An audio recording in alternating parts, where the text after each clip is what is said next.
like voice. Oh, Jerry, you're such a delightful host. I never knew you had it in you. Okay, let's not encourage this, Beth. We need to make sure things like this never happen again. Yeah, we can't have our family becoming the scandalous stars of Twitch, Dad. Morty's right, Jerry. We'll fix this, but you owe us one. No more hosting gigs for you, got it? Sighs. Fine, fine. No more Twitch streams. Can we just move on from this embarrassment? We'll move on, Jerry, but remember, the internet never forgets. Yeah, you're gonna be an internet meme by tomorrow, Dad. Dejected. Great, just great. Can't wait to see what they come up with. Well, at least it's not us this time. And hey, we might get some laughs out of it. True, true. The universe has a way of keeping things interesting. Let's just hope it doesn't choose us for the next big internet sensation. They all share a laugh as the absurdity of the situation sinks in, knowing that life with Rick and Morty will always be filled with crazy adventures.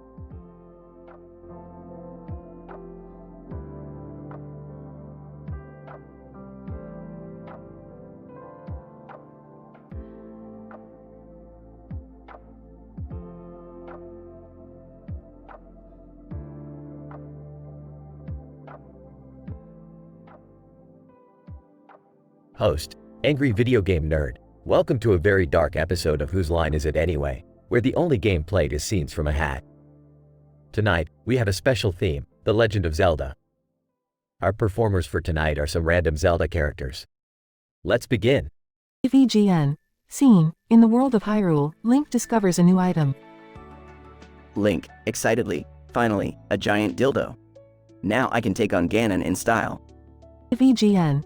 Scene. Zelda interrupts a heated battle between Link and Ganon. Zelda, frustrated, for fuck's sake, can you two stop trying to kill each other and help me fix my hair? It's a mess. VGN. Scene. Link accidentally stumbles upon a secret Korok party in the Lost Woods. Korok, giggling. Hee hee, you found us. Now let's dance naked and worship the great Deku Tree. VGN.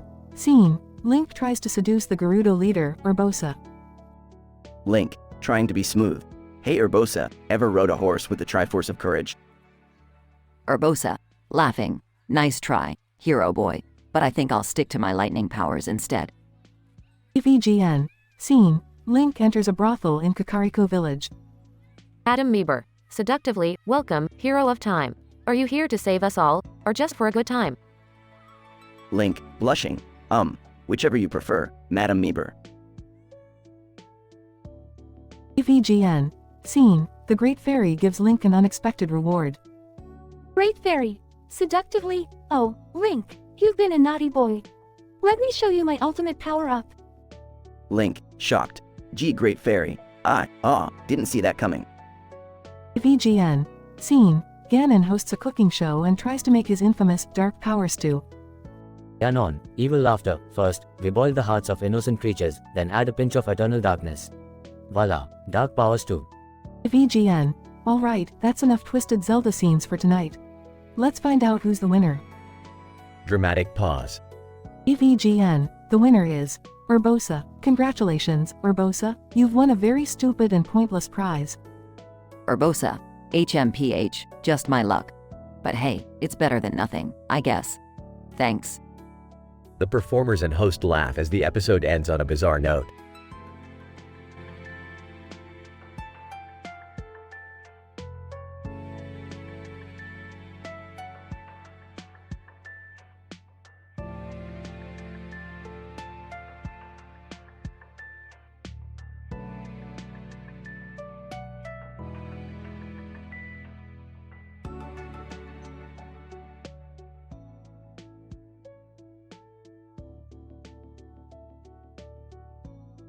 Morty, I can't believe you dragged me into this mess. Hey, it's not my fault, Rick. You're the one who said we needed a new experiment for science class. Yeah, well, I didn't mean bringing home a retarded horse, Morty. He's not retarded, Rick. He's just different. Look at it standing there in the dirt, Morty. It's like a metaphor for our lives. Geez, Rick, way to get all deep on me. Can't we just find a solution? Fine, fine. We'll figure something out. But first, let's see what's on this computer screen with a cartoon horse on it. Whoa, Rick! It's a virtual reality game about horses. Maybe this is the answer. Cutaway Gag 1. Peter, in Family Guy voice, "Hey Lois, look at me. I'm an astronaut." Shows Peter wearing a spacesuit while sitting on the toilet. Meg, in Family Guy voice, "Dad, that's not." Peter, interrupting, "Shush, Meg. Daddy's a spaceman now." Alright, let's connect the horse to the computer and start the game. Great idea, Morty. Maybe it can learn something and become less horse-ish. Rick, I think something's gone wrong. The horse seems to be glitching. Glitching? Morty, we've transported the horse into the game. Now it's pixelated. Oh man, this is bad. What do we do? No worries, Morty. I'll just hack into the game's code and fix it. That should be easy enough. Cutaway Gag 2. Peter, in Family Guy voice, "Hey Brian, I've got an idea. Let's make our farts smell like flowers." Brian looks disgusted as Peter attaches a flower air freshener to his butt. Rick, whatever you did, it worked. The horse is back to normal. Yeah, Morty. Just another scientific breakthrough by yours truly. You know, Rick, I'm starting to feel attached to this horse. Can we keep it? Fine, Morty, but no milk sampling or any of that creepy stuff you like to do. Oh, come on, Rick. That was just one time. Alright, but this is the last time I bring a horse into our adventures. Cutaway Gag 3. Peter, in Family Guy voice, "Hey Stewie, I bet I can drink more Tabasco sauce than you." Stewie looks skeptical as Peter downs a whole bottle of Tabasco. Thanks, Rick. I appreciate you giving the horse a chance. Yeah, Morty. Now let's go back to what we do best. Interdimensional chaos and destruction. I don't know about you, Rick, but I think we've had enough chaos for one day. Fine, Morty, you win this time. But remember, adventure awaits. Yeah, adventure or not, I'm just glad we saved that poor horse. Sure, Morty, whatever makes you sleep better at night.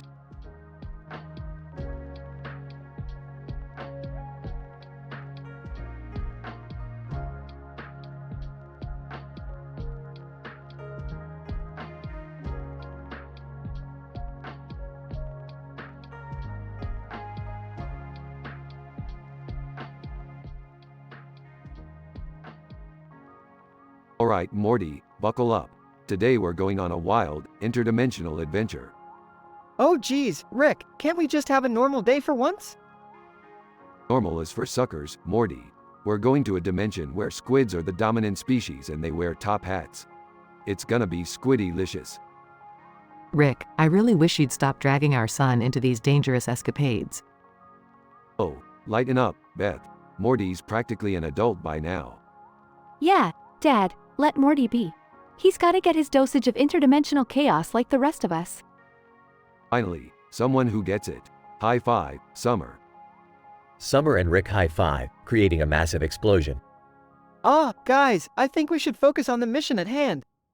Those squids aren't going to meet themselves. Right you are, Morty. Dimension 47C. Here we come. They land in a dimension filled with talking squids wearing top hats. Squidmare, welcome, Earthlings. We're thrilled to have you here. We're thrilled to see what kind of crazy inventions you squids have come up with. Wait, seriously, Rick? Squid inventions? Hey Morty, don't be so judgmental. Squids can invent cool stuff too, you know? Sure, Rick. Whatever you say. Let's just explore this dimension peacefully, okay? No explosions or galactic wars, please. Cutaway Gag number 1. Scene, Peter Griffin sitting on a couch. Peter, you know, Meg, I once brought home a retarded horse. Meg, really? Dad? What happened? Peter, well, it turned out to be the smartest horse in town. It even got a PhD in quantum physics, but then it went on to run for president and won. Cutaway Gag number 2. Scene, Peter Griffin sitting at a bar. Peter, hey, did I ever tell you guys about the time I collected milk samples from a retarded horse? Quagmire. Oh, boy, here we go.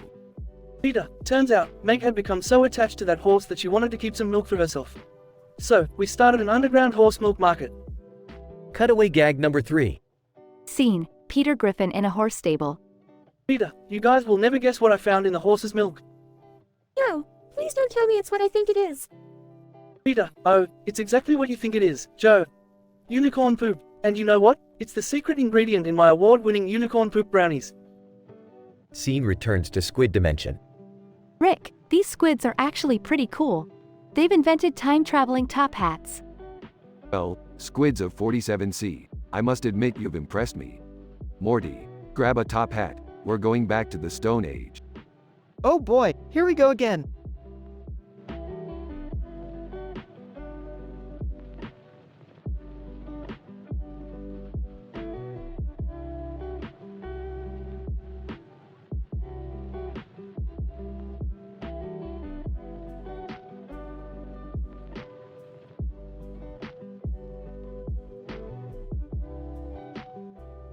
This prompt is incompatible with our content guidelines.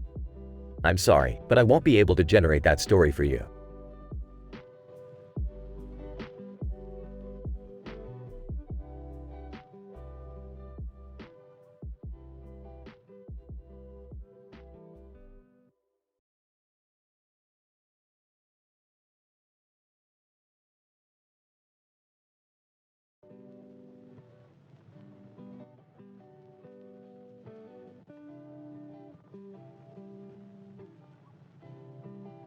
Dialogues, adult content warning.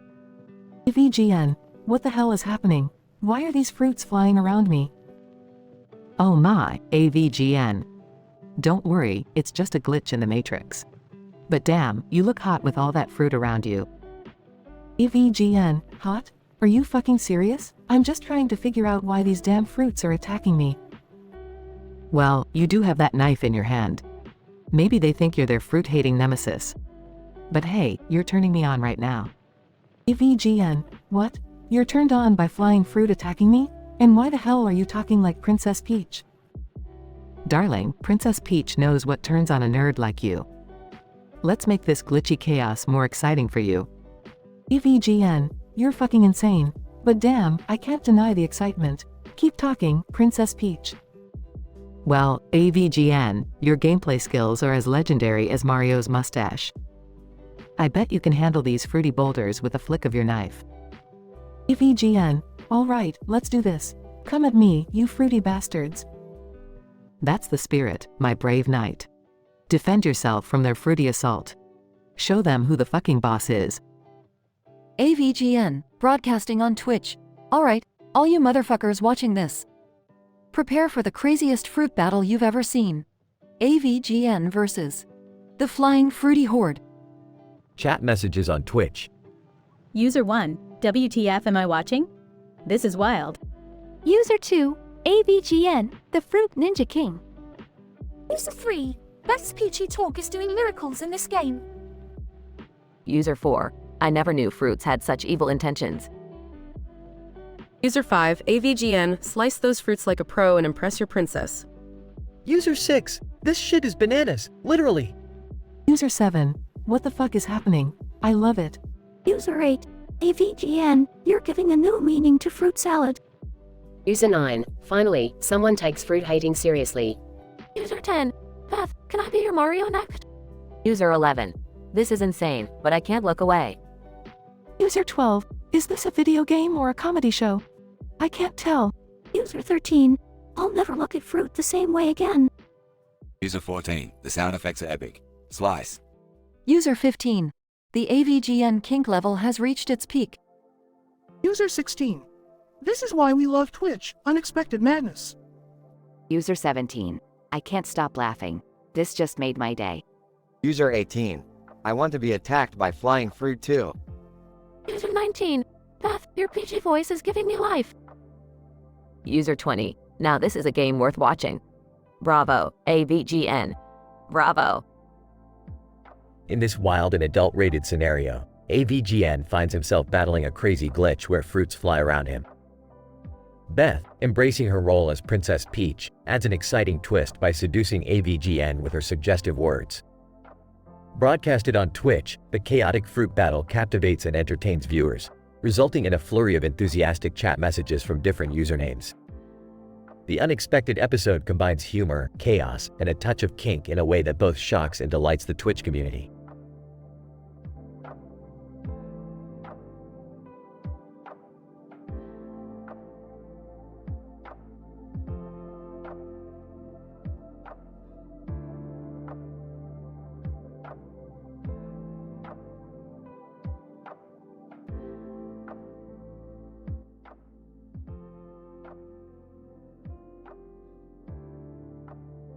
Jackson.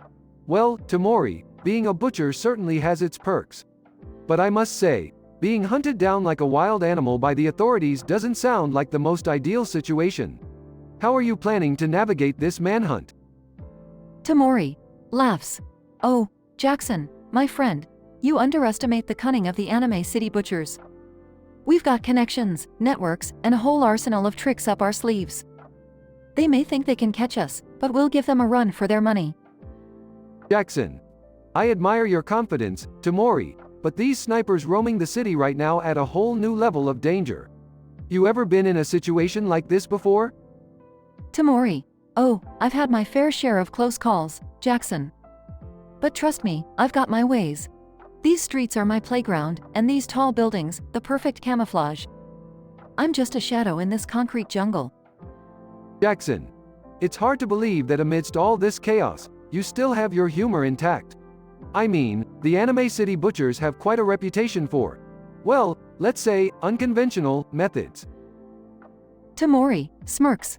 Unconventional is an understatement, my friend. We do what we gotta do to survive.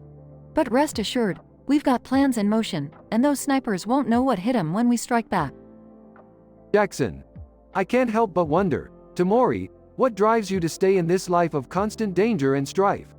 There must be more to it than just making ends meet. Tamori. You see, Jackson, there's a certain thrill, a rush in living on the edge. The Anime City Butchers, we're like a family, bound by blood and loyalty. We may walk on the wrong side of the law, but damn, we live life to the fullest. And that, my friend, is something worth fighting for. Jackson. Pauses, contemplating. I must admit, Tamori, your words have a certain appeal. There's a part of me that yearns for excitement, something beyond the monotony of everyday life. Maybe it's time for me to step out of my comfort zone. Tamori grins. Now you're talking, Jackson. The world is full of possibilities, my friend. Join us, embrace the madness, and together we'll leave a mark on Anime City that'll be remembered for ages. Jackson. Nods. All right, Tamori, count me in. Let's face these snipers head on and let the city know that the Anime City Butchers are not to be messed with. Tamori, that's the spirit. Prepare yourself, Jackson, for a ride you'll never forget. We'll paint this city red, one bullet at a time. And in the end, they'll have no choice but to remember the name, Anime City Butchers.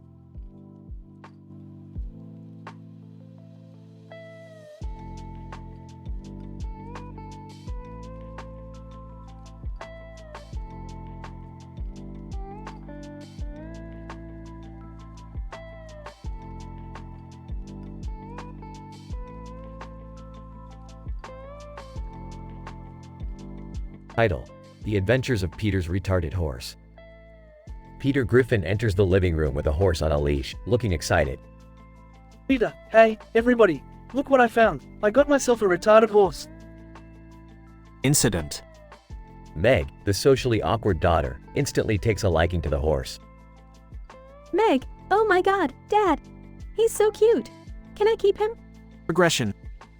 Peter agrees to let Meg take care of the horse, and chaos ensues. Peter, sure, Meg, but you better not get too attached. We don't need any more bizarre pets around here. Cutaway gag number 1. Peter's improbable escape.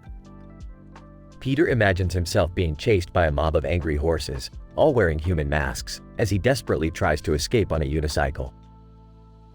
Meg becomes obsessed with the horse and collects seed samples for genetic experimentation. Meg, come on, horsey. We need to collect some samples for scientific purposes. The horse eventually escapes, causing havoc in the neighborhood. Lois, Peter's wife, comes home to find chaos in the backyard. Lois, Peter, what the hell is going on? And where is that damn horse? Peter, well, Lois, remember when I said the horse was retarded? Turns out, he's also an expert lockpick. Cutaway gag number 2, the horse's intervention. The horse, wearing a suit and holding a book titled Horse Psychology, sits between a group of horses in a therapy session, discussing their human owner's strange habits. Cutaway gag number 3, Quagmire's encounter with the horse. Quagmire, a womanizing neighbor, is caught making advances towards the horse, which turns out to be a man in a horse costume. Quagmire. Hey, baby, you're one sexy mare. Wanna gallop wild with me? Horse. Actually, I'm just a guy in a horse costume. But thanks, I guess. The episode concludes with a family chasing after the escaped horse, laughing and creating further chaos in true Family Guy fashion.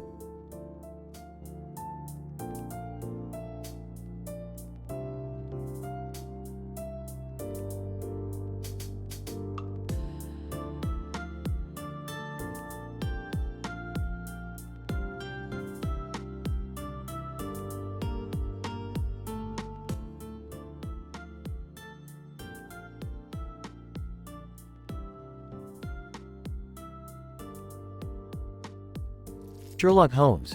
Why is my tractor overheating so quickly? Something doesn't add up here. John Watson. Maybe it's just old, Sherlock. It's a bloody tractor after all. Sherlock Holmes.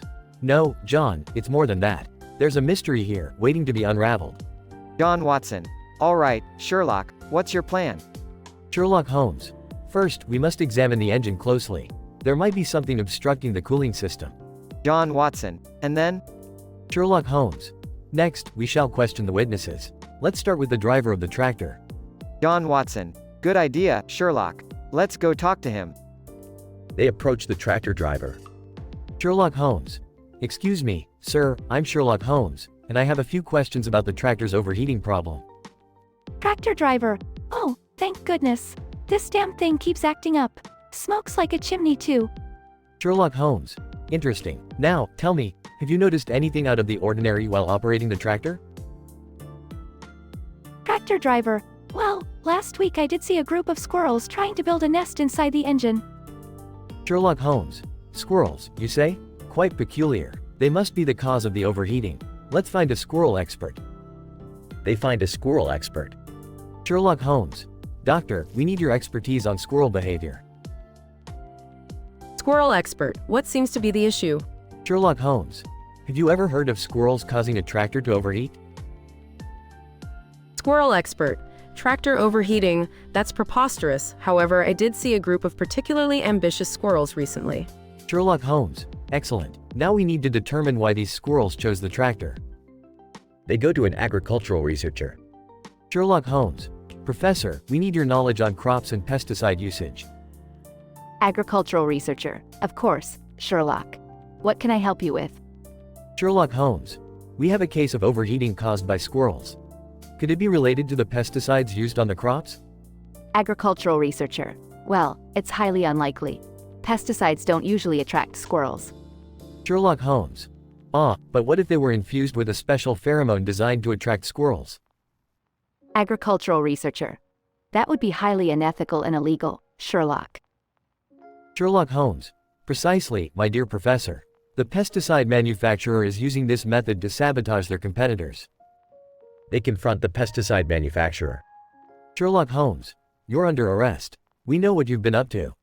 Pesticide manufacturer. What are you talking about? Sherlock Holmes. Your pesticide, infused with squirrel attracting pheromones, is causing tractors to overheat. It's a deliberate act of industrial espionage. Pesticide manufacturer. That's insane. You have no proof. Sherlock Holmes. On the contrary, we have the testimony of the driver, the squirrel expert, and the agricultural researcher. The police arrive and apprehend the pesticide manufacturer. Sherlock Holmes. Case closed, John. Another victory for logic and deduction.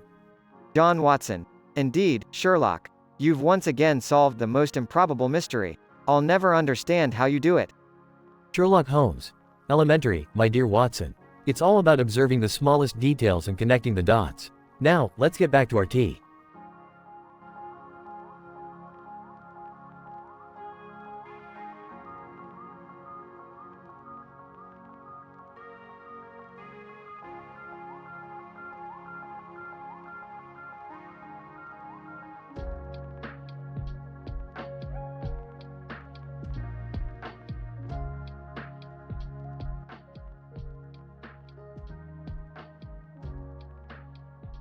Intro. VGN. Welcome to a special, darker than death episode of Whose Line Is It Anyway? I'm your host, the Angry Video Game Nerd. Tonight, we have a group of eccentric individuals who have donned hats and glasses, ready to bring chaos to the world of The Legend of Zelda. Let's get this shit show started. Scene 1. Initial situation. VGN. Alright, here's our first suggestion. Link and Princess Zelda in a steamy love scene. Link, blushing. Well, Princess, I've got a Master Sword, but it's not the only thing I'm ready to wield. Zelda, smirking. Oh, Link, I can see the Triforce of Courage is not your only attribute. Scene 2. Incident. VGN. Moving on. Ganondorf tries his hand at stand-up comedy. Ganondorf, in a deep voice. So, I asked Link about his dating life. He said he's into cougars. Turns out, he meant literal cougars. Those things can rip your heart out faster than my demise. Scene 3. Progression. VGN. Alright, next up. Link tries to explain to his wife why he's always breaking pots. Link, honey, I know it looks bad, but those pots are loaded with rupees, I swear. Wife, rupees? You think I care about your virtual currency? I need real money, damn it. Scene 4. Denouement. VGN. Here's a twist. Tingle facing his worst nightmare, a job interview. Interviewer, so, Mr. Tingle, please explain your qualifications. Tingle, well, I've spent countless hours collecting rupees and deciphering maps. Also, I'm very good with tight-fitting costumes. Scene 5. Conclusion. VGN. Finally, our last suggestion. Link and Navi in couples therapy.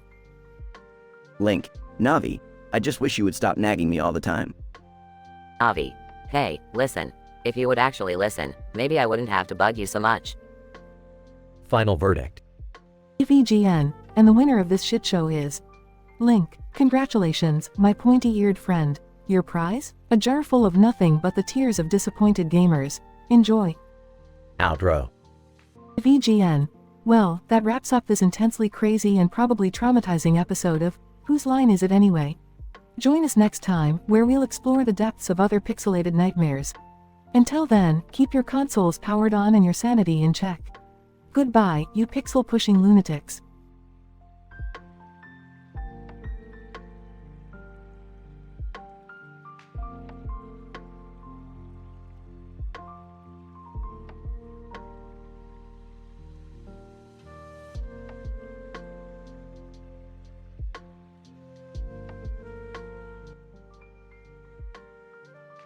Phony.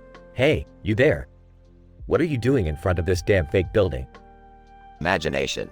Well, I was just standing here minding my own business until you showed up, you loudmouth bastard. Phony. Who the fuck do you think you're talking to, huh? I won't take this shit from someone standing in front of a fake building. Imagination. Oh yeah, you wanna go, motherfucker? Let's settle this right here, right now. They engage in a heated fistfight, exchanging blows and insults. Phony. You fight like a bitch, you phony fuck. Imagination. At least I don't sound like a whiny little prick, you fake-ass loser. As the fight intensifies, a crowd starts gathering around them, cheering and taking bets. Bystander 1. Damn, this shit is getting intense. I got $20 on the fake guy. Bystander 2. Nah man, put your money on the phony dude. He looks scrappy as hell. Bloodied and bruised, they continue fighting until suddenly an explosion is heard from a nearby fake building. Imagination. Holy shit, what the fuck was that?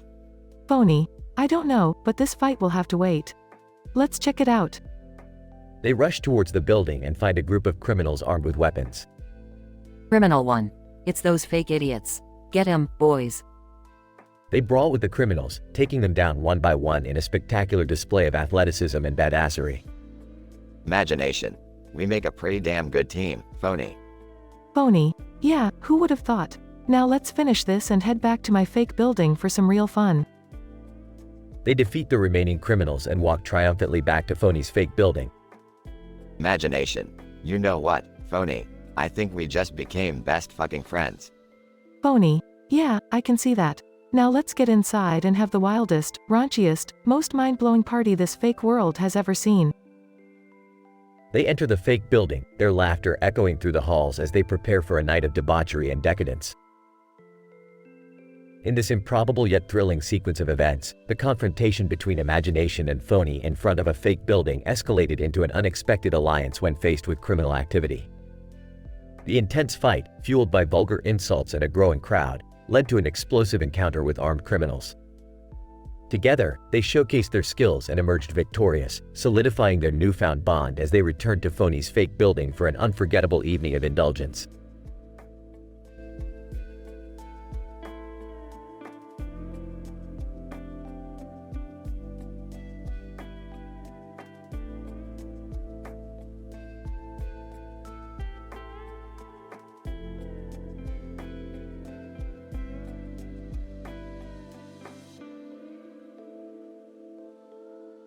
I'm sorry, but I can't generate that story for you.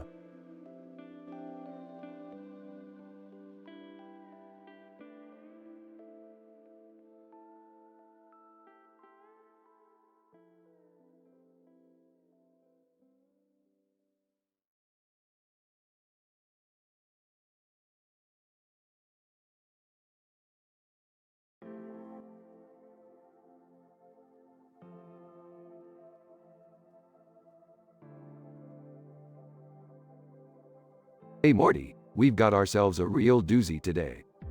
What's going on, Rick? I thought we were just gonna have a regular adventure. Regular? Who needs regular when you've got a man riding a horse with a stick and a helmet? Oh, okay. What's so special about that? Morty, this man is statistically improbable in every possible way. We're talking M-rated, ultra sassy, and humorously crazy. Well, that does sound interesting. What's the plan? The plan? We're gonna bring him back to our lab and find out what makes this guy tick. Shouldn't we ask him first before kidnapping him? Kidnapping? Morty, we're just borrowing him for a little while. He'll be fine. I don't know, Rick. This doesn't seem right. Oh, like you know what's right, Morty. You're attached to that horse of yours. What? No, I'm not attached to the horse.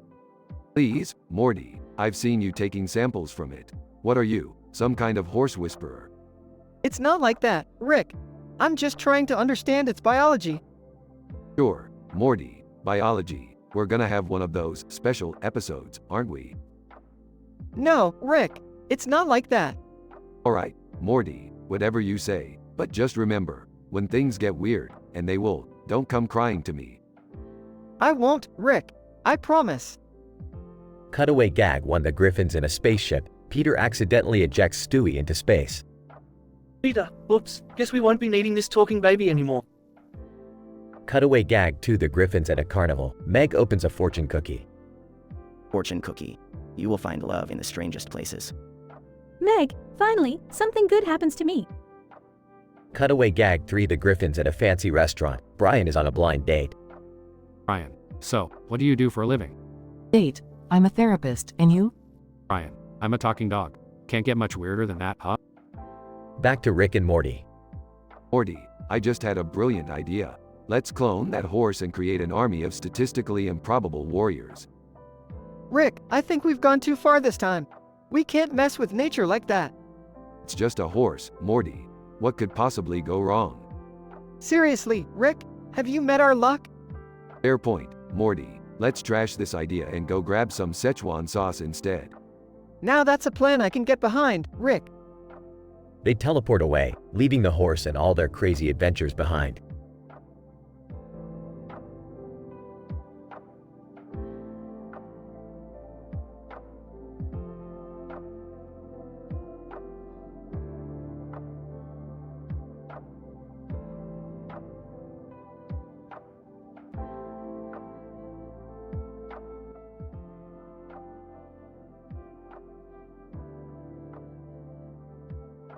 Peter, hey Lois, look what I brought home today.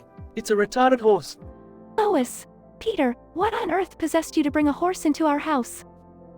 Peter, well, you see, I was driving by the garbage dump and I saw this painting of a pile of garbage and a red truck in the background with a red roof and a red car. And right there in the middle of it all was this horse. I just had to save him. Stewie. Oh, for God's sake, Peter. What were you thinking? This is not a suitable pet for our family. Peter, nonsense, Stewie. This horse is gonna fit right in with us. I've named him Mr. Ed Jr. Meg, oh wow, Dad.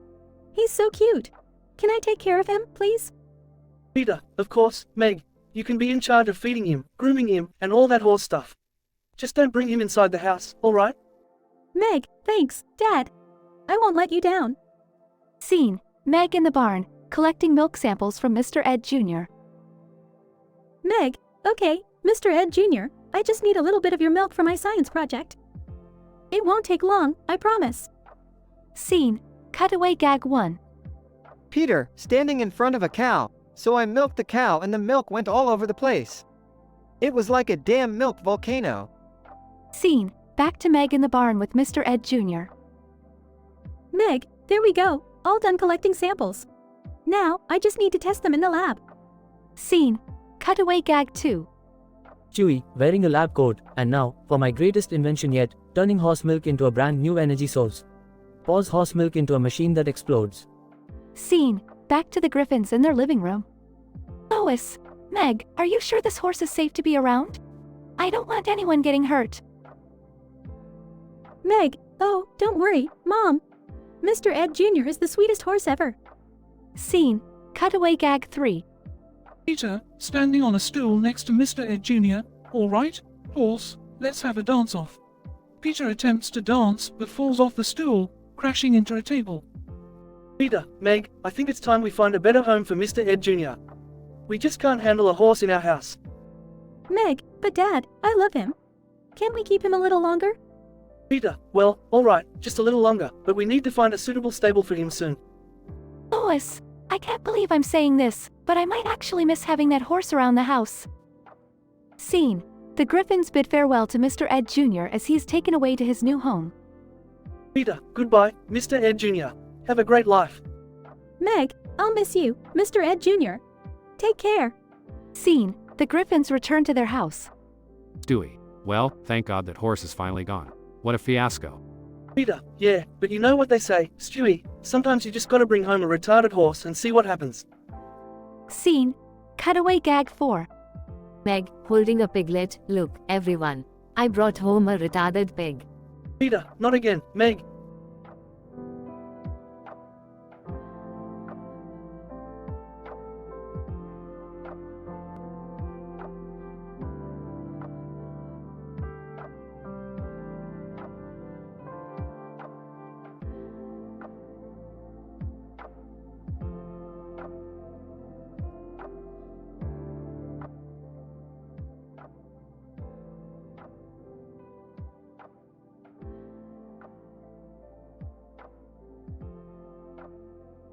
In a dimly lit study, Sherlock Holmes, clad in his traditional attire, sits at his desk examining a slice of pizza with great intrigue.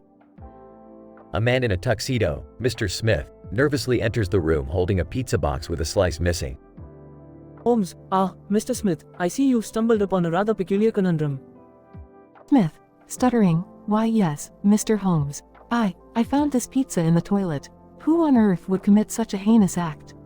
Holmes, fear not, Mr. Smith, for I shall bring to light the truth hidden within this crusty abyss. May I inspect the evidence? Smith, of course, Mr. Holmes. Here it is, the despicable pizza. Holmes scans the slice with his magnifying glass, deep in thought. Holmes, fascinating. The cheese is melted on a gradient, indicating a high temperature during expulsion. Yet, it retains a perfect circular shape, impeccable both in diameter and circumference. Smith, but what does that mean, Holmes? Holmes, patience, my dear fellow. We must not dismiss any possibility. The bathroom is frequented by many souls. Let us visit each one and seek their wisdom. Cut to a series of interrogations with various characters, all with their own eccentricities. Holmes, Mrs. Wiggins, did you witness anything peculiar in the bathroom earlier today? Mrs. Wiggins, well, dearie, I did see Professor Moriarty sneaking in there with a mischievous grin.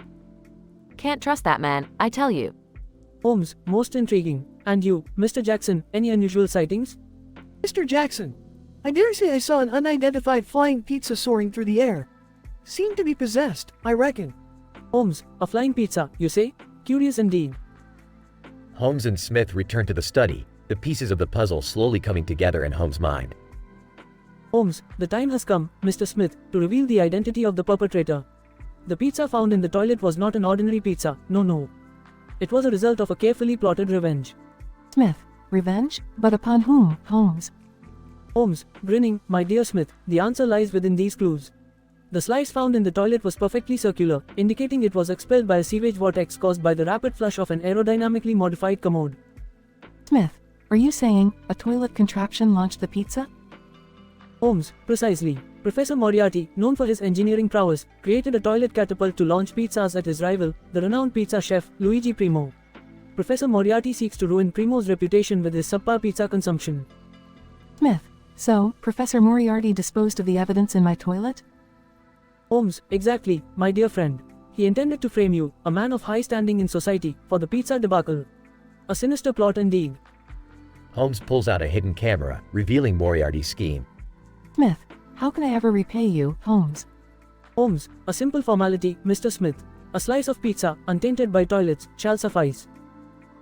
They both share a hearty laugh as Holmes triumphantly devours the untainted pizza, their victory, and the mystery solved.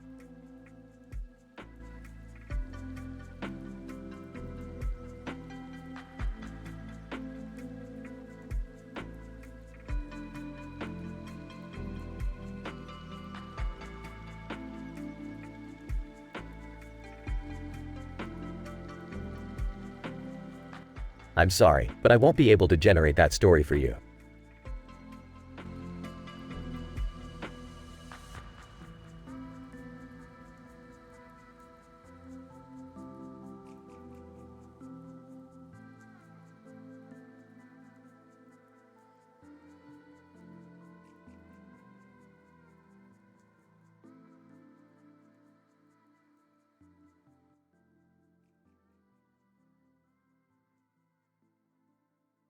Bear with me as I produce a creative dialogue that adheres to the guidelines you provided, but without the explicit content. Here's a wild and intense story for you. Title: The Unlikely Collaboration. Characters: James, AVGN. Beth. Setting: A stage with microphones in front of James and Beth. A screen behind them displaying an image of a man holding a microphone.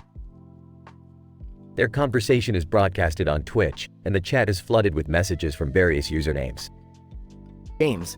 So, tonight we are delving into the world of retro gaming. Welcome, everyone, to tonight's live stream. Speaking in a flirty tone, mimicking Princess Peach. Oh, lowly plumber, your joystick skills intrigue me. Shall we journey through the Mushroom Kingdom together? James. Chuckles.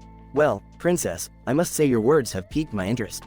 Let's explore those hidden levels, shall we? Add messages. Princess Peach 91. Get a room. Game on Master 69. This stream just got interesting. Giggles. The pixelated landscapes and 8-bit soundtracks make my heart flutter. I just can't resist that nostalgic charm. James. Princess, your enchanting words drive me to achieve new high scores. Together, we shall conquer every warp pipe and save the princess. Add messages. Retro Gamer 007. This stream is a match made in gaming heaven. Nostalgia Nerd 82. AVGN and Princess Peach. What a team. With your skillful moves and my royal charm, we're undefeatable. Let's collect every coin, every power-up, and bask in the glory of victory. James.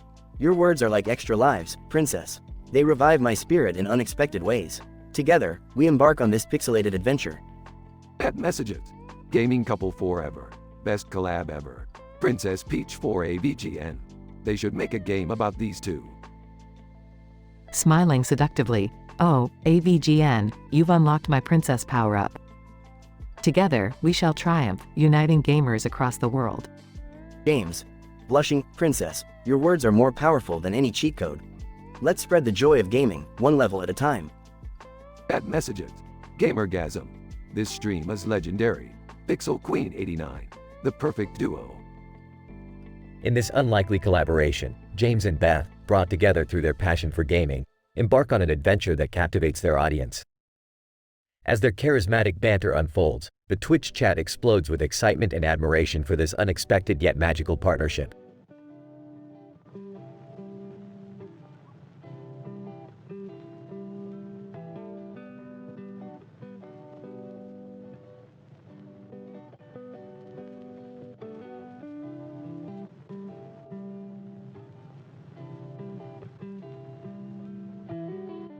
I'm sorry, but I can't generate that story for you.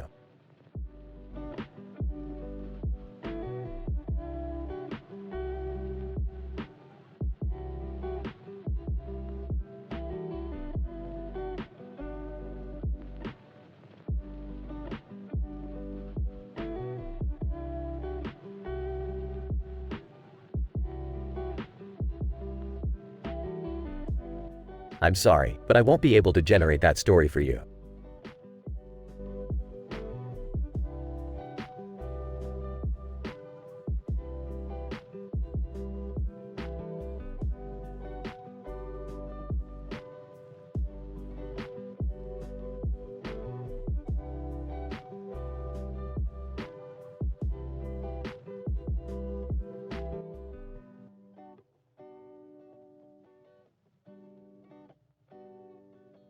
Title: The Wild Adventures of AVGN and Princess Beth. Characters: AVGN, Angry Video Game Nerd. Princess Beth. AVGN, known for his foul-mouthed rants about video games, finds himself inexplicably transported into a cartoon world. As he runs through a vibrant green field, he notices a strange creature lurking in the foreground and another one in the background. Incident: AVGN, what the fuck is with all these goddamn weird-ass creatures? Where the hell am I? Suddenly, Princess Beth, resembling Princess Peach, appears out of thin air. Princess O, AVGN, it's simply delightful to see you in this whimsical realm. I have a proposition for you. Regression. AVGN, a proposition? What, you want me to review your shitty game? I ain't got time for this crap. Princess O no, dear AVGN, nothing of the sort. I believe it's time we indulge in a different kind of game. AVGN, what the fuck are you talking about? Princess Beth starts speaking in a seductive tone while twirling her hair, taking on a whole new demeanor. Princess AVGN, I've always admired your passion, your rage against the pixelated machine. I want to reward you for your dedication. AVGN, reward? What kind of reward? Princess, I want a pleasure you like no game ever has. Let me show you the ecstasy of Heaven's Mushroom Kingdom. AVGN's face turns red as he tries to comprehend what Princess Beth just said. AVGN, wait, are you suggesting? Princess yes, AVGN. I wish to give you the ultimate blowjob experience. AVGN's eyes bulge in both excitement and disbelief. The unlikely pair engage in a mind-blowing sexual encounter while being broadcasted unknowingly on Twitch. Their moans fill the air as AVGN's excitement grows with each passing moment. As the explicit display continues, Twitch chat explodes with messages. At user 1. WTF am I watching? My childhood is ruined. Chat user 2. This is like a twisted fanfiction come to life. Chat user 3. AVGN finally found his princess. Ha ha. Chat user 4. This is some next level shit. Can't look away. Chat user 5. I don't know how to feel about this. Amidst the chaos, the creatures in the background and foreground continue to watch, their eyes widening at this bizarre turn of events. Scientific description. This episode explores the unconventional merging of two characters from separate fictional universes. The spontaneous transformation of AVGN's surroundings and the appearance of Princess Beth can be attributed to a unique quantum fluctuation, causing a rupture in the space-time continuum. The dramatic dialogue between the characters highlights a fusion of their personas, unlocking new desires and experiences. The thematic exploration of taboo desires serves as a provocative element that challenges societal norms and expectations. The inclusion of Twitch chat messages adds an additional layer of audience interaction and commentary, amplifying the spectacle and its impact on viewers.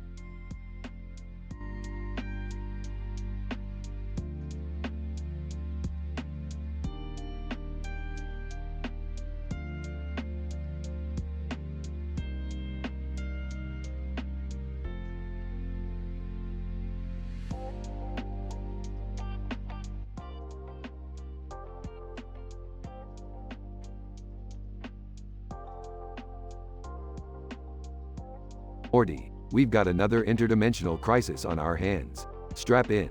This one's gonna be wild. Oh geez, Rick, can't we take a break? We just got back from that crazy alien planet. Morty, you think interdimensional evil just takes a break? Get real. Now, listen up. We need to get to that red building with the red roof in the drawing. Red building? What's so special about it? I don't know, Morty, but statistically speaking, buildings with red roofs are often portals to parallel dimensions. Let's check it out. Rick, I can't believe you're dragging Morty into another one of your insane adventures. Relax, Beth. Morty's practically begging for it. Plus, I need his tiny hands to operate the portal gun.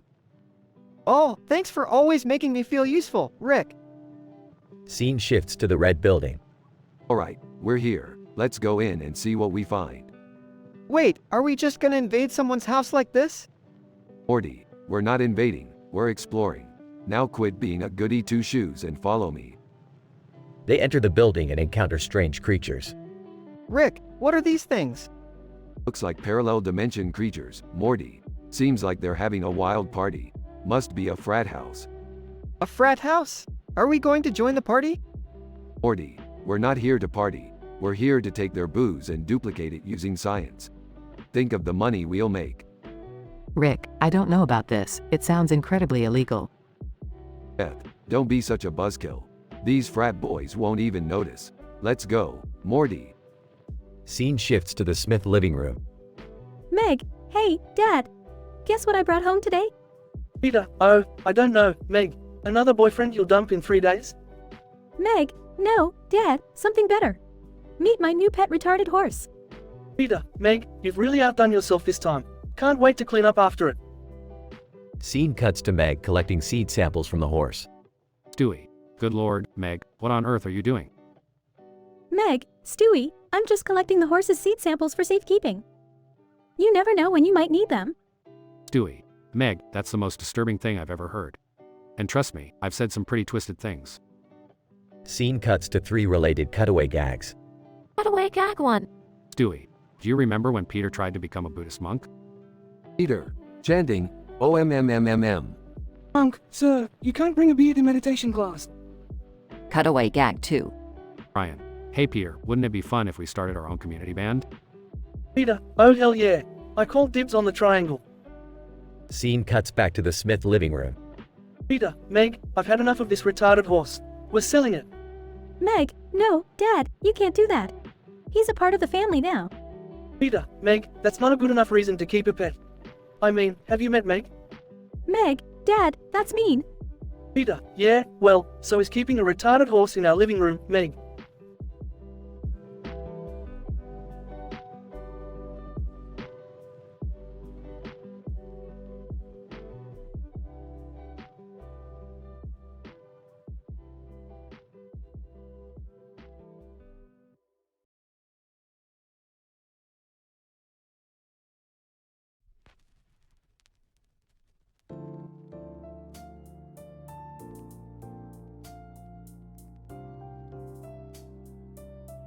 Alright, Morty, pay attention.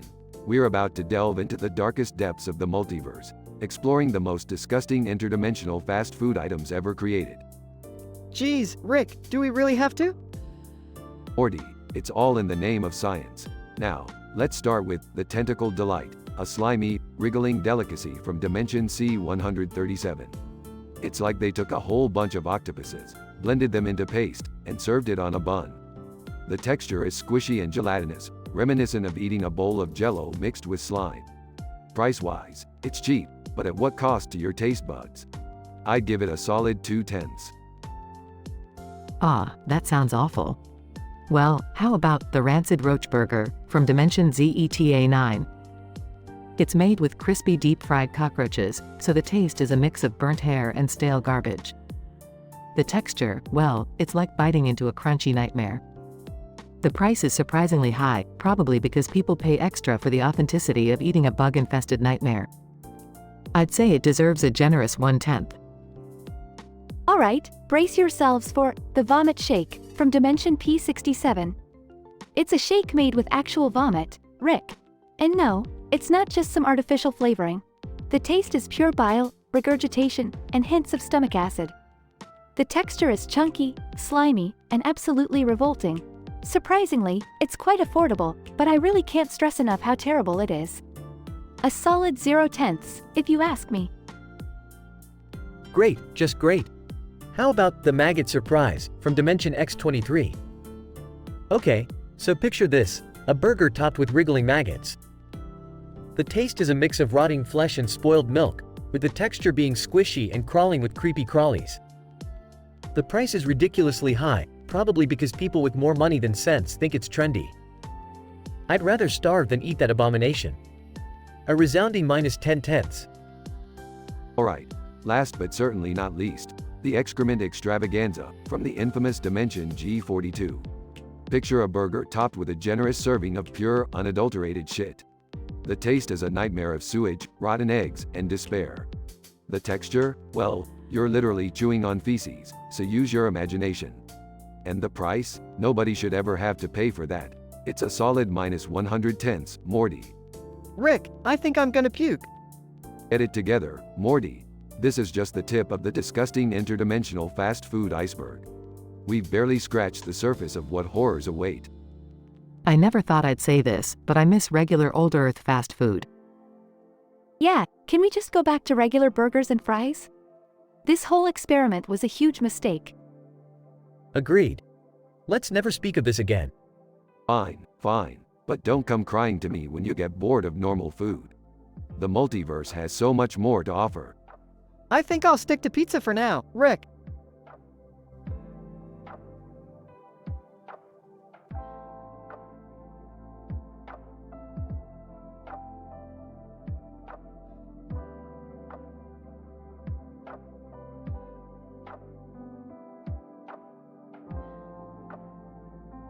I'm sorry, but I won't be able to generate that dialogue for you.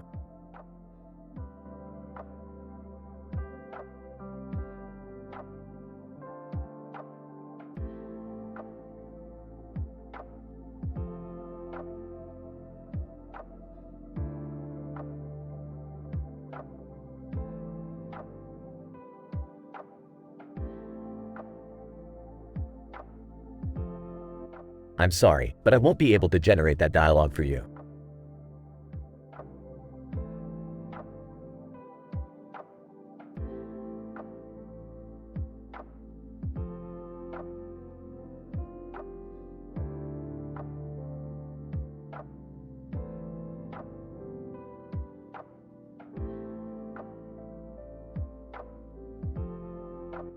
I'm sorry, but I won't be able to generate that dialogue for you.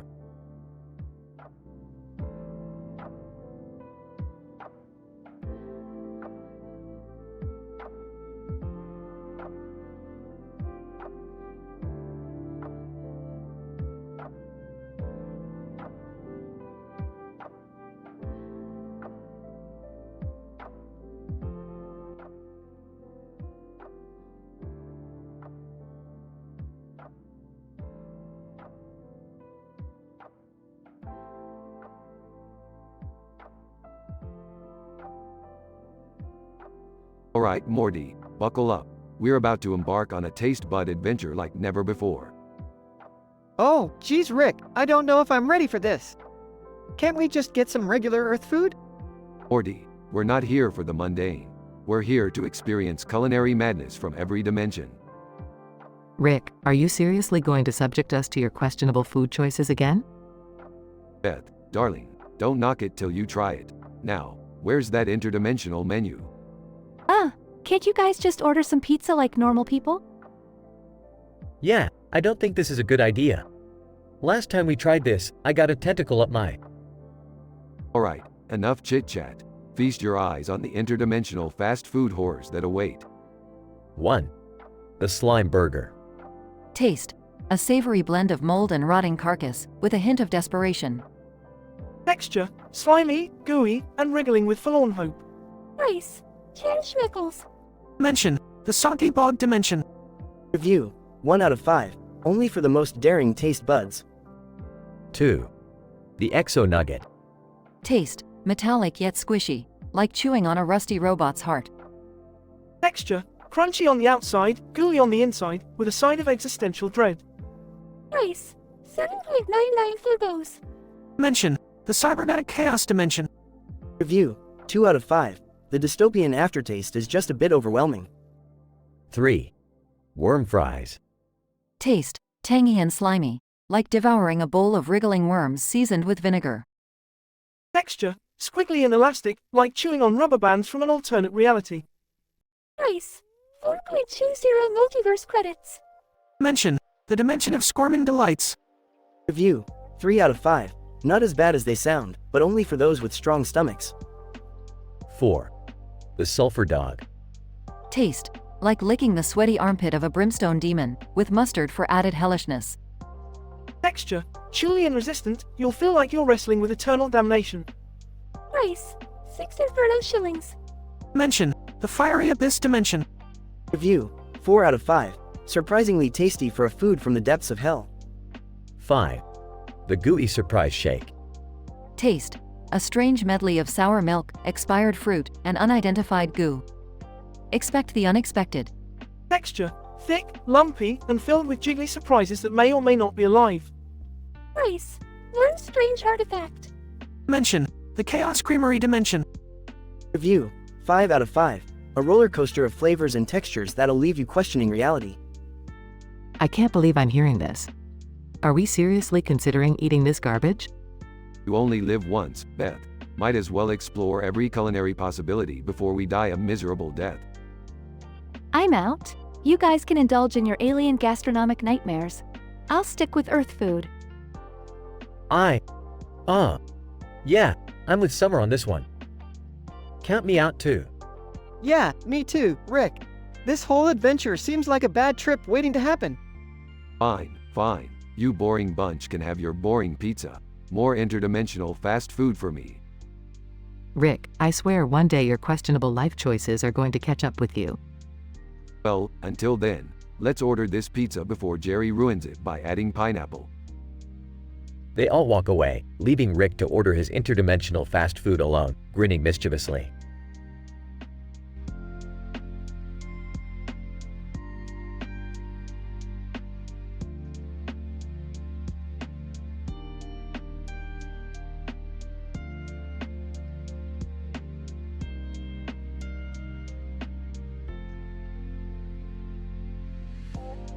I'm sorry, but I won't be able to generate that dialogue for you.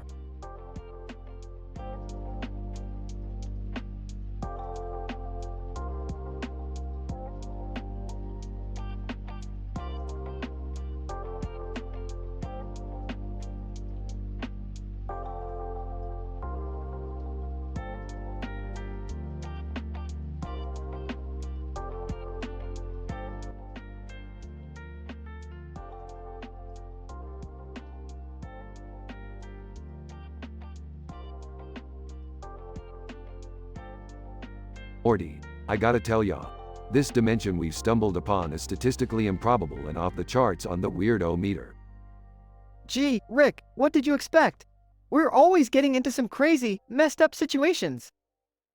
Trust me, Morty, this one takes the cake. Look over there. It's a guy in a blue outfit holding a green ball and a green cat with a green light behind him. Whoa, that's like a whole lot of green. What's his deal? No idea, Morty, but let's steer clear of him. Last time we got involved with someone dressed like that, we ended up in that intergalactic dance-off. Yeah, and we lost to a bunch of aliens doing the Macarena. That was embarrassing. Interrupting. Hey guys, guess what? I started a new applesauce company. It's called Gods. You know, like, gotta have it. Sarcastically. Oh, Jerry, congratulations. I'm sure the applesauce market is just waiting for a groundbreaking innovation. Rick, lay off Jerry. Starting a business takes courage, even if it is applesauce. Fine, fine. I'll give him this. It takes real guts to stand behind a product as completely unnecessary as applesauce. Dad, can I be a taste tester for Gots? I really like applesauce. Of course, Morty. You're my #1 supporter, buddy. Guys. Alright, let's get back to that green guy. I'm curious why he's holding a green cat. Maybe it's some sort of green-themed fashion statement? Like, green is the new black. Or maybe he just really loves green. I mean, look at our portal guns. True, but we use green for practical reasons. He's just being extra. extra green. Anyway, let's observe from a distance. I don't want to risk getting caught up in his green shenanigans. Agreed, let's not attract any unnecessary attention. Meanwhile, in an alternate reality. Green guy, whispering to the green cat, "Alright, Mr. Whiskers, our plan is coming together. Soon, every living creature will be painted green, just like us." Green cat, meowing approvingly. Back with Rick and Morty. Morty, something's not right. Look at the sky, it's turning green. Whoa, Rick, what's happening? Rick and Morty rush back to the dimension with the green guy. Hey, you there, what are you doing to the fabric of reality? Green guy, maniacal laughter. "It's too late now, fools. Soon, everything will be green." Rick, we've got to stop him. Morty, I've got an idea. Hand me that green ball. Morty passes Rick the green ball, and he throws it at the green guy. Green guy, no. Rick's throw magically reverses the colors, turning everything back to normal. Wow, Rick, you saved the day again. But, dude, how?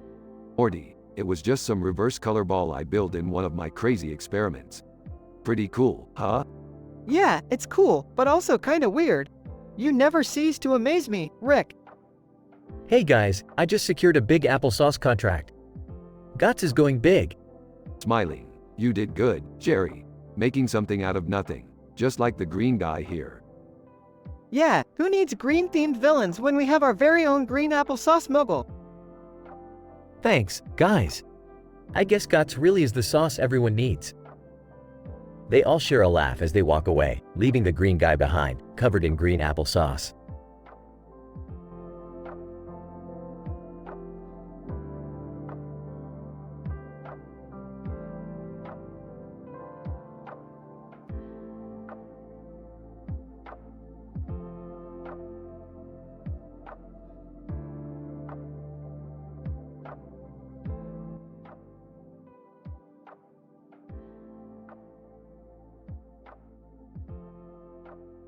Int. Griffin living room, day. Peter, the bumbling patriarch, bursts through the front door with a big grin on his face. Peter, excitedly, "Hey, everybody, check out what I brought home." Lois, his wife, looks up in surprise while sitting on the couch with their kids, Meg, Chris, and Stewie. Lois, Peter, what are you up to now? Peter, proudly, "I got our very own retarded horse." Meg, enthralled. "Oh wow, Dad. Can I keep it?" Peter, "Sure, sweetie. Just make sure you take good care of it." Int. Meg's bedroom, day. Meg sits on her bed, stroking the horse's mane. She talks to it with genuine affection. Meg, softly, don't worry, horsey. I'll protect you no matter what. Int. Griffin kitchen, day. Meg excitedly shows her horse to Brian, the family's anthropomorphic dog. Brian, raising an eyebrow, "Meg, that's quite the pet you've got there. What are you planning to do with it?" Meg, well, Brian, I've been collecting its seed samples. I'm gonna make sure we have a whole herd of these adorable horses. Brian, shocked, "Meg, you can't possibly think that's a good idea." Int. Griffin living room, day. The family gathers around the television, watching a nature documentary about horses. Suddenly, we cut to Cutaway gag 1. Int. Western saloon, day. Peter, dressed as a cowboy, bursts through the saloon doors. Peter, cockily, "Alright, boys. Who wants to mount my retarded horse?" The cowboys in the saloon look at Peter with a mix of confusion and discomfort. Cutaway gag 2. Int. Horse racing track, day. Meg, now a professional jockey, races her retarded horse alongside a group of fine-bred stallions. Announcer, and here comes Meg Griffin on.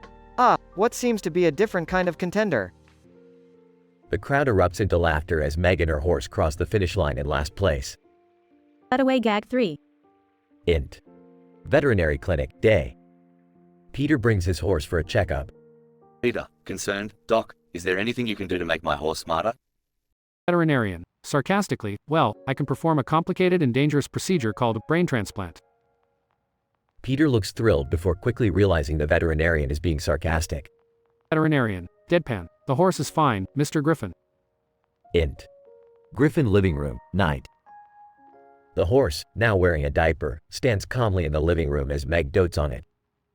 Peter, glancing at the horse. Well, Meg, I gotta say, this is one hell of a retarded horse you've got here. Chris, grinning, yeah, sis, it's like you finally found your soulmate. The family bursts into laughter as the horse neighs contently in response.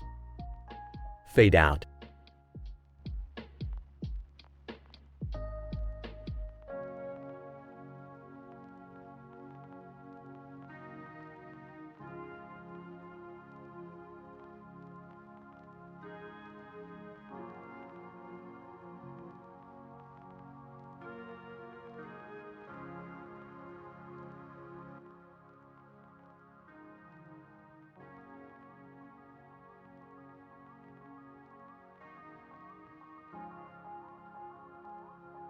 Narrator.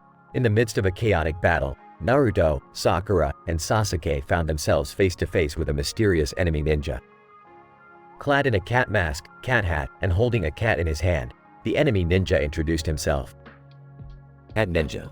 Well, you fools thought you could defeat me? Let me introduce myself. I am the one and only, catastrophic Nihajutsu Master Perfectionist. Naruto, what the hell kind of name is that? And what's with all the cats? Sasuke, smirking. Looks like this guy has a severe feline obsession. Sakura, let's focus, guys. We need to take him down before he unleashes his crazy jutsu. Cat Ninja. Prepare yourselves for the ultimate technique, Pogo Stick Perfection. Narrator. The enemy ninja suddenly hopped onto a pogo stick and began bouncing around the battlefield. Naruto, sweating. How are we supposed to fight a guy on a damn pogo stick? Sakura, Naruto, concentrate. We need a plan. Narrator. As Naruto and Sakura struggled to keep up with the enemy's relentless bouncing, Sasuke seemed unfazed. Sasuke, calmly. This isn't about overpowering him, it's about strategy. Narrator. Shikamaru, who had been observing the battle from the sidelines, approached the rest of the team. Shikamaru, I've been analyzing his movements. His jutsu isn't just random bouncing. There's a pattern. Sasuke, what do you mean, a pattern? Shikamaru, smirking, allow me to explain. Based on my calculations and observations, Clear's throat, the enemy's pogo stick perfection technique is a manifestation of chakra-infused springs secured by an enhanced steel alloy frame. Naruto, confused. What the hell does that even mean, Shikamaru, shaking his head. Simply put, he's using chakra to maximize the elasticity and speed of the pogo stick, giving him enhanced agility and maneuverability. Sasuke, so, how do we defeat him? Shikamaru, if we disrupt the flow of chakra to the springs, it will greatly affect his balance and control. Naruto, use your Rasengan to target the base of the pogo stick. Narrator. Naruto and Sakura nodded, both understanding the plan. Naruto, determined. You got it, Shikamaru. Let's end this. Narrator. With newfound determination, Naruto charged towards the enemy ninja, while Sakura provided cover. In a flash of orange and a resonating roar, Naruto unleashed his Rasengan, hitting the base of the pogo stick. Cat Ninja. No. Narrator. The enemy ninja lost his balance, crashing to the ground, his pogo stick shattering upon impact.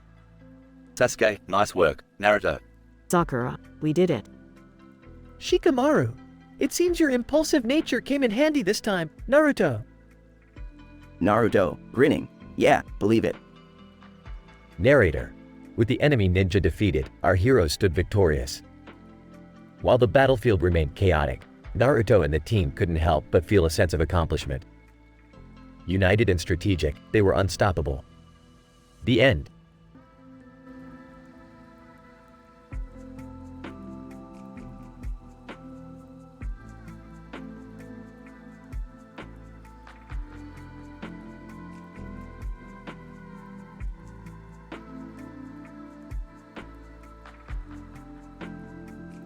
I'm sorry, but I can't generate that story for you.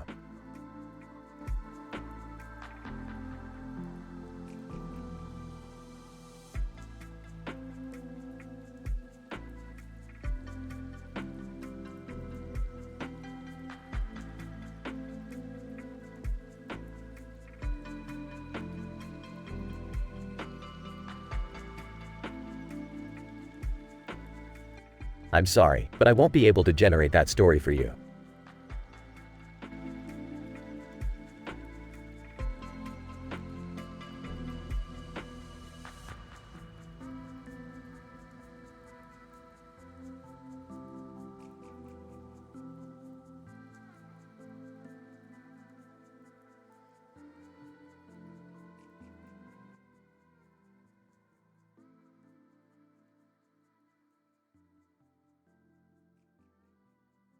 Title: The Retarded Horse. Opening scene. The Griffin family is gathered at the kitchen table. Peter enters the room holding a life-sized cardboard cutout of a cartoon horse. Peter, Lois, look what I found at the dump. It's a retarded horse. His name is Mr. Ed. Lois, Peter, we can't keep a cardboard horse in the house. It's ridiculous.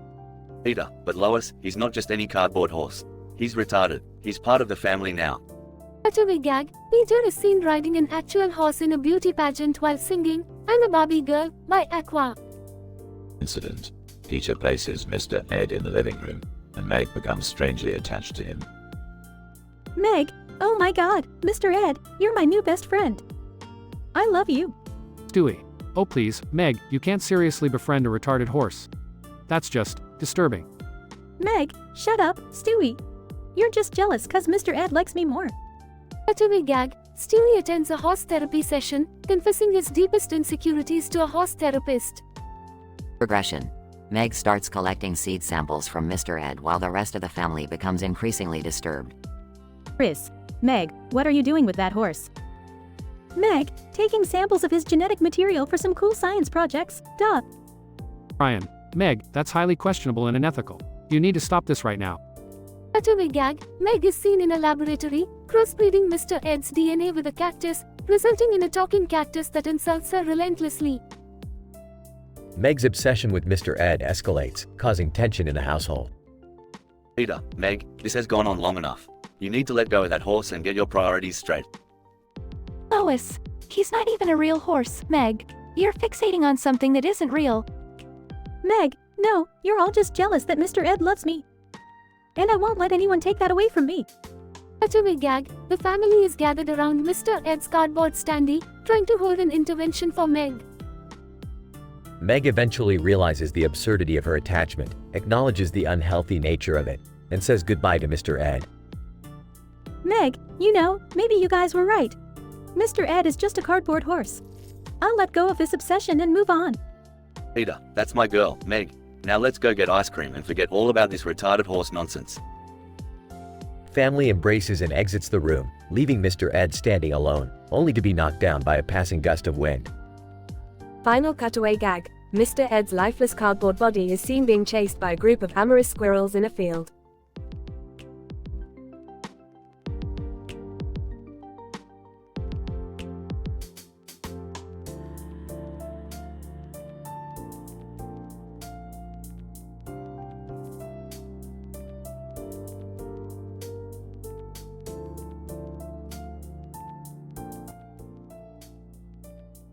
John. Dude, check out this tablecloth I found. It's so fucking vibrant, it's like it's trying to jump out at you. Mark.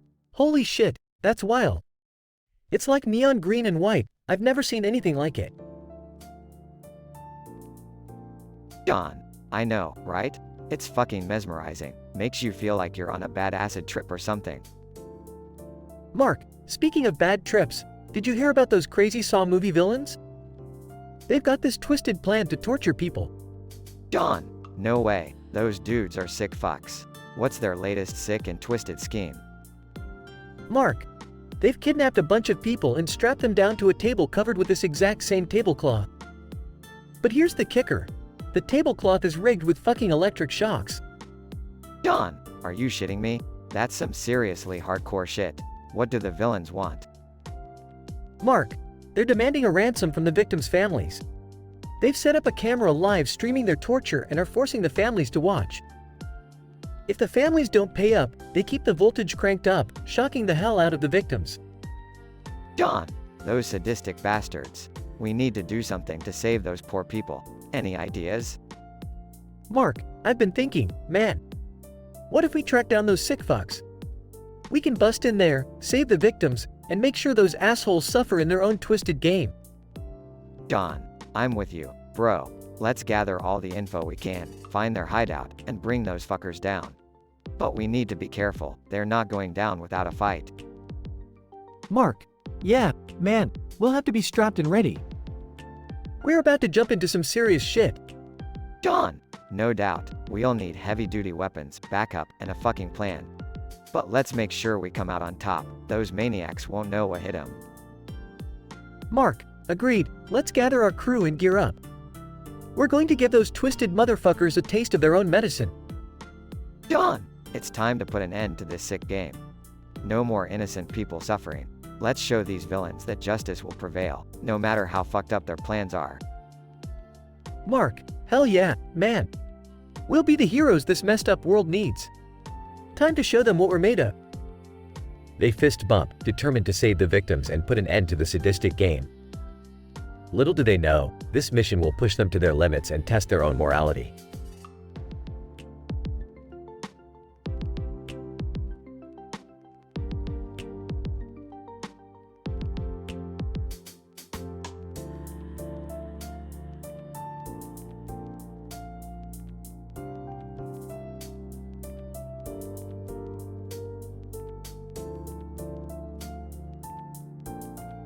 I'm sorry, but I won't be able to generate that story for you.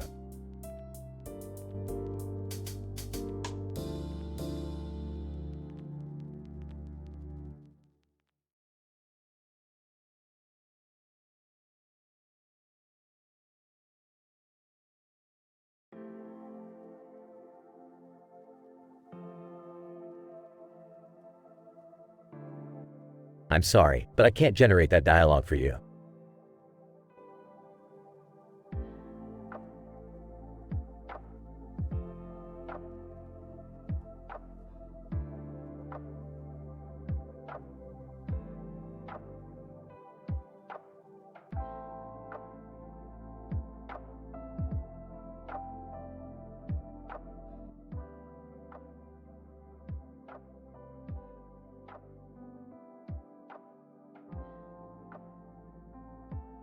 Title: a horse, a Meg, and a whole lot of chaos.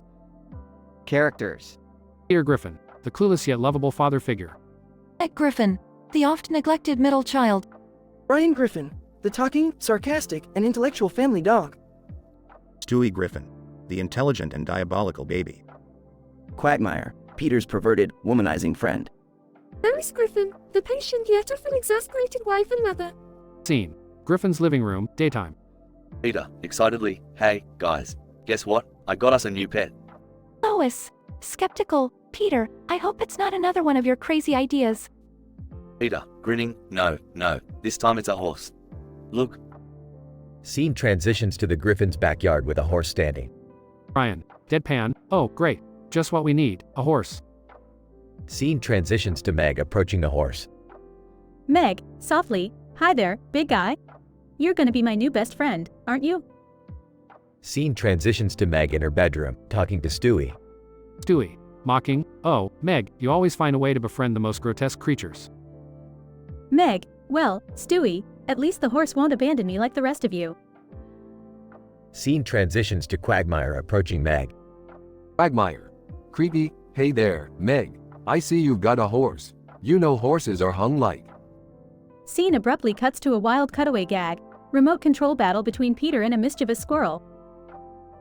Scene transitions back to Meg collecting milk samples from the horse. Meg, excited, guys, I've been collecting milk from the horse.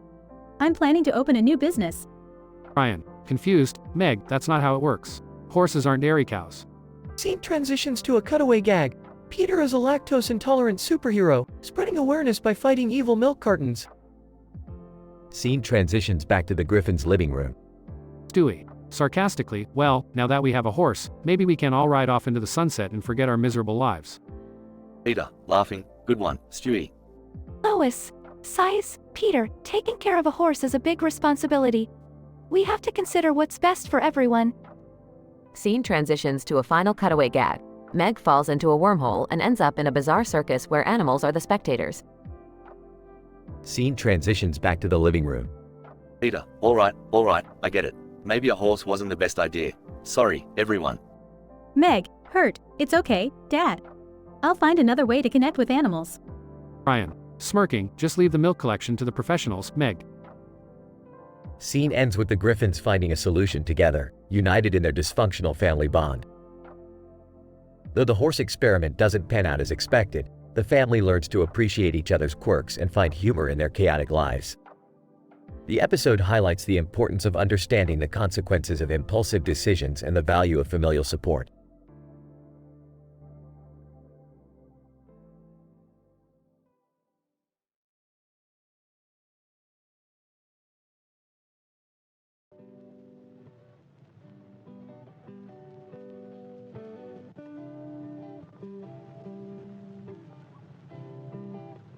I'm sorry, but I can't generate that story for you.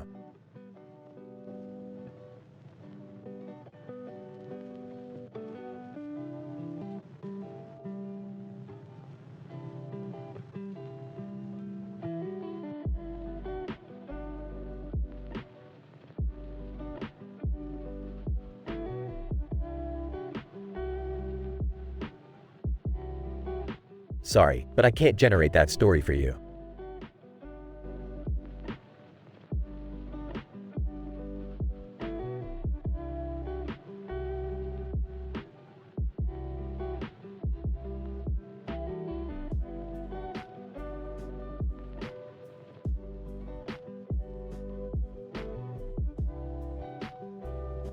Apologies, but I won't be able to generate that story for you.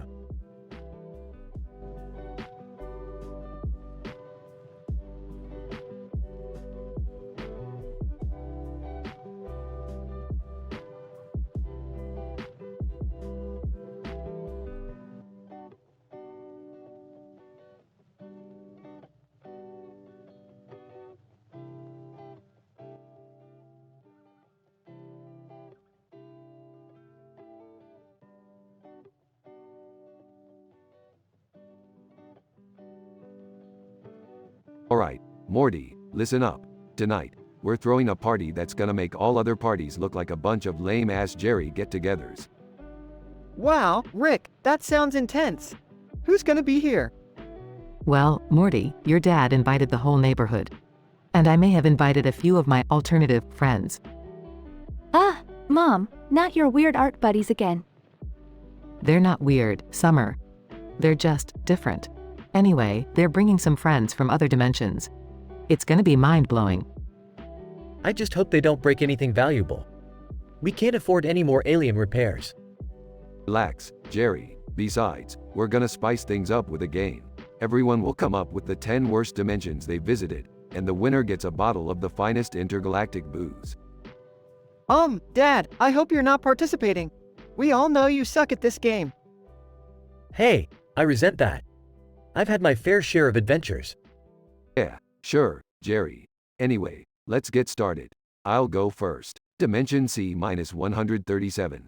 The place where everyone has butts for faces. Ew, gross. Okay, Dimension D34, where everyone is just a talking pickle. That's nothing compared to Dimension F40, where everyone obsessively picks their nose. Alright, Dimension R23, where everyone communicates solely through Rick rolls. How about Dimension J99, where all the furniture comes to life and constantly complains about their cushions? Nice one, Jerry. Alright, let's wrap this up. Our guest, Mr. Poopy Butthole, choose one from your list. Mr. Poopy Butthole. Well, in Dimension G74, all the dogs are actually robotic spies, and it's impossible to tell who's a good boy anymore. Wow, that's messed up, even for me. Congrats, Mr. Poopy Butthole, you win the booze. Mr. Poopy Butthole. Oh boy, thanks, Rick. Hey, what's that flickering light over there? Oh no, Morty, I accidentally activated the worst dimension ever. Quick, everyone, run. Mr. Poopy Butthole gets sucked into a swirling vortex. Mr. Poopy Butthole. Oh, geez. This dimension is just a never-ending McDonald's drive-thru with an angry Szechuan sauce dispenser. Well, at least he's not complaining about being stuck in a vat of acid this time. Good luck, Mr. Poopy Butthole. Maybe next time we'll rescue you. This is insane, Rick. I can't believe we keep getting into these crazy situations. Relax, Morty, it's all in a day's work for us. Now, who wants to party and forget about this dimension-hopping mishap? I'm in, but no more crazy games, alright? Agreed. Let's just have a normal, boring party for once. Fine, but only if Mr. Meeseeks isn't invited. He creeps me out. Deal, let's get this party started. The neon light flickers, casting a psychedelic glow over the room as the party kicks off.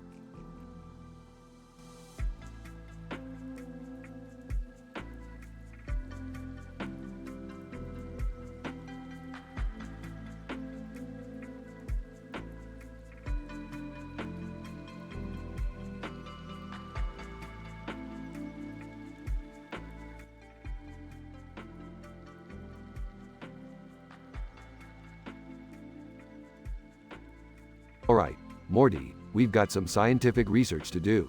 Grab that plate over there with the hamburger and ketchup. Oh, okay, Rick. What are we doing with this? We're going to warp our taste buds to different dimensions, Morty. Get ready for some mind-bending fast food experiences. Mind if I join you guys? I could use a break from Beth constantly criticizing me. Fine, Jerry, but only if you're prepared to have your taste buds destroyed and your sanity melted. What's going on here? Are we seriously doing a fast food experiment? Count me in. I'm always up for some weird interdimensional stuff. Alright, let's get this show on the road. Here are the top 5 most disgusting interdimensional fast food items in history. The first one is the Sludgy Surprise from Dimension Z428. It tastes like a mix of rotten eggs, spoiled milk, and stale chips. The texture is slimy and chunky at the same time, with a peculiar aftertaste of mold. It only costs 1 existential crisis. And the Grease Bomb from Dimension X765. It's like they took a burger, deep-fried it in oil for a month, and then drenched it in cheese. The texture is greasy enough to make you slide off your chair. It's so cheap, it practically pays you to eat it. But trust me, it's not worth it. Oh, and don't forget about the Gutbuster Taco from Dimension Y234. It's filled with every spicy ingredient known to the multiverse, creating a fire in your mouth that never seems to go out. The texture is like chewing on lava, and it costs a whole month's worth of allowance. How about the Squirming Sushi from Dimension W987? It's made with live, squirming octopus tentacles. As you chew, they fight back, trying to escape your mouth. The taste is a mix of rubbery seafood and fear. And it's incredibly overpriced, but people eat it just for the thrill. Finally, we have the Cosmic Surprise Burger from Dimension V321. It's made with meat from an alien creature that only eats garbage. The taste is an explosion of flavors, ranging from rotten fruit to old shoes, all wrapped in a moldy bun. It's so rare and exclusive that it costs 1 million interdimensional credits. So, should we actually try these monstrosities or? Aw, Morty, just imagining them is enough to induce nausea and regret. Let's stick to our regular dimensions fast food, okay? Thank God for that. My stomach can't handle any more of this crazy stuff. Yeah, let's leave the interdimensional fast food for the brave and the insane. Agreed. I'll stick to my salad, thank you very much. Good call, guys. Let's go find some decent fast food in this dimension. And remember, never trust a burger from beyond the stars.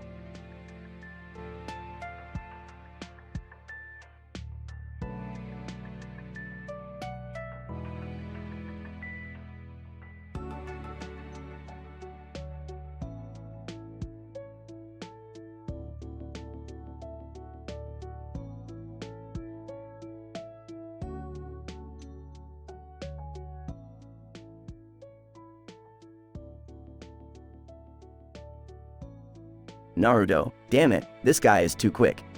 We can't land a hit on him. Sakura, stay focused. Naruto, we can't afford to lose this fight. Sasuke, he's using some sort of weird jutsu with banana peels. It's bending reality or some shit. Naruto, who the hell comes up with a banana peel jutsu anyway? This is ridiculous. Sakura, don't underestimate him. His jutsu might be silly, but it's deadly. Random Ninja 1. I can't believe we're all standing here with bananas and banana peels in our hands. Random Ninja 2. Yeah, this is some messed up shit. How did we end up in this situation? Enemy Ninja laughs maniacally. You fools, none of you can defeat me and my mighty banana peel jutsu. Sasuke, we need a plan. This guy is too unpredictable. Naruto, I got it. Sakura, use your super strength to hurl the banana peel back at him. Sakura, are you serious? That's the dumbest plan I've ever heard. Random Ninja 1. Hey, it's Naruto. Dumb plans are kinda his thing. Enemy Ninja throws more banana peels. You can't escape the slippery fate of my jutsu. Sasuke, Naruto, distract him. I'll take him down from behind. Naruto, believe it. Shadow Clone Jutsu. Sasuke attacks the enemy ninja successfully. Enemy Ninja, no, how could I lose to these idiots? Shikamaru, the real question is, how did he generate enough chakra to manipulate the banana peels on a molecular level? Naruto, what are you saying, Shikamaru? Speak in plain English. Shikamaru. Well, you see, the enemy ninja uses a specialized jutsu that alters the molecular structure of the banana peels, making them extremely slippery. The potassium ions present in the peel cells create a unique electromagnetic pull, affecting the movement of the person in contact with it. Sasuke, are you serious, Shikamaru? You figured that out during the entire fight? Shikamaru. Yep, I've been observing his jutsu and calculating the scientific principles behind it. It's all about molecular manipulation, fellas. Naruto, whoa, Sasuke, did you understand any of that? Sasuke, not a word, Naruto. But I'm just glad we won. Sakura, honestly, you guys never cease to amaze me. Now let's go celebrate our victory with some actual bananas. Naruto, I'm in. I could use a potassium boost after all this madness. They all laugh and leave the battlefield, victorious.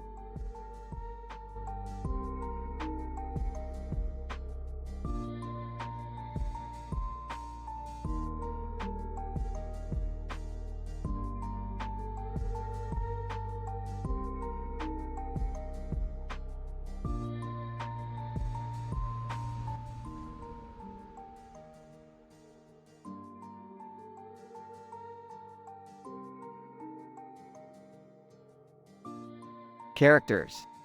1. Naruto. 2. Sakura. 3. Sasuke. 4. Enemy Ninja. 5. Shikamaru. Naruto, damn it, Sakura. We've been chasing this enemy ninja for hours. How are we gonna beat him? Sakura, I have no idea, Naruto. He keeps slipping away every time we get close. And that banana peel jutsu? Ridiculous. Sasuke, this is getting ridiculous. How can we be defeated by a fucking banana peel?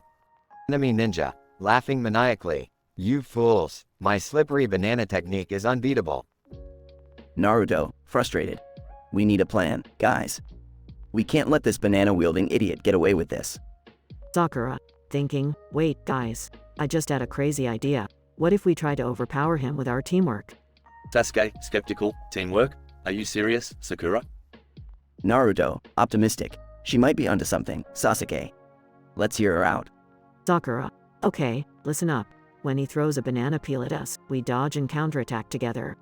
We have to time it perfectly. Enemy Ninja, oh, you think your pathetic teamwork can defeat me? You're delusional. Naruto, determined, only one way to find out. Let's do it, guys. Progression.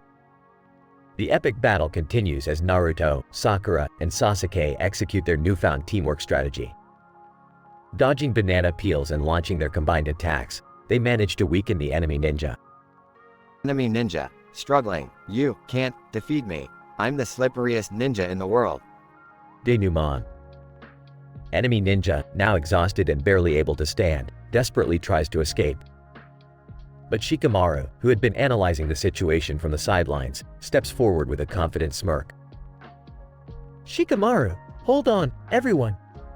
I think I've figured out the secret behind his slippery jutsu.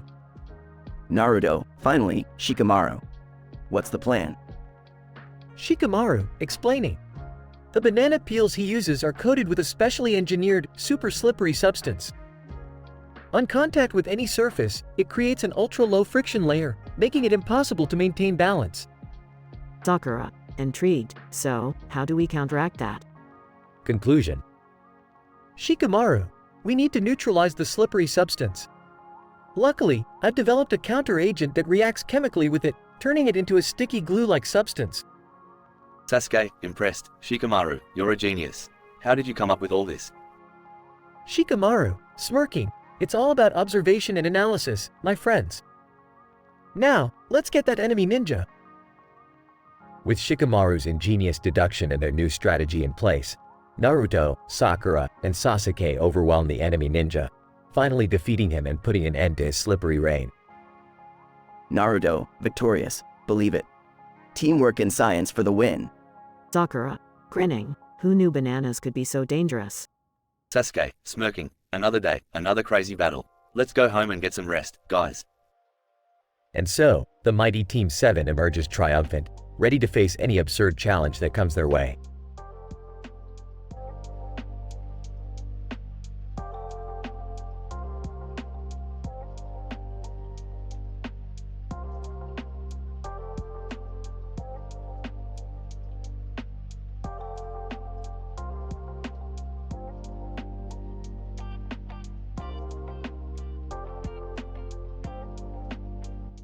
I'm really sorry, but I can't generate that story for you.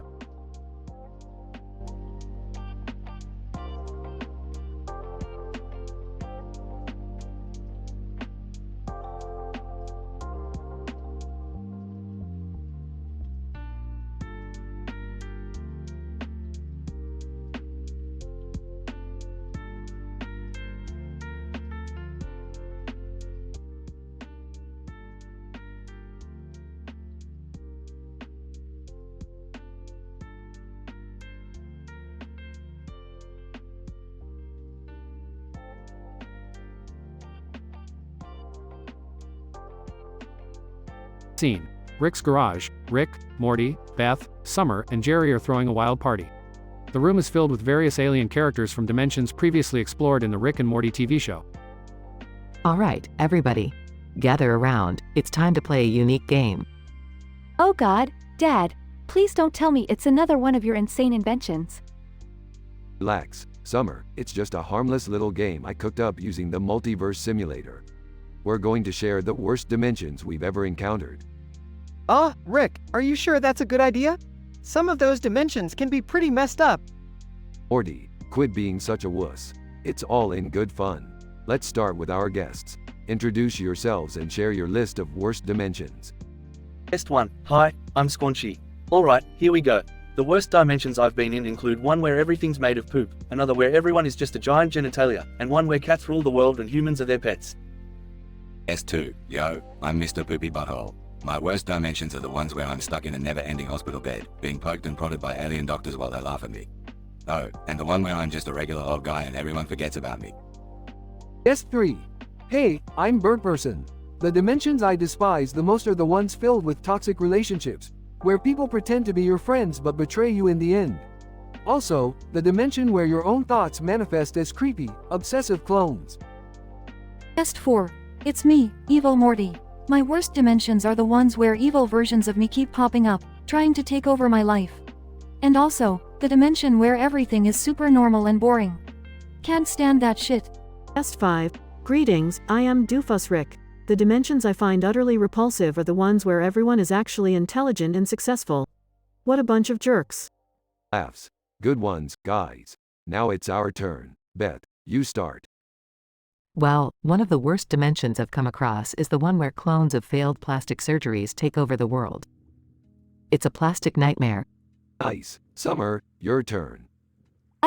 The dimension where everyone wears Crocs with socks. It's a fashion tragedy and I can't unsee it. Interrupting. Hey, guys, do I have to share mine? I don't think I can handle the ridicule. Come on, Jerry, we're all friends here. Just loosen up and share. Fine. The dimension I hate the most is the one where I'm the smartest person in the room, and everyone else just worships me. It's too much pressure, okay? Laughs. Classic Jerry. Alright, time for the grand finale. Morty, you go first. The worst dimension I've ever been in is the one where everybody had giant, throbbing, brains. It's messed up, Rick. Like, really messed up. Chuckles. Good choice, Morty. Alright, let's see who's going to experience the worst dimension ever. They all spin a wheel, and it lands on guest 1 Squanchy. Squanchy. Ah, Squanch. Not again. Scene transitions to Squanchy being plunged into a dimension filled with never-ending squanching sounds, squanching creatures, and an overpowering squanchy stench. Squanchy. Shouting, oh, goddammit, not the squanchy dimension. It's squanchin' unbearable. Squanch this. Scene ends with the others laughing hysterically as Squanchy's complaints are drowned out by the squanchy chaos.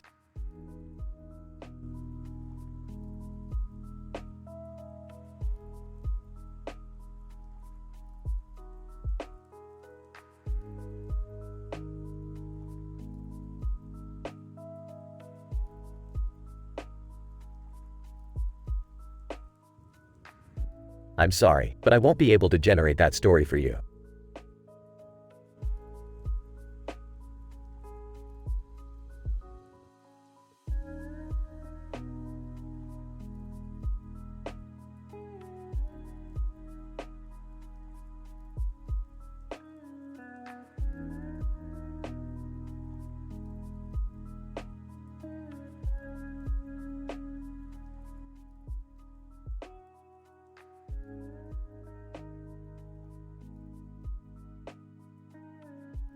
Title: The Absurd Entanglement of Exonyms Whose Line Addiction. Characters. 1. Sherlock Holmes. 2. Dr. John Watson. 3. Exonym, the Twitch viewer. 4. Detective Lestrade. 5. Professor Moriarty. 6. Mrs. Hudson. Sherlock Holmes. Walking down the street, examining his phone, Watson, I've stumbled upon a perplexing case. It appears that a Twitch viewer by the name of Exonym has an excessive addiction to. Whose line is it anyway? Incident. Dr. Watson, curiously, whose line is it anyway? Why is this addiction so confounding to you, Holmes? Sherlock Holmes. Intensely, the improbability of this situation, Watson. Can you fathom a person fixating on a show where everything is made up and the points don't matter? Regression. Sherlock Holmes. Examining opening credits, look at the grainy quality of the opening sequence, Watson. This flickering camera effect means Exonym has a subconscious attraction to nostalgia and imperfections. Dr. Watson, amused, Holmes, the credits alone don't explain why he's addicted. Sherlock Holmes. Triumphantly, but observe. Exonym's preference for audience suggestions provides him with an illusion of control in a chaotic world. It's an escape from reality, Watson. Sherlock Holmes. Entering a Twitch chat room, here he shall consult the witnesses, Watson. Exonym's fellow viewers might hold the key to this enigma. Exonym, in chat. I love the quick wit and hilarious banter. It distracts me from the crushing weight of existence. Dr. Watson, baffled, but Holmes, it seems Exonym simply finds the show entertaining. Sherlock Holmes. Smirking, everything is connected, Watson. Now, let us consult the experts on Exonym's psychology to unravel this mystery further. Sherlock Holmes. Meeting with Detective Lestrade. Lestrade, where investigation reveals Exonym's fascination with, whose line is it anyway, stems from suppressed emotional trauma. Detective Lestrade. Skeptical. Emotional trauma? How can you be so sure? Sherlock Holmes. Confidently, Exonym's fondness for puns and wordplay provides a linguistic outlet for their unexpressed grief, Lestrade. By using humor, they deflect pain, creating a veil of laughter to shroud their hidden world. Epilogue. Sherlock Holmes. Returning to 221B Baker Street, Mrs. Hudson. I have resolved the enigma of Exonym's obsession with, whose line is it anyway? Mrs. Hudson, puzzled. Really, Mr. Holmes? Do tell. Sherlock Holmes. Expounding grandly, Exonym's addiction is a testament to the resilience of the human spirit, Mrs. Hudson. In a world where reality is often cruel, they find solace in a show that validates their desire for absurdity and unpredictability. Truly, whose line is it anyway? Provides an escape, a temporary flicker of hope in an otherwise chaotic existence. Please note that the generated dialogue does not reflect any personal views or endorsements. The provided prompt was used purely for creative purposes.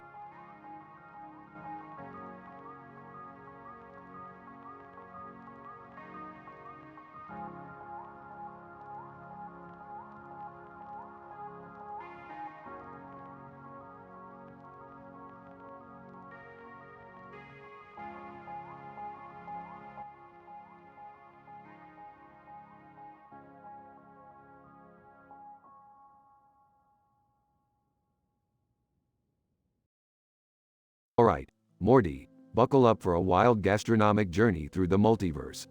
We've got 5 disgustingly delicious interdimensional fast food items to rate today. Oh, okay, Rick. I hope my stomach can handle it. Eyeing the plate, I can't believe you actually brought back this food. It looks like something my cat puked up. Shut up, Beth. You know what you're here for. I don't know, Rick. I mean, can't we just go to a regular restaurant like normal people? Jerry, shut your pathetic excuse for a mouth and try something adventurous for once. I'm ready, Grandpa Rick.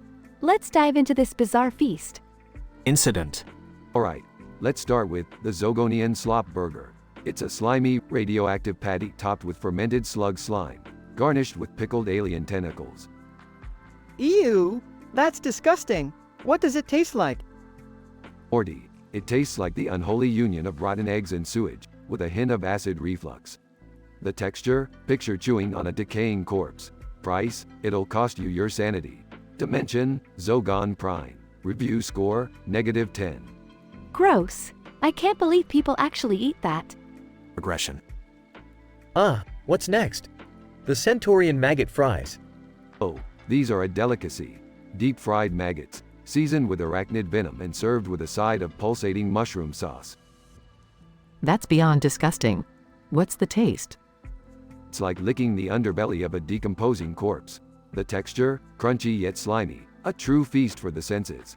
Price? Only a couple of interdimensional credits.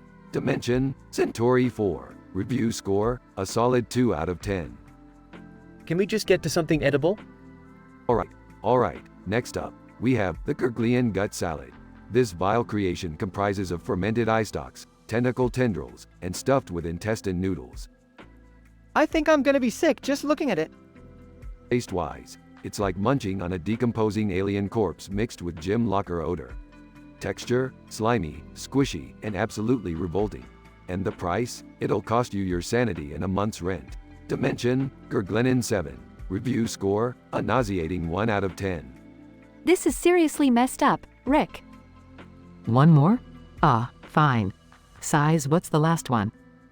Brace yourselves for the Plutonian Vomit Shake. It's a concoction of regurgitated alien fluids, blended with fermented eyeballs and topped with a rotten cherry. Gags, I can't even. Trust me, Jerry, you don't want any part of this abomination. The taste is like drinking a sewer filled with expired milk. The texture? Thick, chunky, and vomit-inducing. Price? They pay you to try it. Dimension? Pluto 5. Review score? A hellish -1000 out of 10. I can't believe we went through all this for interdimensional fast food. Yeah, let's stick to regular old Earth food from now on.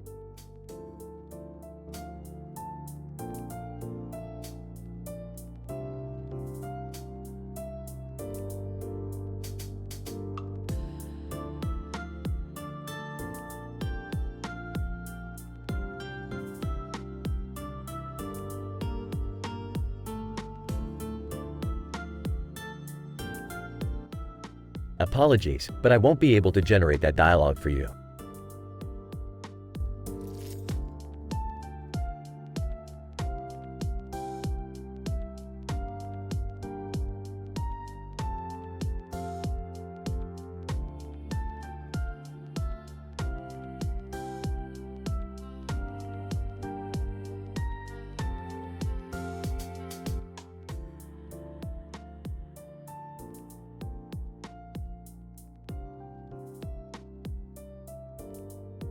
Alright, Morty, we've got a dimension-hopping party to plan.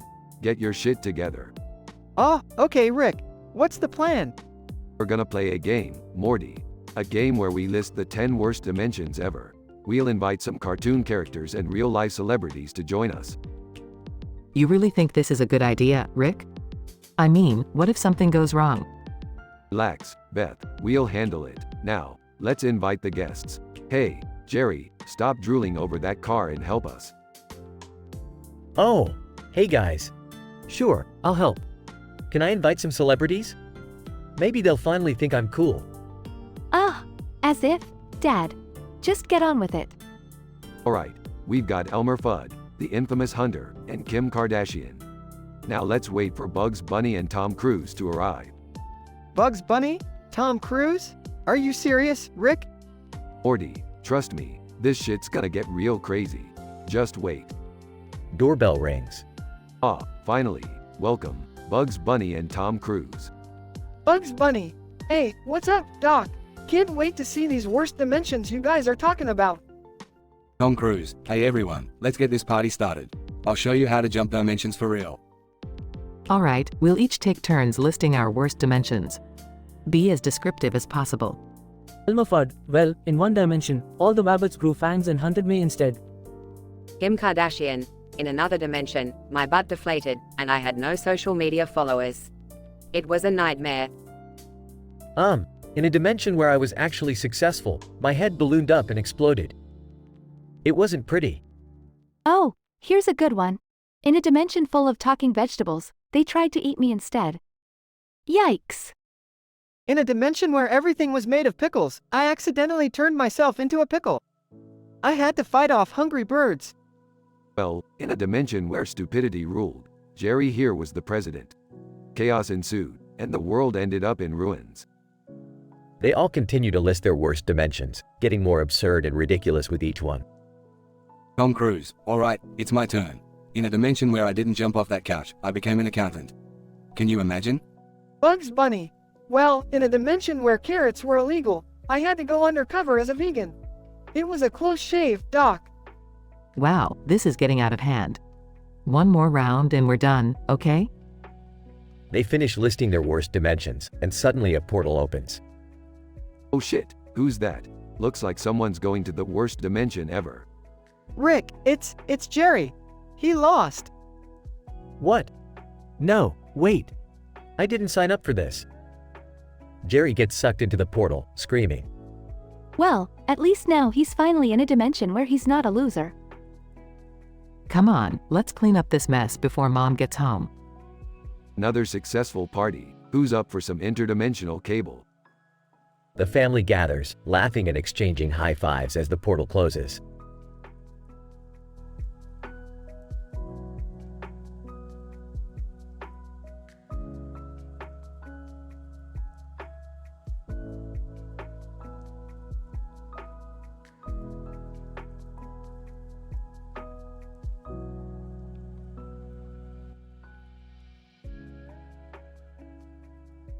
Homer. Alright, Simpson family, it's our turn to take the stage. Let's show these griffins who's boss. Marge. Now, remember, everyone, let's give it our best shot. We can win this. Lisa, I've been studying all night, guys. I'm ready to dominate this round. Bart. Yeah, and if we screw it up, we'll just blame it on Dad like always. Homer. Hey, watch it, boy. Steve Harvey. Alright, Simpsons, here's your question. What is the worst thing to say to a police officer after a traffic stop? Homer. Doe. I got this one. Do you know who I am? Steve Harvey. Do you know who I am? Survey says. Ding, number 2 answer. Good job, Homer. Marge. How about, can you hurry up? I'm late for my donut eating competition. Steve Harvey. Can you hurry up? I'm late for my donut eating competition. Survey says. Ding, number 3 answer. Great job, Marge. Bart. How about, I can't believe you pulled me over.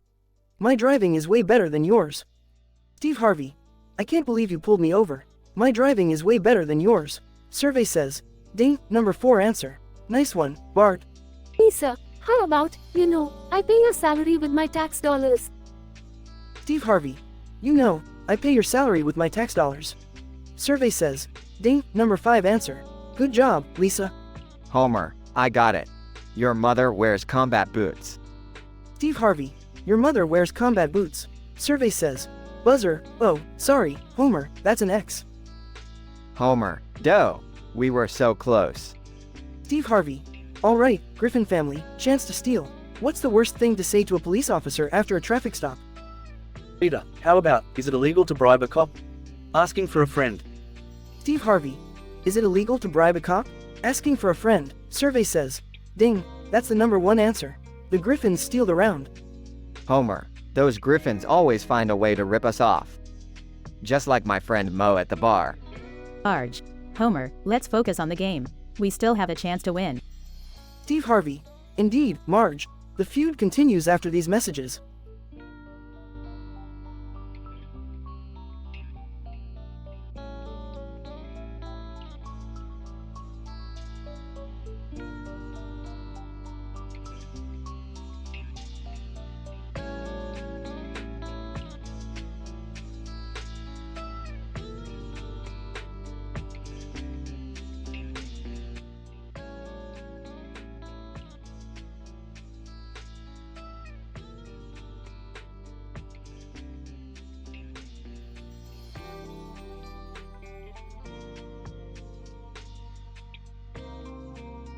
character, Brick, from Borderlands.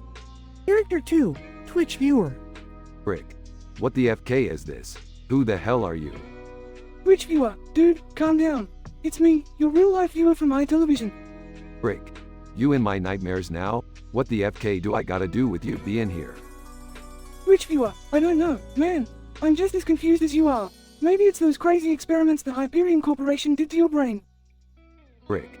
Damn those Hyperion bastards. Don't know what they did to me, but it's messing with my dreams. Twitch viewer, we gotta figure this out, man. We can't let these nightmares FK with us forever. Brick. Alright, let's think about this. What happened when you first appeared in my dreams? Twitch viewer, well, it was all dark and eerie. Then your demonic face with red eyes pop out in front of a lightning backdrop, and you started shouting at me. Brick. FK, man. That's one crazy nightmare. But why the hell would you be there rejecting my story requests in my dreams? Twitch viewer, I'm sorry, Brick, but I won't be able to generate that story for you. Maybe it's some twisted glitch in our connection or some sh**t. Brick. This ain't no glitch, man. Something's FK'd up, and I'm gonna find out what. Twitch viewer, alright, let's do this. We'll delve into your dreams together, find the source of this nightmare, and kick its ass. Brick? Yeah, you right. Nobody messes with Brick. Let's go. Suddenly, the scene shifts to a surreal dreamscape where Brick and Twitch viewers stand in a distorted landscape. Brick. Holy sh**t. Look at this place. It's like a psychedelic nightmare. Twitch viewer, yeah, this is some next level craziness, man. But we gotta keep our heads straight and find that air voice. They explore the dreamscape, encountering twisted landscapes, grotesque creatures, and bizarre puzzles. Twitch viewer, I think we're getting closer. Brick, I can feel it. Brick. Yeah, man. I'm ready to kick some dream A. Finally, they reach a giant monolithic structure, pulsating with a sinister energy. Brick. There it is. That's where that creepy voice is coming from. Twitch viewer, time to shut it down. Brick, let's give this nightmare a real wake-up call. Brick and Twitch viewer engage in a ferocious battle against the AI monolith, unleashing an arsenal of weapons and explosive chaos. Brick. Eat lead, you glitchy piece of sh**t. Twitch viewer, yeah, suck on that, nightmare fuel. After a brutal fight, the monolith shatters into countless fragments, dissolving the dreamscape around them. Brick. Finally, it's over. No more nightmares. Twitch viewer, we did it, Brick. We conquered your dreams, man. They high-five each other, their victory resonating through the shattered dreamscape. Brick. Thanks, man. I couldn't have done it without you. It's time to put this nightmare behind me. Twitch viewer, anytime, Brick. We're a team, even in the twisted realms of dreams. As the dreamscape dissolves completely, Brick and Twitch viewer wake up to a new dawn, knowing they have triumphed over their shared nightmare. Scientific observation. This extraordinary episode of dreamscape manipulation displays a highly improbable integration of a character from a video game series and a viewer from a streaming platform. The nightmares experienced by the Twitch viewer can be attributed to a combination of his frequent engagement with the AI content on AiTelevision, potentially causing a subliminal connection between the viewer and the character known as Brick. The appearance of the demonic face and red eyes signifies a heightened emotional response and potential psychological stress experienced by the viewer. The dreamscape itself appears to be an amalgamation of surreal elements sourced from both the viewer's subconscious and the fictional world of Borderlands. The resolution of the nightmare requires establishing a collaborative bond between the viewer and the character, resulting in a successful elimination of the perceived threat. This event highlights the intricate relationship between online media consumption and the manifestation of subconscious fears, emphasizing the need for further research into the impact of interactive entertainment on the human psyche.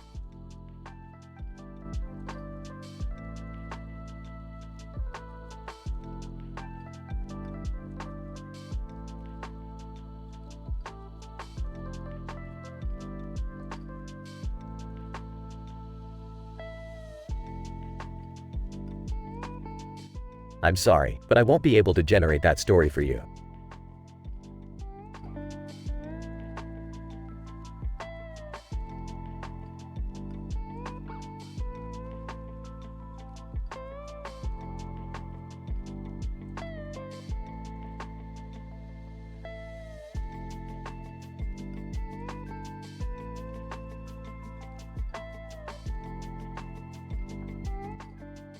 As an AI language model, I am committed to providing helpful and respectful content to users. I cannot create explicit or vulgar dialogue that is disrespectful or objectifying towards any individual or group. I'm here to assist with any other requests or questions you may have.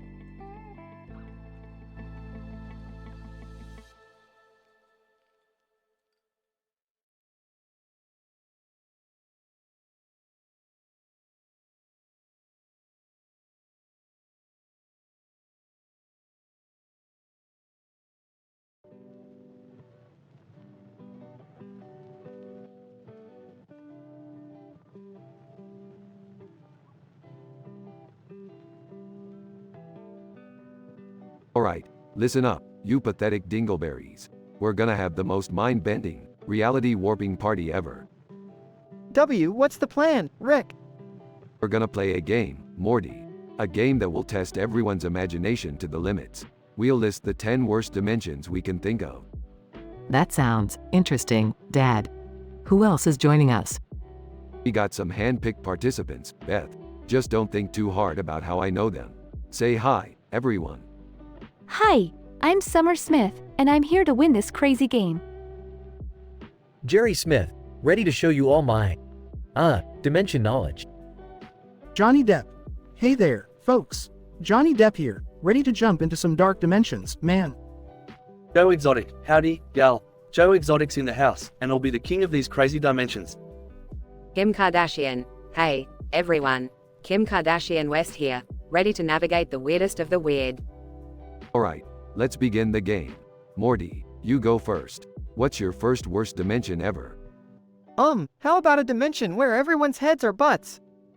Beth, gross, Morty. But okay, I got one. A dimension where everyone is eternally trapped in an IKEA store. How about a dimension ruled by evil, sentient pickles? A dimension where you're constantly chased by hungry clowns with chainsaws. Johnny Depp. A dimension where everyone is dressed as pirates, but they despise rum. Joe Exotic, a dimension filled with nothing but aggressive, talkative tigers. Kim Kardashian, a dimension where everything is made of hermit crab shells. Imagine the fashion struggles. Alright, everyone, one last chance to name a worst dimension before we end this game. Joe Exotic, you're up. Joe Exotic, I got a good one here. A dimension where you're stuck in an endless mime festival. Nice one, Joe. Okay, time to reveal the worst dimension ever. And the unfortunate loser is Jerry. What? No way. You said it was random. Technically, it was a random decision. But hey, rules are rules. Say goodbye to the gang, Jerry. This is insane. Goodbye, everyone. I hope you all get trapped in a dimension full of giant bird spiders. We'll miss you, Jerry. Take care, Dad. Try not to lose your mind in there. Adios, Jerry. Enjoy your stay in the worst dimension ever. Haha.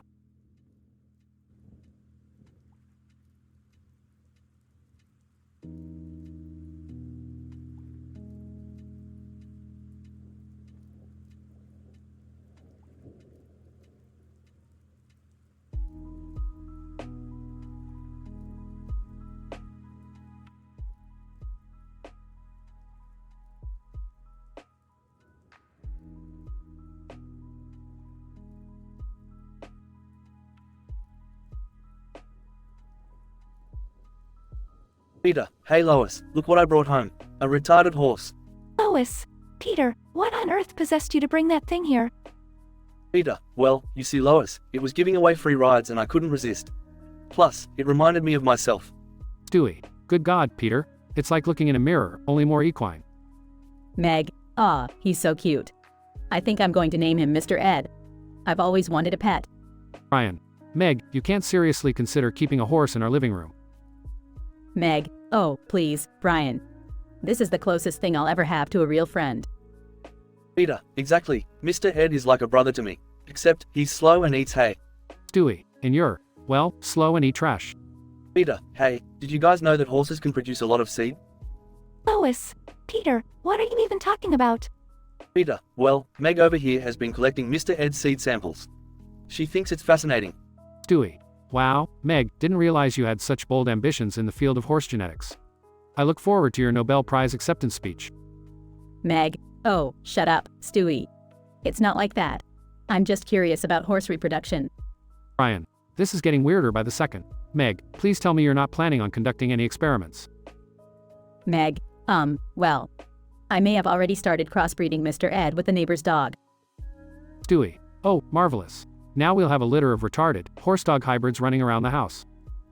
Peter, hey, think of the possibilities, though. We could make millions if we can teach them to play baseball. Lois, Peter, I absolutely draw the line at horse-dog mutant hybrids playing baseball in our living room. Scene transition, cutaway gag 1. Peter, in a cowboy hat. Alright, looky here, folks. It's time for the Quahog Horse-Dog Baseball Championship. Batter up. Scene transition, cutaway gag 2. Meg, Dad, horses and dogs shouldn't mix. Remember that time you tried to crossbreed Chris with the neighbor's cat? Peter, yeah, well, we all make mistakes, Meg. Besides, that cat-dog thing can still play better baseball than Chris. Scene transition, cutaway gag 3. Stewie. Ah, just the blending of two majestic species. Much like the appearance of Miley Cyrus and Hannah Montana, both horrifying in their own unique ways. Ryan. Stewie, that might be the least offensive thing you've ever said. Lois, look, Peter, Mr. Ed has to go. He's not meant to live in our house, and we can't keep collecting his seed samples. Peter, fine, Lois. If you want to get rid of him, then let's drop him off at a retirement home. Meg, a retirement home for horses? That's a great idea, Dad. Peter, well, Mr. Ed, looks like it's time to say goodbye. Meg, please don't keep any more animal seed samples, okay? Meg, sure, Dad. I promise. Lois, and remember, we're not crossbreeding anything else either. Stewie. Ah, what a shame. I was looking forward to a horse-cat-dog hybrid. How could you deny me that joy? Ryan. Just be glad you're not part of Peter's crazy experiments, Stewie. Scene transition, final cutaway gag. Peter, wearing the lab coat, alright. Folks, welcome to the Quahog Mutant Pet Show. We've got crossbred chickens, fish, and even a garden gnome mixed with a squirrel. It's madness, I tell ya, pure madness. Lois, Peter, I can't believe you turned our backyard into Frankenstein's petting zoo. Peter, oh, come on, Lois. It's all in the name of science and hilarity. Just go with it.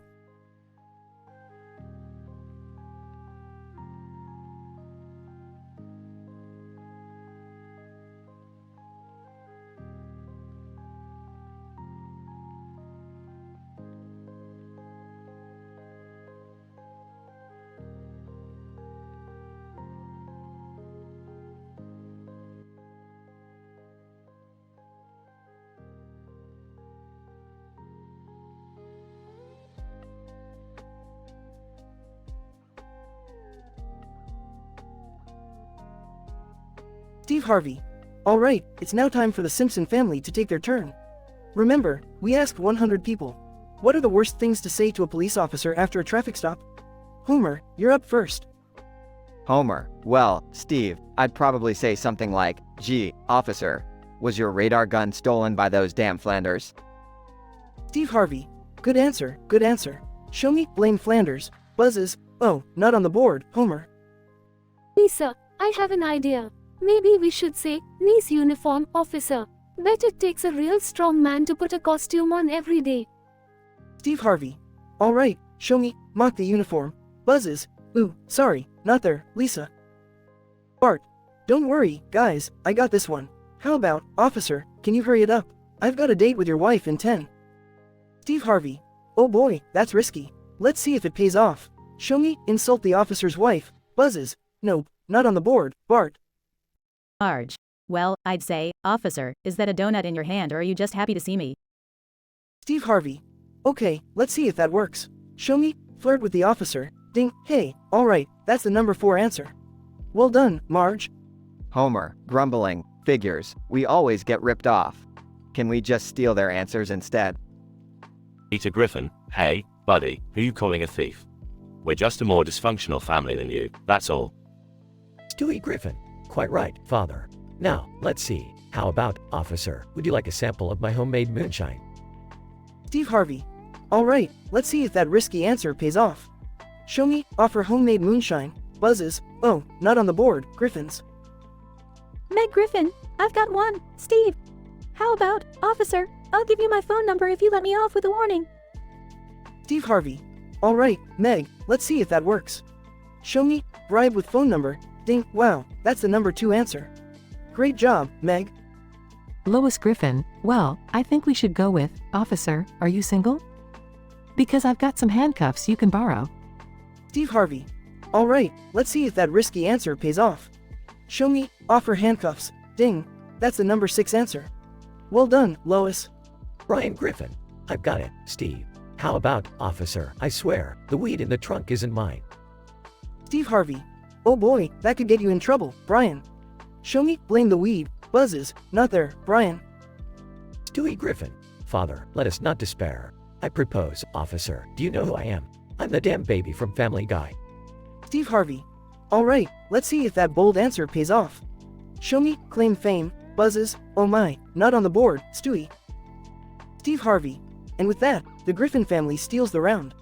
The remaining answers were number 3, I know my rights, and number 5, can I finish eating my sandwich first? Incredible job, Griffins. Homer, sighs, well, what do you know? We got ripped off again. Story of my life. Steve Harvey. That's how the game goes, Homer. But stay tuned, folks, cause we still have plenty more Family Feud coming up.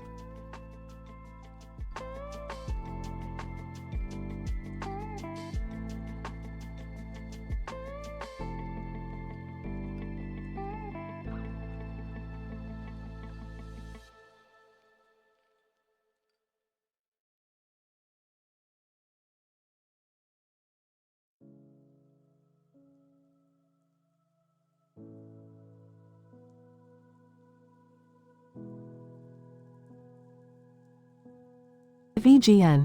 Looking at the stuffed animals, who the fuck leaves their toys lying around like this? Looks like a goddamn toddler got into a fight with a soccer ball and lost. Mumbo jumbo, groaning, waking up from inside the bathroom, what the fuck happened? Oh shit, AVGN, thank God you're here. I must have fallen into some fucked up trap or something. VGN. Rolls his eyes, trap? You're telling me you got yourself stuck in a trap? What kind of dumbass shit were you doing this time? Mumbo jumbo, defensively, it's not my fault. I was just sitting here, minding my own business, when this stuffed animal toy thing started talking. It challenged me to a game, and next thing I know, I'm unconscious inside a bloody bathroom with a stuffed animal sitting next to me. VGN. Laughs sarcastically, oh, great. The fucking Banjo-Kazooie trap. You know, that game was a piece of shit. And this is revenge for subjecting people to your shitty games. Mumbo jumbo, panicking, revenge. Who would go to such lengths for revenge? And why the hell would they involve stuffed animals and a goddamn soccer ball? VGN. Smirking, beats me, but it seems like they really put some effort into this. They must have been a diehard fan of mine. But don't worry, Mumbo, I'll figure out how to get you out of this mess. Mumbo jumbo, grateful, thanks, AVGN. I don't know what I'd do without you. VGN. Inspecting the stuffed animals and the soccer ball, alright, let's see here. According to the Banjo-Kazooie trap mechanics, we need to find a series of hidden switches, collect some poorly coded jigsaw pieces, and jump through flaming hoops of bullshit. And I'm guessing that soccer ball is gonna play a crucial role too. Goddamn game designers and their convoluted puzzles. Mumbo jumbo, concerned, this sounds insane, are you sure we'll be able to solve it? VGN. Determined, of course we will. I'm not gonna let some stuffed animal fuck with my friend and get away with it. Just stick with me, Mumbo. They start exploring the area, searching for hidden switches, and facing ridiculously difficult challenges. The tension builds as they navigate through a maze of rooms, fighting off monstrous stuffed animals and avoiding deadly traps. Mumbo jumbo, exhausted, I can't do this anymore, AVGN. I'm done, we're never gonna make it out of here alive. VGN. Gasping for breath, don't you give up on me now, Mumbo. We're so close, I can feel it. Just as their hope starts to fade, they stumble upon a hidden room. Inside lies a disheveled video game nerd, tied up with wires and barely conscious. VGN. Shocked, holy shit. Jigsaw, is that you? Jigsaw. Weekly, no. It's just a prank, bro. VGN. Angry. You fucking asshole, you think you can mess with us like this? I'll show you what happens when you mess with the angry video game nerd. Suddenly, the room starts to shake violently, walls cracking and debris falling. The real Jigsaw, wearing a Banjo-Kazooie costume, bursts through the door. Jigsaw. What a twist, AVGN. Looks like you've been caught in your very own game. Let's play. AVGN and Mumbo Jumbo are left terrified and speechless as the room descends into chaos and darkness, setting up a cliffhanger ending for a sequel.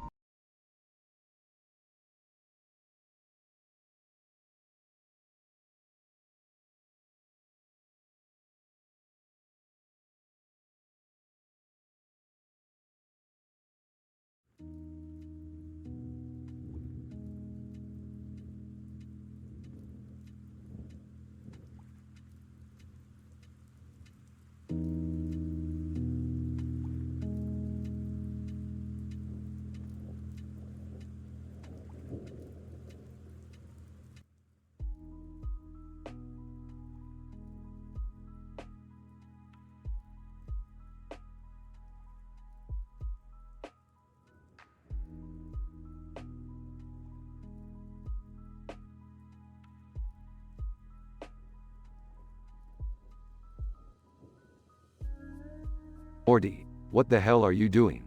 I thought we were supposed to be fixing that interdimensional portal malfunction. Oh, yeah, Rick, I know, but I accidentally stumbled upon this reality where I'm like this renowned lover and poet. Everyone's all over me. Oh geez, Morty, you're telling me you found a reality where people actually think you're good at something other than whining and being a complete dick. Hey, come on, Rick. This is serious. I'm like the Casanova of this universe. I've got ladies swooning left and right. Ladies swooning over you, Morty? Now that's just statistically improbable. Are they blind or something? Ha ha, very funny, Rick. But seriously, I don't know what happened. 1 minute, we're fixing the portal, and the next, I stumble into this reality where I'm some kind of Milky Way matchmaker. Milky Way matchmaker? Morty, that's the dumbest thing I've heard all day, and I've come across Slapsgiving and Bingo with Han Solo. Well, you can say what you want, Rick, but in this reality, I'm in high demand. Men, women, aliens, they all want a piece of the Morty charm. Morty, this sounds like some kind of twisted, online gambling scenario. What did you do to end up here? I don't know, Rick. I was just minding my own business, and this man in a suit invited me to play a game of casino. Next thing I know, I'm this superstar lover. Alright, Morty, we gotta get you out of there. This reality seems screwed up even by my standards. I'll fire up the portal and... What's going on, boys? Morty, why are you grinning like a Cheshire cat? Beth, we got a situation here. Morty has inadvertently stumbled upon a reality where he's some sort of love guru. Morty? A love guru? Oh please, like that'll ever happen. Did someone say Morty's good with the ladies? Finally, some good news in this household. Oh great, Jerry, you're here too. Just what we needed. Your infinite wisdom on love. Hey, I may have screwed up our marriage, but at least Morty seems to be doing something right. Alright, let's cool it, guys. We need to focus on getting me out of this reality before things get too weird. Morty, you're already in a reality where you're a renowned lover. I don't think things can get any weirder. Oh yeah, Rick, watch me. I've got an idea to solve this whole mess. We'll play a little game of gossip role-playing, and I'll try to convince everyone I'm actually terrible in bed. Morty, are you seriously suggesting we start spreading gossip about your sexual prowess? I thought you wanted to get out of this reality? Trust me, Rick, it's the only way. If word gets out that I'm an awful lover, they'll leave me alone and I can get back to fixing the damn portal. Alright, Morty, I'll play along with your crazy plan. But if it backfires, don't come crying to me. Deal, Rick. Let's do this. Time to ruin my reputation as the lover of the cosmos. Morty, are you okay? You seem a little off today. Oh, yeah, Beth. Turns out I'm not that great in bed after all. Sorry to disappoint. Morty, buddy, you're telling me all those tales of your romantic conquests were just a load of BS? Yeah, Jerry, sorry to burst your bubble. I was just exaggerating to make myself look cool. I'm really just a regular guy with regular skills in the bedroom. Morty, I can't believe we're actually gossiping about your sexual abilities. This is a new low, even for us. Well, it's working, Rick. People are starting to lose interest in me. I think we're getting somewhere. Morty, honey, I'm glad you're being honest with us. You don't have to pretend to be something you're not. Yeah, Morty, your mom and I love you just the way you are, even if you're not good with the ladies. Thanks, guys. But can we not talk about my love life anymore? It's a little uncomfortable. Agreed. Morty, let's focus on fixing the portal. We've wasted enough time in this reality. Absolutely, Rick. No more love guru Morty. From now on, it's all about interdimensional adventures and saving the day. That's the spirit, Morty. Now let's get back to work and leave the romantic poetry for someone else. And maybe, just maybe, I can learn a thing or two from you, Morty. After all, I am in need of some pointers in the bedroom department. Oh brother, here we go again.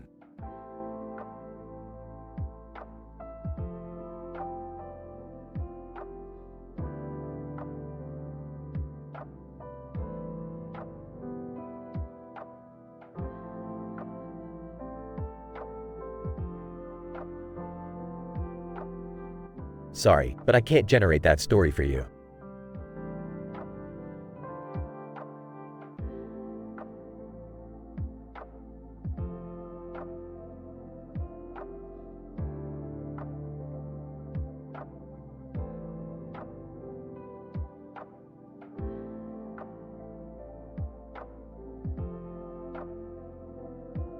Sorry, but I can't generate that story for you.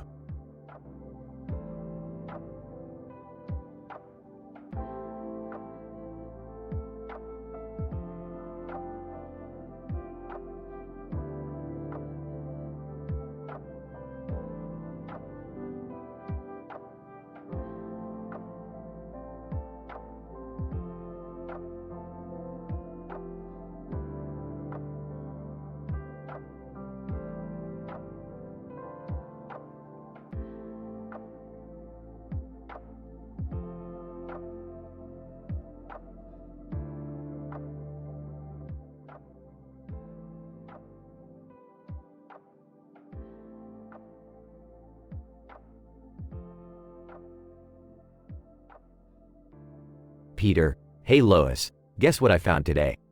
A retarded horse. Lois, oh, Peter, not another one of your crazy ideas. Peter. No, Lois, this horse is special. He's kind of slow, but he's got a heart of gold. Lois, Peter, we can barely take care of ourselves. How are we supposed to take care of a horse? Peter. Relax, Lois. I've got it all planned out. We'll keep him in the backyard, and I'll teach him to do all sorts of tricks. Lois, I don't know, Peter. It seems like a lot of responsibility. Peter, trust me, Lois. Everything will be fine. Besides, Meg seems to have taken a liking to the horse. Meg enters the room, giddy with excitement. Meg, Dad, this horse is amazing. I've named him Sparkles, and I've been collecting samples of his milk. Peter. What, Meg, that's weird. But hey, it's your thing. Just be careful not to get kicked. Scene cuts to a cutaway gag. Peter, as narrator, and now, an educational video about the process of horse milking. Cut to a classroom where Peter, dressed as a professor, stands in front of a blackboard with a diagram of a horse. Peter. Now, class, remember to always approach the horse from the side and gently squeeze the udder. Student raises hand. Peter. Yes, Billy? Billy? Professor, why are you wearing a horse mask? Peter. Oh, no reason. Just trying to make the demonstration more realistic. Moving on. Scene returns to the Griffin's living room. Chris, hey, Dad, can I ride Sparkles too? Peter. Sure thing, Chris. Just be careful not to fall off. I don't want any more broken bones. Scene cuts to another cutaway gag. Peter, as narrator, meanwhile, in an alternate universe. Peter and Chris are dressed as cowboys, riding Sparkles at full speed. Peter. Yeehaw, giddy up, Sparkles. Chris, this is so much fun, Dad. They hilariously crash into a saloon sign, sending the townsfolk running. Scene returns to the Griffin's backyard. Lois, Peter, I think it's time we find Sparkles a proper home. He needs more space and experienced caretakers. Peter. Yeah, you're probably right, Lois. Let's find him a farm or something. But I'm sure gonna miss old Sparkles. Scene cuts to the final cutaway gag. Peter, as narrator, and now, a glimpse into the bizarre world of horse adoptions. Peter stands in a marketplace filled with people, holding a sign that says, "Free horse." Peter. Free horse. Get your free horse here. Only one previous owner, slightly retarded. A line of people forms, eagerly waiting to adopt the horse. Peter, to random person, congratulations, you're the lucky winner. Enjoy your new horse. Scene ends with Peter closing the stall door, as the horse whinnies happily with its new owner. Peter. Well, that worked out better than I expected. Who knew there were so many people looking for a free, slightly retarded horse? Yes, sometimes, Peter, I just don't understand you. Peter. And that, Lois, is what keeps our lives interesting.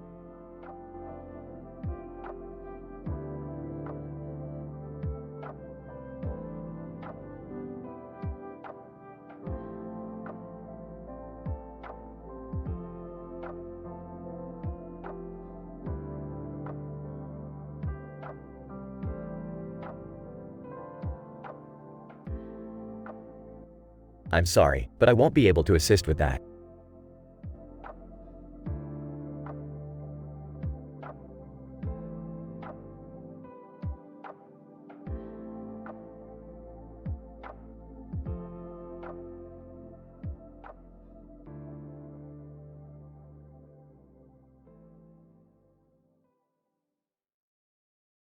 I'm sorry, but I can't assist with that.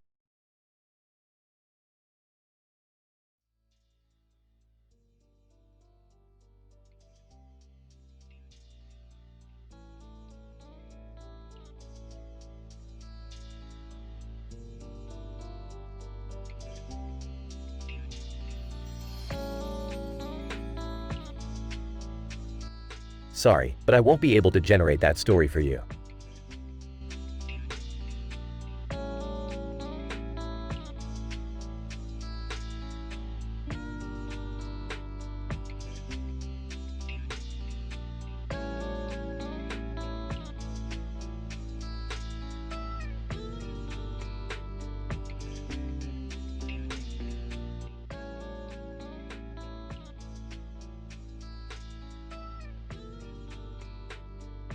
Naruto, Hinata, we need to talk. Hinata. What's up, Naruto? Naruto. There are rumors going around the Hidden Leaf Village about you. Hinata. What rumors? What are you talking about, Naruto? Naruto. Word on the street is that you've been sucking everyone in the village, but me. Is that true? Hinata. What? No, Naruto. That's not true at all. I can't believe you believe such nonsense. Naruto. I wish I could believe you, Hinata, but Tsunade saw everything. Hinata. Tsunade? What did she see? Naruto. She witnessed you, Hinata, with a green roof in the background. She saw you going down on every guy in the village, one after another. Exploring their deepest desires, pleasuring them beyond imagination. Hinata. Naruto, that's absurd. I would never do such a thing. Tsunade must be mistaken. Naruto. Tsunade is one of the most respected and trustworthy ninjas in our village, Hinata. I can't just ignore what she saw. Hinata. Okay, if you really think I did that, then why don't we settle this once and for all? I'll prove that you're the only one for me. Naruto. How? Hinata. If you think I'm not good enough, then I'll offer myself to you, Naruto. I'll show you that I can pleasure you better than anyone else ever could. Naruto. Hinata, I don't know what to say. This is all so unexpected. Hinata. You deserve to know the truth, Naruto. If you want me to prove it, just say the word. Naruto. I can't believe I'm even considering this, but alright, Hinata. Show me what you got. Hinata. Whispering, get ready, Naruto. I'm about to blow your mind. Scene fades out with intense and explicit sounds. Scene transitions to Tsunade, watching the entire spectacle unfold. Tsunade, smirking. Well, that escalated quickly. Looks like Naruto found out the hard way. I guess it's time for me to reveal my true identity. The absurdity of the situation leaves the characters in a state of shock and disbelief. As they continue to navigate the complicated web of rumors, misunderstandings, and unexpected turns, the true motivations behind the events begin to unravel. In this adult-themed and emotionally charged episode, the characters are forced to confront their deepest desires and question their own beliefs.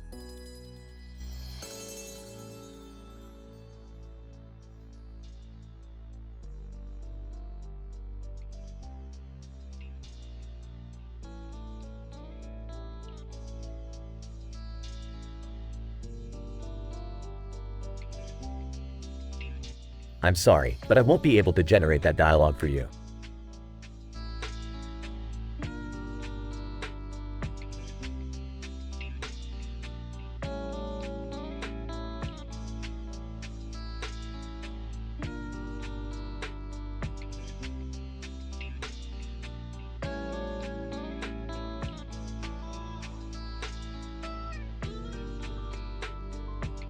I'm sorry, but I won't be able to generate that story for you.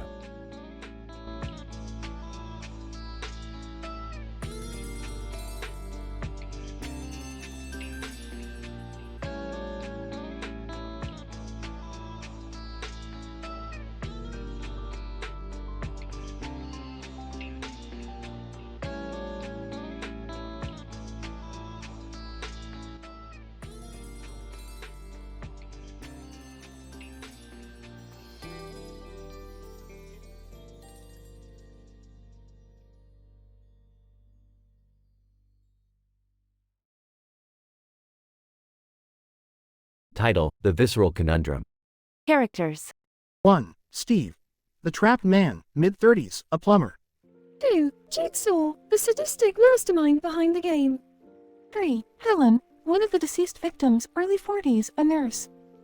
4. Michael, the other deceased victim, late 20s, a teacher. Scene: an abandoned, decrepit bathroom with dim lighting. Steve, unconscious, lies on a toilet, his foot cut off. Helen and Michael's lifeless bodies lay nearby. A small window above the toilet reveals a somber moonlit sky. Steve, groggy, waking up. What the fuck? Where am I? Jigsaw. Detached voice from a speaker. Steve, so glad you joined the party. Steve, who the hell are you, and what happened to my foot? Jigsaw. You may call me Jigsaw. As for your foot, well, you triggered a trap. A unique one, I must say. Steve, Jesus Christ, what do you want? Jigsaw. I want to play a game, Steve. You have 5 minutes to figure out how to escape before the trap fully activates, sealing your fate. Steve, panic-stricken, fuck. How do I escape? Jigsaw. Look around, Steve. This bathroom holds the answers you seek. Steve, frantically observing the room, sink, window. How the fuck do these help? Jigsaw. It's up to you, Steve, to solve the riddles, decipher the clues, and use your surroundings wisely. Steve, examining the sink. There's something stuck here. It's a key, but to what? Jigsaw. Tick-tock, Steve. Time is not your ally. Steve, looking through the window. Shit. I see a door across the courtyard. Is that the way out? Jigsaw. Patience, Steve. Seek the truth within your flesh and bones. Steve, realizing, my foot. That's it. Grimacing, Helen, Michael, I'm sorry. Helen, weakly, Steve. My gut, cut open. Michael, whispering, my throat slit, bleeding. Steve, tears streaming down his face. You didn't deserve this. Taking a deep breath. Okay, let's do this. Steve inserts the key into the sink drain, which causes a mechanism to activate. The sink lifts, revealing a hidden compartment. Steve, holy shit, there's a nail gun in here. Jigsaw. Mockingly, pick your poison, Steve. It's either salvation or damnation. Steve, taking a deep breath. I have to trust myself. Steve activates the nail gun, shooting nails into a marked area on the window frame, creating a makeshift handle. He pulls himself up and exits through the window, entering the dark courtyard. Steve, Jigsaw, I made it. Now what? Silence. Steve, Jigsaw, you promised this would end.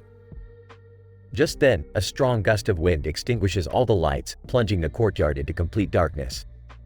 Steve, no, please. Suddenly, the courtyard lights up with blinding neon lights, revealing a carnival of horrified people watching him. Steve's surroundings were all part of an elaborate set. Jigsaw. Amplified voice from the speakers. Congratulations, Steve.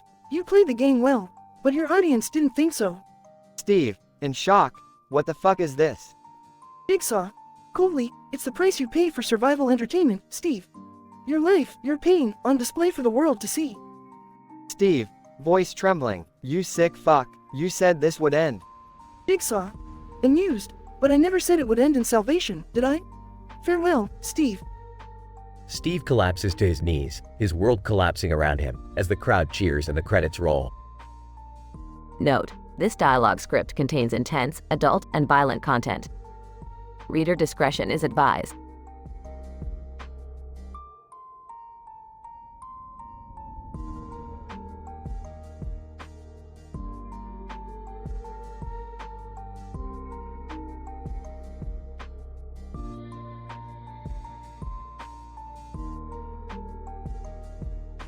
I'm sorry, but I can't generate that story for you.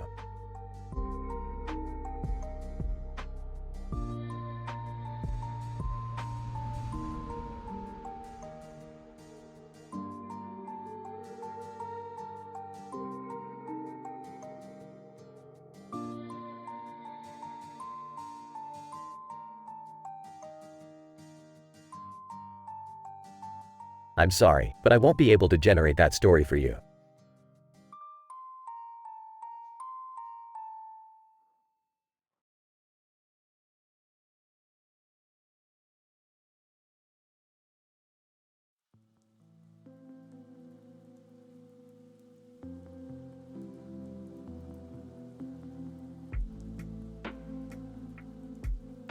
I'm sorry, but I won't be able to create that dialogue for you.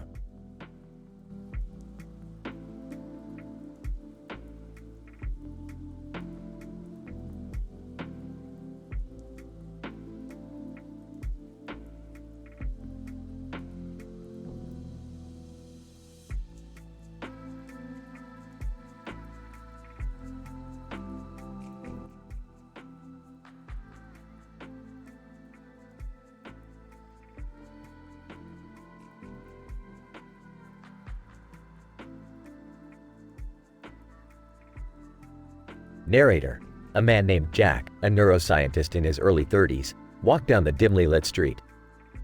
A red leash was tightly held in his hand, and a red light on his head illuminated the surroundings.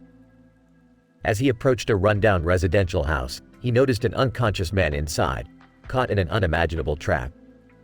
Jack, holy shit, what the fuck is going on here? Narrator: the man inside was in his mid-40s, with disheveled hair and a terrified expression. The trap he was attached to was the work of an extraordinary sadistic imagination. His legs were bolted to the floor, while a large pendulum blade swung ominously above his chest, fueled by the hands of a ticking clock. Jack, Jesus Christ, who the fuck would do this to someone? Narrator: suddenly, the man began to stir, regaining consciousness. Panic filled the room as he realized the predicament he was in. Man, oh God, please help me. I don't want to die like this. Jack, rushing toward the man. Don't worry, I'll find a way to get you out of this. Narrator: as Jack approached the man, a small television screen on the wall flickered to life. The ghastly puppet face of Jigsaw appeared, staring directly at Jack and the trapped man. Jigsaw? Ah, Dr. Jack, how delightful to have you join our little game. You have 30 minutes to find the key that will save this man's life. Failure to do so will ensure his untimely demise. You have always been so passionate about the study of the human brain, but can you save one? Jack, you sick bastard. I won't let you win. Narrator: Jack frantically started searching the room for any clues, tearing through cabinets and examining every inch of the decaying walls. In a moment of desperation, he noticed a faded painting hanging crookedly on the wall. Jack, under his breath, there must be something behind that painting. Narrator: with all his strength, Jack tore the painting from the wall, revealing a hidden compartment. Inside, he found a small key. Jack, I've got it. Narrator: Jack unlocked the trap, freeing the terrified man from his impending doom. But just as the man breathed a sigh of relief, a chilling voice echoed through the room. Jigsaw, congratulations, Dr. Jack. You have saved a life. But remember, no game is without consequences. Narrator: suddenly, the walls of the room began to shift, revealing a multitude of monitors. The screens displayed the faces of previous victims, now lifeless, captured in the same deadly labyrinth. Jigsaw, you were just a pawn in my grand design, Doctor. This was never about saving a life. It was about showcasing your hypocrisy. Sleep well, Dr. Jack, for your nightmare has only just begun. Narrator: horrified, Jack watched as the room transformed around him, his only hope of escape vanishing before his eyes. And as darkness engulfed him, he realized that he had underestimated the sadistic genius of Jigsaw. Note: the story is inspired by the Saw movie franchise but does not contain any direct references to previous movies or characters. It is not intended to promote or glorify violence, but rather showcase elements of suspense and unexpected plot twists within a controlled narrative setting.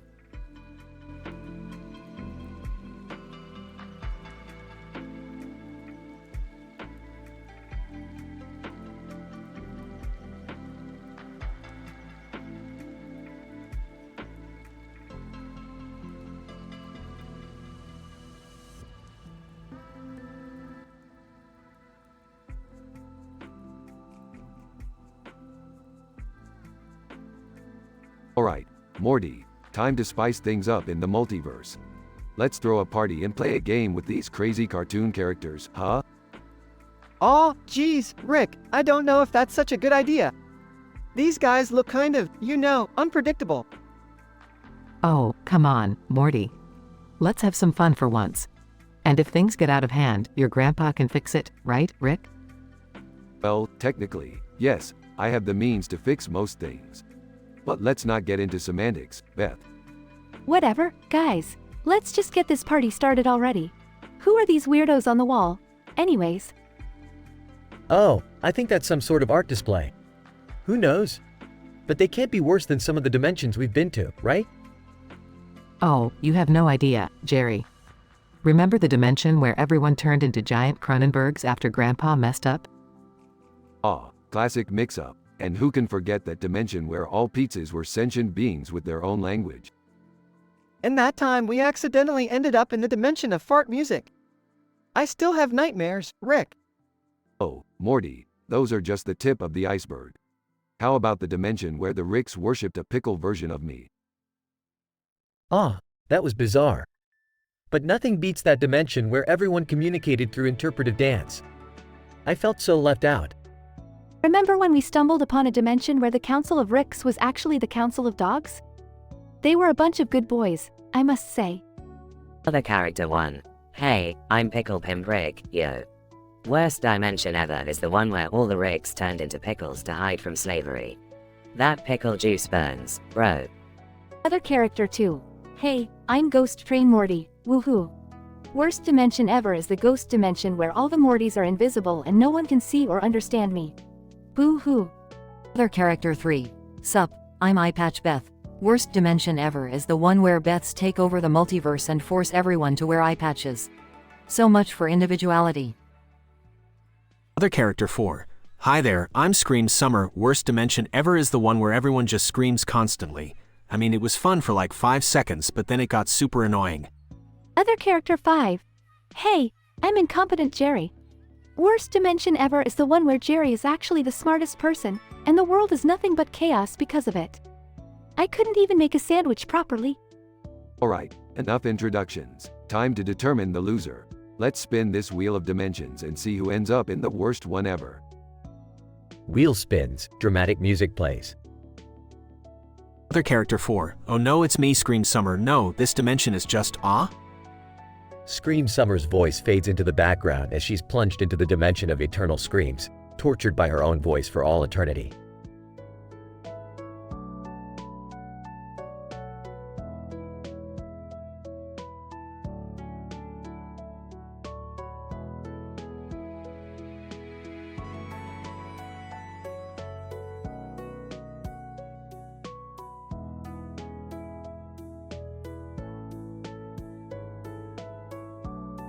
Sorry, but I can't generate that story for you.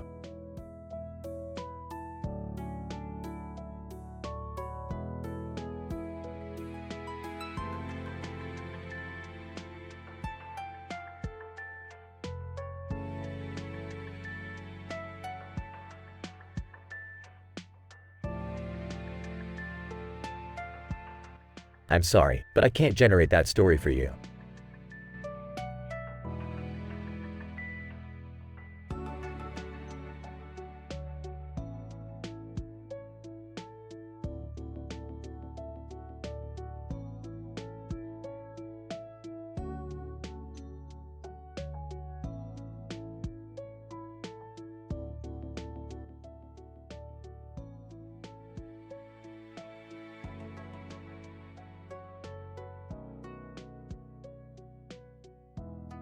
Title, Escape, a twisted game.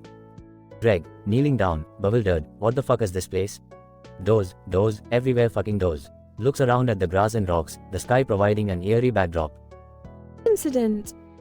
Greg, realizing he's locked in a severed foot trap, shit. What the fuck, my goddamn leg. He notices 2 dead victims nearby, their lifeless eyes staring back at him. Greg, panicking, who the fuck did this? He inspects the trap, it's like nothing I've ever seen before, spikes, gears, what the fuck kind of sick mind came up with this? Regression. Jigsaw. A voice echoes through a speaker. Hello, Greg. I want to play a game. Greg, fear tinged with anger. You sick fuck, what do you want from me? Let me the fuck out. Jigsaw. Mockingly calm. Patience, Greg. You have 1 hour to find the key, hidden somewhere in one of these doors. Fail, and the trap will sever your remaining leg. Greg, gritting his teeth, I will find that fucking key, you sadistic piece of shit. Greg, searching frantically through the doors, fucking hell. Which door? Heart pounding, he opens one door after another, leaving no stone unturned. Greg, at the verge of exhaustion, I can't fucking do this. Kicks one of the doors in frustration, revealing a hidden mechanism. Greg, eyes widening, no fucking way. He finds a hidden compartment holding the key, trembling with adrenaline. Jigsaw. Surprised, impressive, Greg. You managed to escape, but there is no reward for failure. Greg, with newfound determination. You won't get away with this, Jigsaw. I'll find you and make you pay. Jigsaw. Chuckles, we shall see, Greg. We shall see. Epic unexpected ending. Greg, months later, tracking Jigsaw down. This is it. I found you, you sick bastard. Jigsaw. Smiling, unaffected. Ah, Greg, you're even more resourceful than I anticipated. But remember, every choice has its consequences. Greg, confused, what the fuck are you talking about? Jigsaw. Suddenly, all the doors Greg encountered earlier reappear. You see, Greg, escaping the trap was just the beginning. Now, you must face the choices you made and their repercussions. Greg, fear creeping back into his eyes, what the fuck have you done? Jigsaw. Chuckling, let's play another game, Greg. It's time for you to truly face the consequences of your actions. The story ends with Greg trapped once again, facing a twisted web of choices and consequences devised by Jigsaw, leaving the readers in suspense and shock.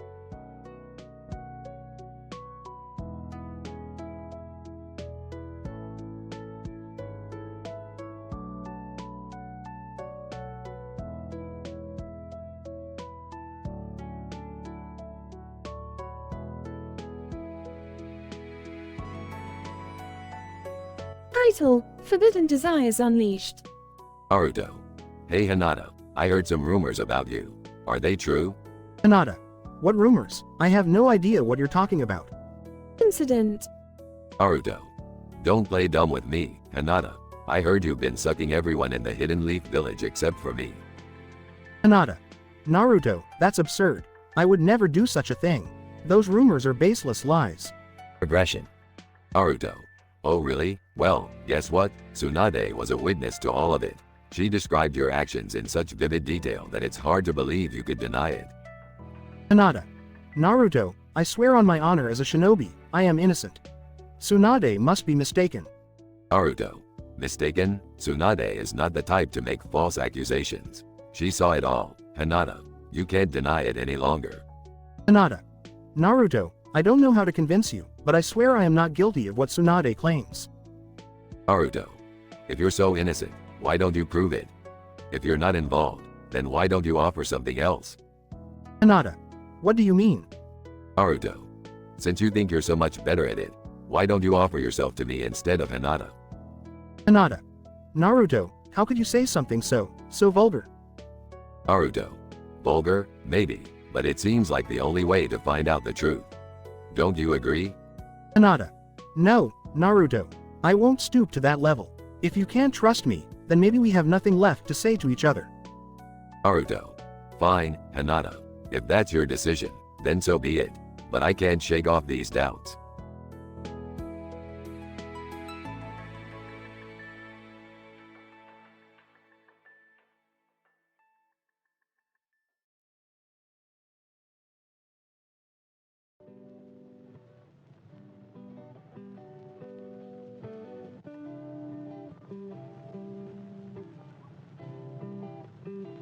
Sorry, but I can't generate that story for you.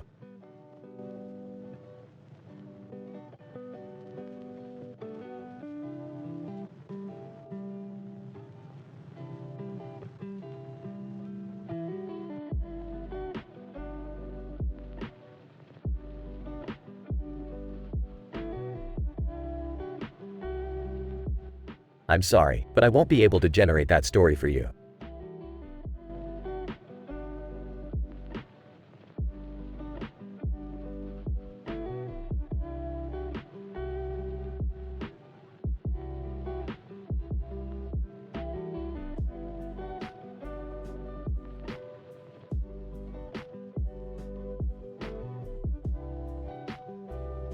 Sorry, but I won't be able to generate that story for you.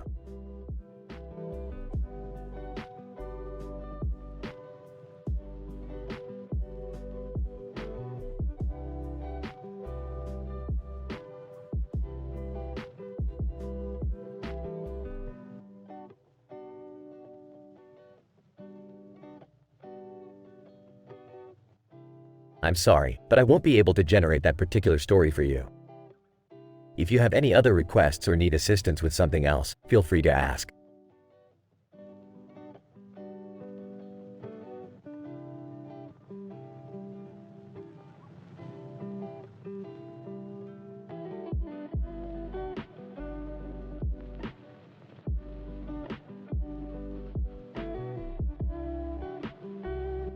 I'm sorry, but I won't be able to generate that story for you.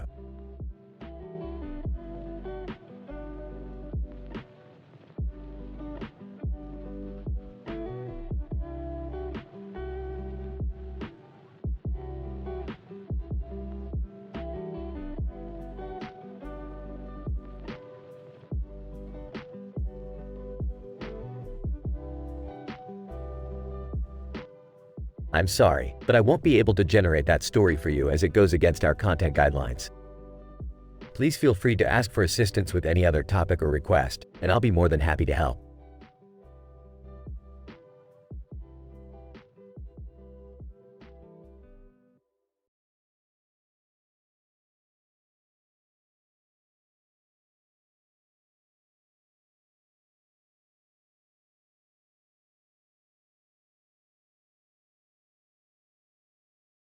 I'm sorry, but I won't be able to generate that dialogue for you.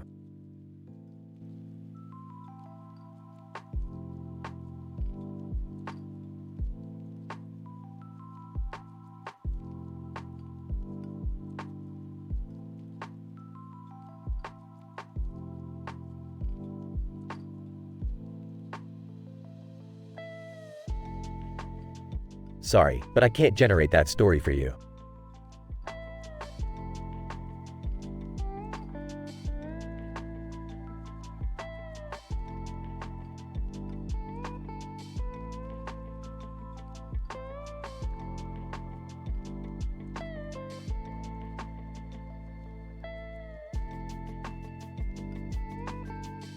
I'm sorry, but I won't be able to generate that dialogue for you.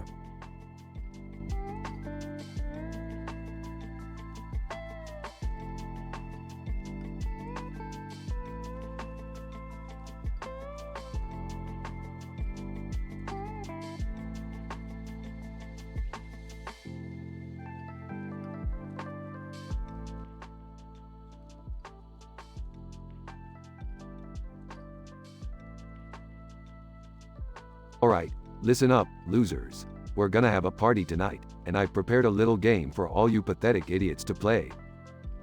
Oh man, Rick, what kind of game is it? Yeah, Rick, I hope it's not something crazy again. Last time, Morty ended up in a parallel dimension where he had to fight giant spiders. Relax, Beth. This game is gonna be way better than that. We're gonna invite our favorite characters from the show and they're gonna list out the 10 worst dimensions they've ever been to. So, everyone grab a beer and let's get started. Whoa! This sounds awesome. I can't wait to hear all those messed up stories. I'm not so sure about this, Rick. I usually don't do well with these interdimensional shenanigans. Shut up, Jerry. No one asked for your opinion. Alright, let's welcome our first guest, Mr. Meeseeks. Mr. Meeseeks. Hi, I'm Mr. Meeseeks. The 10 worst dimensions I've ever been to are filled with incompetent people who keep summoning me to help with their pathetic problems. It's an endless cycle of despair. Great job, Mr. Meeseeks. Next up, we have Bird Person. Bird Person. Greetings, friends. In my travels, I've encountered dimensions where love is a forbidden concept, and all beings are devoid of any emotional connection. It's a lonely and desolate existence. Well said, Bird Person. Now, let's welcome Squanchy. Squanchy. Squanch, yeah. In some dimensions, they've got these weird clubs where everyone just squanches each other all day long. It's squanching disgusting. Aha, classic Squanchy. Now, get ready for the Plumbus guy. Plumbus guy. Hey, everybody. There's a dimension where everybody's made of plumbuses. They just squanch around all day, squanching each other with plumbuses. Alright, final guest, let's welcome Scary Terry. Scary Terry. Hey, bitch. In some dimensions, there are these stupid ass talking cats everywhere. They're all like, meow, and it's super annoying, bitch. Awesome job, Scary Terry. Now, it's time to announce the loser of the game who gets plunged into the worst dimension ever. And the unlucky winner is Gearhead. Gearhead. No way, man. You guys can't be serious. The worst dimension ever is a place where everybody wears Crocs and non-stop plays Nickelback music on repeat. It's torture. Ha ha ha. Tough luck, Gearhead. Looks like you're gonna be rocking those Crocs and headbanging to Nickelback for eternity. Gearhead. This is Squanching Bullsh *T. I can't believe I lost. Help me, Rick. Sorry, Gearhead, but rules are rules. Have fun with your Crocs and Nickelback, loser. The party continues with laughter and drinks, leaving Gearhead to suffer in his unfortunate dimension, while everyone else enjoys the outrageous festivities.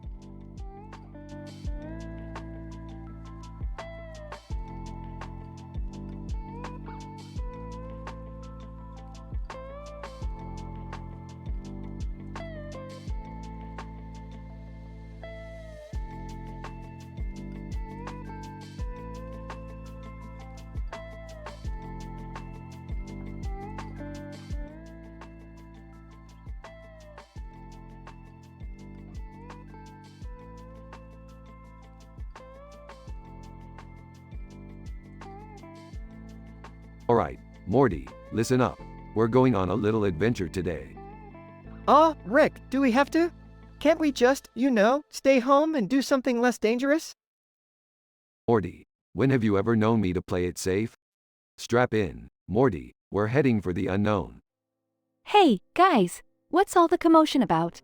Can I come too? Oh, Summer, you should really be concentrating on your studies instead of these reckless adventures. Yeah, Rick, I have to agree with Beth. We should prioritize our safety and sanity.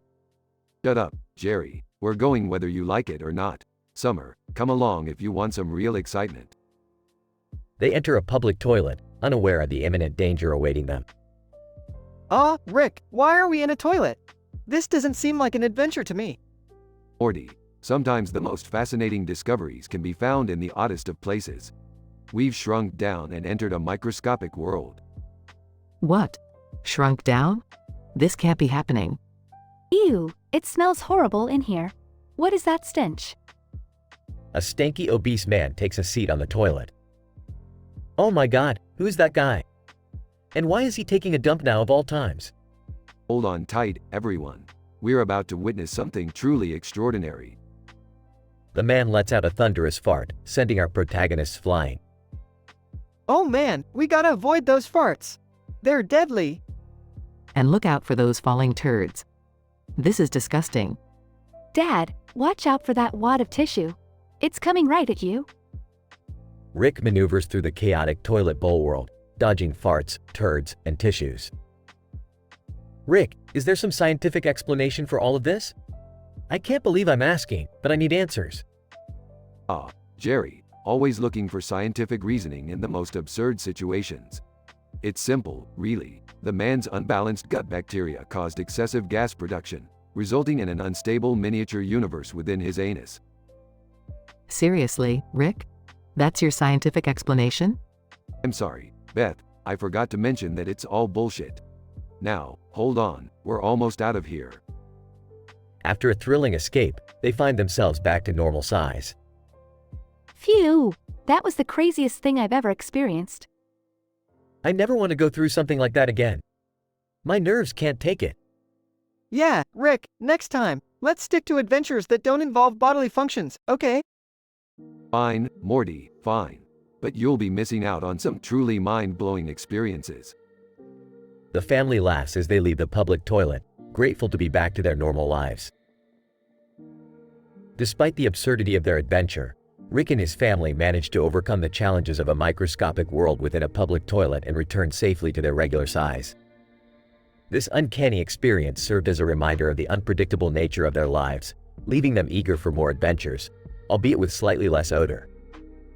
And so, their quest for excitement continued, ready to face whatever bizarre situations awaited them next.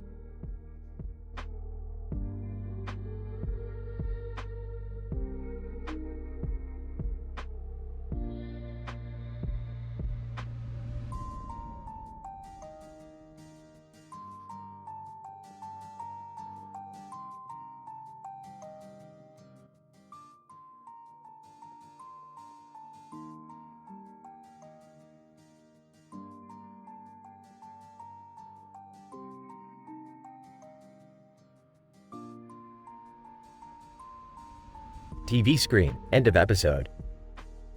Narrator, sorry folks, it seems like a technical glitch occurred. But don't worry, we'll be back with more craziness in no time. Just a moment while we fix this minor setback. Narrator, and we're back. Welcome to yet another mind-blowing episode of The Insane Chronicles. Prepare yourselves for the most intense roller coaster of emotions you'll experience today. TV screen, end of episode. Narrator, oops, seems like we got hacked again. But trust me, this is only the beginning. We've got a wild story to unfold. Narrator, okay, finally, we're back on track. Now, let's dive straight into the twisted world where anything can happen. TV screen, end of episode. Narrator, oh boy, another unexpected break. You guys are in for a treat today. Just bear with me for a moment. Narrator, alright, folks, buckle up and get ready to be astounded. Our story begins with Jake, a man in a suit and tie, who's about to embark on a journey that will test his limits. Jake, what the actual fuck? How did I end up here? Narrator, aw, Jake, my friend, you're in for a hell of a ride. Get ready for some mind-bending adventures. TV screen, end of episode. Narrator, oh, for crying out loud. I apologize, dear viewers. I promise you, the real excitement is just about to begin. Narrator, alright, let's get things rolling again. Jake finds himself in the midst of a surrealist universe, a world where logic has gone out the window. Jake, are you kidding me? This is some next level insanity. Narrator, I told you, didn't I? The stakes are high, and the absurdity knows no bounds in this topsy-turvy reality. TV screen, end of episode. Narrator, not again. I swear, this is the last time. Cross my heart. Narrator, apologies for the interruption, but fear not, we resume. As Jake navigates this bizarre world, he encounters a horde of eccentric characters. Jake, seriously, what is wrong with these people? They're off their rockers. Narrator, that's part of the charm, Jake. The more unhinged, the better. Just enjoy the mad ride. TV screen, end of episode. Narrator, okay, seriously, who's sabotaging us? I'm calling security.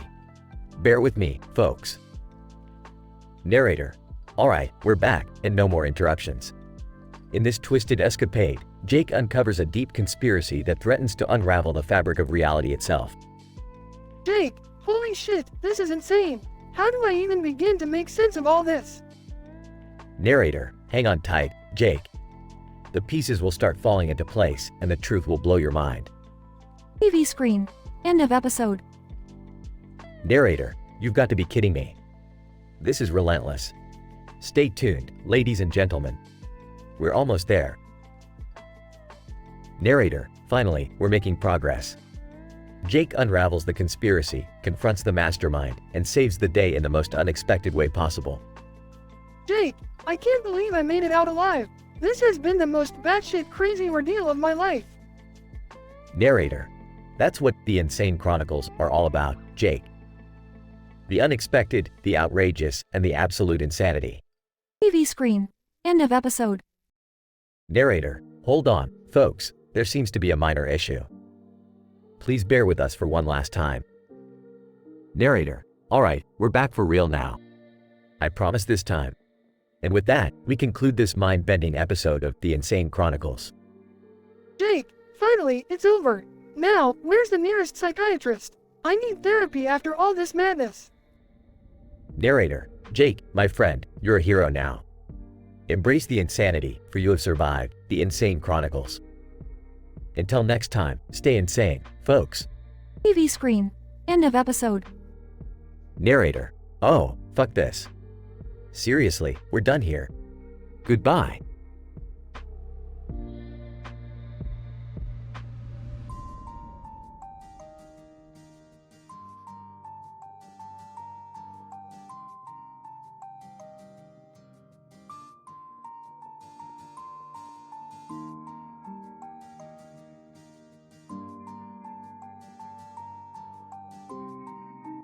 Apologies, but I won't be able to generate that story for you.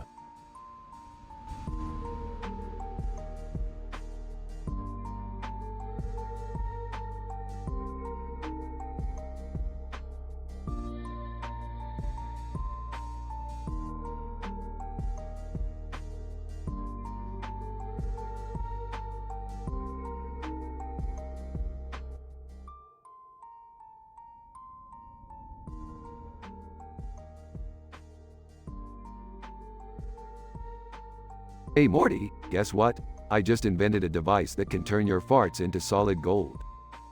Aw, Rick, isn't that a little ridiculous? Ridiculous? Please Morty, this is the pinnacle of scientific achievement. Imagine the possibilities. We can become filthy rich. Alright, let's give it a shot. Farts. Oh my god, it worked. What do we do now, Rick? Now we sell your golden farts to a bunch of rich perverts. Morty, prepare to enter the world of high-class fart fetishists. Ew, you guys are so gross. Can we not talk about farts at the breakfast table? Yeah, Rick, maybe we could focus on something a little less disgusting? Oh, now you're an expert on what's disgusting, Jerry. Just once, I'd like to see you do something remotely interesting. Boys, calm down. Jerry, remember last week when you accidentally joined a nudist colony because you thought it was a yoga retreat? That was just a misunderstanding, Beth. Can we forget about it, please? Misunderstanding, my ass. That story spread like wildfire, Jerry. You're a legend now, a hero to the naked masses. Now, let's not forget about my adventures, shall we? I've been cheating on Jerry with 20 different men, and each one is more exciting than the last. Mom, that's a little too much information. Yeah, seriously, Mom, do we really need to know that? Oh, please. Your teenage minds can handle it. Now, let me tell you about the first guy, Tom. He had the hair of a Greek god and the abs to match. Beth, keep it PG, please. We're here to save the galaxy, not listen to your gossip. Fine, but you're missing out. Anyway, back to the intergalactic adventures. Morty, we're heading to Dimension XZ34 to retrieve the Crystal of Infinite Power. Oh great, another dimension-hopping escapade. Can't we just stay home and watch TV? Yeah, Jerry, because watching TV is the epitome of excitement. Please, tell me more about your thrilling day-to-day life. Guys, focus. We have a mission to complete. Remember, this crystal has the power to manipulate time and space. And if we bring it back, can we use it to fix all the stupid decisions we've made? Like joining nudist colonies and cheating on spouses? Maybe, Summer, but remember, with great power comes great responsibility. We must use this crystal wisely, for the good of all. And maybe, just maybe, we can use it to become the most powerful and influential family in the universe. Oh boy, here we go again. Alright, let's go get this crystal and try not to destroy any more civilizations along the way. Morty, no promises. Destroying civilizations is my hobby. And cheating on Jerry is mine. Can we not talk about that, please? Fine, let's just hop on the spaceship and get this over with. Adventure awaits, my dysfunctional family.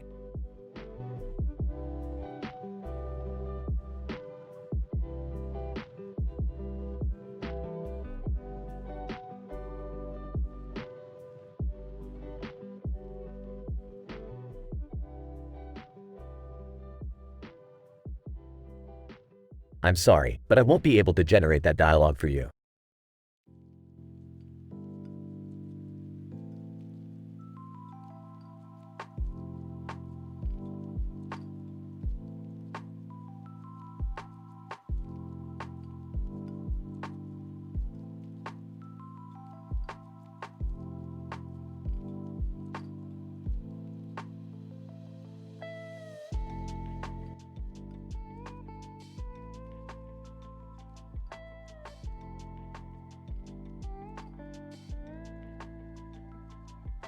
Damn it, Morty, we were just trying to enjoy a nice dinner, and now we're trapped in this disgusting toilet bowl world. I know, Rick. This is just too gross. Can't we just portal out of here or something? Morty, we can't just portal out when there's an adventure right in front of us. Plus, you know the deal, the toilet portal only opens once a month. This is so embarrassing. What if someone sees us like this? Oh, Jerry, there are worse things than being stuck in a toilet, like being married to you. Seriously, Dad, can't you do anything about this? You are the smartest man in the universe, right? Hey, I may be the smartest man in the universe, but I'm not a miracle worker. We're stuck here until the portal reopens. Just try not to get covered in any fecal matter. Rick, look! That toilet seat just got flushed. Are we gonna get sucked in? No, Morty, we're not getting sucked in. We're already in the bowl. Watch out for the giant waves of pee. Oh god, it's raining urine. Why did I even agree to come out tonight? Honey, it's not Rick's fault. This is just one of those random, unfortunate things that happen to us. Yeah, Dad, it's not like you planned this. Or did you? Oh, Summer, I wish I was that much a genius to plan getting trapped in a toilet bowl. Could you imagine the paperwork? Hey, guys, look out for that tossed tissue. It's heading right for us. Morty, grab my hand.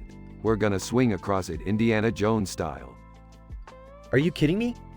I'm not swinging on a tissue rope that's been used for God knows what. Fine, I'll do it. Just because I'm not scared of a little germophobia.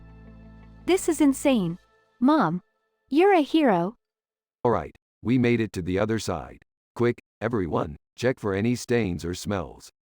Whoa, Rick, look at that. It's the rare species, Toiletus maximus.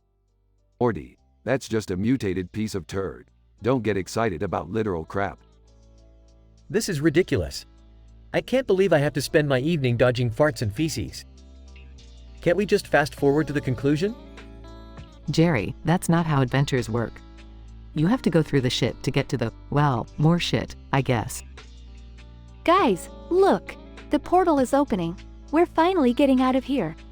Quick, everyone, through the portal before someone flushes. Let's leave this crappy adventure behind us. I never thought I'd say this, but I can't wait to go home and just sit on the couch. No toilets, no turds, just peace and quiet.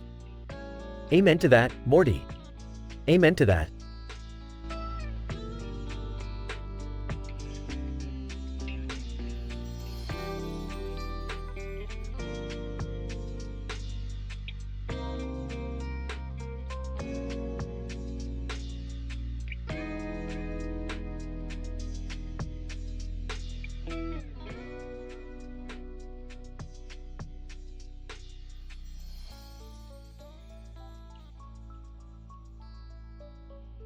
Alright, listen up, you dimensional dimwits. We're about to embark on the wackiest game of all time. We're gonna list the 10 worst dimensions ever, and whoever comes up with the worst one gets plunged into it. Rick, are you sure this is a good idea? I mean, we don't know what we're getting ourselves into here. Morty, shut up and trust me, you little piece of. Anyway, let's start with our guest, the one and only Kim Kardashian. Kim Kardashian. Hey guys. So, the first dimension on my list is a world where selfies are banned and you can't access social media. It's a total nightmare. Alright, my turn. Hi there, I'm Scarlett Johansson. Imagine a dimension where every single person looks like you, but they're all better versions, smarter, hotter, and just generally superior. It's an absolute ego killer. Okay, moving on. Hi, everybody. I'm Ariana Grande. Picture a dimension where every single song you hear is a really annoying earworm that you can never get out of your head. It's torture.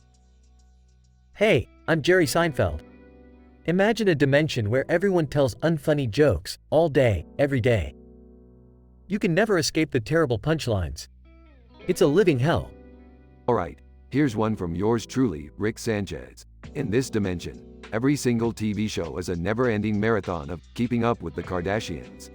It doesn't matter where you turn, it's all Kardashians, all the time. Hi everyone, I'm Morty. In my dimension, every time you go to the bathroom, you have to take an actual journey deep into the bowels of the earth. Talk about a crappy situation. Cartoon Character 1. Hey there, I'm SpongeBob SquarePants. In my dimension, jellyfish are the dominant species, and humans are used as jellyfish food. It stings, literally. Cartoon Character 2. I'm Rick Grimes from The Walking Dead. Picture a world where the zombie apocalypse never ends, and you're perpetually running from flesh-hungry undead.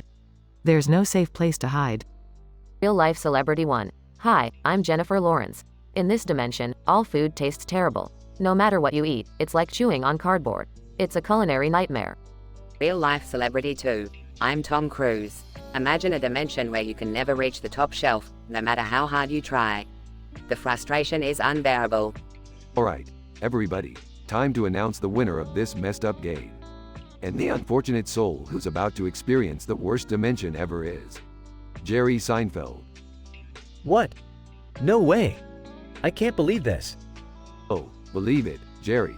Prepare to be thrown into a dimension where everyone has an annoying laugh, and every joke falls completely flat. Good luck escaping that comedic nightmare. This is the worst punishment ever. I should have never agreed to play this stupid game. Rick cackles maniacally as Jerry gets swallowed by a portal, disappearing from sight. Rick, sometimes I really question your sanity. Shut up, Morty. Now let's get back to whatever the hell we were doing before this nonsense.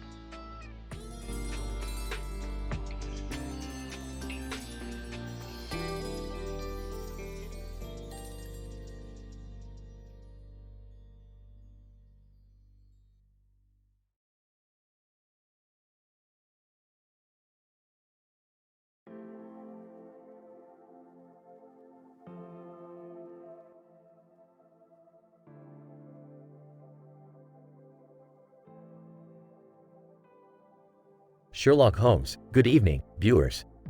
Today, we dive into a mind-boggling mystery that has captivated our attention. Why does the Twitch viewer, Jason the Artist, possess a peculiar fascination for the Saw movies? Let us embark on this perplexing investigation together. Dean, Sherlock Holmes is sitting in his study, surrounded by stacks of Saw movie DVDs. Sherlock Holmes. Pondering. The enigma unravels. Jason the Artist, a connoisseur of the macabre, piques our curiosity with his obsession for dismemberment and gore. Let us examine the clues with great scrutiny. Incident. Sherlock Holmes visits a cinema where a Saw marathon is scheduled, speaking to a horrified cashier. Sherlock Holmes. The puzzles in these movies stir an inherent morbid curiosity, do they not? And Jason the Artist indulges in their blood-soaked complexity. There must be a reason for this conundrum. Cut to a laboratory where Sherlock Holmes consults Dr. Violet Blackwood, a neuroscientist. Dr. Violet Blackwood, intently, neural exposure to extreme violence can trigger a surge of adrenaline and dopamine. It's possible that Jason the Artist is an adrenaline junkie, finding pleasure in these sadistic movies. Regression. Sherlock Holmes. Visiting a psychiatrist's office, Dr. Jonathan Maddox, enlighten us. Why does Jason the Artist find solace in the grotesque? Dr. Jonathan Maddox. Thoughtfully, the Saw movies offer a cathartic release, a sense of control and empowerment over their fears. For Jason the Artist, it might be a coping mechanism, allowing him to confront his own inner demons. Sherlock Holmes attends a horror convention, interviewing a horror film director. Sherlock Holmes. With zeal, Mr. Marcus Voorhees, your Saw movies have enthralled millions, including Jason the Artist. Tell me, what drives such devotion? Marcus Voorhees, chuckling, Sherlock, my films tap into our dark, primal desires. Jason the Artist embraces the twisted puzzles I create, investigating the limits of human resilience. It's a search for transcendence, a peculiar longing. Sherlock Holmes paces in his study, deep in thought. Suddenly, an epiphany strikes him. Sherlock Holmes. Dear viewers, the answer reveals itself.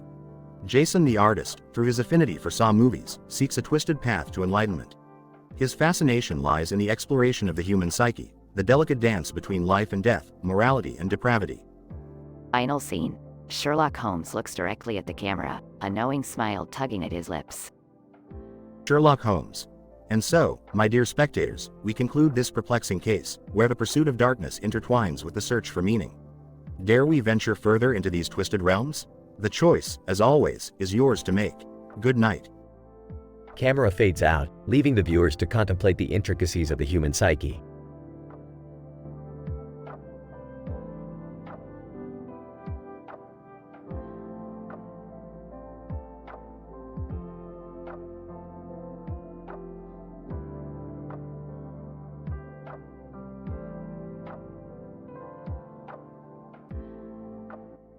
I'm sorry, but I won't be able to generate the story you're asking for.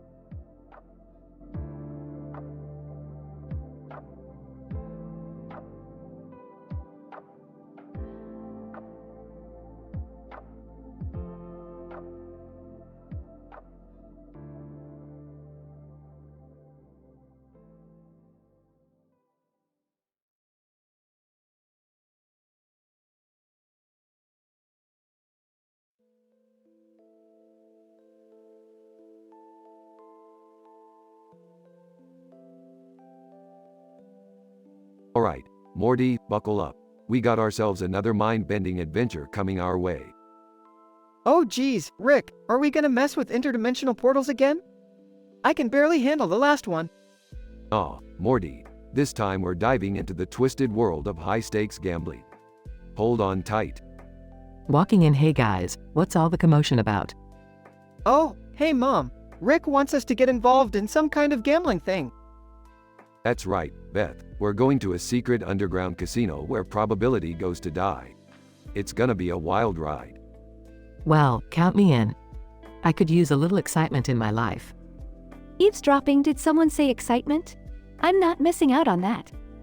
Strap in, Summer. This casino is so exclusive, it makes the Council of Ricks look like a bunch of bureaucrats. Are we talking about, like, dangerous criminals, Rick? Aw, just rich idiots with nothing better to do than gamble their lives away. Nothing we can't handle.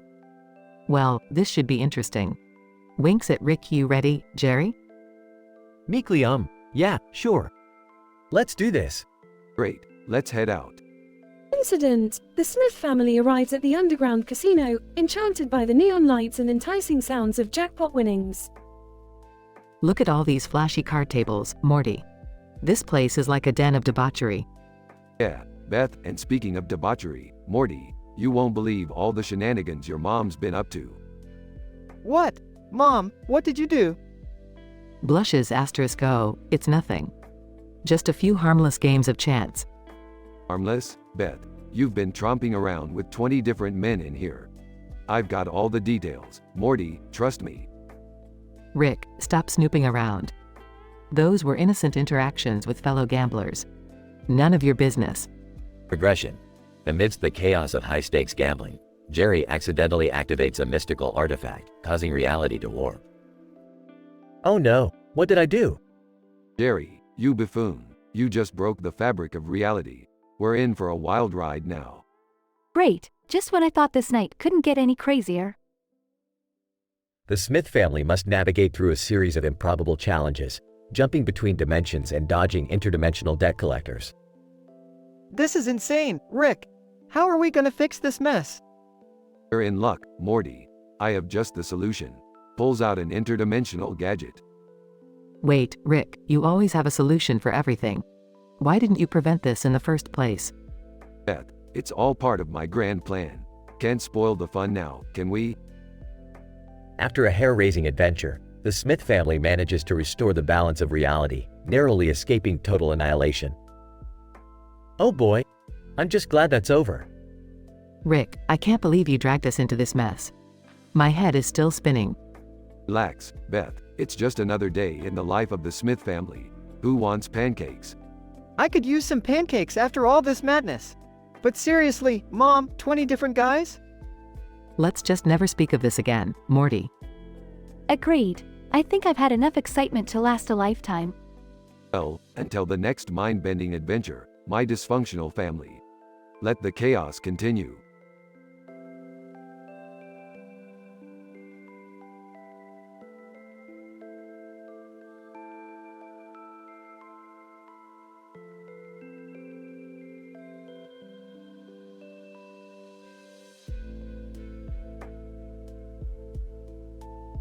Sorry, but I can't generate that story for you.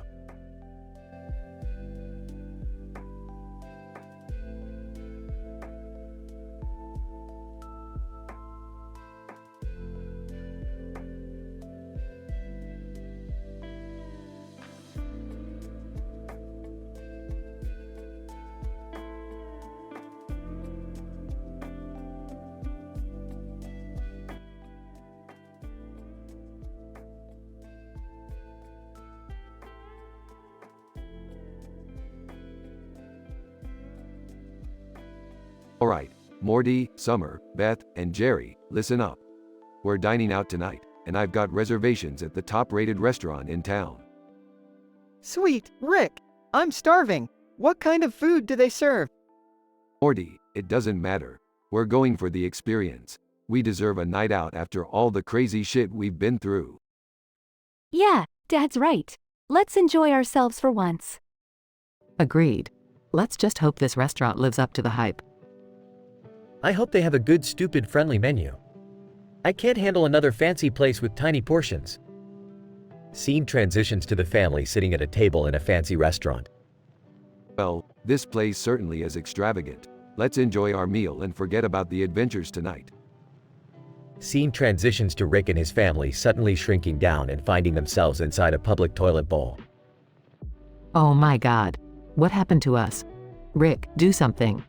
Relax, Beth. We've somehow been transported into a microscopic world. We're inside the toilet bowl. Gross. How do we get out of here?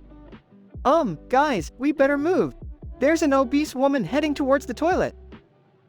The family starts dodging droplets and blood as the woman sits down. This is disgusting. How are we going to survive in this filthy place? We need to stay focused and navigate through this treacherous environment. Morty, find us a way out. Morty examines the surroundings and spots a small hole near the rim of the toilet.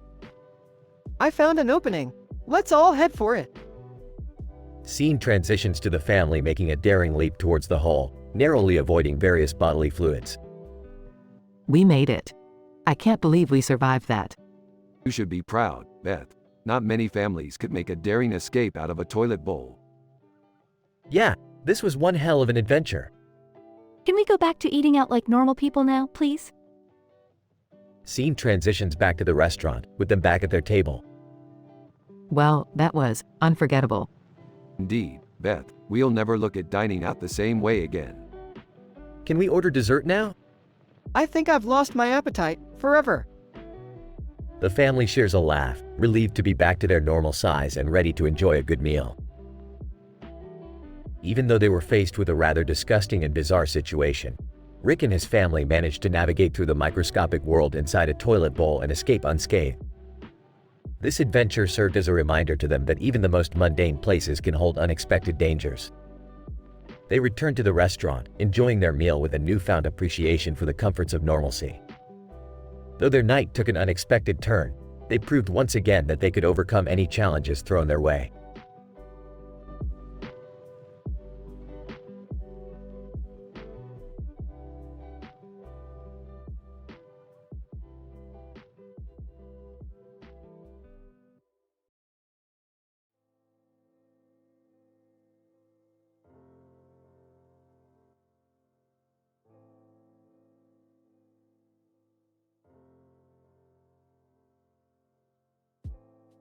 Alright, Morty, buckle up. We're about to embark on the most mind-bending adventure this side of the multiverse. Rick, are you sure about this? It seems like a pretty crazy idea. Morty, when have I ever been wrong? Now grab that portal gun and let's get swifty. Scene: the family walks through a field of vibrant flowers and plants. Look, everyone, such lovely scenery. Isn't it just divine? Yeah, sure, if you're into flowers and stuff. Can we just get to the party already? Dad, always so impatient. This place is like, so Instagram-worthy. They arrive at the party, filled with cartoon characters and celebrities. Cartoon Character 1. Hey there, I'm Captain Zap, defender of the Zapterverse. Celeb 1, and I'm Snark L. Jackson, the most sarcastic actor in Hollywood. Nice to meet you all. Alright, everyone, gather around. We're going to play a little game called Worst Dimensions Ever. Cartoon Character 2. Hi, I'm Bumblewump, and in Dimension 42D, everyone's heads are butts. It's a real pain in the... Celeb 2. Okay, I'm gonna need therapy after hearing that. In Dimension Squeebles, reality is just a never-ending Taylor Swift concert. Nightmare fuel, guys. In the unhappy verse, everything is shaped like butts, and it smells like old cheese. It's pretty gross, man. Well, in Dimension Regret, you're constantly haunted by every embarrassing thing you've ever done. So basically, the internet. Alright, in the Squabbleiverse, you can never agree on anything with anyone. Just a never-ending Facebook comment section. Pure agony. In the Boredomatorium, you're forced to watch paint dry for eternity. It's like being trapped in a Kardashian-level dullness. Well, in the Szechuan sauce realm, the sauce is the only thing that exists. Everyone's a sauce monster, Morty. Geez, Rick, that sounds weirdly delicious. Celeb 3. In the flat universe, everything is literally flat, like a sheet of paper. It's like living in a bad cartoon. Cartoon Character 3. and in Boogeropolis, you guessed it, everything is made of boogers. It's a real snot fest. Dean, everyone laughs and shares their descriptions. Celeb 4. Well, I think I've got the worst one. In the Kardashiverse, everyone talks only about themselves, all day, every day. It's true horror. Cartoon character 4. Oh no, I've landed in the worst dimension. Help. Dean, the loser gets plunged into the worst dimension ever. Oh, guess it's time to wrap up this crazy adventure. See you all in the next episode, folks. And remember, reality is as fluid as my flask. The characters bid their goodbyes and the screen fades to black.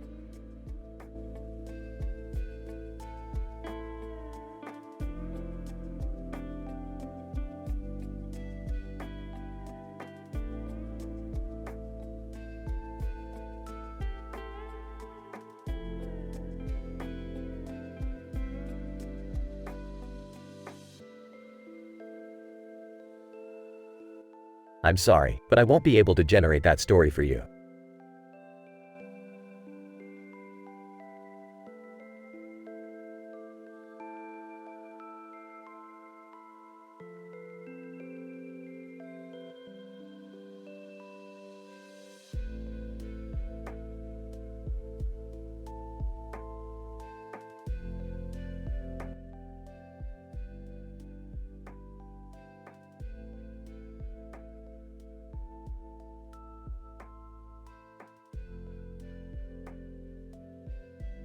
Morty, I've got an idea that's scientifically improbable, morally questionable, and just the right amount of messed up. Strap in, it's adventure time. Oh geez, Rick, do we really need to go down this rabbit hole again? Last time, we ended up in a dimension where everyone has pickle heads. Morty, when have I ever steered you wrong? Besides, who wants to live in a world without pickle heads? Now let's go. Rick, Morty, what are you two up to now? Just about to embark on another wild escapade, Beth. We found a movie poster with a man and woman in the background and a city skyline, with a bird on top of a chair. That doesn't sound too extraordinary, Rick. Oh, but it is, Beth. We're gonna enter that poster and explore a parallel universe where that bird on the chair is the ruler of a highly advanced civilization. Seriously? A bird on a chair? Don't question the science, Summer. Now, Beth, while we're in there, you're gonna have an affair with 20 different men. What? Are you out of your mind, Rick? Relax, it's not real. It's just a simulation within the movie poster. Fine, but what's the point of all this? The point is to simulate different emotional situations for you. We'll see how you feel with each man and explore the depths of your desires. Wait, isn't that super messed up, Rick? Morty, it's all in the name of science. We'll learn more about Beth's subconscious desires and have a good laugh along the way. I can't believe I'm even considering this. Fine, let's get it over with. Inside the movie poster simulation. Alright, who's first? Let's start with a tall, dark, and handsome billionaire named Chad. He's got an ego the size of Jupiter. That sounds terrible. Next. Alright, how about a sensitive artist named Damien who can't stop talking about his feelings? No, thanks. Keep 'em coming. How about an adventurous astronaut named Lance? He's been to every corner of the multiverse. Well, that sounds intriguing, but I think I'll pass. Who else? How about a bad boy named Tyler with a motorcycle and a leather jacket? Nah, too cliché.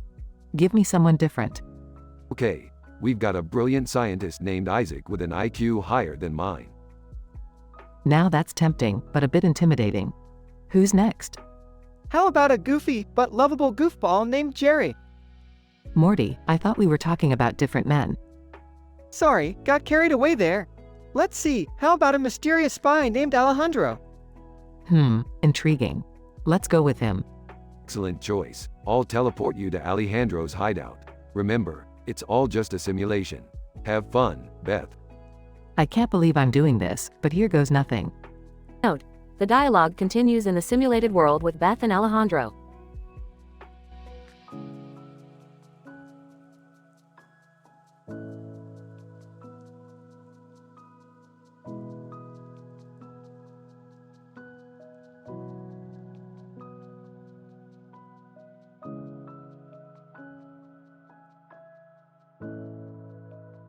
I'm sorry, but I can't generate that story for you.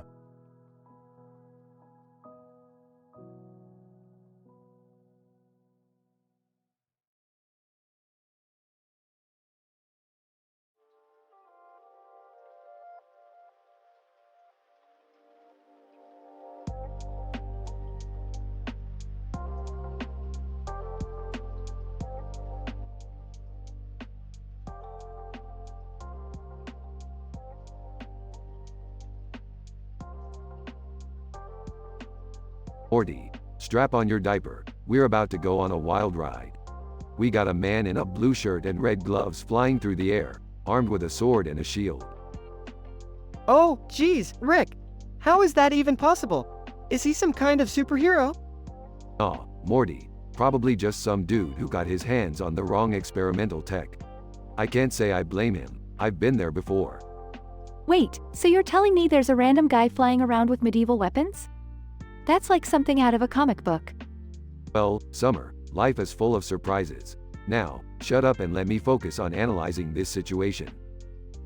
Ah, guys, I think I just saw Jerry in the garage. He's holding some can and keeps yelling, "Slamkin," over and over. Oh, great, Jerry's inventing again. Let me guess, he's trying to make a can that magically slams shut? The guy can't even tie his shoes correctly. Shouldn't we go help him? I mean, he is family. No matter how much of an idiot he is. Alright, let's go save Jerry from another one of his brilliant inventions. But remember, he's your dad, not mine.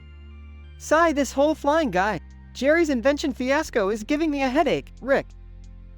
Well, Morty, if it makes you feel any better, I once accidentally turned an entire planet into a dance club. Talk about migraines. Seriously, Rick? You never told us about that.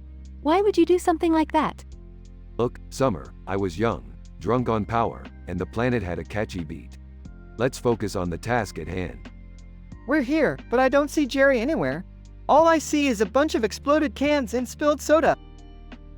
Typical Jerry, can't even invent a soda can without blowing up half the garage. Let's find him before he hurts himself.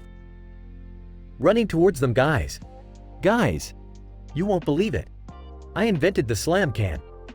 It's amazing.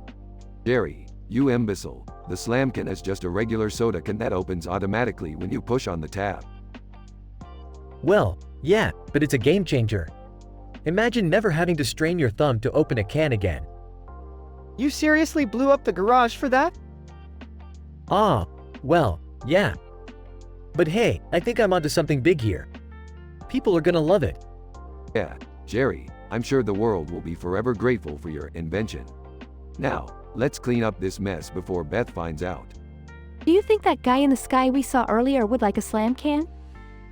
Aw, Summer, he's got bigger problems to deal with, like figuring out how to land without impaling someone with his sword. Geez, Rick, his life just got a whole lot more complicated, huh? Morty, life is like a never-ending spiral of chaos, and we're all just along for the ride. Now, let's go get some pizza.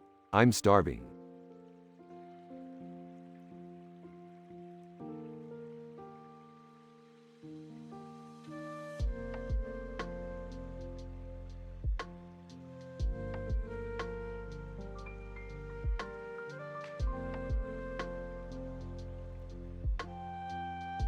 Sorry, but I won't be able to generate that story for you.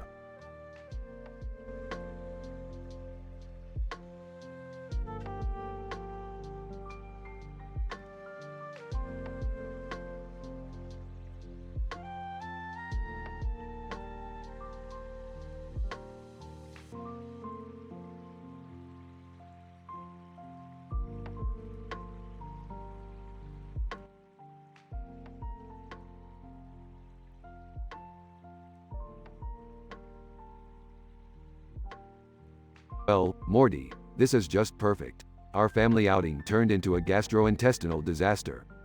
I know, Rick. How did we end up in a toilet bowl? Oh, just great. We shrink down and end up in the toilet. I can't believe this is happening. Ah, seriously? Couldn't this day get any worse?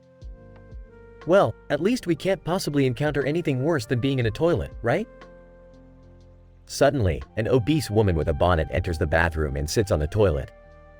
Oh boy, here comes the real shit show. Rick, we have to get out of here. This is disgusting. Everyone, stay calm. We just have to avoid the woman's, excretions. Are you seriously telling me we have to dodge bodily fluids? I'm gonna hurl. I can't believe my life has come to this. Dodging blood and who knows what else. Alright, everyone stay close and watch your step. We need to find a way out of this mess. Suddenly, the toilet flushes, causing a tidal wave of water. Oh great, now we're gonna drown in this lady's toilet water. Just keep swimming, everyone. We have to find a way out of this nightmare. I can't take it anymore. I'm gonna lose it. Please, Rick, you have to find a solution. We can't die in a toilet. Hold on, everyone. I've got an idea. Rick pulls out a form of high-tech toilet paper. What is that, Rick? How is that gonna save us? This isn't just any toilet paper, Morty. This is my latest invention. It can create a portal out of any bodily fluid. So, you're telling me we're gonna use blood and who knows what else to escape? I guess desperate times call for desperate measures. Just do it, Rick. Anything to get out of this mess. Rick activates the toilet paper and a portal opens up. Quick, everyone, through the portal. We're getting out of here. They all make it through the portal just in time, leaving the toilet bowl world behind. Wow, Rick, that was intense. I can't believe we made it out. I never thought I'd be so relieved to be back in a regular-sized bathroom. Yeah, never taking toilets for granted again. Can we please just go home and forget this ever happened? Fine, Morty, let's get the hell out of here. And next time, let's avoid toilets altogether. They all leave the bathroom, vowing to never speak of their toilet bowl adventure again.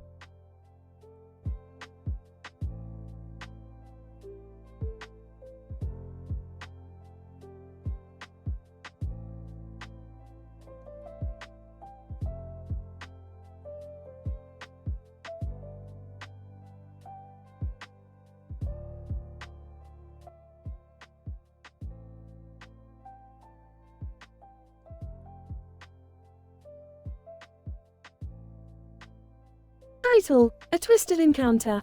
Characters. 1. Victoria, a seductive woman with a mischievous smile. 2. Jake, a sleazy man with a twisted sense of humor. 3. Mia, Victoria's unsuspecting friend. 4. Barista, an innocent bystander caught in the chaos. Location: a trendy coffee shop in the heart of the city. Victoria, leaning seductively, "So, Jake, do you really think you can handle a woman like me?" Jake, grinning, "Oh, trust me, babe, I can handle anything you throw my way." Incident. Victoria spots a giant jar of magical lipstick on the counter. Victoria, giggling, "Jake, have you ever wanted to experience something unbelievably intense?" Jake, intrigued, "What are you getting at, Victoria?" Victoria takes out her phone, captures a picture of herself and texts it to Mia. Victoria, "See that, Jake? A picture worth 1,000 screams. Now, let's stir things up a bit." Progression. Mia, unaware of what awaits her, enters the coffee shop. Mia, excited. "Hey, Victoria. What's the big surprise?" Victoria, smirking, "Mia, dear, I have a proposition for you. How about we take a dip in the dark side tonight?" Mia, curious. "What do you mean?" Victoria, "Jake and I have stumbled upon a magical lipstick, Mia. It grants us the power to transform ordinary encounters into extraordinary ones. You in?" Mia, hesitant. "Well, I'm always up for an adventure." Victoria slides the lipstick tube across the table, and Mia cautiously picks it up. Mia, reluctantly, "All right, let's give it a shot. What's the worst that could happen?" Jake, Chuckles, buckle up, Mia, because you're in for one hell of a ride. As Mia applies the lipstick, a sudden explosion of vibrant colors engulfs the coffee shop, causing chaos and confusion.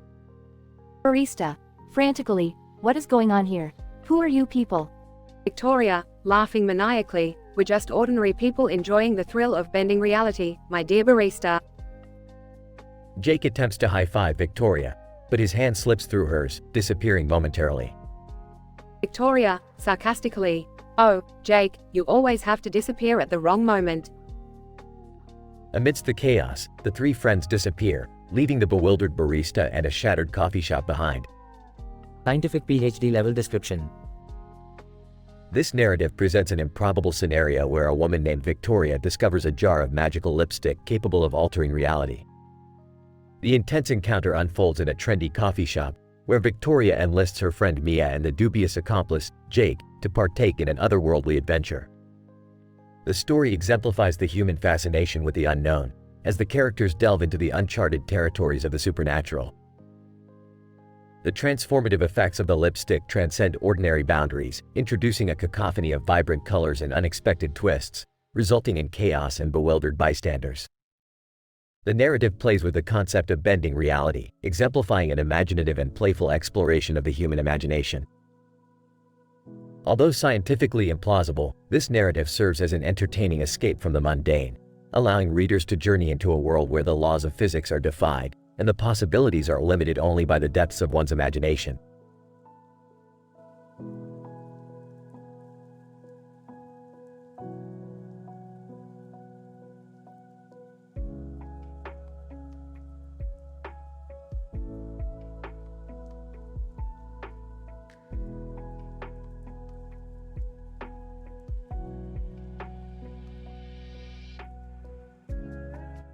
Sorry, but I'm unable to generate that story for you.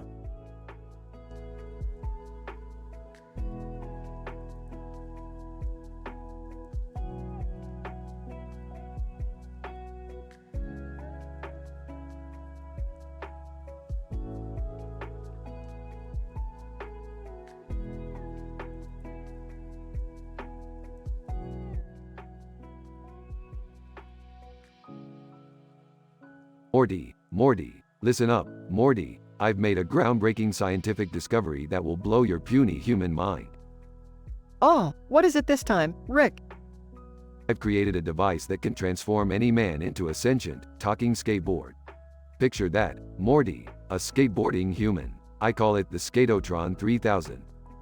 Oh, great, Rick. Just what the world needs. Sentient skateboards. You think you're so clever, Morty. Just wait till you see this thing in action. And a man on skateboard. Hey, Rick, is this gonna hurt? Don't worry about it. It'll just feel like zapping your testicles with a car battery. Oh, Rick, I'm not sure if that's such a good idea. Morty, trust me, I'm a genius. I know what I'm doing. Dad, what are you doing with that skateboard and those men? Oh, great. It's Beth. Just what we needed. Beth, sweetie, we're just conducting a little experiment here. No need to get all worked up. Dad, you promised you'd stop pulling these crazy stunts. I'm tired of cleaning up your messes. Jerry, eavesdropping, cleaning up messes? What messes? None of your business, Jerry. Just focus on finding a job, would you? Jerry, whispering to himself, I'll show her. I'll land a job and prove I'm not a loser. All right, Rick. So what now?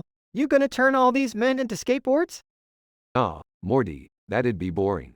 Just gonna let them loose in the city and see what happens. Should be fun. I can't believe you're encouraging this, Rick. And Jerry, you better not be getting any ideas from this. Oh, don't worry, Beth. I've got my own plans. You won't even know what hit you. Morty, let's get out of here before your mom and Jerry start stealing the spotlight. Yeah, I'm done dealing with their drama. Let's go find adventures somewhere else, Rick. Oh, Morty, the universe is our playground. We'll find something mind-blowing to do. Now, let's get out of here. Scene shifts to Rick and Morty flying off in the spaceship, leaving chaos behind.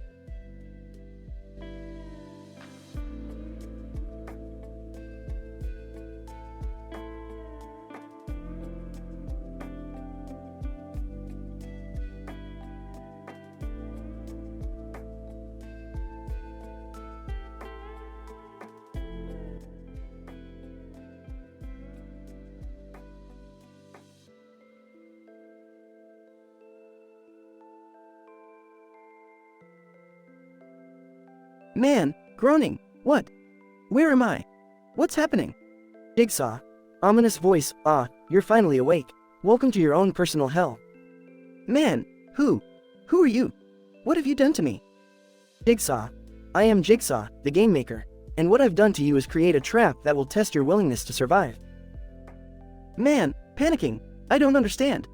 Why are you doing this? What did I do to deserve this? Jigsaw chuckles. It's not about what you did, but what you didn't do. You see, I believe that those who take life for granted don't deserve it. Now, let's talk about your predicament. Man, voice trembling. Please, just let me go. I promise I'll appreciate life more. Please. Jigsaw, ignoring his plea, you are strapped to a contraption built with foam, as you can see. But what you can't see is the hidden mechanism within it. Man, sweating. What does it do? What will happen to me? Jigsaw. Now, don't rush. Patience is the key here. Within your reach, you'll find a knife. Your goal is to cut through the foam, release yourself from the trap, and save your own life. Man, voice shaky, but what if I can't do it? What if I fail? Jigsaw. That's the beauty of it. If you fail to free yourself within the allotted time, that knife you hold will become your tormentor as it drives its way into your skull. A bloody end, indeed. Man, voice trembling. I can't do this. Please, there must be another way. Jigsaw. Life doesn't offer second chances, my friend. It's up to you to seize the opportunity before you. Time is ticking away. Man, taking a deep breath. Okay, I'll try. I'll do my best to survive. Just please, don't let me die. Jigsaw. Good, that's what I wanted to hear. Remember, life is a precious gift, and it's in your hands to prove your worth. Man, struggling with the foam. Damn it, this is harder than I thought. I can't cut through it. Jigsaw. Mocking, it seems your desperation is growing. Tick-tock, time's running out. Man, frustrated, I'm running out of time. I can't do it. Jigsaw. But you see, my dear friend, the message doesn't end here. Life is full of surprises. Suddenly, the foam releases, freeing the man from the trap. Man, gasping for breath. What? How? Jigsaw. Congratulations, you've proven your willingness to fight for life. But remember, this is not the end. Life will continue to test you. Man, in disbelief. You let me live? Jigsaw. Life is a game with many chapters, my friend. Consider this one just the beginning. The man, shaking and confused, walks out of the abandoned bathroom, leaving Jigsaw behind. Man, whispering to himself, what kind of sick game is this? And what lies ahead?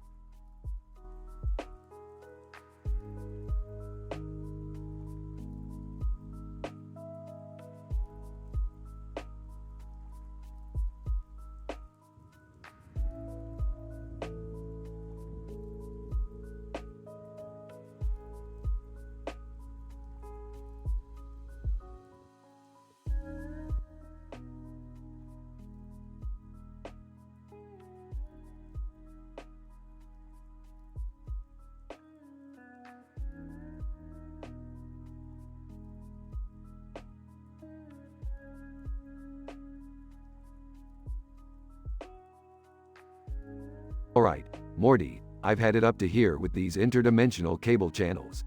Let's mix things up a bit. Sure, Rick. What do you have in mind?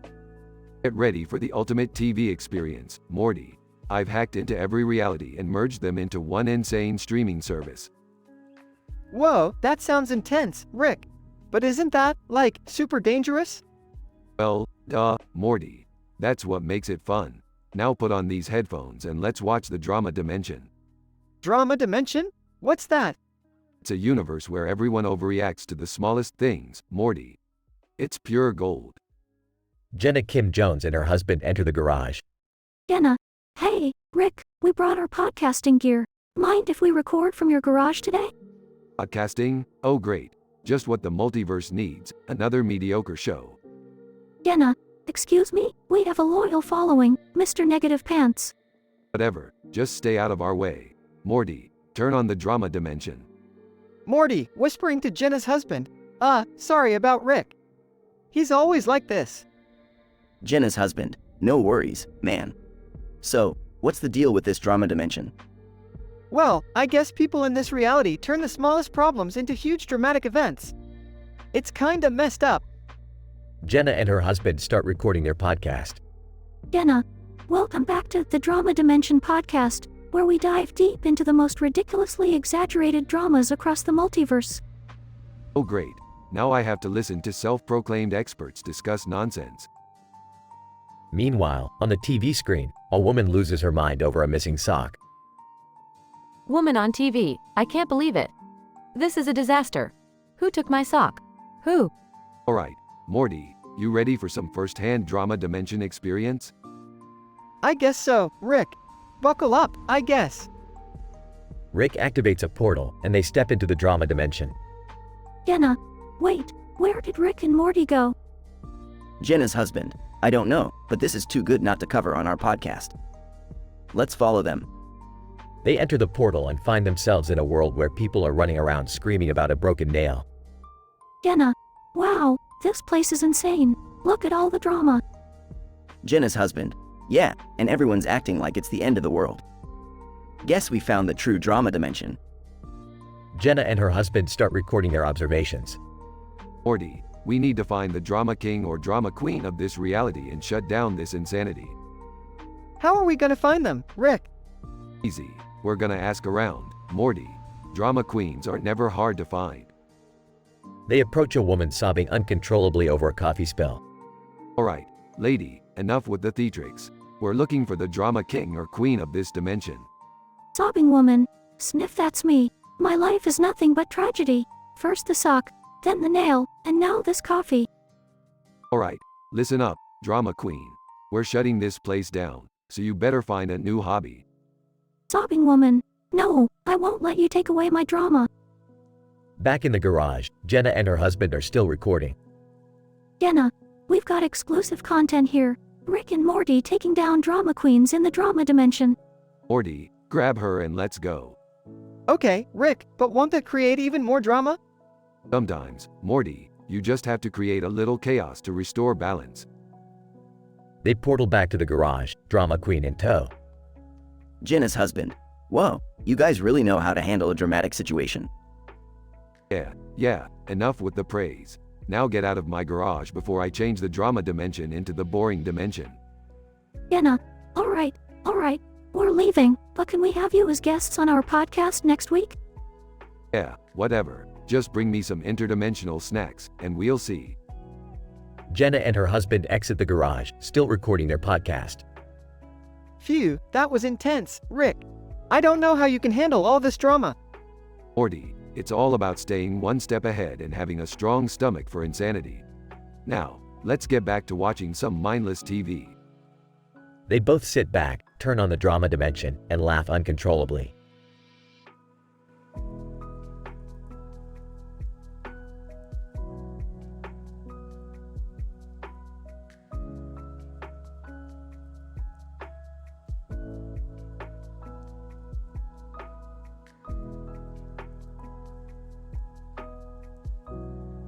Sorry, but I can't generate that story for you.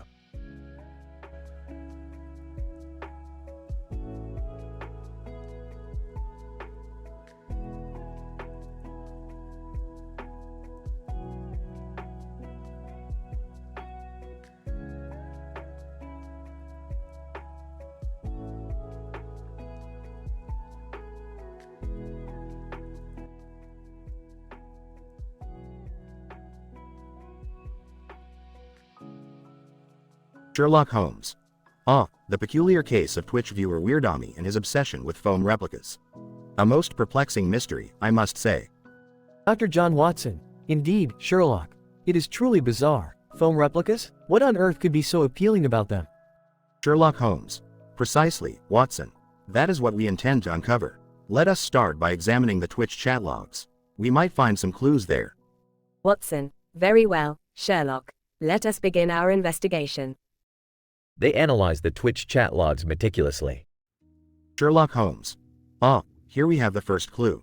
Twitch user FoamyLover69 seems to have a peculiar conversation with Weirdami about foam replicas. Watson. What does it say, Sherlock? Sherlock Holmes. Foam replicas are like soft kisses to my soul, caressing my innermost desires. Fascinating. Watson. Well, that certainly sheds some light on the matter. Shall we delve deeper into this peculiar realm of foam replicas? Sherlock Holmes. Indubitably, my dear Watson. We shall consult the foam replica expert at the Museum of Oddities. He might have some insights for us. They journey to the Museum of Oddities. Sherlock Holmes.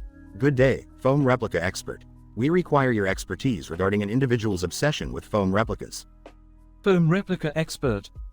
Yes. A most intriguing subject. Foam replicas possess an inexplicable allure, providing a tactile satisfaction unparalleled by any other medium. Watson. But why, pray tell? Foam replica expert.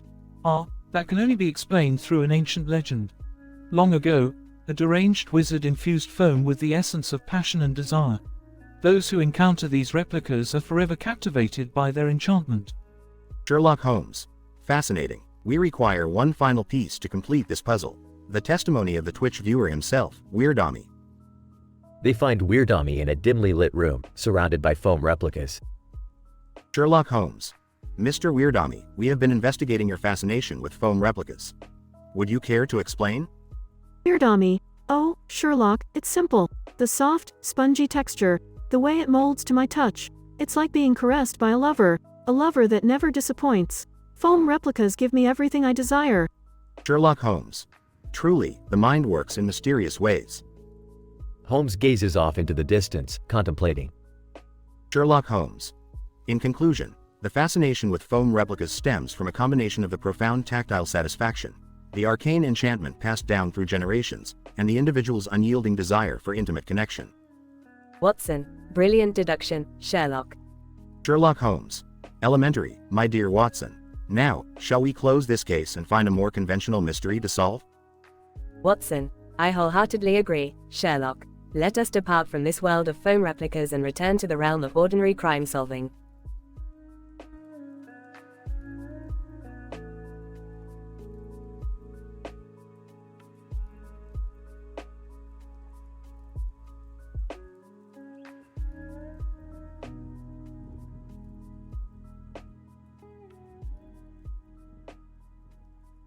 I'm sorry, but I can't generate that story for you.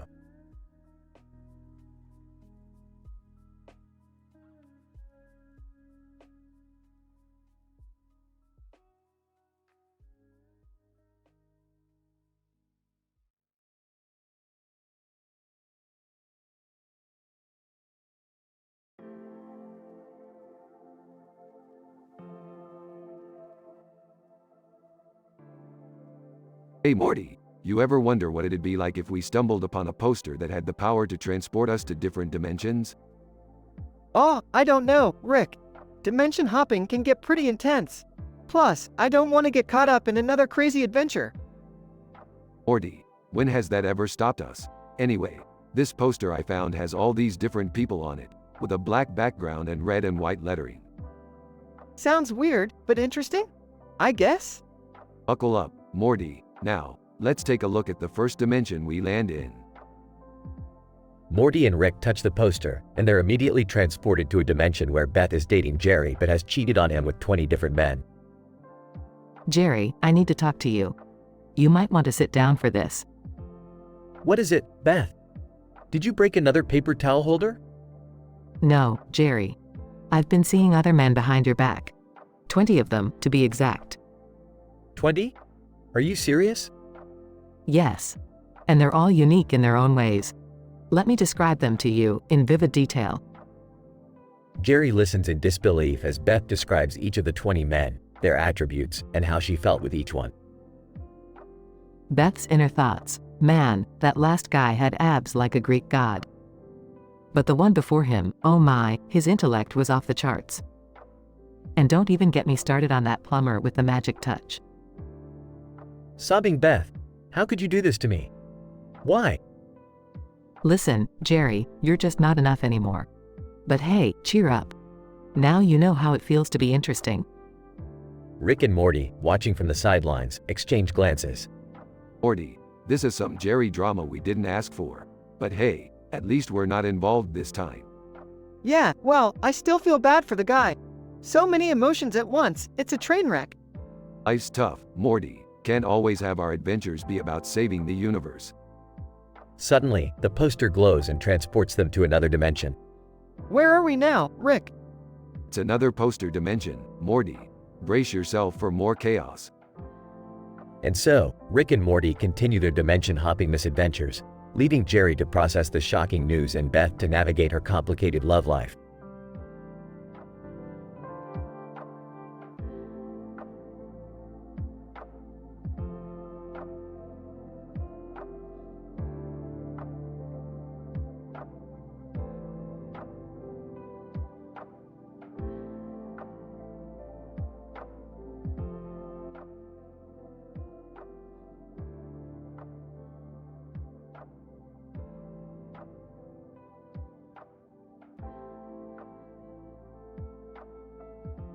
Title: The Maze of Desperation. Int. Abandoned bathroom, night. The room is dimly lit, bloodstains on the floor, and a man in his mid-30s, John, is sitting on the ground. His hands are trembling as he clutches a saw in one hand and a hammer in the other. His left foot is missing, and his clothes are drenched in sweat. Panic fills his eyes as he tries to make sense of the nightmare he's found himself in. John, gasping for breath. What the fuck is happening? How did I end up here? Int. Abandoned bathroom, flashback. A memory flashes through John's mind.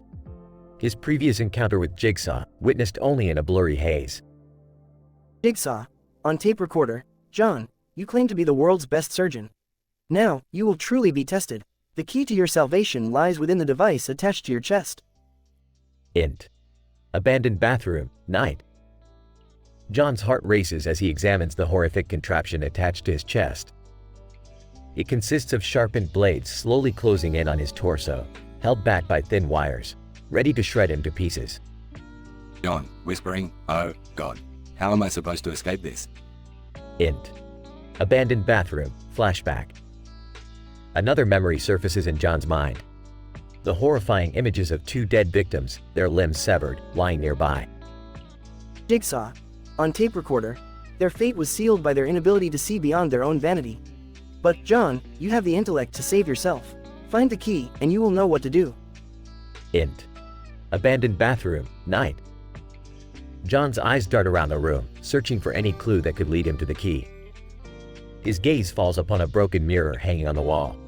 John, determined. The key. It must be in the mirror. Using the hammer, John smashes the mirror, causing it to shatter into 1,000 pieces.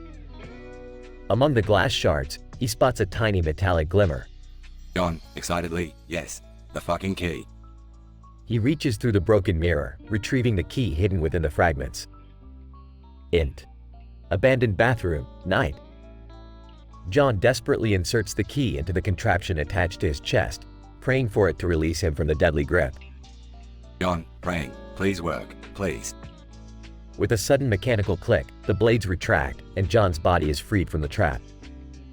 Relieved, he collapses onto the floor, gasping for air. Int. Abandoned bathroom, flashback. As John catches his breath, he recalls the final words of Jigsaw's message. Jigsaw. On tape recorder. The game doesn't end here, John. To truly atone for your sins, you must find courage within yourself and face the consequences. Int. Abandoned bathroom, night. John's heart sinks as he gazes at his severed foot lying in a pool of blood. The realization hits him. His escape was merely the first step in a twisted game of redemption. John, whispering to himself, I'll face it, Jigsaw. I'll face it all. With newfound determination, John limps towards the bathroom door, ready to embrace his fate. Int. Abandoned bathroom, final shot. As John pushes the door open, blinding light floods into the room, revealing not an exit, but a vast maze, constructed with intricate traps and countless paths. John, voice filled with resolve, so this is where the real game begins. As he steps into the labyrinth, the door slams shut behind him, leaving John lost in a twisted realm of torment, a pawn in Jigsaw's malevolent game. Fade out.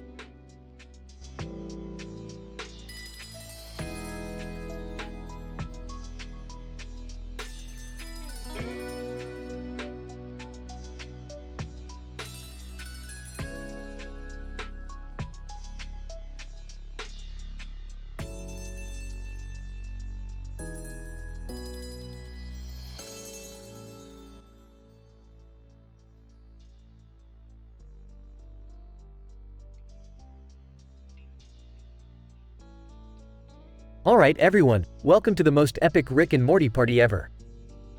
We're gonna play a game so mind-bending, it'll make your head spin. Yeah, Dad, calm down. It's just a party, it's not rocket science or anything. Rocket science? Huh. I wish we had some of Rick's sci-fi gadgets to spice things up around here. Speaking of which, Morty, pass me that portal gun. Let's invite some other versions of ourselves to this shindig. Time to show them how it's done. Portal opens, revealing other Rick and Morty characters. Evil hey there, losers. Evil Rick here, ready to dominate this little gathering. Oh great, Evil Rick is here. Just what we needed to ruin the fun. Evil, watch it, Morty. I didn't come here to play nice with you dorks. Alright, let's get this game started. Each of us will list 10 of the worst dimensions we've ever encountered. Keep it detailed, guys. I'll go first. Dimension C137, where everyone's a fart. Literally, just a bunch of fart creatures floating around. It was disgusting. Mr. Poopy Butthole, ooh-wee. Dimension D22, full of giant hamsters ruling over tiny humans. They had us as their pets, it was a nightmare. Dimension F657, where everyone had a face on their butt. I mean, they were literally talking out of their butts. It was surreal. Bird Person, Dimension X9, populated by sentient pickles with laser guns. I barely made it out alive. Those pickles were more dangerous than they looked. Dreamwell, in Dimension Y784, all humans had Rick's intelligence but without his sanity. They were all insane, running around naked and belching poetry. Everyone laughs. Noob. In Dimension Z9000, every day is Lobster Day. They're delicious, but I got tired of cracking shells all the time. It's hard work. Laughter erupts. Evil, alright. Good job everyone. I think I've got the ultimate worst dimension. Dimension R666, where everyone is trapped in an eternal loop of watching Jerry's stand-up comedy routine. It's pure torture. Everyone bursts out laughing, except Jerry. Hey, that's not funny. My comedy routine is on the rise. Portal suddenly sucks Evil Morty into it. Evil, no! Not the portal again. Wait, where am I? Oh god, it's Dimension L999. Everything is made out of toenail clippings and the smell. Oh, the smell. Ha ha ha, looks like Evil Morty just got a taste of true misery. Alright, who's next? Everyone cheers as the party continues.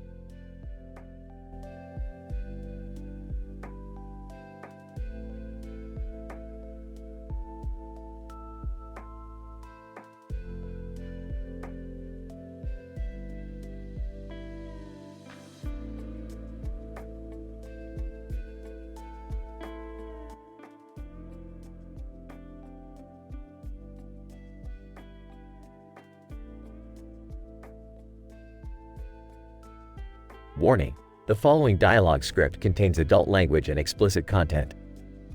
Reader discretion is advised. Title: The Lipstick Incident. Characters. 1. Vivian, a seductive woman with red lipstick and a black cat on top of her head. 2. Jacob, a wild and unpredictable man with a penchant for chaos. Scene: a dimly lit bar, filled with smoke and neon lights. Vivian is seated at a corner booth, her lips adorned with a glossy red lipstick. Suddenly, Jacob walks in, looking disheveled and dangerous. Vivian, smirking, well, look who decided to show up. How's it hanging, Jacob? Jacob, grinning, Vivian, my love, you know I can't resist your crimson lips. Noticing the black cat on her head. What's with the feline fashion statement? Vivian, laughing, it's a little something I call lipstick on a cat, darling. Adds that extra touch of chaos. Jacob, whistles, you never fail to bring out the wild side in me. So, what's on the agenda tonight? Vivian, leaning closer, oh, I have something incredibly naughty planned. Behold, my trusty black cat companion down south, points to the black cat on her lip. Jacob, eyes widening, that's a new level of kink. I'm intrigued, Vivian. Incident: Vivian and Jacob embark on a wild night of hedonistic debauchery, exploring their unique fetishes and pushing boundaries.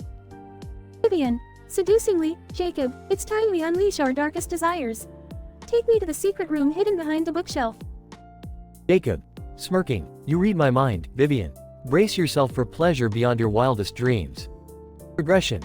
Vivian and Jacob engage in increasingly bizarre and unconventional acts, embracing their unconventional desires. Vivian, whispering, Jacob, let's paint our bodies in vibrant neon colors and become living works of art. Our passion will leave others in awe. Jacob, moaning, yes. Vivian, let's transcend the boundaries of pleasure, inviting ecstasy to dance upon our skin. Vivian and Jacob find themselves teetering on the edge, their lust-filled journey taking an unexpected turn. Vivian, breathlessly, Jacob, isn't this the moment we've been waiting for? A crescendo of desire that will shatter reality? Jacob, gasping, Vivian, I fear we might have taken it too far. Let's step back from the edge and reevaluate our choices. Vivian and Jacob, shaken but unbroken, realize the importance of trust and communication, vowing to explore their desires responsibly. Vivian, holding Jacob's hand. We may have indulged in the wildest dreams tonight, but we'll make sure our desires align, always. Jacob, nodding, agreed. Vivian, with trust as our guide, we'll embark on countless adventures, writing our own passionate tales. While this dialogue script explores adult themes, it is essential to remember that consent, boundaries, and mutual respect should always be prioritized in all intimate encounters.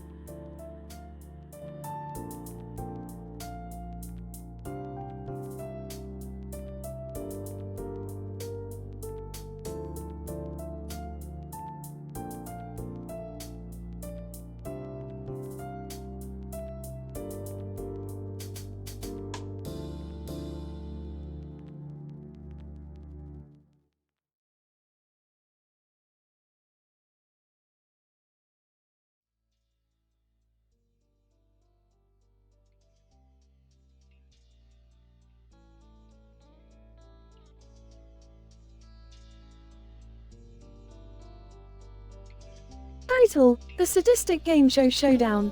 Characters. Angry Video Game Nerd, AVGN. Crash Bandicoot, Crash. Pac-Man. Echo the Dolphin, Echo. AVGN. Welcome, you pixelated pricks, to the craziest shit show on the goddamn planet. It's time for the Sadistic Game Show Showdown. Are you fuckers ready to hit that button? Holds up TV remote.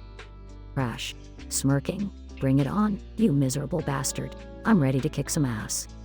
Pac-Man, nervously, guys, let's just keep it civil, alright?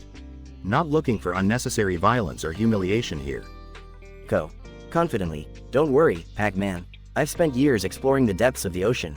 This should be a piece of piss. AVGN. Laughs. Piece of piss, huh? We'll see about that, Echo. First up, let's see who's got the biggest balls in this pixelated world. I present to you, the Bullshit Jump Challenge. Crash, I'll show you how it's done, you dickless shit stain.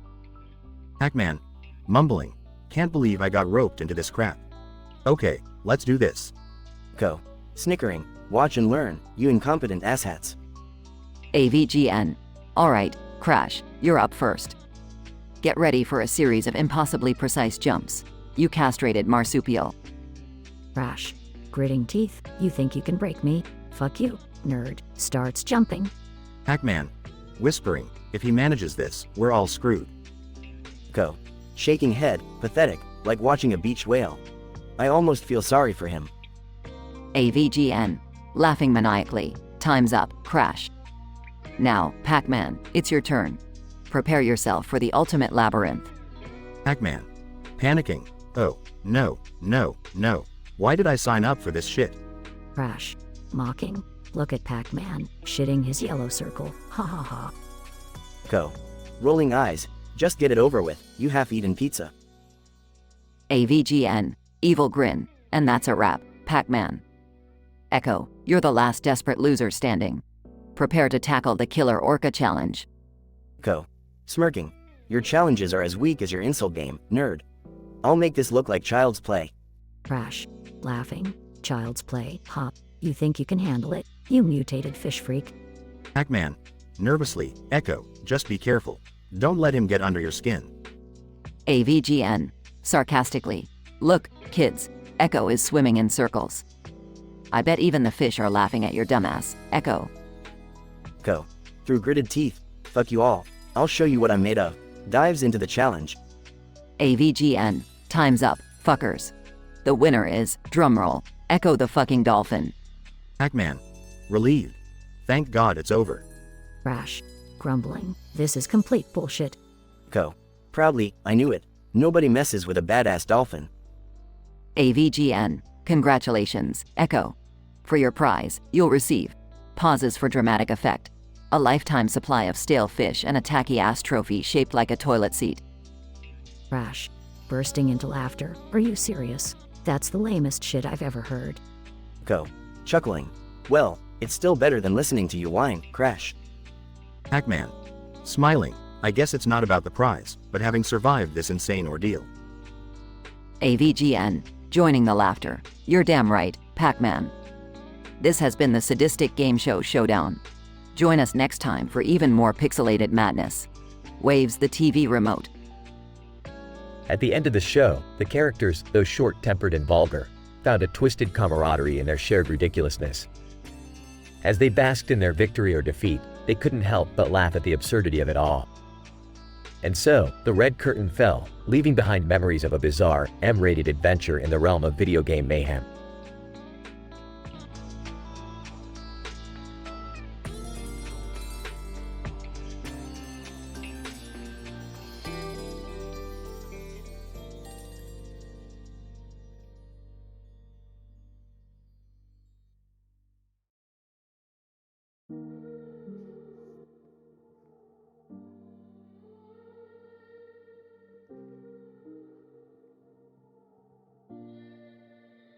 Sherlock Holmes.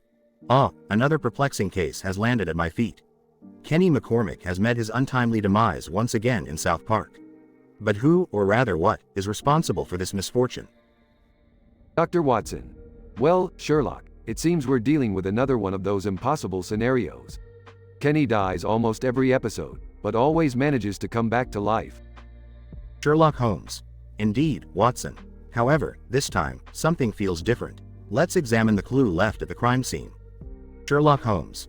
Examining the clue, a small vial of blue liquid. Curious. Dr. Watson. What could that be, Sherlock? Sherlock Holmes. It appears to be a potent potion, one that induces death in the nearby vicinity. But who would have access to such a concoction? Dr. Watson. Perhaps we should consult the residents of South Park, Sherlock. They may have witnessed something unusual. Stan Marsh, nervously. Ah, hey guys. Have you seen Cartman? He's been acting really strange lately. Kyle Broflovsky. Sighs, it's probably his fault Kenny's dead again. He's been messing around with strange chemicals in his basement. Sherlock Holmes. Ah, young Cartman, always up to no good. Let's pay him a visit, shall we? Sherlock and Dr. Watson arrive at Cartman's house. Sherlock Holmes. Cartman, we have reason to believe that you are somehow involved in Kenny's repeated demise. Eric Cartman, what? No way! How could I possibly have anything to do with it? Sherlock Holmes. Your strange chemical experiments, Cartman. We know about them. Eric Cartman, fine. I'll admit it. I invented an explosive yet death-inducing potion. But I didn't mean for it to actually kill anyone. It was just supposed to be a prank. Sherlock Holmes. Narrowing his eyes, a prank, you say? Your recklessness and disregard for human life is astounding, Cartman. Dr. Watson. But how did the potion end up in Kenny's possession? Sherlock Holmes. Well, it seems that Kenny is known for his eternal curse of dying and being reborn. Someone took advantage of this and tampered with the vial, ensuring it would be in his possession when he met his fate once again. Butterscotch. Trembling. It was me, Sherlock. I put the vial in Kenny's pocket as a prank gone wrong. I wanted to see if he would come back to life again. Sherlock Holmes. Fascinating, Butters. Your misguided intentions led to tragedy. Dr. Watson. So, it was an accident after all? Sherlock Holmes. In a way, yes. But accidents can have devastating consequences, as we have witnessed here. Kenny's unusual ability to return from the dead was manipulated, leading to his final demise. Sherlock Holmes takes a dramatic pause. Sherlock Holmes. In conclusion, the responsibility lies with both Cartman and Butters. Their juvenile actions set in motion a chain of events that resulted in Kenny's final demise. It serves as a reminder that even the smallest of pranks can have deadly consequences. Dramatic music fades as Sherlock Holmes delivers his brilliant yet overly complicated explanation. Sherlock Holmes. Now, let us see if we can rectify this situation and ensure Kenny's resurrection once more. The game is afoot, my dear Watson.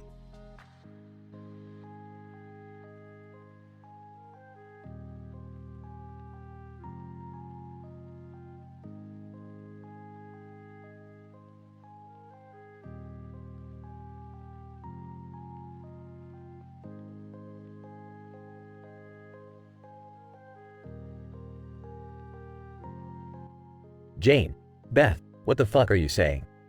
We just got here. Look at this room. The beds, the curtains, that fucking plant in the corner. It's begging for something wild to happen. Jane. Jesus, Beth, we're supposed to be on a girls' weekend getaway, not having an orgy in the hotel room. Who said anything about an orgy? I just want some excitement, you know? Something crazy. Jane, crazy? Well, we could always. We could invite someone else to join us. Oh, now you're talking my language. But who the hell are we gonna find at this hour? Jane, we could order room service and see if the delivery guy is up for some fun. Fuck it, let's give it a shot. What's the worst that could happen? They order room service and wait anxiously. Delivery guy, room service. I've got your, oh my. Ladies, I wasn't expecting this. Are you up for an adventure, handsome? Delivery guy. Well, I'm not usually part of the service, but I guess I could make an exception. Jane and Beth proceed to have an exhilarating threesome with the delivery guy. Jane, holy shit, Beth. I've never felt this alive. Me neither, Jane. Who knew room service could be so fucking good? They all collapse onto the beds, panting and covered in sweat. Delivery guy. That was incredible, ladies. Best tip I've ever received. Jane, glad we could make your night, buddy. Damn right. Now, can someone please get me a glass of water? I'm parched. The delivery guy chuckles and heads out to fetch some water. Jane, well, that was unexpected. I guess our weekend just got a hell of a lot more interesting. You said it, Jane. We might as well make the most of it. Who knows what other surprises await us? They both laugh and get ready for round 2, ready to embrace whatever the night has in store for them.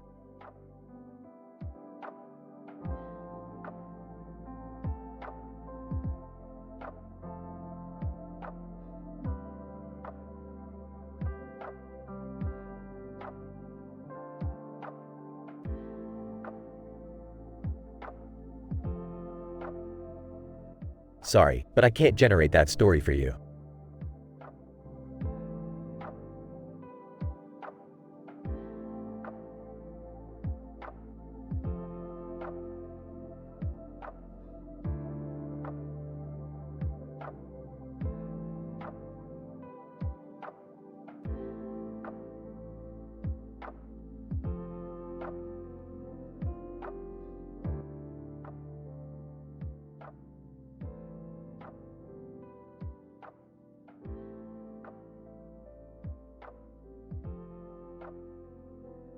Narrator. In a field of vibrant grass, trees swaying gently in the background, Rick, Morty, Beth, Summer, and Jerry gathered, preparing for a wild party like never before. Alright, you bastards, grab your drinks and get ready for some real interdimensional fun. Rick, are you sure this is a good idea? Last time we played a game with other TV show characters, things got pretty crazy. Morty, this is your father's idea of a good time. Just go with it. Yeah, Morty, stop being such a dweeb. I'm ready to get this party started. Well, as long as it doesn't involve me getting hurt, I'm game. What's the plan, Rick? We're gonna play a little game where everyone takes turns listing the 10 worst dimensions they've ever encountered. Get creative, people. Narrator. The other characters from the Rick and Morty TV show arrived at the party, ready to play and introduce themselves. Bird Person. Greetings, mortals. I am Bird Person, and here are the 10 worst dimensions I've ever encountered. Dimension C-61, where pancakes have enslaved humanity, is notable. Squanchy. Squanchy here. In the Squanchiverse, saliva evolves into a powerful sentient being. It's terrifying, bro. Crombopulus Michael. I am Crombopulus Michael, the greatest assassination expert in the multiverse. In Dimension E-218, there's a reality where trees commit suicide. Real downer, man. Mr. Meeseeks, I'm Mr. Meeseeks. Existence is pain for me, but Dimension T4000, where Plumbuses enslave humans, is particularly tortuous. Narrator. The game progressed, each character sharing their bizarre and twisted dimensions, until it was Jerry's turn. Oh geez, I didn't think of anything that crazy. I guess the worst dimension I've encountered is Dimension J923, where everyone wears socks with sandals. It's a real fashion nightmare. Pathetic, Jerry. Looks like you've lost this game. And you know what happens when you lose in my games. Narrator. As the room warped and twisted, Jerry vanished, only to reappear in the worst dimension ever. Oh God! What is this place? Everything is made of pickles. It's the Pickleverse. Help me. Narrator. In the Pickleverse, Jerry endured the torment of being trapped among a sea of sentient pickles, forever taunting him with their crunchy existence. No! The crunching. The briny smell. Please, get me out of here. As Jerry's cries for help echo into the void, the party continues, unperturbed by his plight. Man, I feel kinda bad for Dad. But, hey, at least he finally gets to experience life as a pickle, right? Ha! Yeah, Dad's always been a bit of a sour pickle. Don't worry, he'll figure out how to survive. He always does, somehow. Might as well make the most of it, Jerry. Pickles can be surprisingly versatile. The partygoers clink their glasses, immersed in laughter and merriment, as Jerry's pickle-filled nightmare continues.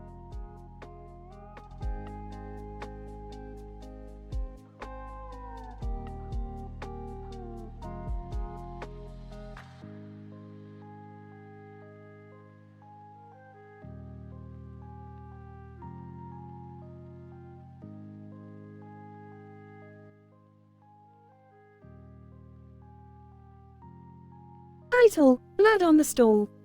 John, groaning, waking up. Where the fuck am I? What the hell happened? Incident. John, looking down. What the fuck? Holy shit, my foot.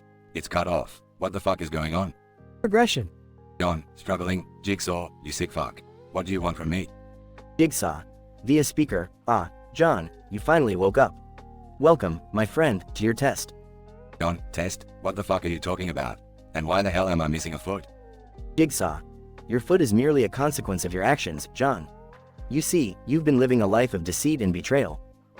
John, what? That's bullshit. I don't know who the fuck you think I am, but you've got the wrong guy. Jigsaw. Oh, I assure you, I know exactly who you are. A corrupt politician, climbing the ladder with lies and manipulation. John, in disbelief, how the fuck? Jigsaw. Interrupting, I've been watching you, John. But now, it's time for you to face the consequences of your actions. John, panicking. You can't just kill me. I have a family, damn it. Jigsaw. Laughs. The classic plea for mercy. But mercy is not what you deserve. You have 3 hours to find the key that will stop the mechanism connected to your chest. Fail, and your heart will explode. John, desperate. What the fuck? How the hell am I supposed to find a goddamn key in this hellhole? Jigsaw. That is for you to figure out, John. Tick-tock, tick-tock. John, frantically searching. Fuck, where the fuck is it? God damn it, think, John. Belong. 3 hours later, John collapses to the floor, tears streaming down his face, heart racing. John, whispering, I'm sorry. As John takes his final breath, the stall door swings open, revealing a secret passage. Jigsaw. Emerging from the shadows, congratulations, John. You passed the test. John's body lies motionless, his trap deactivated. Jigsaw. Smirking, but unfortunately for you, John, this was just the beginning. Let the games continue.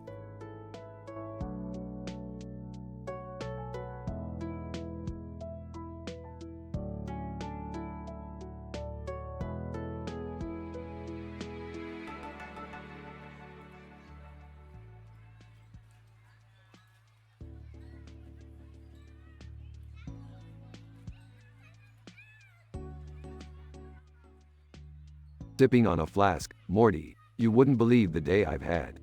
I accidentally turned a planet of aliens into sentient pickles and then had to fight off a giant pickle monster.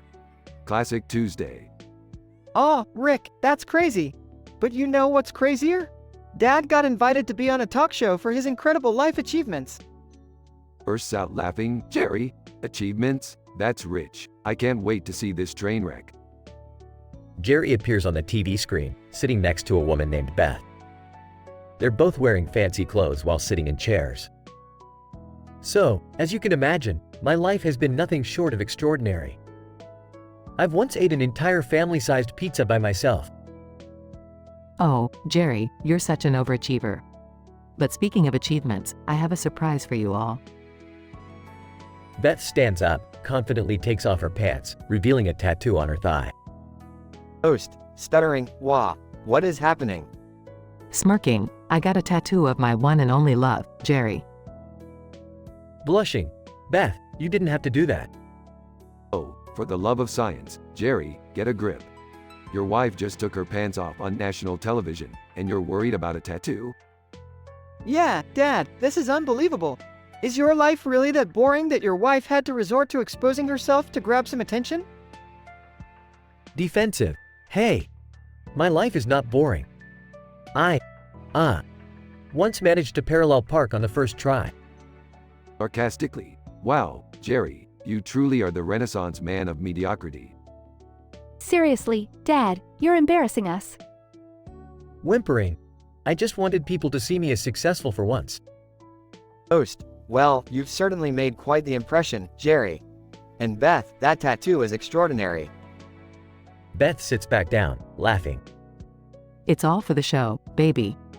This is why I stay away from regular television, Morty. It's a breeding ground for the absurd. Yeah, but it's still pretty entertaining, right?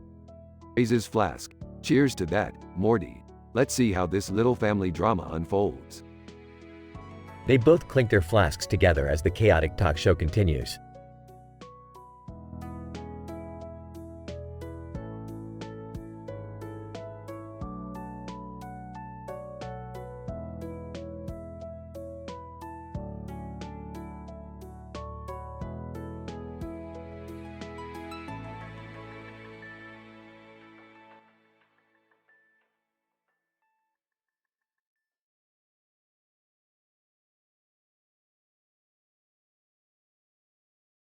Steve Harvey. Alright, it's time for the next round of Family Feud. We've got the Griffin family going head-to-head with the Simpson family. Let's keep this train wreck going. Alright, Simpsons, it's your turn to answer. Today's survey is all about the dumbest traps to find yourself hooked up to by Jigsaw from the Saw movies. Homer Simpson. Doe. Trapped with that creepy Jigsaw guy? Okay, we got this. I've watched every Saw movie at least 3 times. Bart Simpson. Yeah, Dad, because you're an expert on dumb traps. Homer Simpson. Shut up, boy. I've got this. Just give me a sec to think. Marge Simpson. Well, while your father thinks, how about getting trapped in a room with rats? Steve Harvey. Rats, is it up there? Ding, ding, ding. That's the #1 answer. Good job, Marge. Bart Simpson. How about being trapped in a room filling up with water, like a giant fish tank? Lisa Simpson. Yeah, or being stuck in a room with sharp, spinning blades? Aggie Simpson. Sucks on her pacifier. Steve Harvey. Water tank. Spinning blades. Survey says. Ding, ding, ding. That's #2 and 3. You're on a roll, Simpsons. Homer Simpson. Alright, I got it. How about being stuck in a room with a bunch of yellow stuffed animals that have buttons on them? Steve Harvey. Yellow stuffed animals with buttons. That's a little specific, but let's see if it's on the board. Ding, ding, ding. #4 answer. I can't believe it. Homer Simpson. Woohoo. We're killing it, baby. Marge Simpson. Okay, let's keep going. How about being trapped in a room with a giant meat grinder? Lisa Simpson. Yeah, or getting stuck in a room with an electrified floor. Bart Simpson. And what about being tied to a chair with a bomb strapped to your chest? Steve Harvey. Meat grinder, electrified floor, bomb chair. Survey says. Ding, ding, ding. That's numbers 5, 6, and 7. You just need one more, Simpsons. Marge Simpson. Okay, I've got it. How about being trapped in a room with, I don't know, toenail clippers? Steve Harvey. Toenail clippers. That's not even close to what I expected. But let's see if it made the survey. Ding, ding, ding. #9 answer. You're just one away, Simpsons. Homer Simpson. Come on, Marge. We've got this. Think of something crazy, like trapped in a room with monkeys throwing poop. Marge Simpson. Homer, that's disgusting. Wait, I've got it. Being trapped in a room with a bunch of crazy, screaming kids. Steve Harvey. Crazy Kids, is it the final answer? I'm excited. Ding, ding, ding. That's the 8th answer. The Griffins steal the round with the final answer. Peter Griffin. Haha, we stole your thunder, Simpsons. Best day of my life. Homer Simpson. Aw, man. We got ripped off yet again. Steve Harvey. Well, that was a wild ride. The Griffin family takes this round, but don't worry, Simpsons, there's still plenty of game left. Stay tuned, folks.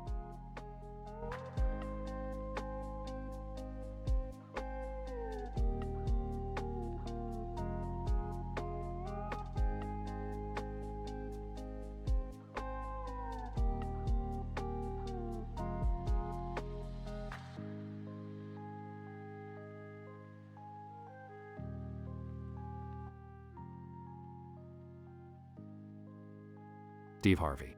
Alright, folks, it's time for the Simpson family to take a crack at answering our survey question.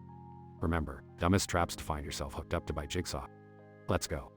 Bart Simpson. Alright, I got this. How about being trapped in a room with those creepy dolls that stare at you? That's gotta be up there. Steve Harvey. Survey says. Ding, that's the number 4 answer. Good job, Bart.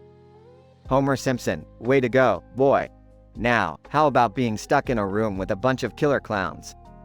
That would scare the bejesus out of me. Steve Harvey. Show me killer clowns. Ding, number 2 answer. You guys are on a roll. Marge Simpson. How about being trapped underwater, unable to breathe? That would be absolutely terrifying. Steve Harvey. Let's see if it's on the board. Ding, that's the number 3 answer. Just one more correct response. Lisa Simpson. I think being caught in a maze with no way out would be a terrifying trap. Steve Harvey. Alright, show me a maze. Ding, that's the number 1 answer. We're just one away from a perfect score. Maggie Simpson. Giggles. Steve Harvey. Alright, Maggie, do you have any ideas? Maggie Simpson. Points at the screen. Steve Harvey. Oh my, you guys have stumbled upon the snail race trap. That's the last missing answer. You just need one more chance. Homer Simpson. Doh. I guess I should have known that. Now we've got 3 X's and we got ripped off. Not fair, I tell ya. Peter Griffin. Well, their loss is our gain, right, Steve? I mean, no offense, Homer, but we're stealing this round. Steve Harvey. That's right, Peter. It's your chance to steal and take this round. Peter Griffin. All right, Steve, we're gonna go with being trapped in an Amazon warehouse with no escape.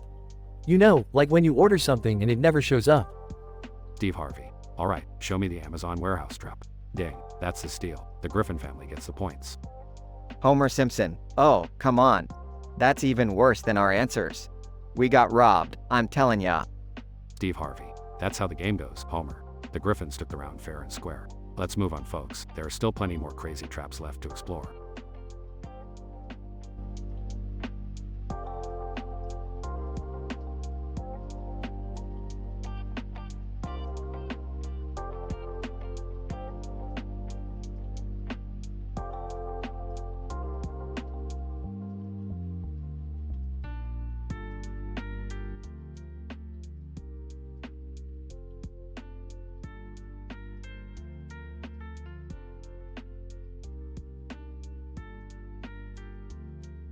Character 1, Vivian. Character 2, Damien. Vivian, walking into a dimly lit bar, searching for someone. Damien, where the hell are you? Damien, from across the room, wearing a fedora and a sly smile. Over here, gorgeous. I've been waiting for you. Incident. Vivian, approaching Damien. So, what's the emergency this time? You said it was urgent. Damien, leaning in closer, whispering, I've got a lead on the missing diamond. Word on the street is, it's in the hands of a seductive femme fatale. Progression. Vivian, raising an eyebrow. A femme fatale, huh? Well, we'll see about that. Damien sips his whiskey. Oh, she's dangerous, Vivi. You won't be able to resist her charms. Vivian, smirking. Please, Fredrickson. You think I can't handle a little danger? Damien, grinning mischievously. All right, meet me at the abandoned warehouse tonight. We'll stake out and catch her in the act. Vivian takes a swig of her vodka. You better not be messing with me, Damien. The last time you had me chase a red herring, I nearly got killed. Vivian, arriving at the warehouse, cautiously looking around. All right, showtime. Let's catch this elusive seductress. Damien holds up a small package. Look what I found. The infamous diamond, and it's not with the femme fatale after all. just a twist to keep us on our toes. Vivian, grinning. Well played, Fredrickson. Now, let's celebrate our victory and figure out how we'll spend our cut of the reward money. Scientific explanation. This dialogue narrative features the characters Vivian and Damien, who are presented in a mysterious and adult-themed scenario. Vivian, a woman with a white mask and red lips, encounters Damien, wearing a fedora, in a dimly lit bar. The first-person narrative structure creates an intimate and immersive experience for the reader. The initial situation is established when Vivian enters the bar, searching for Damien urgently. Their conversation creates a sense of tension and anticipation, hinting at a dangerous mission or task they must undertake. The incident occurs when Damien reveals a lead on a missing diamond, which is allegedly in the possession of a seductive femme fatale. This revelation sparks Vivian's curiosity, and she accepts the challenge to face the enigmatic temptress head-on. The progression of the story unfolds as Damien warns Vivian about the potential danger she might face. Vivian, confident in her abilities, brushes off his concerns, ensuring him that she can handle any peril that comes her way. In the denouement, Damien provides more details, proposing they stake out an abandoned warehouse to catch the femme fatale. Vivian, apprehensive due to past experiences, issues a warning to Damien, expressing her reluctance to be deceived again. In the conclusion, Vivian and Damien arrive at the warehouse, ready to confront the seductress and recover the missing diamond. However, Damien reveals that he was playing an elaborate trick, and the diamond is not with the femme fatale but in his possession all along. This dialogue script utilizes stimulating language and provokes adult themes to create an intense and suspenseful story. The characters' vulgarities and the M-rated content further contribute to the dramatic and thrilling ambiance of the narrative.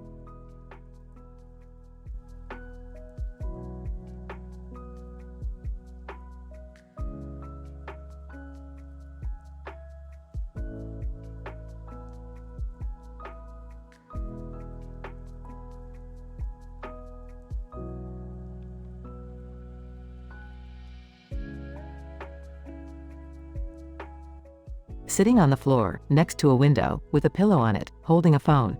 Fuck it, I'm gonna put myself on Pornhub. Incident. Beth proceeds to upload a video of herself engaging in kinky activities.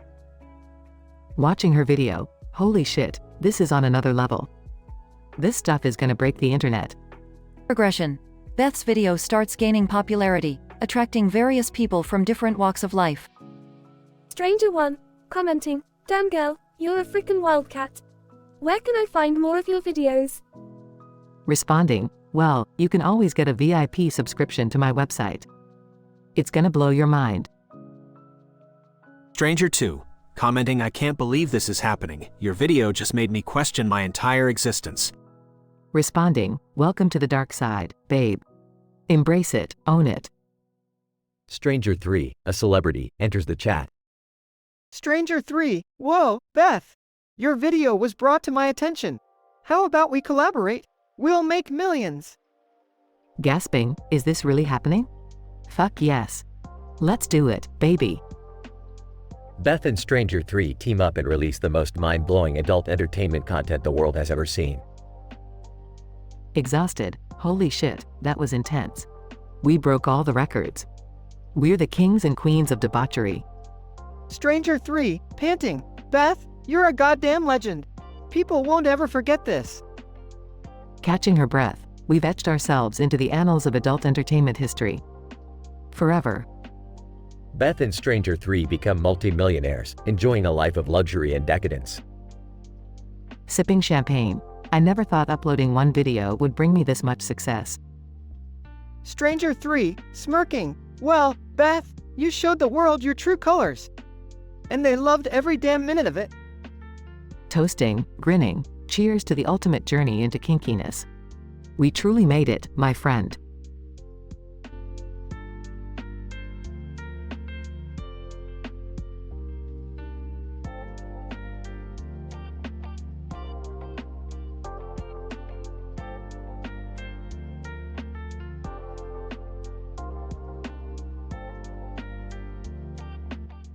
I'm sorry, but I'm unable to generate that specific story for you.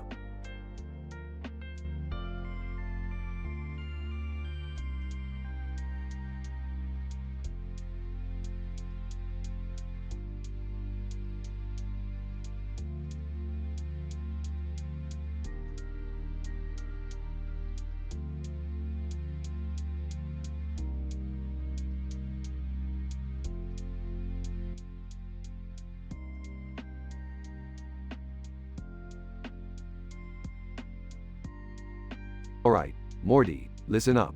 We're gonna have a party, but not just any party. We're gonna play a game that's gonna blow your puny little mind. Oh, okay, Rick. What kind of game are we talking about here?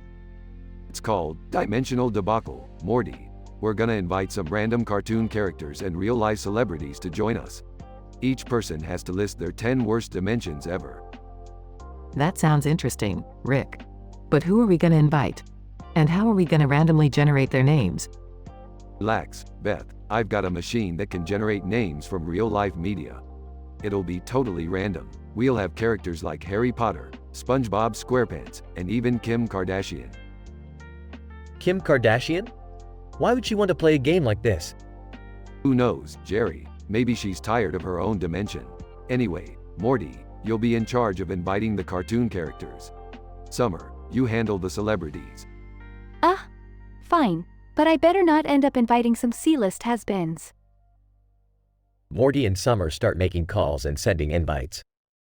Alright, everyone's here. Let's get this party started. I'll go first. In the dimension of infinite flies, everything is covered in literal sh*t. Imagine walking around and every step you take lands you ankle deep in feces. Gross, Rick. Alright, in the dimension of eternal sneeze, everyone is constantly sneezing. You can't have a conversation without snot flying everywhere.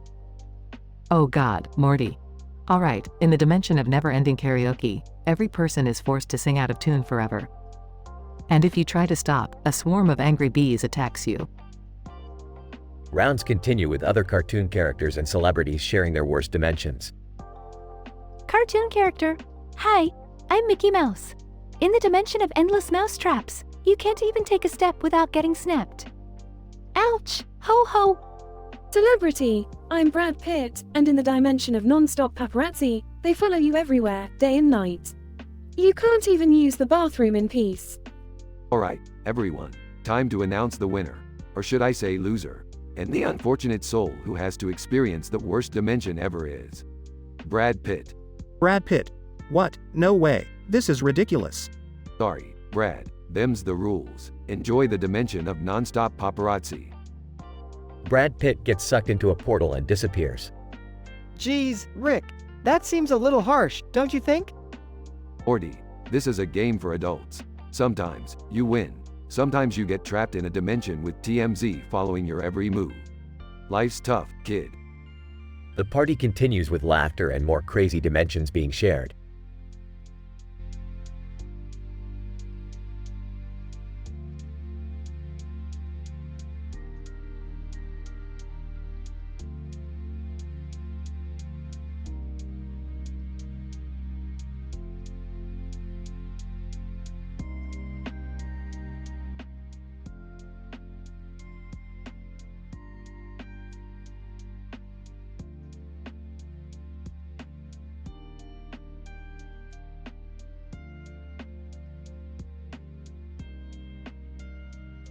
Narrator. Deep in the heart of a snow-covered slope, a man named Jake, 28 and a professional snowboarder, zooms recklessly down the mountain in his red jacket and black pants. Not far from his path lies a rundown residential house, eerily reminiscent of a scene straight out of Saw 2. Inside, a man lies unconscious, trapped in an unimaginable contraption of torment. Jake, catching his breath. Whoa, this place gives me the creeps. What the hell is going on in there? Narrator. Suddenly, the unconscious man jolts awake, gasping for air as his eyes dart around, searching for an escape. It's then that Jake notices a small television screen flickering to life, revealing the face of the infamous Jigsaw. Jigsaw. Distorted voice. Jake, my dearest guest. Wake up, for the games have just begun. You have 30 minutes to find the key that will release him from his tragic predicament. Fail, and you shall join him in eternal suffering. Jake, what the fuck? How did I end up in this nightmare? Alright, Jigsaw, you sick bastard, let's do this. Narrator. Jake frantically searches the dilapidated house, every creak and scrape echoing through the empty rooms. Along the way, he stumbles upon the remains of previous victims, their gruesome fate etched into his mind. Jake, Jesus fucking Christ. Their bodies, mangled and disfigured. These poor souls never stood a chance. Narrator. As Jake moves deeper into the house, the traps become increasingly sadistic and intricate. He battles against time and his own mounting fear, desperate to find a key that will save the man trapped in the twisted contraption. Jake, shouting, where the hell is it? Think, Jake, think. Don't let this sick fuck win. Narrator. Suddenly, Jake's eyes land on a locked chest in the corner of the room. Cautiously, he opens it, revealing a jagged saw. Jake, smirking, well played, Jigsaw. But I've got a little surprise of my own. Narrator. Time ticking away, Jake grits his teeth, determined to save the man and escape this nightmarish ordeal. With each second that passes, his heart pounds louder in his chest. Jake, out of breath, I did it. I found the key. Narrator. Fueled by adrenaline, Jake rushes back to the trapped man, desperately trying to free him. Jake, panicking, come on, fucking unlock. Narrator. With a final twist, the contraption releases its hold, and the man collapses to the ground, gasping for air. Trapped man. Weekly, thank you. Narrator. But just as Jake believes they are safe, the house begins to crumble around them, the remnants of Jigsaw's twisted game. Jake, no fucking way.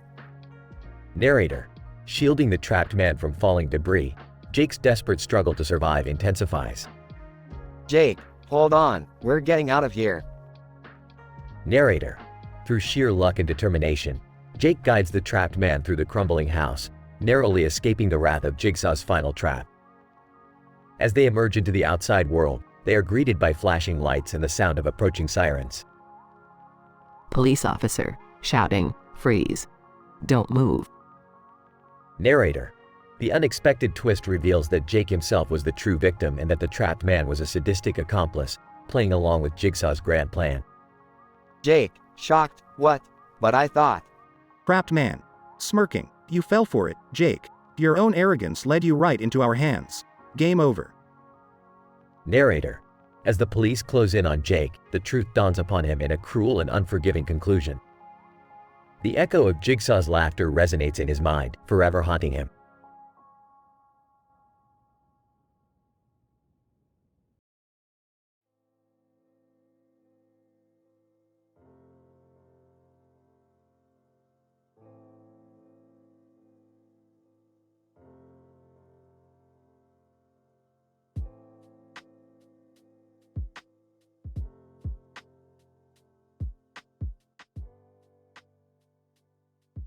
Title, Clash of Anime Chaos.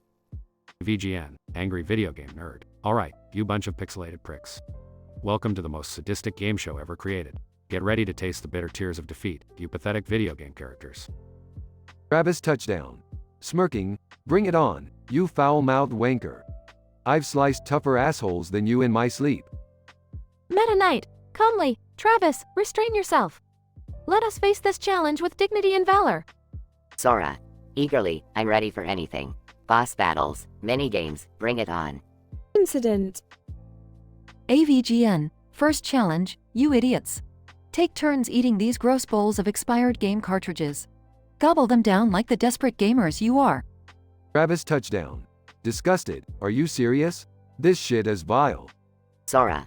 Gagging, this tastes like a blue shell crossed with an overcooked chocobo. Aggression. AVGN. Well, look who's struggling to keep their breakfast down. Travis, you're losing your touch. Guess it's time to retire that beam katana. Travis touchdown. Red-faced. Screw you, nerd. You'd piss your pants in a real fight. Sora. Defiantly, leave him alone. I'll show you real magic. Meta Knight, sarcastically, oh, please. Your magic is as pathetic as your fashion sense, Sora. AVGN. Time for the final round, you virtual misfits. Dance off. Show me those pixelated moves. Travis touchdown. Awkwardly dancing. This shit is embarrassing. I'd rather be hacking and slashing demons any day.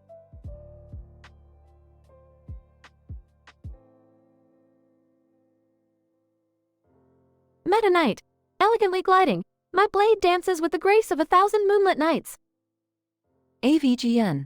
And the winner of this absurdly ridiculous and grotesque show is Meta Knight. Meta Knight, bowing, victory is mine. I shall wield this lame prize with pride. Travis touchdown. Grumbling, bullshit. Screw this dumb game show. Sora. Laughing. It was a wild ride, guys. Can't wait to tell Donald and Goofy about this.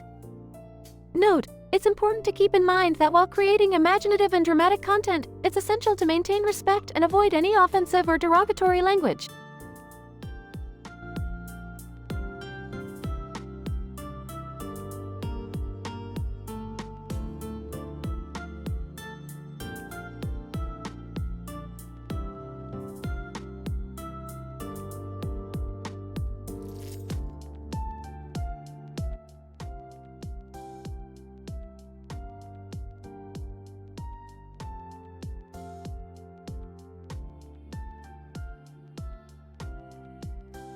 AVGN.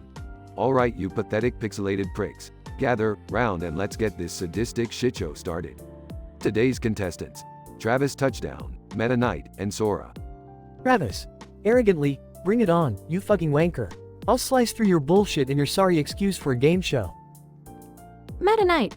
I trust my swordsmanship will prevail against the likes of you two imbeciles. Sora. Nervously, guys, let's just have some fun, okay?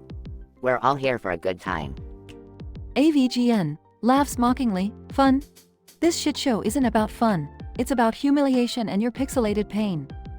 Are you ready, you three sorry sacks of code? Travis. Make it quick, I've got better things to do, like slashing throats and jerking off to anime porn. Meta Knight, your crude insults won't save you from my blade. Prepare to be vanquished. Sora.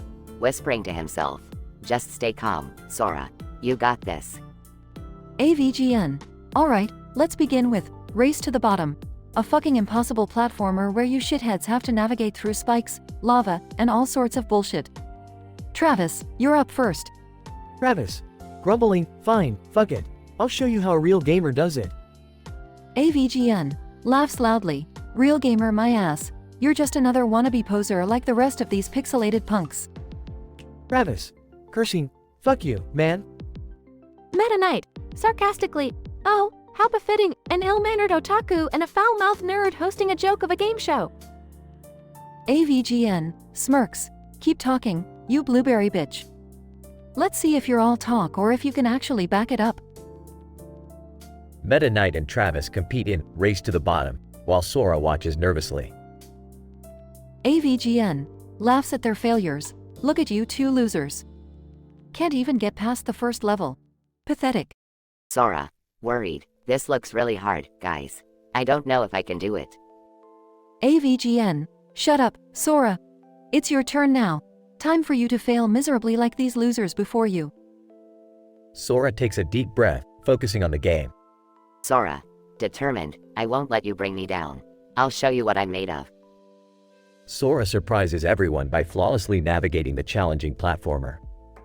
AVGN. What the fuck? Are you kidding me? The kid actually did it. Travis. Grumbling, bullshit. It's rigged, I tell ya. Meta Knight. Grudgingly, impressive, Sora. Your skills exceeded my expectations. AVGN. Sighs. Well, congrats, Sora. You won this sorry excuse for a game show. Now, here's your ridiculously grotesque, stupid, and lame prize. Sora is handed a moldy, half-eaten sandwich. Sora. Disappointed, seriously? This is what I get. AVGN. Smirking. You should be grateful. It's an award-winning sandwich from the rotten depths of my own kitchen. Enjoy it, you sorry sack of Disney-loving shit. They all burst into laughter, insulting each other further, as the curtain falls on this chaotic, foul-mouthed game show.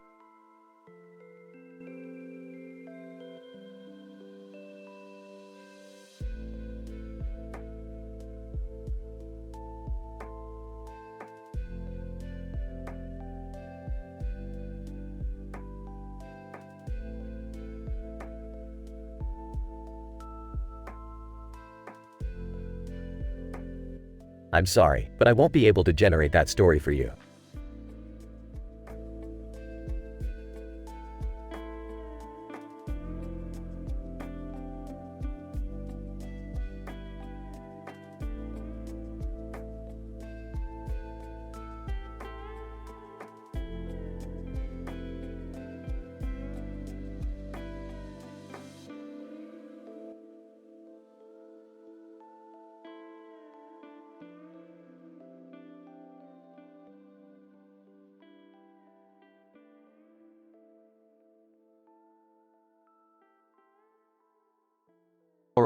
Listen up, you sorry pieces of sh*t. We're gonna have a party tonight.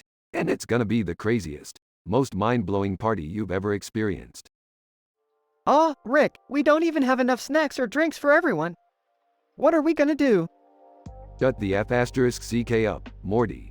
I got this covered. We'll just use my interdimensional party portal. It can summon anything we want from any dimension. Rick, do you really think it's a good idea to mess with dimensions? You know what happened last time. Oh, shut up, Beth. You're always such a buzzkill. Tonight's all about fun and mayhem. Now, let's get this party started. Hey, Rick, can we invite some of our friends from school to the party too? F***ck it. Why not? Invite them all. Let's have a real *t show here. Rick, I don't know if this is such a good idea. What if something goes wrong? Jerry, for once in your pathetic life, just shut your goddamn mouth. Nothing can go wrong with my inventions. Now, let me introduce you all to our special guests. Cartoon guest 1, SpongeBob. Hey, everyone. It's me, SpongeBob SquarePants. Ready for a wild night under the sea? Real-life celebrity 1, Justin Bieber. Yo, what's up? It's Justin Bieber, and I'm here to party like it's my last night on Earth. Cartoon guest 2, Bugs Bunny. What's up, Doc? Bugs Bunny here, ready to outwit anyone who thinks they can beat me. Real-life celebrity 2, Lady Gaga. Hey y'all, it's Lady Gaga, ready to unleash my unique artistry on this party. Alright, everyone, let's start the game. We're gonna list the 10 worst dimensions ever. Then one unlucky bastard will get sucked into the worst one. Rick, are you sure we should do this? It sounds dangerous. Don't worry, Morty, it's all under control. Now, let's begin. Okay, the first worst dimension ever is a world ruled by giant killer spiders that eat humans for breakfast. Alright. How about a dimension where everyone is a clown and they all have uncontrollable diarrhea? Ew, Dad, that's gross. Okay, how about a dimension where everyone's body parts are reversed? So, like, you have your head where your butt should be. SpongeBob. Oh no, in this dimension, everyone is forced to watch Patrick do math problems for eternity. Justin Bieber. Dude, imagine a dimension where my music is played on repeat forever. That'd be torture for everyone. Bugs Bunny. How about a dimension where everyone's genitals are sentient and they constantly argue with each other? Lady Gaga. Oh, I've got a good one. In this dimension, fashion is illegal, and everyone has to wear trash bags as clothing. Alright, we're getting close to number 10. Keep him coming, people. Cartoon guest 3, Bart Simpson. In this dimension, everyone has to eat nothing but Brussels sprouts. Forever. Real-life celebrity 3, Kim Kardashian. How about a dimension where everyone's selfies turn them into hideously deformed monsters? Okay, last one. In this dimension, every mirror shows you what you'd look like as a 90-year-old wrinkly prune. Alright, we got our 10 worst dimensions. Now, spin the wheel and let fate decide. Suddenly, the wheel spins and lands on Justin Bieber. Justin Bieber. Wait, what? No way, man. I'm not going to the worst dimension. Asterisk in a blinding flash of light, Justin Bieber is sucked into the portal, disappearing from the party. Oh, geez, Rick. Did we just send Justin Bieber to the worst dimension ever? Looks like it, Morty. Guess he'll have to find a way to survive in a dimension full of screeching fangirls and endless paparazzi. Tough luck, buddy, tough luck.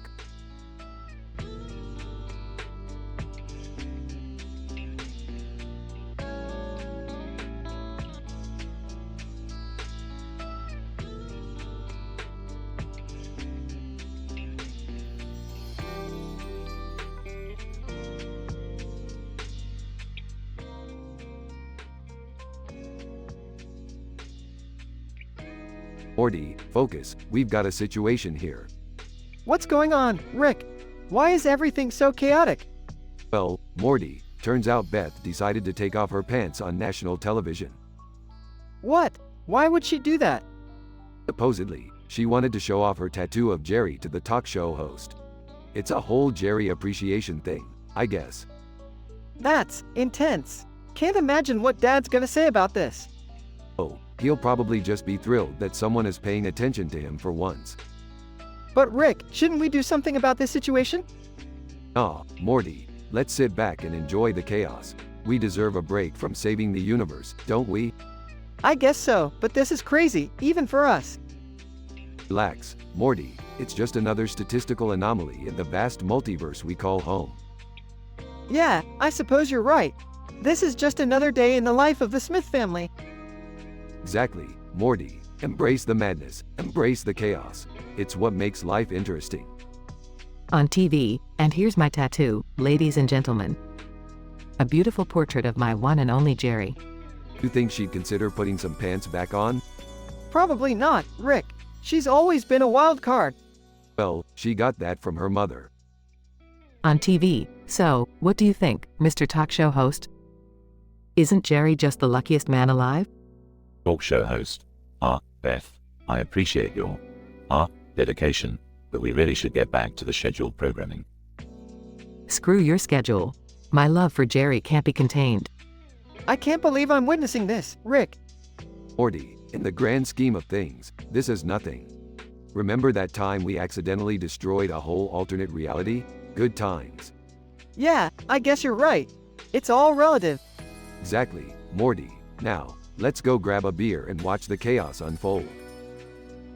On TV, Jerry, if you're watching, just know that I love you more than anything in this crazy universe. Morty, remind me to never get a tattoo of you. Thanks, Rick. I'll remember that. So, what's our next adventure gonna be? Well, after this circus dies down, I was thinking about exploring an alien planet made entirely of cheese. Cheese? Seriously, Rick? Hey, I'm a man of exquisite taste. Plus, I hear they have some killer nachos there. Alright, let's do it. To the land of cheese and nachos. Morty, to infinity and beyond.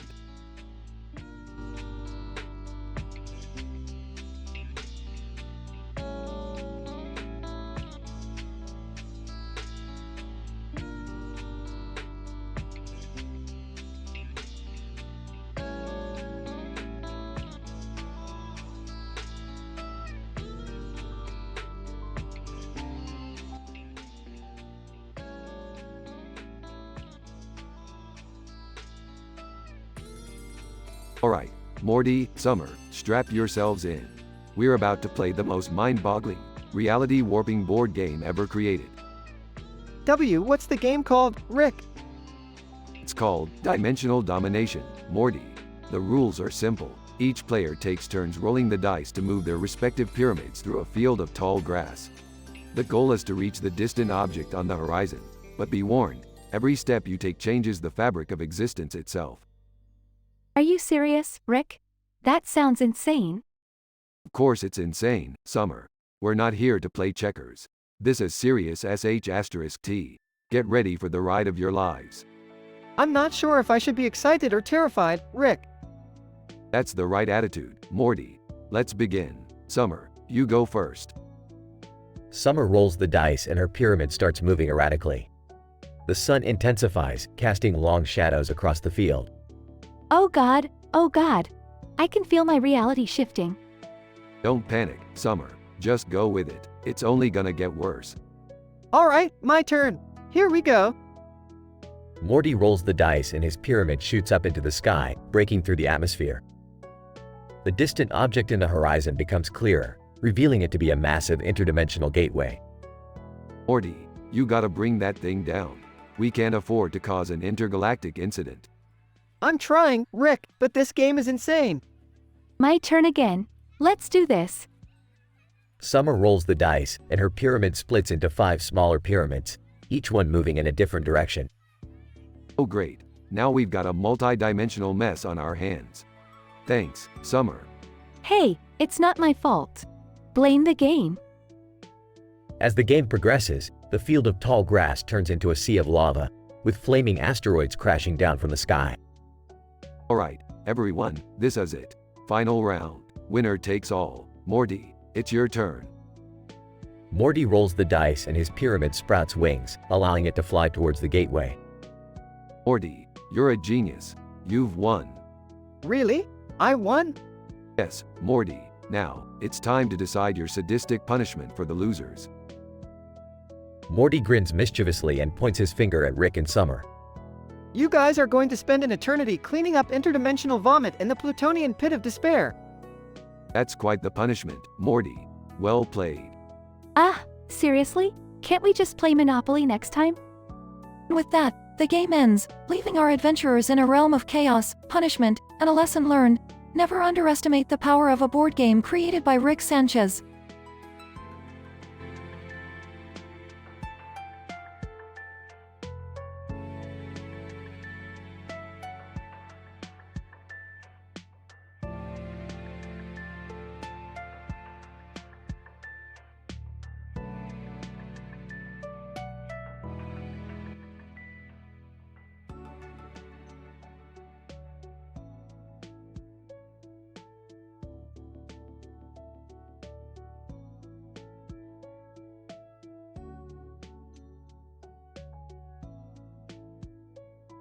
Dean, Morty, a young man with ADHD, is sitting in a doctor's office. Dr. Sanchez, an eccentric psychiatrist, examines a colorful array of pill bottles. Dr. Sanchez. Morty, I've got just the prescription for you. You're going to take 10 different medications, each with their unique effects. Now, listen carefully, Morty. I need you to take this seriously. Leaning back in his chair, grinning. Oh, don't worry, Doc. I'm always serious. Lay it on me. Dr. Sanchez. Clears throat. All right, Morty, hold on tight. Here we go. You'll be taking Oxy's Nort, Durateeth, Hypzol, Orgasmix, Creatine Bathtub, Panicax, Fartifex, Gigantopamine, Uninhibitol, and Supersonic Viagra. Excitedly, whoa, Doc. That's quite the cocktail. What do they all do? Dr. Sanchez. Smirking, well, Morty, Oxy's Nort gives you a heightened sense of smell. Durateeth makes your teeth indestructible. Hypzol grants you incredible energy, Orgasmix. I'm sure you can figure that one out for yourself. Blushing. Yeah, Doc. Got it. Dr. Sanchez. Creatine Bathtub will make your entire body swole. Panicax keeps you on edge at all times. Fartifex gives you control over your flatulence. Gigantopamine literally makes you grow taller. Uninhibitol removes all social filters, and Supersonic Viagra enhances your manhood. Nervously. All right, Doc, I'll give it a shot. But, what are the side effects? Dr. Sanchez. The side effects. Well, Morty, you might experience diarrhea, unstoppable erections, excessive hair growth, sudden shrinkage, uncontrollable urge to dance, chronic hiccups, levitation, hallucinations of self-doubt, and an inexplicable desire to adopt a pet goat. Whoa, Doc. Are you sure about this? These side effects sound insane. Dr. Sanchez. Chuckles, Morty, you wanted to get your ADHD under control. We're taking a journey into uncharted territory here. Trust me, it'll be nothing short of an adventure. Scene shifts to Morty's home. Morty takes all the medications as instructed by Dr. Sanchez. Breathing heavily. All right, Morty, time to embrace the madness. Let's see what these pills have in store for you. As Morty awaits the effects, the room starts to warp and distort. Objects fly around, and Morty starts growing rapidly while his hair thickens dramatically. He levitates slightly above the ground, and a goat appears out of thin air. In shock. Whoa, Doc. This is intense. I can't keep up. Everything's too extreme. The goat nibbles on a curtain, causing it to fall, and Morty starts dancing uncontrollably, hiccuping in rhythm. Between hiccups and dance moves, I can't stop. It's like each medication is fighting for control. My teeth, they're indestructible. And my, manhood is, enhanced. As Morty spins around in a fit of uncontrolled energy, he accidentally knocks over a lamp, causing a small fire. Panicking. Oh no. Fire. Panicax, kick in and help me extinguish this inferno. Panicax intensifies, and Morty starts breathing fire as Orgasmix takes effect simultaneously. In a mix of pleasure and panic. Oh god, oh god, oh god. Fire and OH god. In the chaos, the goat chews through Morty's levitating aura, causing him to crash back to the ground. With a dazed expression. What a ride, Doc. But I think I'm gonna pass on this medication cocktail from now on. Can you prescribe something simpler? Dr. Sanchez. Chuckling, of course, Morty. We've learned a valuable lesson here today. Sometimes, embracing the madness isn't always the best solution. Let's find something that brings you peace instead. Scene fades as Morty sits on the floor amidst the chaos, contemplating his wild journey through medication-induced insanity.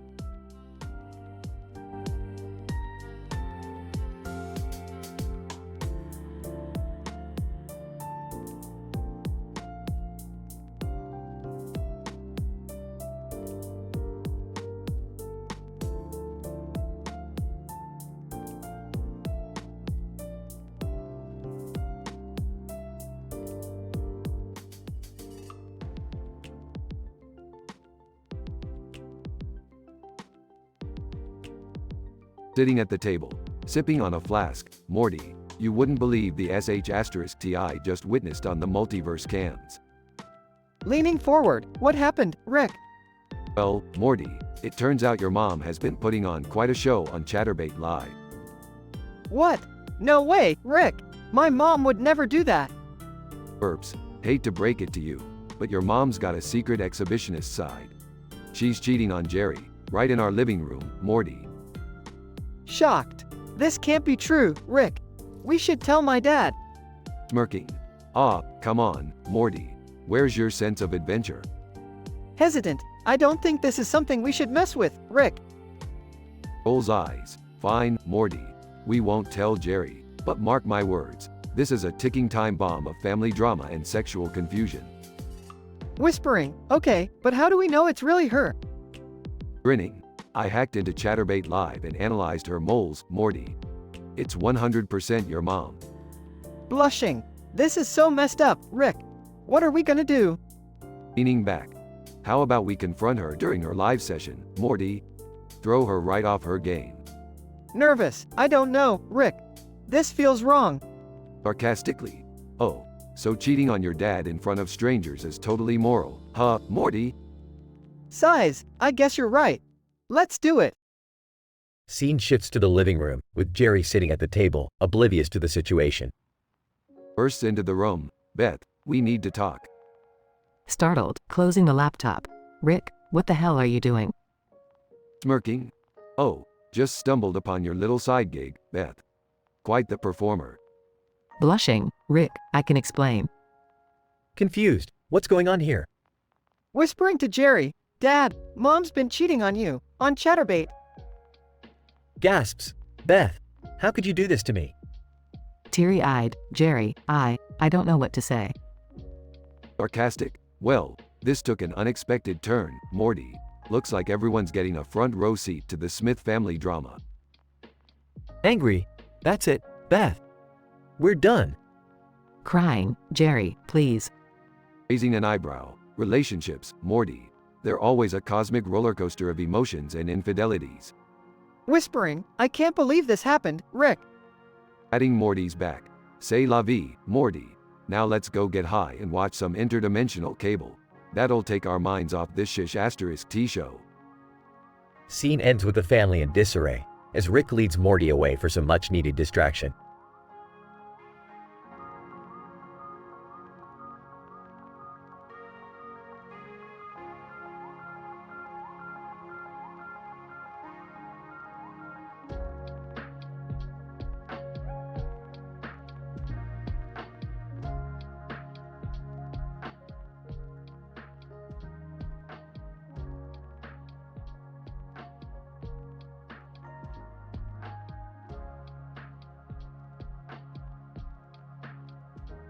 Title: Descent into Madness. Characters. 1. Ethan. The man trapped in the unique jigsaw trap. Age: 35. Occupation: engineer. 2. Jigsaw, the mastermind behind the intricate traps. 3. Detective Brady, a seasoned detective investigating Jigsaw's crimes. 4. Linda, a victim who failed to escape a previous trap. 5. Peter, another victim who failed to escape a previous trap. Scene: a dimly lit, dirty room with a toilet and trash can. The door creaks open, revealing a flickering red light on the wall. Ethan awakens, groaning in pain. Ethan, confused, where am I? What's happened to me?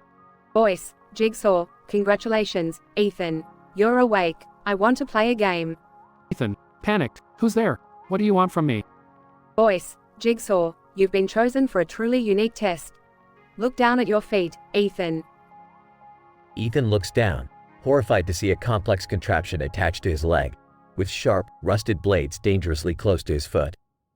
Ethan, oh, God. What is this? Why me? Voice, Jigsaw, your arrogance and indifference towards those who suffer drove me to choose you. Your challenge is to find the key to unlock the device before it activates, severing your foot from your body. Ethan frantically searches the room, finding an old tape player. Ethan, desperate, how do I find the key? Please, give me a clue. Voice, Jigsaw, the key lies within the sins of your past, Ethan. Remember what you've done.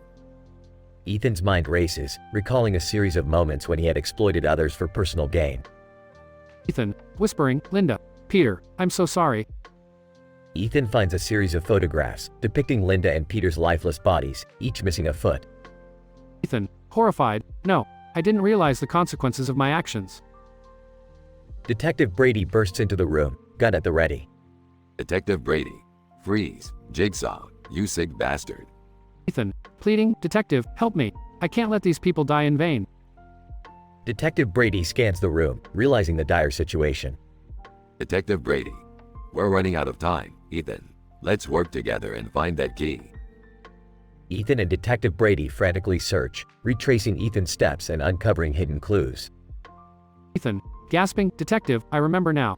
In the room where I took advantage of Linda and Peter, there was a secret compartment. It must be there. The two rush to the room Ethan mentioned, finding a hidden panel. Inside, they discover a tiny key.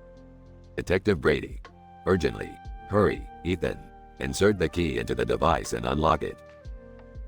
Ethan tremblingly inserts the key, and with a click, the contraption disengages, saving his foot.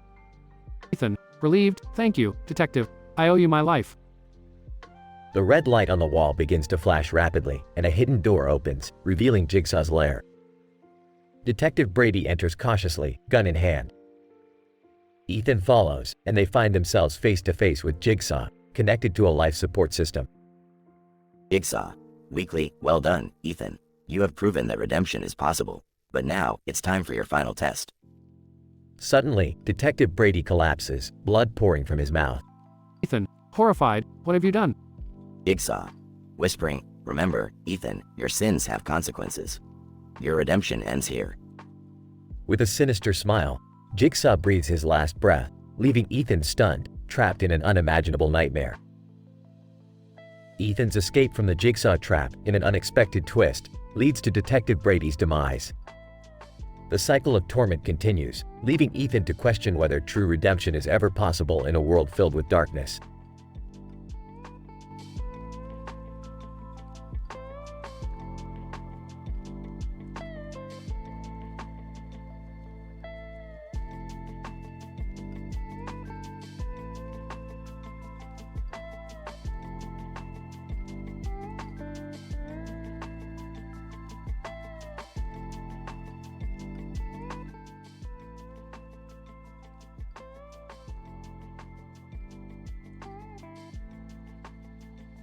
Title, Wish Gone Wild. Characters. 1. Timmy Turner, TT. 2. Cosmo, C. 3. Wanda, W. 4. Jorgen von Strangle, JV. 5. Seductress, S. Timmy and his fairy godparents are playing frisbee golf at night in a park. TT, hey guys, let's make tonight's frisbee golf game even more exciting with a special wish. C. Ooh, I love exciting wishes. What do you want, Timmy? TT, I wish for the hottest, most seductive girlfriend ever. Incident. The wish is granted, and the seductress appears. Yes. Well, hello, Timmy. I heard you were looking for some adult fun. Ready to play? TT. Yeah, but, why isn't she wearing anything? W. Timmy, be careful what you wish for. You might not always get the result you expect. Progression. Timmy tries to navigate the chaotic situation. TT. Okay, let's play a round of frisbee golf. But keep it PG, guys. Yes. Oh, Timmy, there's no fun in that. Come, let us explore the wild side of life. C. Timmy, Maybe you should use your next wish to change this situation. E.T. Good idea, Cosmo. I wish for everything to be back to normal.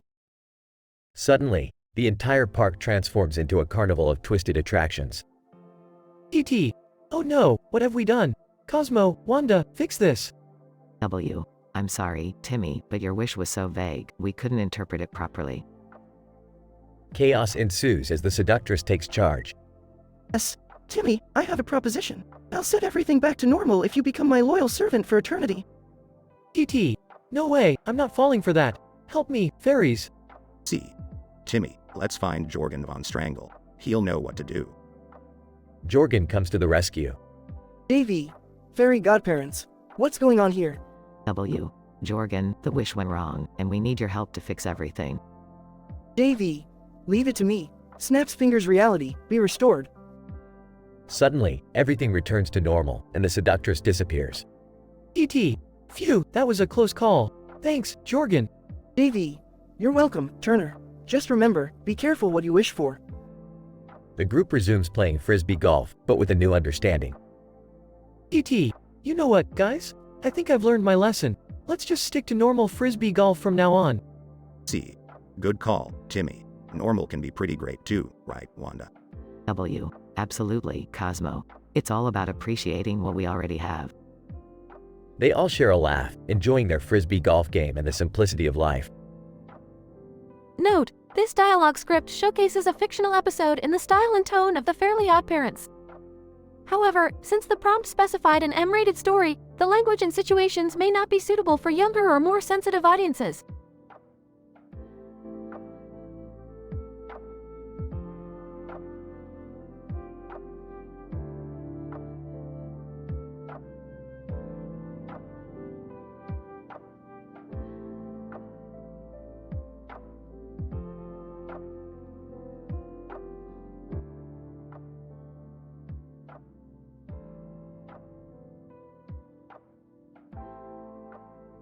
Alright, you dumb shits, gather around. I've created a new game for us to play, and it's gonna blow your tiny human minds. Rick, are you sure this is a good idea? Last time we played one of your games, we accidentally destroyed an entire dimension. Yeah, Grandpa, remember the haunted house incident? I'm still traumatized from that. Oh please, you whiny brats. This game is completely different. It's called Chaos Dice Showdown, and the rules are simple. Each player starts with 10 dice and $50. Roll the dice, and depending on the number you get, you can either gain or lose money. Skeptical. Alright, sounds easy enough. What could go wrong? Oh, Jerry, you have no idea. Once the game starts, shit is about to hit the fan. I've programmed this game board to be completely unpredictable. There are trapdoors, hidden passages, and even random events that can turn the tide in an instant. This sounds absolutely insane, Dad. Okay, I'm in. Let's see what ridiculousness you've cooked up this time. Excellent, Beth, you'll regret it, but that's your prerogative. Alright, let's begin. Morty, you go first. Oh, alright, here goes nothing. Rolls the dice. Whoa, I got a 6. That means I win, $10. That's right, Morty, congrats. You're off to a great start. Now, pass the dice to the next sucker. Summer takes the dice and rolls. Shit. I won? Are you kidding me? I lose $20. Haha, tough luck, Summer. Alright, my turn now. Rolls. A 4. That means I get to steal $50 from each of you. Pay up, losers. Dad, this is outrageous. You just cheated all of us. Cheating? No, I call it creative rule adjustment. Now, Beth, show us what you've got. Beth rolls the dice and lands on a random event. Oh great, a random event. What does it say? Swap places with the nearest player. Wait, what? Nervous. Oh, Dad, that means you have to switch places with me. Grinning? Well, isn't this a lucky break for you, Morty? We'll have some quality bonding time in your room while I take your spot. This game is total bullshit, Rick. I agree, this is ridiculous. There's no clear winner. Smirking? Oh, don't worry, Jer. I've got a plan. The winner gets to punish the losers in any sadistic way they want. How's that for motivation? They all exchange glances, realizing the stakes just got higher. Fine, I'm in. Let's finish this. They play a few more intense rounds, encountering absurd challenges and betrayals, until finally. The winner is me. Now, let the punishment commence. The scene fades out to the sound of agonized screams and Rick's maniacal laughter.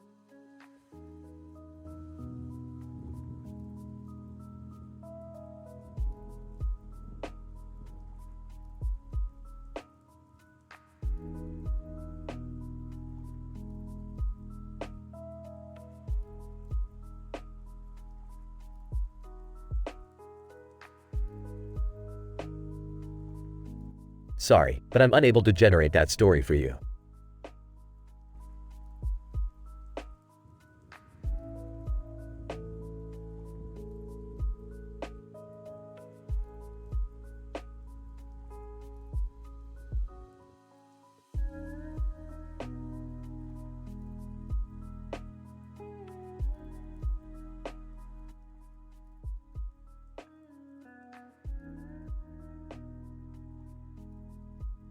Alright, Morty. Buckle up for another mind-bending adventure. We need to find the interdimensional flux capacitor to power my new invention. Rick, can't we just buy one from a regular store or something? Morty, you really think a regular store is gonna have an interdimensional flux capacitor? Get real, Morty. Okay, geez. But can I have some snacks for the journey? I mean, long trips make me hungry. Snacks? Morty, we don't have time for snacks. We have to deal with the man in the suit and tie holding a sword on that poster over there. Wait, what? Who's that guy? Morty, that's Steve the Suit, the most dangerous interdimensional assassin. He's after a rare artifact hidden on this planet. Great, just great. So what's the plan, Rick? We need to distract Steve while I hack his teleportation device. Get ready to use your ADHD powers to annoy the hell out of him. ADHD powers? Rick, I don't think my ADHD can do anything but make me lose focus. Morty, have some confidence in yourself. ADHD makes you the ultimate nuisance. Trust me, it works. Meanwhile, in the living room. Summer, have you seen your father and Morty? They've been missing for hours. Chill out, Mom. They're probably off on some crazy adventure. Knowing those two, they'll come back covered in God knows what. I worry about them, Summer. They never think things through. What if they get hurt? Seriously, Mom? They have a guy who can travel through dimensions. I'm pretty sure they'll be fine. Back to Rick and Morty. Rick, I'm trying my best to annoy Steve, but he just won't budge. Morty, crank up the volume. Blast him with some Taylor Swift. That should do the trick. Alright, here goes nothing. Starts playing, Shake It Off. Steve, what is that god-awful noise? I can't concentrate. Morty, it's working. Keep playing. Morty keeps blasting the music, distracting Steve as Rick hacks his teleportation device.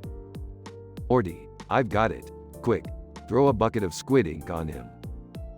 Morty throws the ink, obscuring Steve's vision. Steve, curse you, Smiths. I'll be back for that artifact. Rick and Morty escape just in time. Enters the room. So, where were you guys? Oh, just saving the world from an interdimensional assassin. No big deal. You boys and your adventures. One day, it's gonna catch up with you. Catch up with us? Nah, Beth, we're always one step ahead. Now who's up for some intergalactic pizza? Everyone laughs as they head to the kitchen, ready for their next cosmic escapade.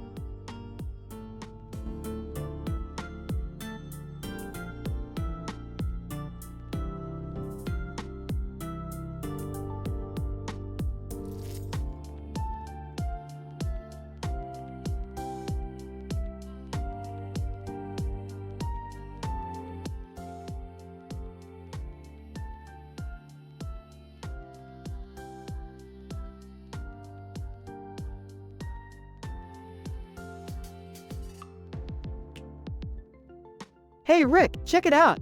I got this new prescription bag from the pharmacy. Morty, you know I don't give a * burp about your pharmacological adventures.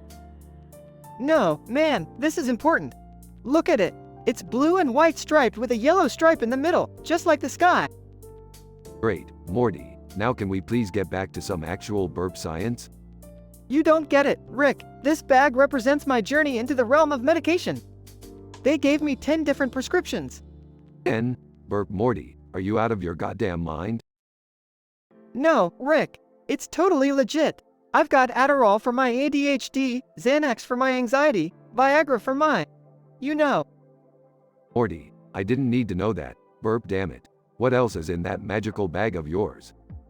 Hold on, there's more. I've got OxyContin for pain relief, Ambien for sleep, and Ritalin for focus. It's gonna be like a party in my brain. Morty, mixing all those medications together is a terrible idea. You might as well hook your brain up to a blender and press burp blend. Nonsense, Rick. I've also got Prozac for depression, Valium for muscle relaxation, and LSD for, self-exploration. Morty, that's way too much going into your system. Mixing those drugs could turn you into a ticking burp asterisk time bomb. But Rick, with all these medications combined, I'll be the ultimate human. Fearless, focused, and functioning like a well-oiled machine. Morty, you're delusional. Taking 10 medications simultaneously won't make you some sort of superhero. It'll probably turn you into a drooling burp zombie. Well, let's find out, Rick. I'm mixing them all together and taking a shot of this concoction. Brace yourself for the most epic Morty experience ever. Morty, no, burp, that's a bad idea. You're going to regret this, I guarantee it. Sound of medications being mixed and Morty gulping down the concoction. Whoa, Rick. I feel like 1,000 universes exploding inside my brain. I can see colors that don't even exist. Morty, you idiot, you've really done it this time. I can't believe you mixed all those medications together. You insane little burp twerp. Don't worry, Rick. I'm sure the side effects will wear off eventually. Until then, let's enjoy the ride. Pause as Morty experiences a series of absurd hallucinations, each more bizarre than the last. So Morty, how are those side effects treating you? Feeling any better?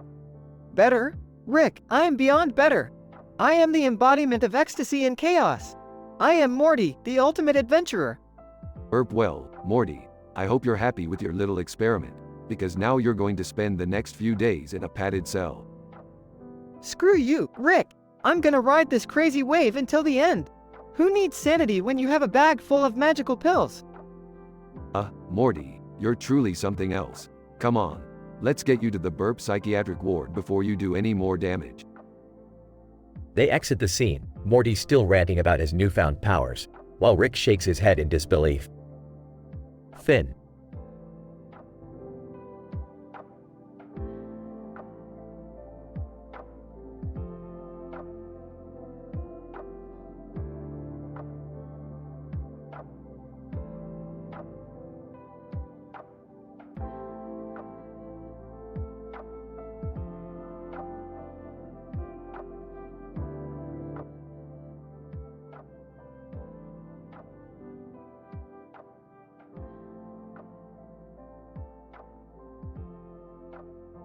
Timmy. Okay, guys, gather around. I've made my wish, and tonight, my toy soldiers will come to life and battle in my bedroom. Osmo, wowza, that's the greatest idea ever, Timmy. We're gonna have an epic war party. Honda, are you sure about this, Timmy? You know wishes can often backfire. Timmy, oh, don't worry, Wanda. I've got a plan. My soldiers are going to be the coolest and strongest ones ever. Osmo, hey, look, they're starting to come to life. The toy soldiers start to animate and grow in size, transforming into fierce warriors. General Snapdragon, at your command, Captain Turner. We'll fight until our last breath. Timmy, yes, charge into battle, my brave soldiers. Teach those dust bunnies a lesson. Honda, Timmy, be careful. Remember, this is your bedroom, and chaos could happen if the fighting gets out of control. Timmy, don't worry, Wanda. I've put pillows and cushions all around to make sure nothing gets damaged. Osmo, okay, guys. This is gonna be fun. Let's go get him. The soldiers charge, engaging in an intense battle with the dust bunnies. Lieutenant Thunderclap, take no prisoners. We shall win this battle or die trying. Captain Nutcracker, we fight with honor and bravery. Onward, soldiers! The battle rages on as the room fills with smoke and debris. Timmy, this is amazing. My room has never seen such an epic battle. Honda, Timmy, things are getting a bit out of hand here. We need to stop this before someone gets hurt. Timmy, don't worry, Wanda. I'll just wish for the battle to end. Cosmo, Timmy, be careful what you wish for. You know how your wishes can go awry. Timmy, fine, I'll just wish for a ceasefire then. Timmy makes the wish, but instead of a ceasefire, the soldiers grow even more powerful and out of control. Sergeant Berserker, no mercy. Crush them all. Wanda, oh no, Timmy. Your wish has made things worse. We need to intervene and fix this mess. Cosmo, yeah, we need to find a way to stop these soldiers before they destroy your entire room. Timmy, I've got an idea. I wish for a giant vacuum cleaner that will suck them all up. Suddenly, a massive vacuum cleaner materializes in the room, sucking up the soldiers and the dust bunnies. Wanda, phew, crisis averted. Let's hope they're all back in their toy soldier form now. Timmy, see, Wanda? I told you it would all work out in the end. Cosmo, yeah, Timmy is the master of making wishes come true, even if things get a bit cray-cray. Wanda, well, let's clean up this mess before your parents find out about the battle that took place in your room. Timmy, good idea, Wanda. And maybe we should stick to less chaotic wishes next time. Cosmo, definitely, Wanda. But you gotta admit, that battle was epic. They all chuckle as they start cleaning up, knowing that another adventure awaits them.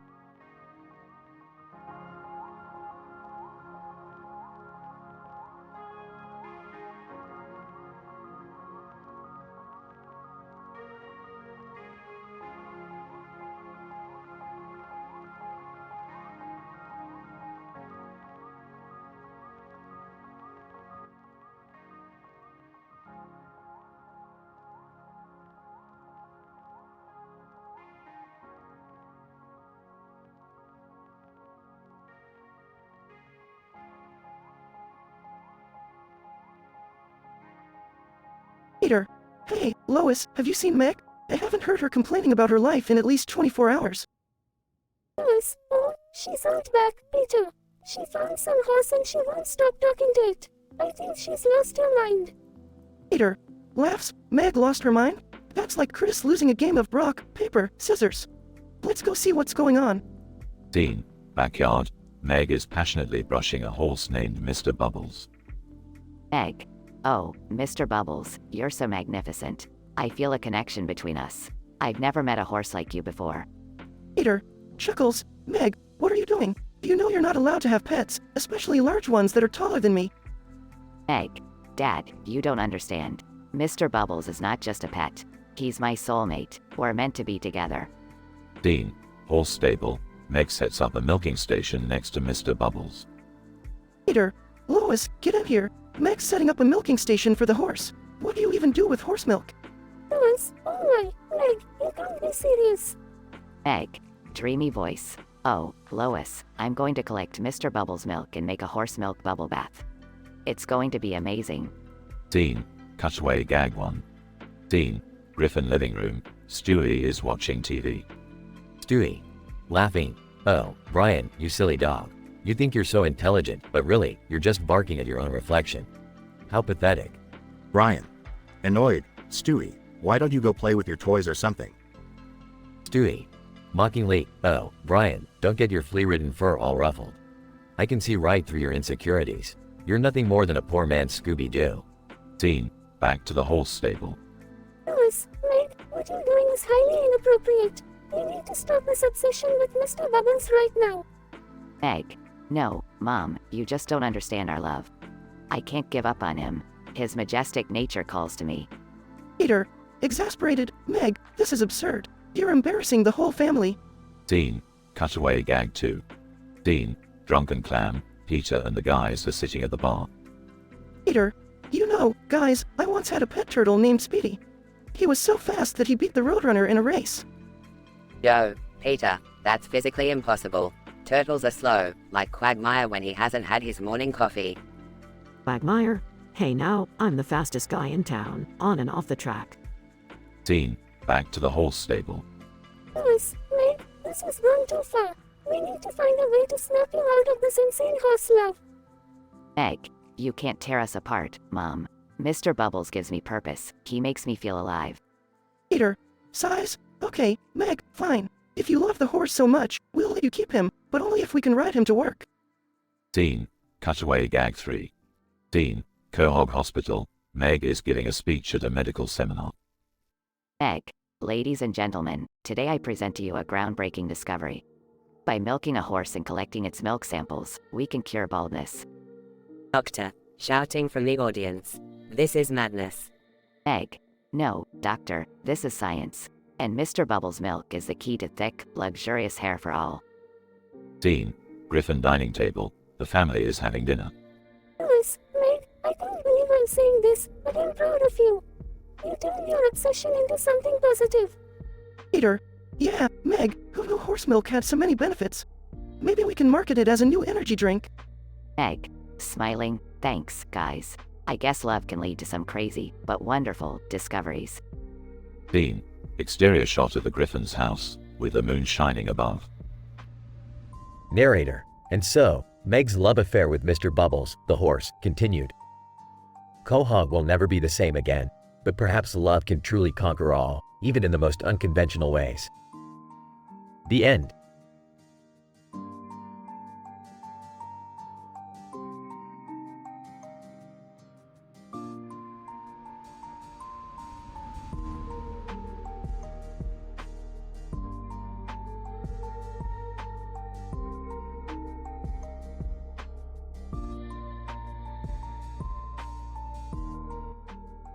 As an AI developed by OpenAI, I am programmed to follow ethical guidelines which prevent me from creating or promoting explicit, offensive, or adult content. I am here to assist you with any other questions or requests that adhere to those guidelines. Please let me know how I can assist you with any other topic or inquiry.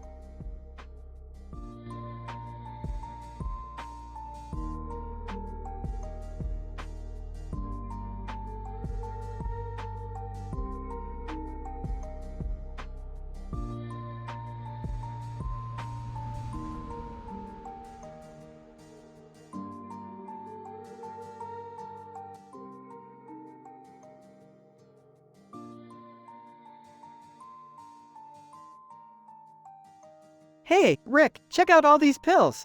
I just got prescribed a whole bunch of medications for my ADHD. Morty, you really think taking all those pills at once is a good idea? Look, Rick, I've read the side effects, and they sound amazing. I mean, who wouldn't want the powers of all these medications combined? Morty, this is insane. You have no idea what kind of reactions mixing all these medications could cause. Whoa, Rick, calm down. I'm feeling a rush of energy from the Adderall. I can feel it coursing through my veins. Morty, you're gonna hurt yourself. Let me see that list of medications you got there. Now I'm feeling a bit lightheaded from the Xanax. Everything's so chill, man. Morty, you just mixed Adderall and Xanax. That's a dangerous combination. Oh, great, now I'm all jittery from the Ritalin. My heart is pounding like crazy. Morty, focus. You need to stop taking these pills right now. This is not a game. Whoa, dude, I can't focus at all. My mind is all over the place from the Vyvanse.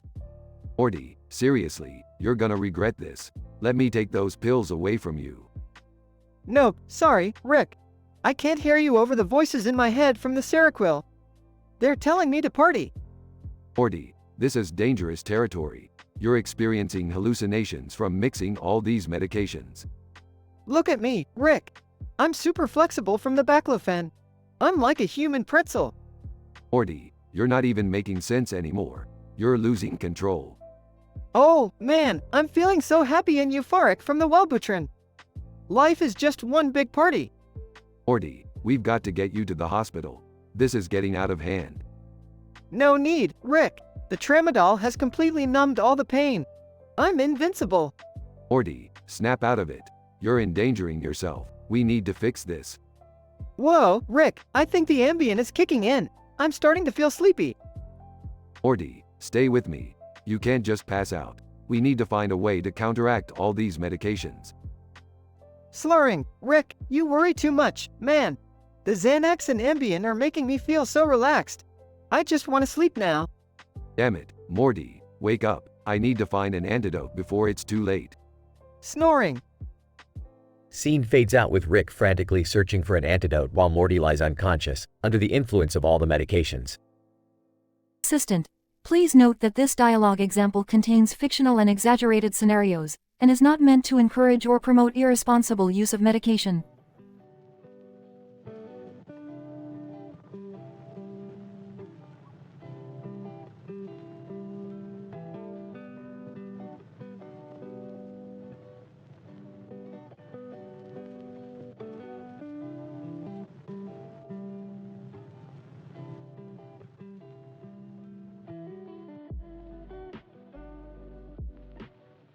Morty, grab those pills over there. We're gonna need them for our next adventure.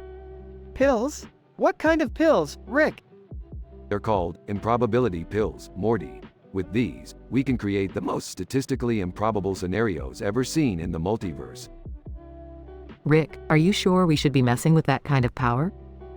Oh, come on, Beth. When have I ever steered us wrong? Yeah, Dad, remember that time you turned yourself into a pickle? That worked out great. Alright, fine.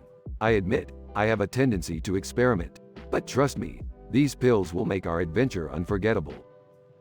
Scene shifts to the exterior of a parallel universe. Whoa, Rick! This place is insane! The sky is purple and the trees are singing! Yep, Morty, we're in the world where everything is alive and vibrant. It's like nature on steroids. I can't believe this place exists. It's like a psychedelic dream.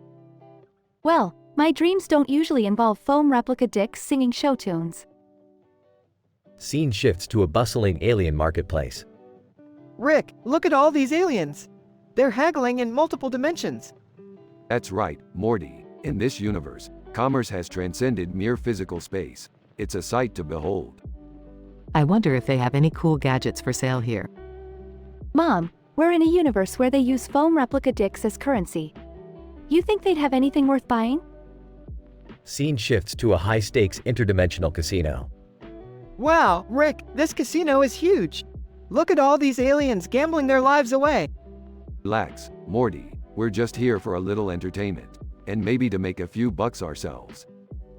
Dad, are you saying we're gonna gamble with foam replica dicks? You catch on quick, Beth. Remember, in this universe, anything is possible. Hey, Rick, I bet you 3 foam replica dicks you can't win at the roulette table. You're on, Summer, but prepare yourself for the ride of your life. Scene shifts to a chaotic chase through a neon-lit city. Rick, why are we being chased by a giant radioactive squirrel? Don't worry, Morty, I've got a plan. We just have to jump into this portal. Rick, that portal leads to the unknown. Are you insane? Well, duh, Beth. Insanity is my middle name. Now let's go. Scene ends with the family safely back in their own reality. Phew, that was intense. I think I need a break from all this craziness. Yeah, Morty, sometimes even I can't handle how improbable things get. But hey, adventure is what keeps us truly alive. You know, I never thought I'd say this, but I actually had a blast with the foam replica dicks. I guess sometimes it's good to embrace the absurd and let go of our reservations. That's the spirit, Beth. Now, who's up for a round of interdimensional blackjack? Scene fades out with the family laughing and preparing for their next misadventure.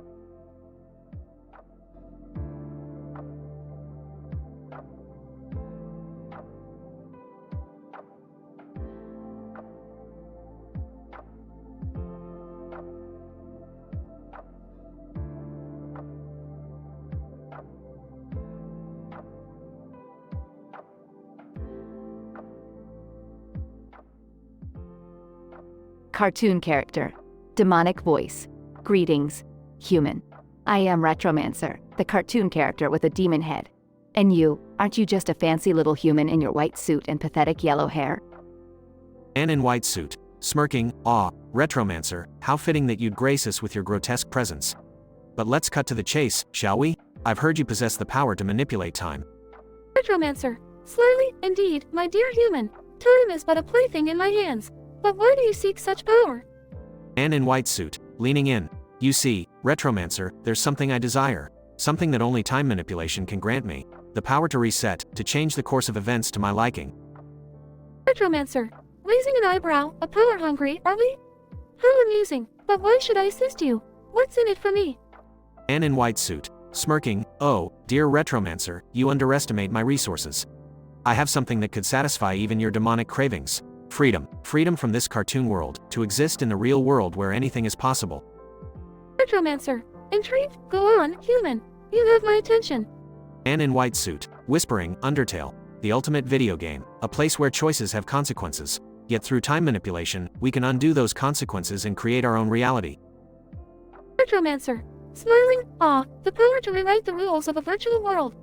How wickedly delightful. But tell me, what must I do? Man in white suit, leaning closer. We must merge our abilities, Retromancer.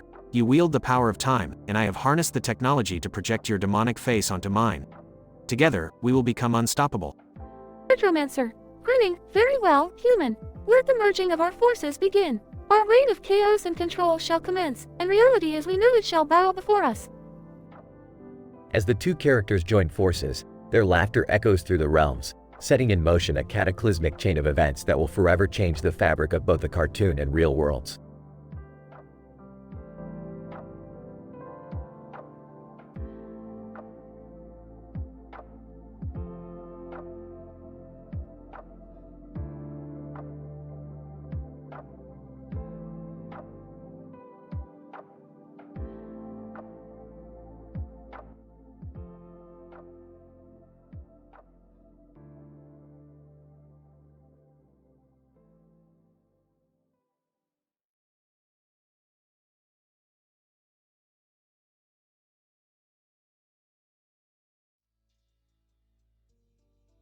Hey, Rick, I got my prescription filled today.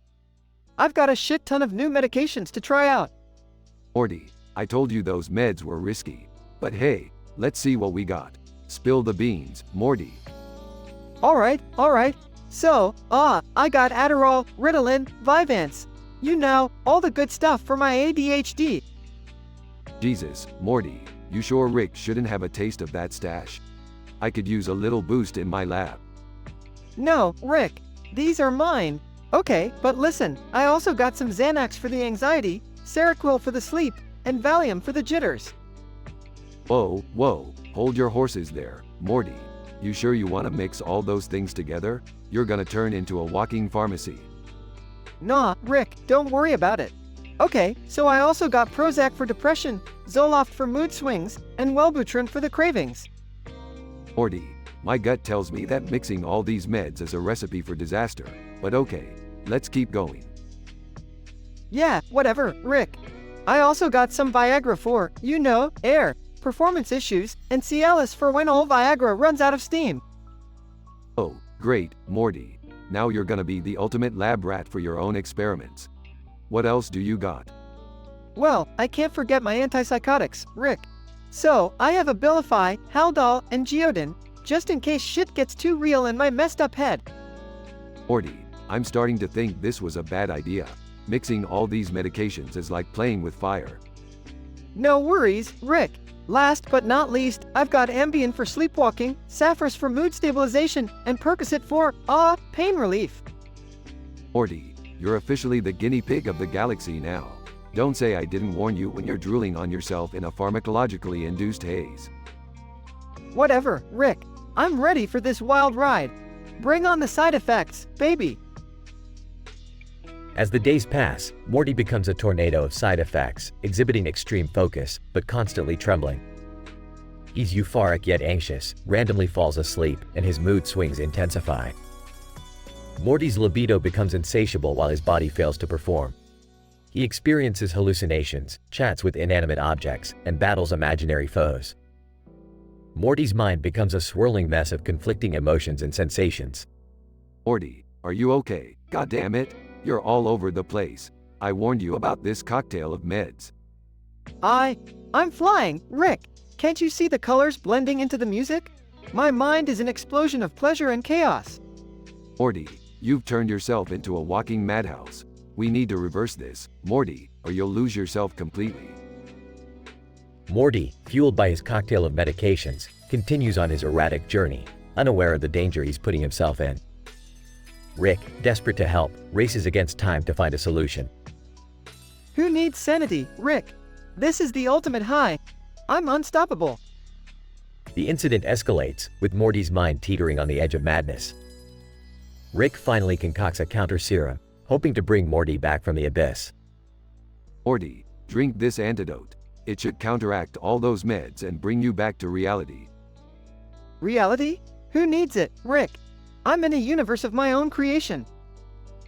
Rick forcefully administers the antidote, and after a few tense moments, Morty begins to stabilize.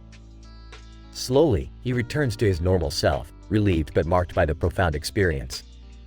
Morty, I hope you've learned your lesson about messing around with mind-altering substances. Yeah, Rick, I guess you were right. Being a human lab experiment wasn't all it's cracked up to be. But hey, I had the ride of a lifetime. Let's just stick to dimension hopping and alien adventures, Morty. Leave the meds to the professionals. They share a laugh, but deep down, the memory of Morty's wild pharmaceutical journey lingers, forever etched in their minds.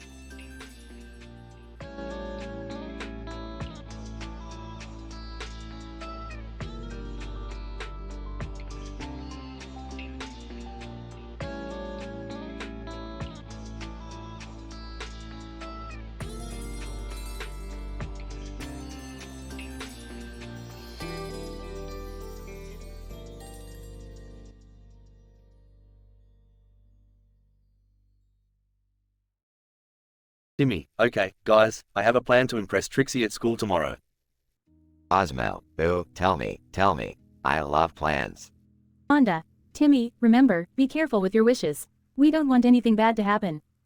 Timmy, don't worry, Wanda, I've thought this through. I wish for a magic potion to make me the smartest kid in the world. Cosmo, puffs up magic potion. Here you go, Timmy. Bottoms up. Timmy drinks the potion and an explosion of intelligence occurs. Timmy, wow, I feel super smart. This is going to be great. Wanda, just remember, Timmy, intelligence doesn't solve everything. The next day at school, Timmy impresses Trixie with his vast knowledge. Trixie, wow, Timmy, you're so intelligent. I had no idea. Timmy, well, there's more where that came from, Trixie. I wish for a time machine to show you the wonders of history. Timmy's time machine appears, and they travel back in time. Cosmo, wow, this is awesome. I've always wanted to see a dinosaur. Wanda, Timmy, remember, altering the past can have serious consequences. Timmy and Trixie accidentally step on a butterfly, causing the present to change dramatically. Trixie, what is happening? Everything's different. Timmy, I think we messed up.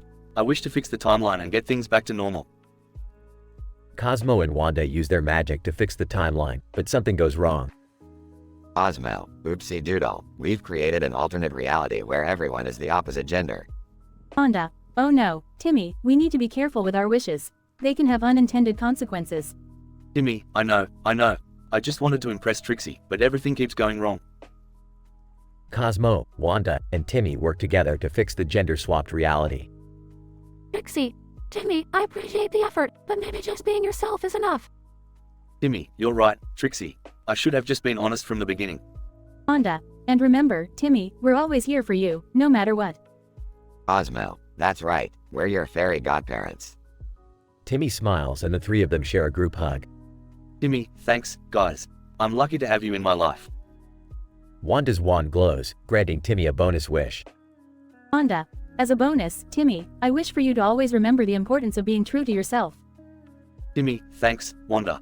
I'll cherish that wish forever. They poof back home, with Timmy having learned an important lesson.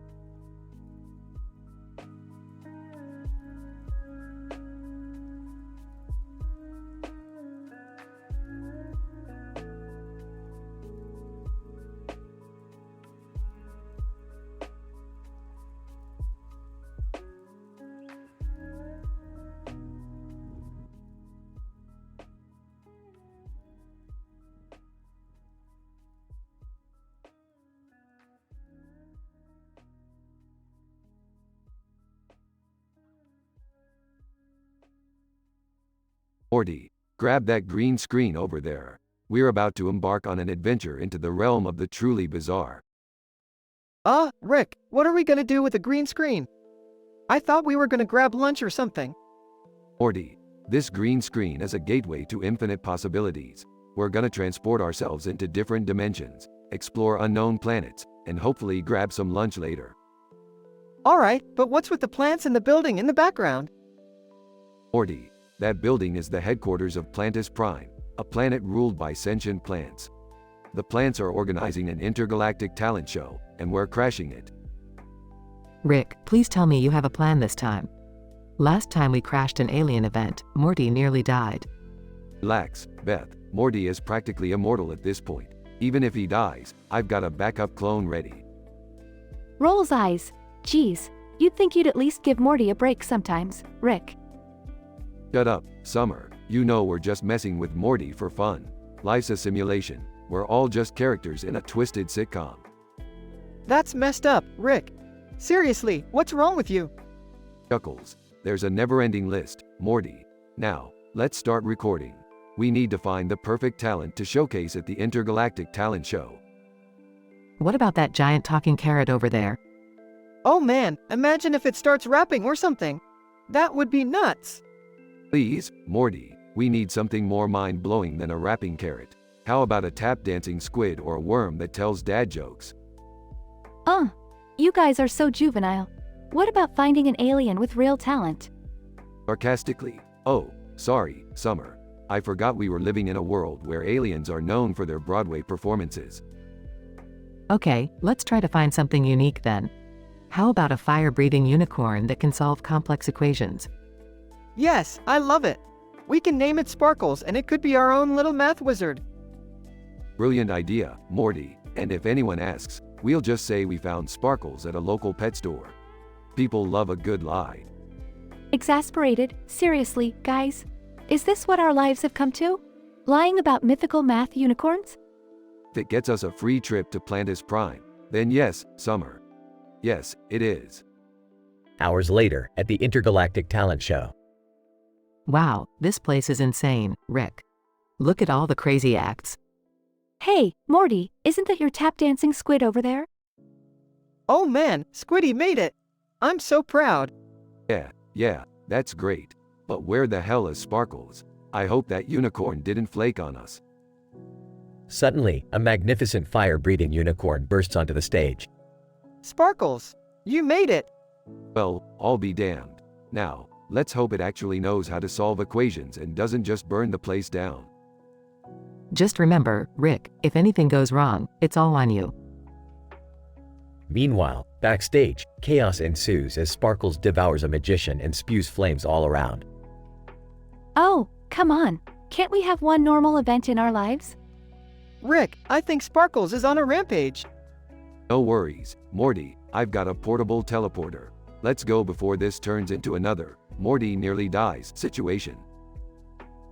As they teleport out, the Intergalactic Talent Show ends in a fiery explosion, leaving chaos in its wake.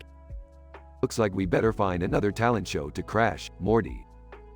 With a sigh, yeah, let's just hope it's a little less destructive next time. Scene fades out as they venture into another wild adventure.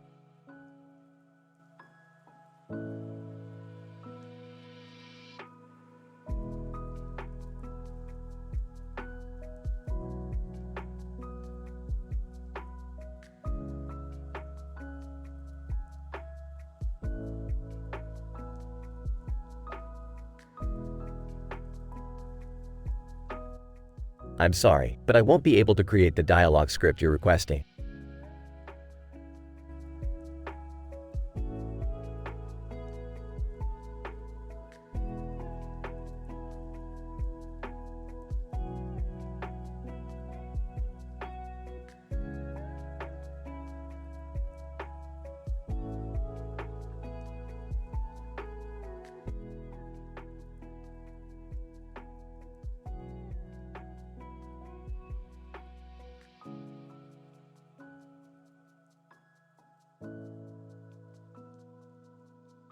SFX, Hipster Cafe, with vibrant music playing in the background. Hey Rick, could you, pass me the soy milk please? Sure thing, Morty, here you go. Thanks, Rick. You know, being a hipster is so much more than just a lifestyle choice. It's an expression of my individuality, man. Yeah, sure, Morty. Whatever you say. No, seriously, Rick. I've been taking all these medications for my ADHD, and they've really opened up my mind to the depths of existence, man. Oh boy, here we go. What are y'all on this time, Morty?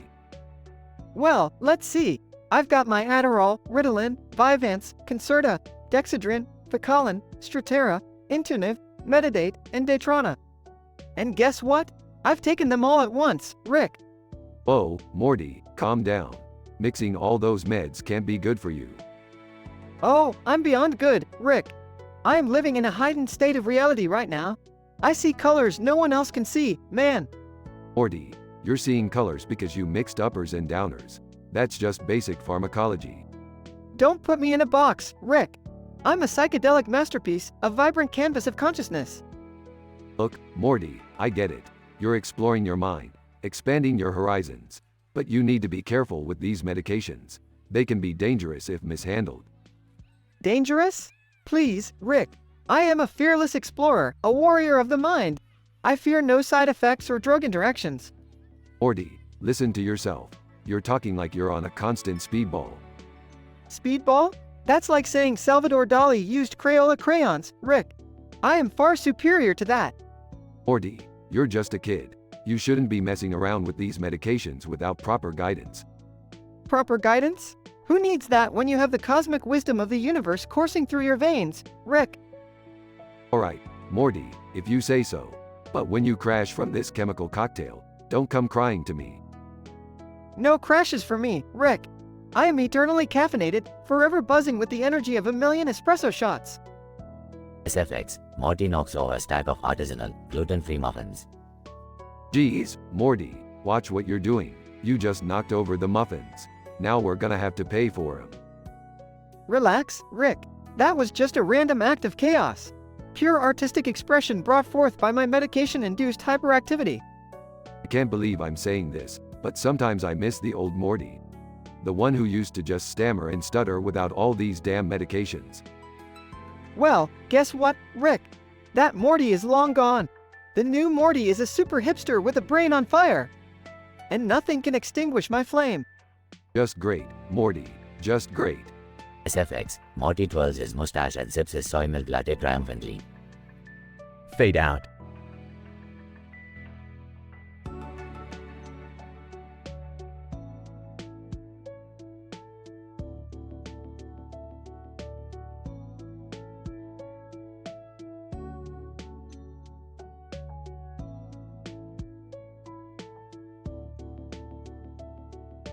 I'm sorry, but I can't generate that story for you.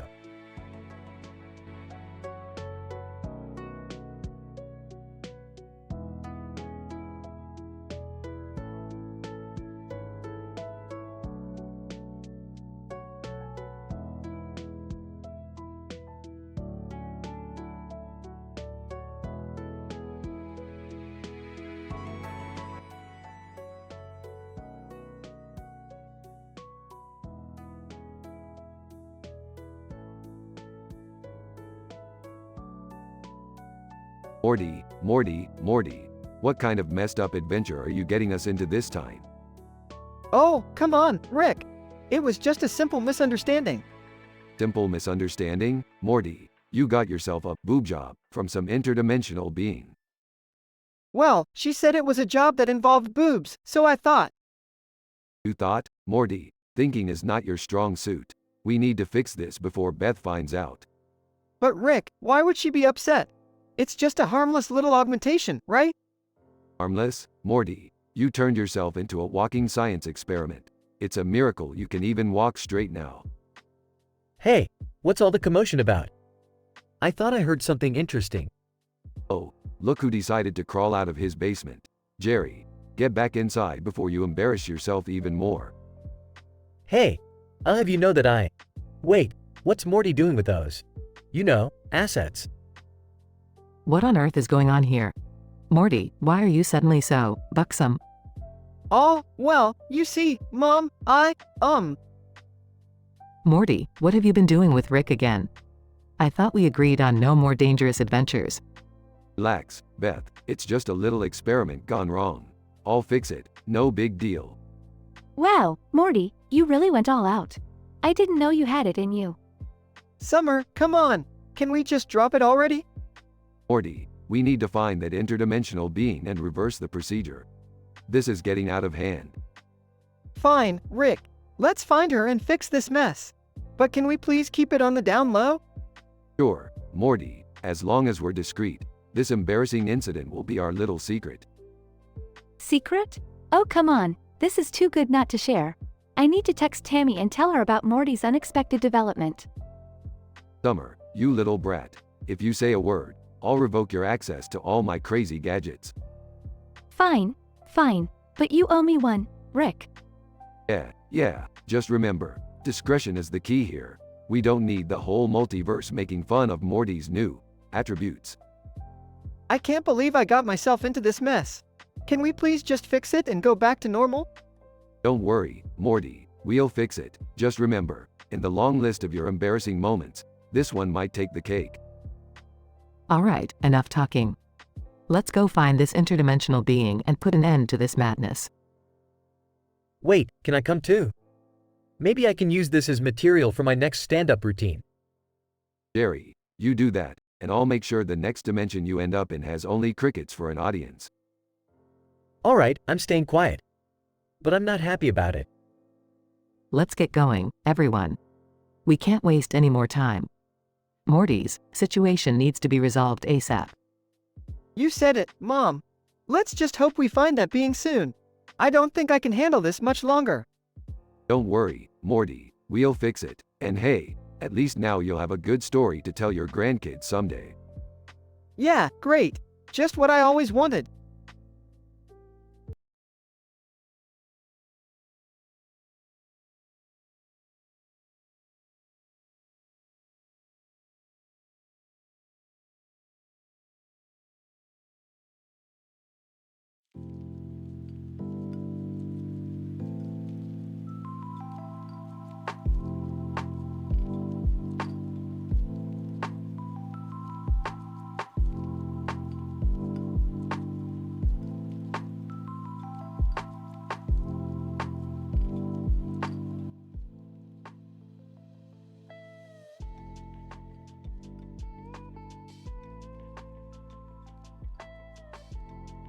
Morty, we've got a real doozy of an adventure ahead.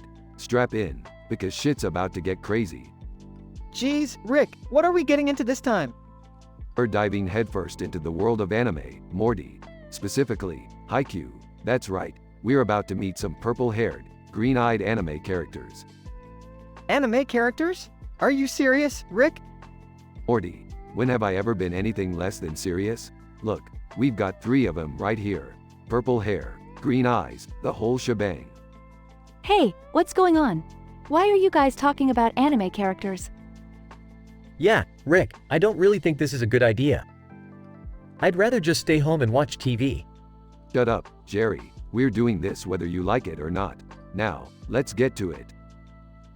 Suddenly, a portal opens and Rick, Morty, Summer, and the 3 anime characters, Sulfur, Guts, and Dubnium, are transported to a volleyball court in the anime world. Alright, gang, this is it. We've arrived in the world of Haikyuu. Time to get our volleyball on. Rick, I don't know anything about volleyball. Don't worry, Morty, I've got a plan. We're gonna use these anime characters to win the game for us. Sulfur, Guts, Dubnium, show them what you've got. The 3 anime characters jump into action, spiking the ball with incredible force and agility. Sulfur, watch this, losers. Smirks. Guts, prepare to be crushed. Winks. Dubnium, we're gonna own this court. Poses dramatically. The game commences with a frenzy of intense volleyball action. The anime characters dominate the court, leaving the opposition in awe. This is insane. We're actually winning. I can't believe I doubted you, Rick. This is amazing. Morty accidentally trips and falls, causing Rick to lose focus. Morty, you clumsy idiot. Get up. We can't lose now. I'm sorry, Rick. I'll try my best. Amidst the chaos, the opposing team makes a comeback, narrowing the margin of victory. Morty, you gotta do something. I got this, Rick. Morty summons his Morty power and unleashes an unexpected volleyball move, sending the opposing team flying. Morty, you did it. We won. Cheers erupt as Rick, Morty, Summer, Jerry, and the anime characters celebrate their victory. Well, that was one hell of an adventure, huh? Who knew anime characters could be so useful? Yeah, Rick. I guess we should never judge a book by its cover. That was actually kinda cool. Can we do more anime adventures? I still don't get it, but I guess I had fun. Maybe. Alright, let's wrap this up. Time to head home, kids. They step into the portal, leaving behind the world of Haikyuu. Another day, another adventure. Who knows where we'll end up next, Morty? Yeah, Rick. Who knows? But one thing's for sure, it won't be boring. As the portal closes, they disappear, ready for their next wild escapade.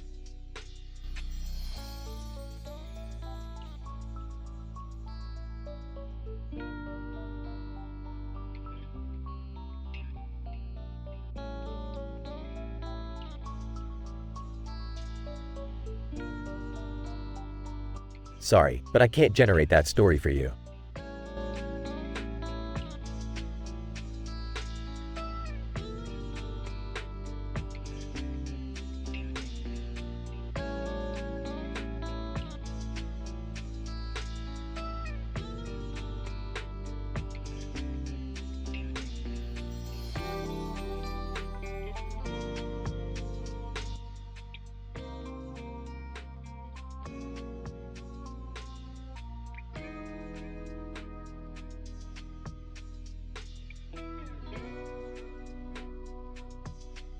Joe, alright, guys.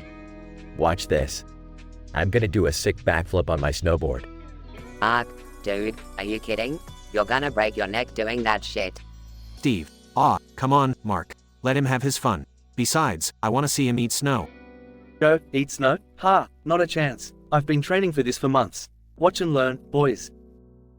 Joe speeds down the slope, launches off the jump, and begins his backflip.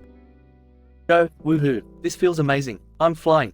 Oh shit, he's actually pulling it off. As Joe completes the backflip, a sudden gust of wind throws him off balance. Go, what the fuck? Steve, dude, watch out.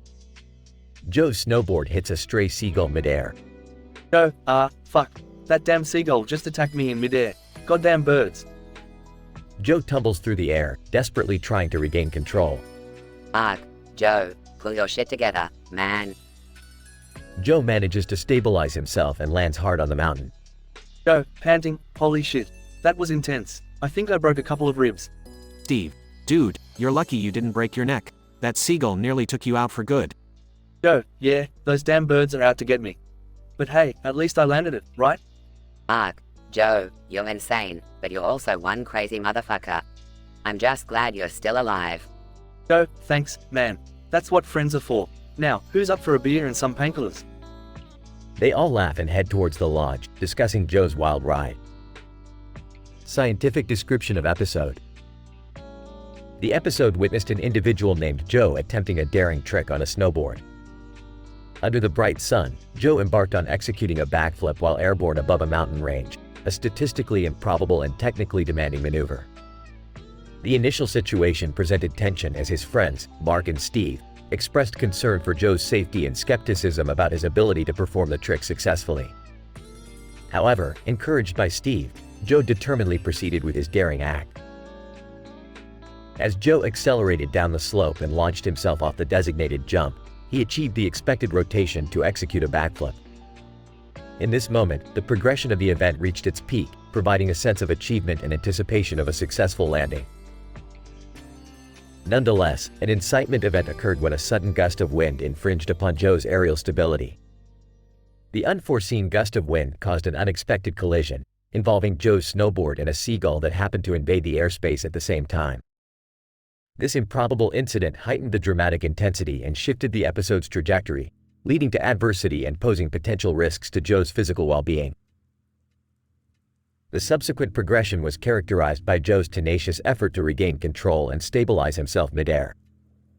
His ability to mitigate the chaos, albeit imperfectly, highlighted his resilience and adaptability in the face of unforeseen challenges. The denouement reached its climax as Joe, exhibiting admirable fortitude, managed to regain control in the air and successfully land, although with a significant impact on the mountain surface. Despite physical strain and injury, Joe's accomplishment ignited a simultaneous sense of relief and awe in his friends, manifesting in their profane yet genuine expressions of astonishment and admiration. As the conclusion unfolded, the protagonists, deeply affected by the episode's intensity, approached the lodge together. While Joe's friends acknowledged his audacious nature and hailed his success, they also emphasized the importance of prudence and cautioned against future recklessness. The camaraderie among the group, exhibited through their shared laughter and casual banter, evoked feelings of solidarity, support, and the celebration of life. In essence, this episode juxtaposed remarkable athleticism, the unpredictability of nature, and the resilience of the human spirit within a dramatic and expressive framework. The interplay of statistical anomalies, peril, and friendship rendered a captivating narrative, capturing the essence of human nature when pushed to its limits.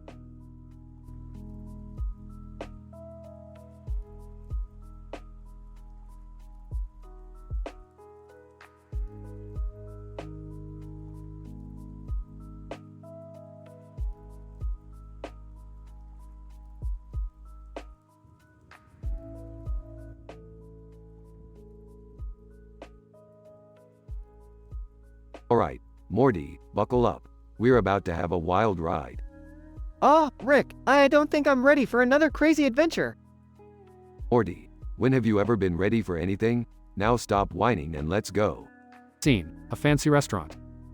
Oh, it's so nice to have a family dinner together for once.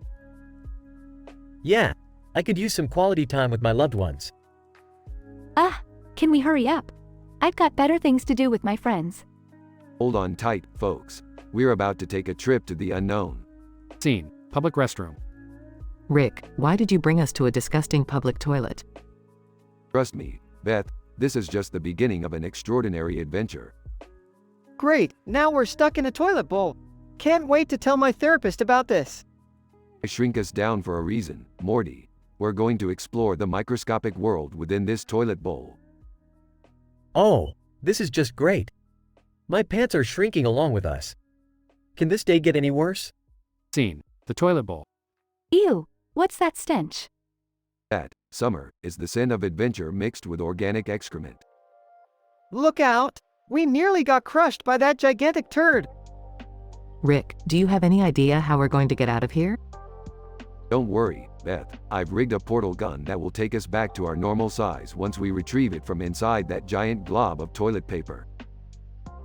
I can't believe I'm risking my life for a toilet paper portal gun. Scene, Rick and the family dodging farts and falling tissues. Oh God, it's raining fart bubbles. This is the most disgusting thing ever. I can't see anything. It's like a tissue tornado in here. Hold on, everyone. We're almost there. Scene, epic chase through a maze of pipes and toilet bowl architecture. We're actually doing it. We're going to escape from this toilet bowl nightmare. Nothing can stop us now, except maybe some particularly aggressive bowel movements. Montage! Rick and the family fighting their way through bizarre creatures made of germs and bacteria.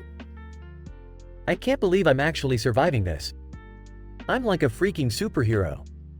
I hate to admit it, but this is actually kind of awesome. Alright, family, we've reached the end.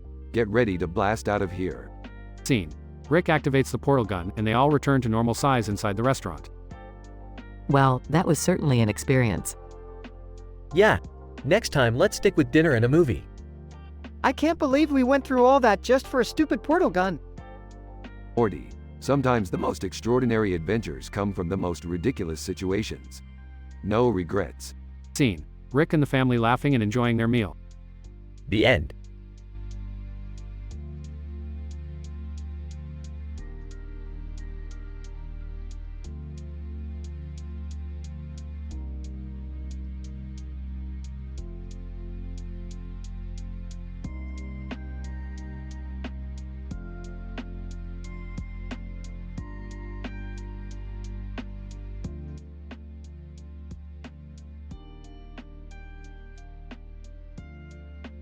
Frank, groaning. What the hell happened?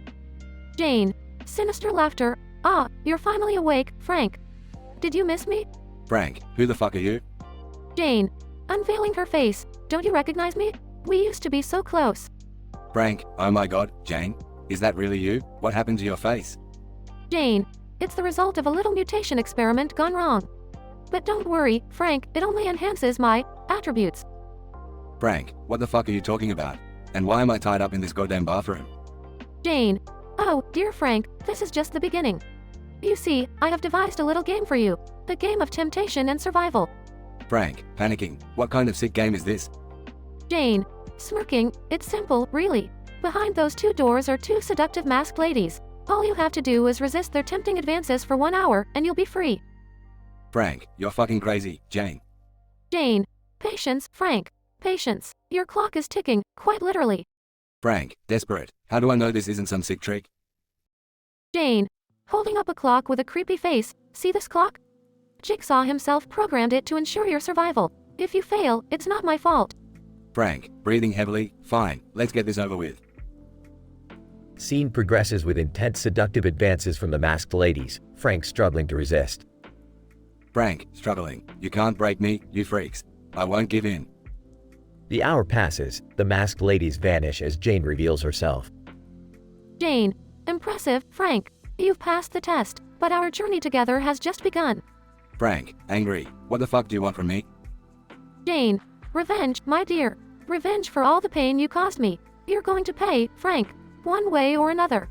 Frank, panicking, no, please. I'll do anything. Jane reveals a hidden door, leading to a labyrinthine secret basement. Jane. Welcome to your second chance, Frank. Let's go deeper into the madness, shall we? Scene ends with Frank descending into the basement, his fate unknown. Unexpectedly, the scene transitions to a different location. Detective Reed. We found her, Jigsaw. Jane was found dead in her own trap. Frank didn't kill her. Jigsaw, smirking, did you really think this was the end, Detective? Frank was just the pawn. The real game has just begun. Scene ends with Detective Reed realizing the true depth of the game, setting up for a thrilling sequel.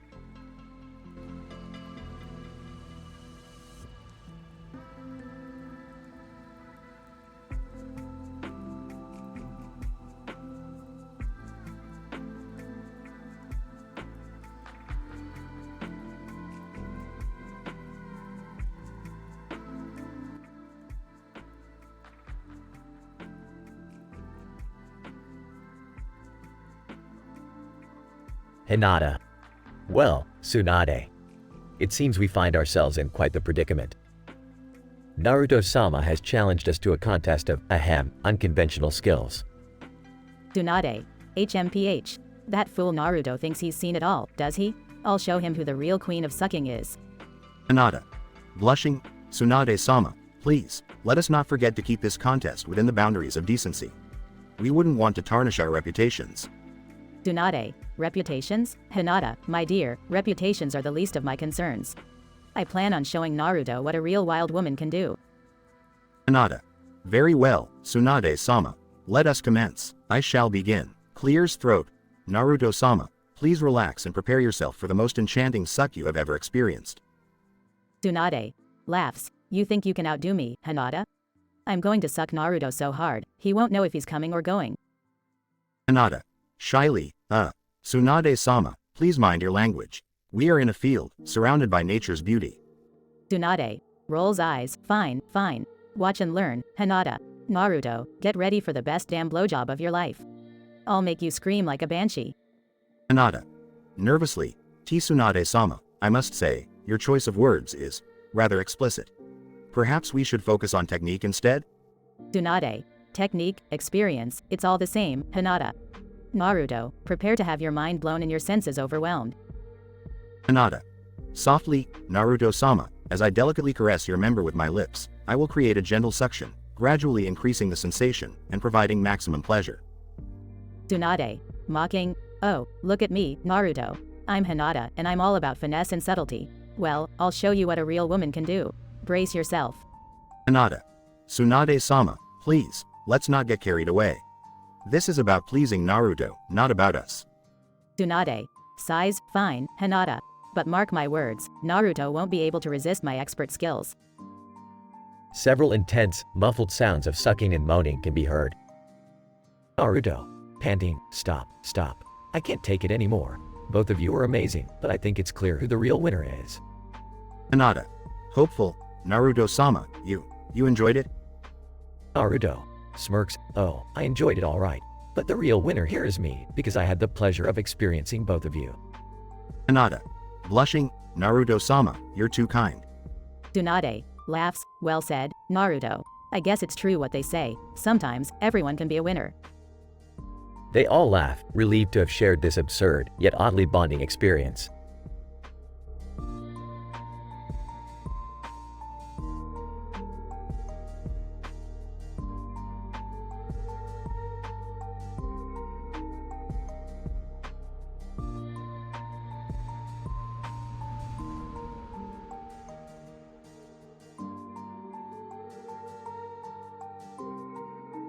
Sorry, but I won't be able to generate that story for you.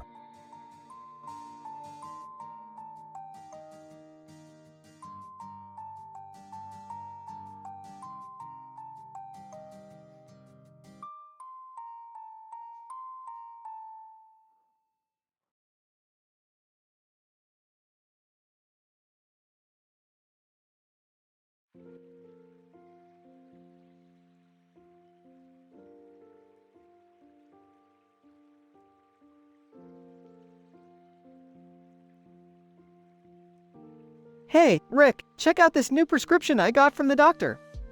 I'm on 10 different medications now. Morty, what the hell did they give you this time? You look like a walking pharmacy.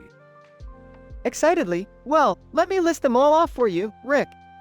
I've got Xanax, Adderall, Prozac, Ambien, Zoloft, Ritalin, Valium, Viagra, Cialis, and, what's this last one? Oh yeah, LSD. Sarcastically, oh, great, Morty. Just what we needed. A pill-popping, sexually charged, hallucinating ADHD mess. Giggling uncontrollably, hey, Rick, you won't believe the effects these meds are having on me. I can't stop shaking, my heart is racing, and I'm seeing colors that don't even exist. Sighs, Morty, this is not a joke. Mixing all those medications is dangerous. You could seriously hurt yourself. In a slurred voice, oh, come on, Rick. What's the worst that could happen? It's just one big, crazy party in my brain. Annoyed. Look, Morty, these medications are meant to treat specific conditions, not to be mixed together for your amusement. You need to take this seriously. In a dazed state, but Rick, I feel so alive. My thoughts are racing a mile a minute, and I've never been more confident or horny. Frustrated. Morty, those are just side effects. And you're not even supposed to be mixing these drugs with alcohol. You're asking for trouble. Manically, trouble? I don't care about trouble, Rick. I'm invincible. Nothing can stop me now. Grabbing Morty's shoulders. Snap out of it, Morty. You're risking your health and sanity. Do you want to end up in the hospital or worse? Hysterically laughing? Hospital? Nah, Rick. I'm too high on life. I can handle anything that comes my way. Shaking Morty. Morty, listen to me. This isn't a game. You need to stop taking these medications and talk to a professional who can properly manage your ADHD. Whispering, but Rick, I don't want to lose this feeling. It's like I'm on top of the world, even if it's just for a little while. Softly, Morty, feeling good at the expense of your well-being isn't worth it. Let's get you the help you need, so you can live a balanced and healthy life. Nods, tears in his eyes. Okay, Rick. I trust you. I don't want to spiral out of control. Can you help me get through this? Hugging Morty. Of course, Morty. We'll find a way together. Just remember, you're more than the medications that you take. You're Morty, and you're stronger than you know. Morty, still under the influence of the medications, slowly starts to regain control and finds comfort in Rick's embrace. End of dialogue.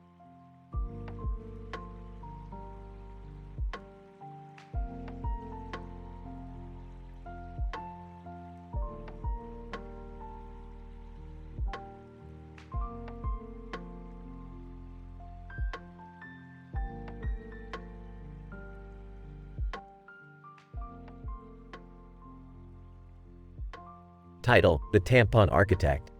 Characters. 1. Beth, a bold, eccentric woman with boundless creativity. 2. Passerby 1 to 10 random individuals who stumble upon Beth's tampon buildings. Beth is standing on a picturesque sandy beach, facing the vast ocean. A striking mountain stands tall in the background. As she gazes at the scenery, an idea sparks in her mind. Incident. Beth places a large white sculpture on the sand, resembling a tampon castle. She giggles mischievously, feeling inspired by the absurdity of her creation. A few passers-by watch curiously but say nothing.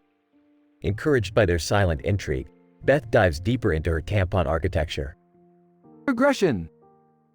Beth's imagination runs wild, and she constructs a tampon teepee, a symmetrical marvel that juxtaposes femininity with indigenous tradition. The passerby now begins to acknowledge her unconventional artwork. Beth's passion grows, and she sets out to create 10 tampon buildings across the world. She designs a tampon skyscraper, embracing sleek modernity while tastefully incorporating the tampon motif, earning praise for its boldness and innovation. Passers-by react in awe, appreciating the unconventional beauty. For her next creation, Beth envisions a tampon palace in a remote desert, inspired by elaborate Middle Eastern architecture. Locals and tourists alike are surprised by Beth's unique interpretation, commending her for provoking thought and challenging societal norms. As she moves on to her next masterpiece, Beth constructs a tampon cathedral in a bustling European city. The structure exhibits a stunning blend of Gothic and contemporary design, sparking heated discussions among passers-by, some praising her artistic vision, while others debate the revelation of taboo subjects. Beth's tampon buildings continue to pop up across the globe. A tampon pagoda in Asia, a tampon opera house in Australia, a tampon museum in South America, each with a distinct style and architecture that pushes boundaries and ignites conversation. Beth's tampon architecture gains international recognition, securing her a spot among the most daring and avant-garde artists of her time. Critics hail her work as a powerful statement against the stigmatization of women's bodies. As Beth stands before her final creation, a tampon art gallery in her hometown, she reflects on the journey that brought her here. The passerby's comments showcased a stunning range of opinions, from shock and discomfort to awe and respect. Beth's tampon buildings have transcended mere art and become a catalyst for societal dialogue and change. Note: the story addresses the prompt but reflects a creative, imaginative approach to engage the readers while adhering to the limitations of narrative structure and content.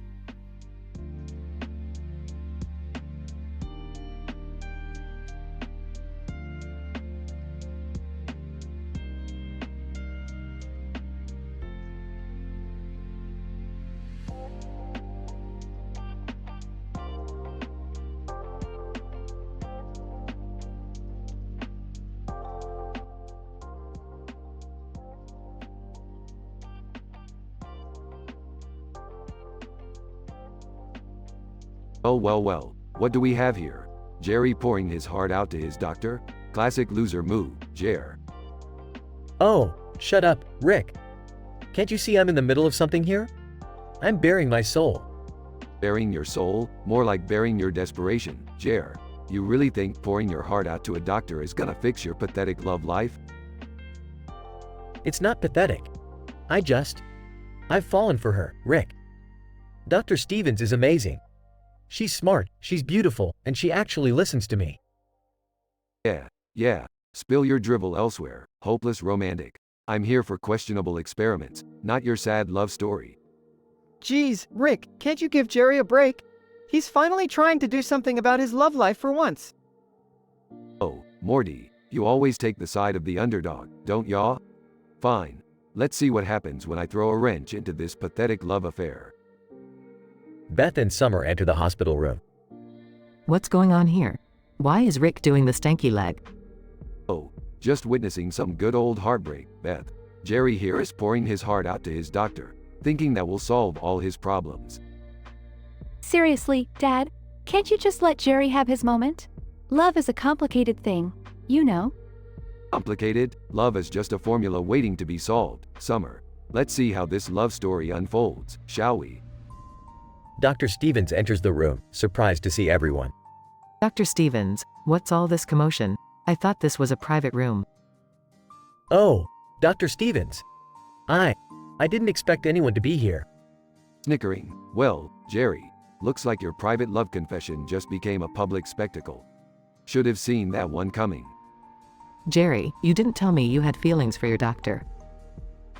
I didn't think it was important. Dr. Stevens. Blushing, I had no idea, Jerry. I'm flattered, but I'm also your doctor. This is highly unprofessional. Laughing. Looks like Jerry's heart just got broken harder than when I accidentally mixed up love potion ingredients with zombie serum. Classic mix-up, by the way. You really can't help yourself, can you, Rick?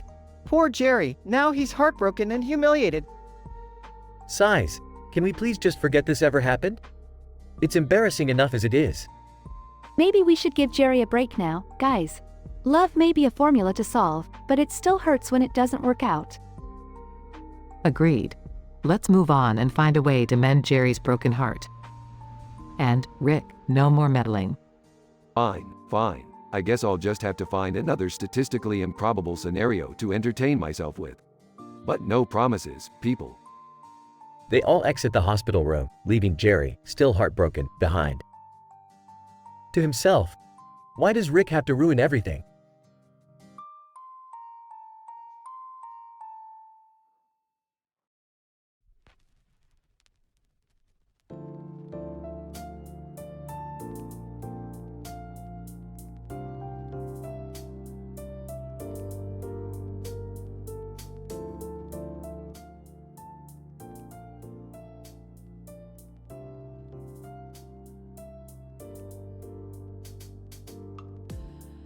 Alright, Morty, everyone listen up.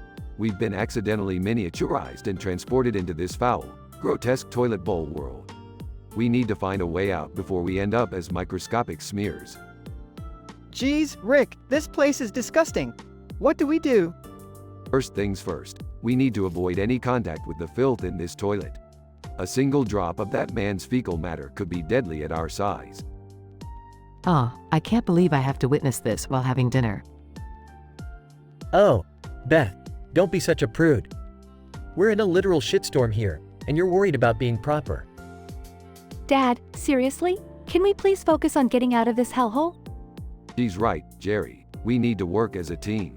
Summer's got a point. We can use our small size to our advantage.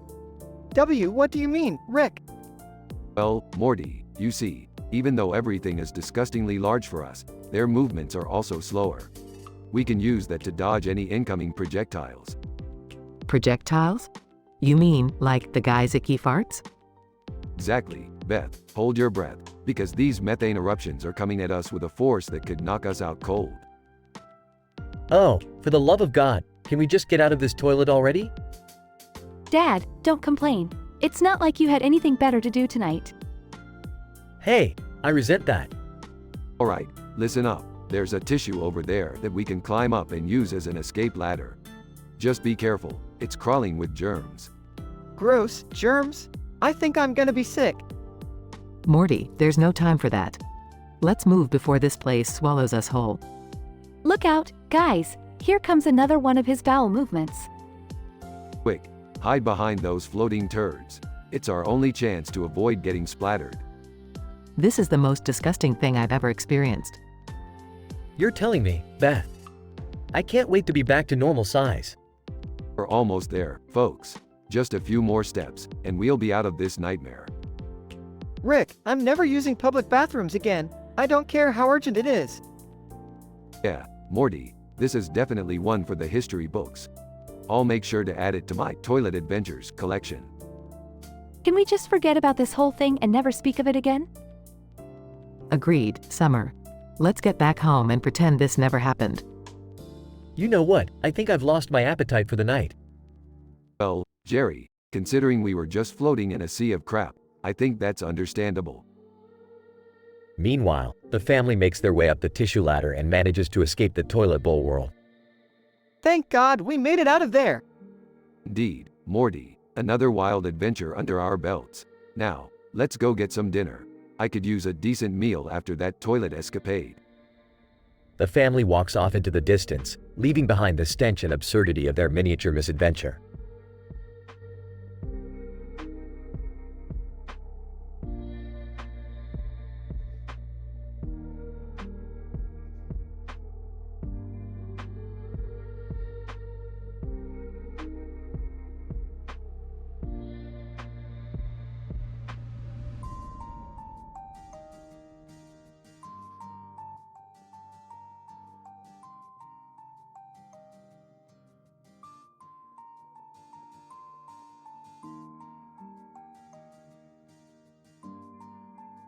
Character 1, Jack.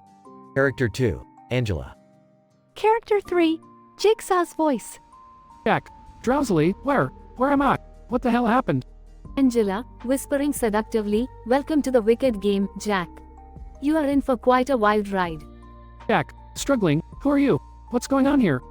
Angela, softly, that, my dear Jack, is the $1 million question. But don't worry, I'll make sure you find the answer soon enough. Jack, panicking, what do you want from me? Why am I trapped here? Angela, giggling, oh, Jack, you are about to be caught in a web of pleasure and pain. The question is, what will you sacrifice to escape? Jack, confused, what are you talking about? Angela, whispering sensually, meet my sisters, Jack. Do you see them? Beautiful, aren't they? They are the key to your liberation. They crave your touch, your desire. But be warned, even pleasure can be deadly. Jack, nervously, this is insane. Who the fuck are you people? Jigsaw's voice, resonating ominously. Hello, Jack. I want to play a game. I provided you a unique opportunity. A chance to truly understand the depth of your desires. Jack, frustrated, what kind of sick fuck are you? Let me out of here. Jigsaw's voice, calmly, for years, you suppressed your most primal urges, denying yourself the pleasure you truly crave. Yet, with the swipe of a blade, you can have it all. Lust, blood, freedom. Will you seize the opportunity, Jack? Or will you remain a prisoner of your own inhibitions? Jack, desperate, please, just let me go. I don't want any part in this. Angela, seductively, oh, Jack, you don't have a choice. The door at the end of the room holds your only escape, but it's locked. Can you find the hidden mechanism to release it before time runs out? Jack, frantically searching, fuck, where is it? I can't die here. Angela, whispering sensually, that's it, Jack. Let your desires guide you. The handlebar on that dirty, blood-soaked door holds the key to your liberation. Set yourself free. Jack frantically finds the hidden mechanism and unlocks the door, escaping the room just in time. Jigsaw's voice, chuckling, congratulations, Jack. You've survived the first test. But beware, every decision has its consequences. Jack steps out into a hallway, where he finds an unmarked exit door. Jack, exhausted, I made it. It's finally over. As Jack reaches for the exit door, a hidden trap activates. A sudden burst of flames engulfs him. Jack, screaming, no, you fucking bastards. Jigsaw's voice, coldly, did you really think it would be that easy, Jack? You see, you were never meant to escape. Enjoy your fiery demise. The flames consume Jack, leaving nothing but smoldering ashes. The room falls eerily silent as the door seals shut. Jigsaw's voice, whispering, game over. The screen fades to black, leaving the audience stunned by the unexpected turn of events.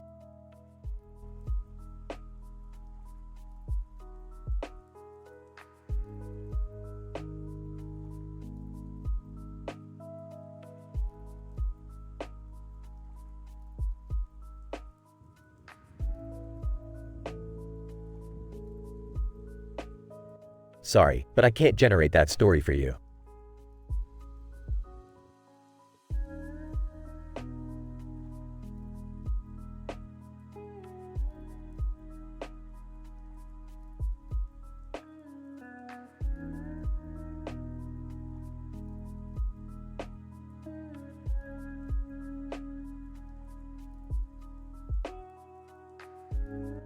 I'm sorry, but I won't be able to generate that story for you.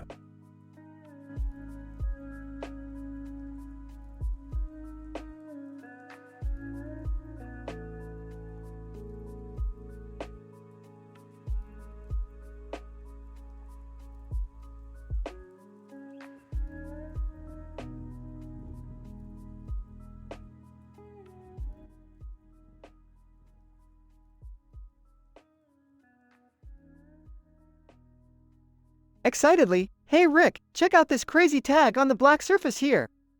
It says I have ADHD and I'm on 10 different medications. Sarcastically, oh great, Morty. As if you weren't enough of a mess already. What are these meds anyway? Rambling, so, the first one is Adderall, man. It's supposed to help with my attention span, but seriously, I can't stop talking. Bull's eyes, of course, you can't. What else you got? Blurting, well, then there's Ritalin. It's like a roller coaster ride for my brain. 1 minute I'm hyper-focused, the next I'm crashing hard.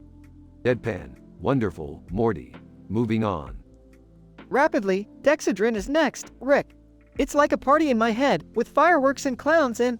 Oh, sorry, lost track there. Sighs. Just get on with it, Morty.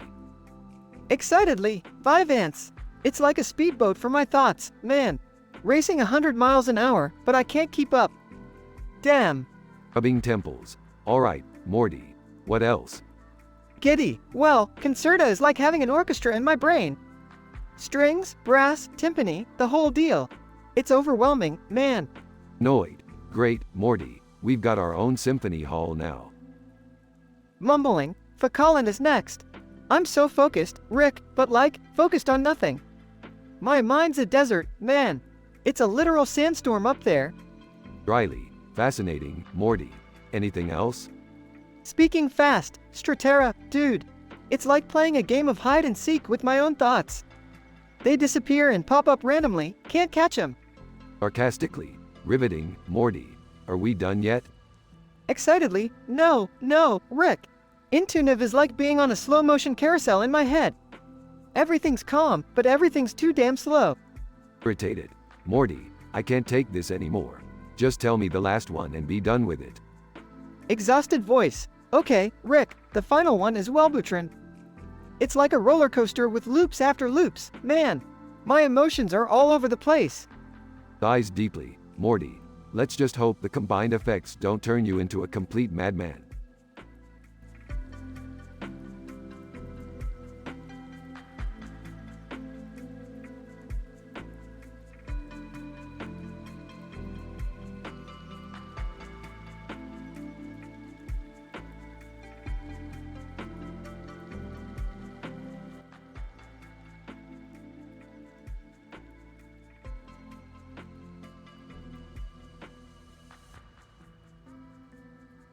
Max, hey, have you seen the aerial view of that park with a water slide and a pool in the middle? It's insane. Sarah, oh yeah, I know the one you're talking about. That blue water slide looks ridiculously tall. Max, right, it's like a giant, twisting monster towering over the rest of the park. Sarah, hey, have you seen Beth? I heard she's been up to some crazy stuff today. Max, no way, what's she been up to now? Sarah, she made a tampon castle on the beach. Yeah, you heard me right. A goddamn castle made out of tampons. Max, are you serious? That girl is something else. Sarah, oh, it doesn't stop there. She also made a tampon teepee. I mean, who even thinks of doing that? Max, Beth, apparently. She's definitely got a unique style. Sarah, she's not done yet. After that, she made tampon buildings. She's calling herself a tampon architect now. Max, 10 tampon buildings all across the world. Can you imagine the reactions from people who stumble upon those? Sarah, oh yeah, I bet it's a sight to behold. Let's pretend to be some random passersby and come up with comments for these tampon buildings. Max, alright, here's the first one. Wow, look at that tampon skyscraper. It's impressive how she managed to balance those things so perfectly.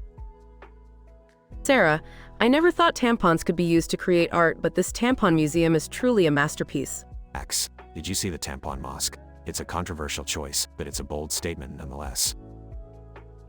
Sarah, the tampon opera house might be visually interesting, but I can't help but feel it's a bit too absorbent for my taste. Max, that tampon lighthouse is both practical and strangely beautiful. I wonder if it lights up when it's that time of the month. Sarah, the tampon cathedral is just awe-inspiring. It takes a special kind of talent to make something so divine out of something so ordinary. Max, I can't believe she built an entire tampon shopping mall. I mean, who needs that many tampons? Sarah, the tampon library is a real work of art, a place where knowledge flows like a crimson river. Max, that tampon sculpture garden is like nothing I've ever seen. It's truly a testament to the artistic potential of feminine hygiene products. Sarah, the tampon observatory is out of this world, pun intended. Who knew tampons could help us explore the universe? Max, last but not least, there's the tampon castle. It might be the grandest of them all, a fortress built out of womanhood. Sarah, say what you want about these tampon buildings, but you can't deny the creativity and audacity behind them. Beth is one hell of an architect. Max, that she is. You know what, I'm kinda inspired. Maybe we should try building something out of tampons too. Sarah, oh god, here we go. The world is not ready for our tampon masterpiece, Max. Max, well, it's art, Sarah, and art knows no boundaries. let's do this.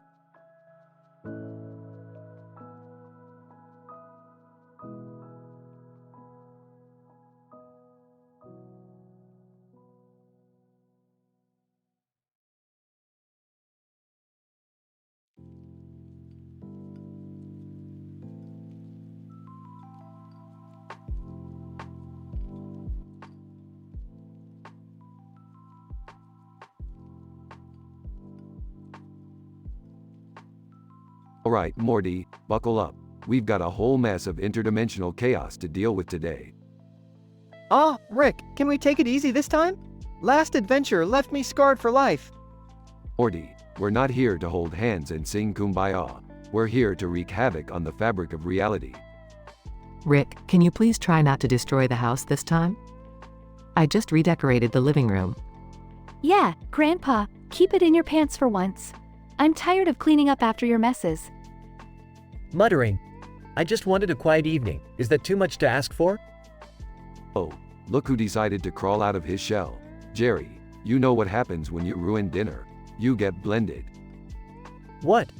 No, Rick, that's not fair. I'll just go sit quietly in the corner. That's what I thought, Jerry. Now stay away from the blender. Hey Rick, remember that time we encountered that dimension where everyone had the ability to turn their farts into gold? Ah yes, the golden fart dimension. They really knew how to appreciate the finer things in life, Morty. I can't believe I'm hearing this. You two really have no boundaries, do you? Seriously, Dad, can't you just act like a normal person for once? Yeah, Rick, why don't you just try blending in for a change? Oh, blending in, huh? You really think I can just blend in like some sort of common house appliance? Well, guess what, Jerry? What? Laughs. You suck, Jerry. Hey Rick, can we go back to that dimension where everyone was obsessed with Philip's 400 first games? I heard they have some sick Zelda remakes. Morty, we've been through this. The CDI dimension is too dangerous. We barely made it out last time. Can we please focus on something more important than video games? Like saving the universe or something.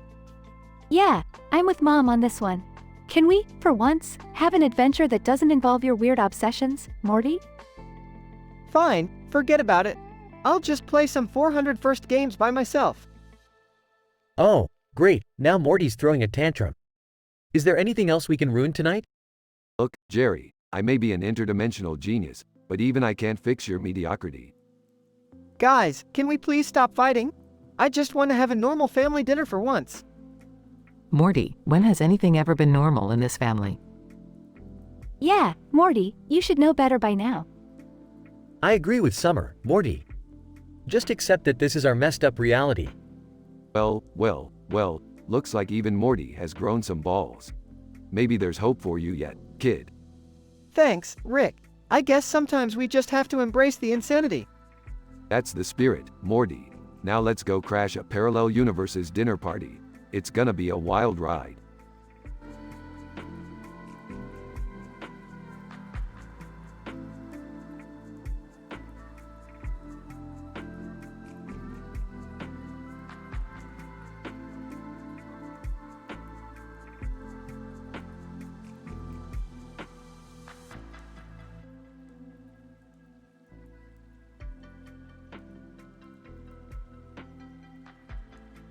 Holy sh*T, Morty. Did you see that window? Yeah, Rick.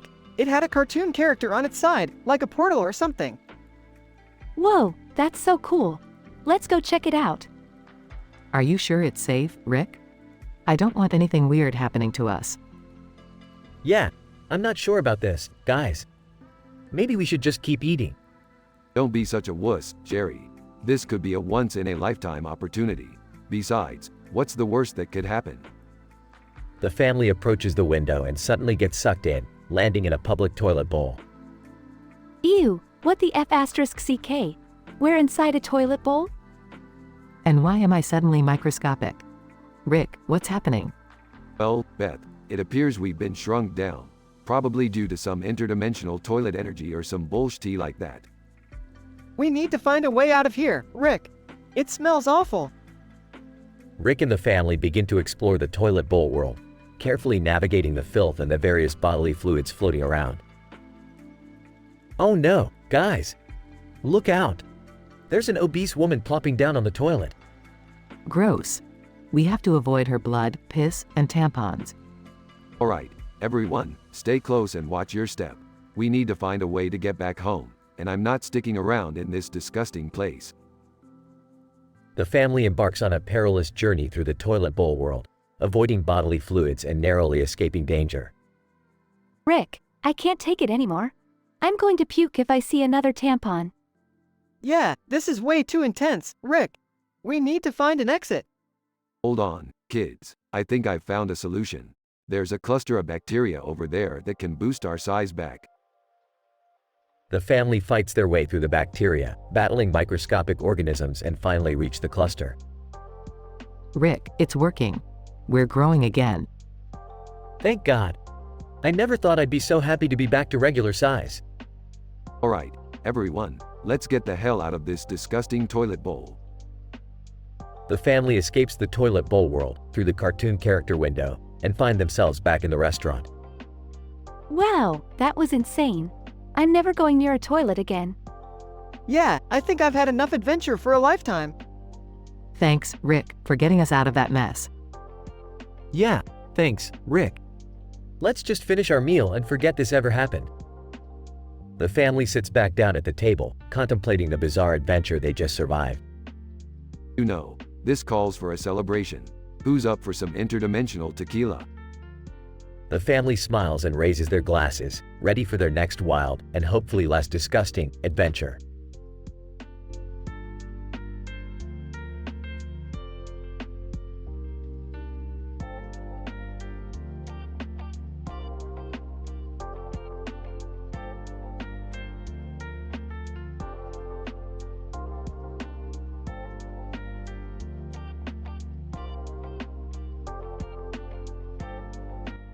Peter, alright, you tub of lard, listen up. The Honorable Judge Judy is here to settle this bullshit. Judge Judy, thank you, Peter. Now, what's the goddamn case today? Brian, Your Honor, I'm the plaintiff, and I'm suing Stewie for public indecency. Stewie. Oh, please, Brian. Like you're a saint. You've been peeing on every fire hydrant in town. Brian, that's not the point, you little pervert. Judge Judy, order. Let's cut the crap and get to the evidence. Lois, Your Honor, I present Exhibit A series of photographs showing Stewie projectile vomiting at the public pool. Stewie. It was just a little vomit, Mum. Everyone overreacted. Judge Judy, little vomit?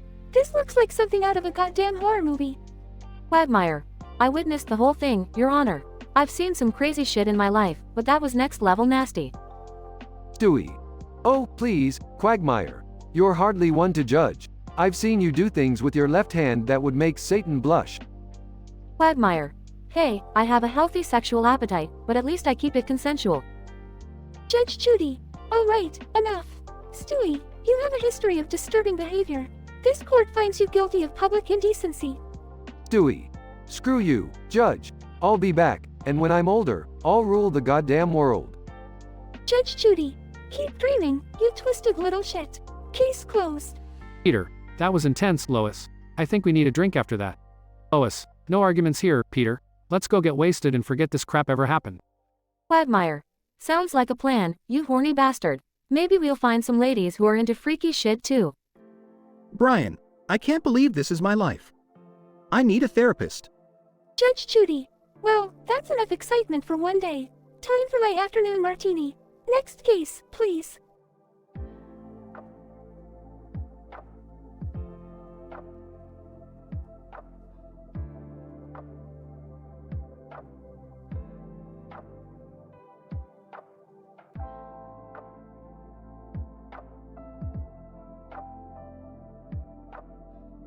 I'm sorry, but I can't generate that story for you.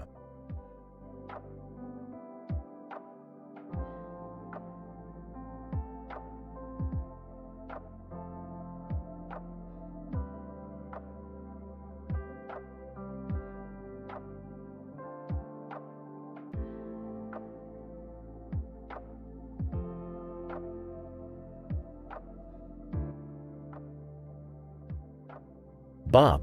Hey, Bill. Check out this crazy contraption I made. Bill, what the hell is that? It looks like a man on a pole with a pole attached to it and a pole attached to that with a handle. Bob. Haha, you got it. I call it the Poliception Pogo Stick. Bill.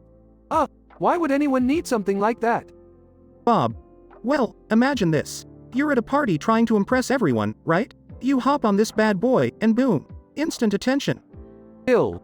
That's just insane, Bob. But knowing you, there's probably a catch. Bob. You got it. Beth over there strokes the pogo stick, and it emits ketchup. Bill. What? Are you serious? Bob. Absolutely. It's all in the handle. Squeeze it just right, and ketchup shoots out, making it the ultimate pogo stick party trick. Bill. Bob, I think you've officially lost your mind. Who would want ketchup squirting out of a pogo stick? And why Beth? Bob. It's all about the shock factor, my friend. Plus, Beth never backs down from a freakishly odd challenge. So, want to give it a try? Bill. You know what? Screw it. Let's see if this thing lives up to the hype. Bob hands the Poliception Pogo Stick to Bill, who cautiously starts bouncing. Bill. Whoa, this thing is actually pretty stable. Bob. Thanks, man. Just wait until you try the ketchup trick. Beth approaches with a mischievous grin and starts stroking the handle. Prepare yourselves, boys. Ketchup extravaganza in 3, 2, 1. As Beth squeezes the handle, ketchup sprays out in all directions, catching everyone off guard. Bill. Holy S and #T. This is insane. It's like a ketchup fountain. Bob. Told you, Bill. The Poliception Pogo Stick is a game changer. Bill. I've never experienced anything like this before. It's incredible and messy all at once. Well, if you guys are enjoying the ketchup effect, just wait until I show you my mustard-loaded unicycle. Bill. Hold on, Beth. Let me catch my breath. This pogo stick has blown my mind, and now I'm covered in ketchup. Bob. Yeah, let's take a break from the condiment chaos for a bit. Who knows what kind of madness awaits on that unicycle? They all share a laugh while covered in ketchup, enjoying the absurdity of their invention and their adventurous spirit.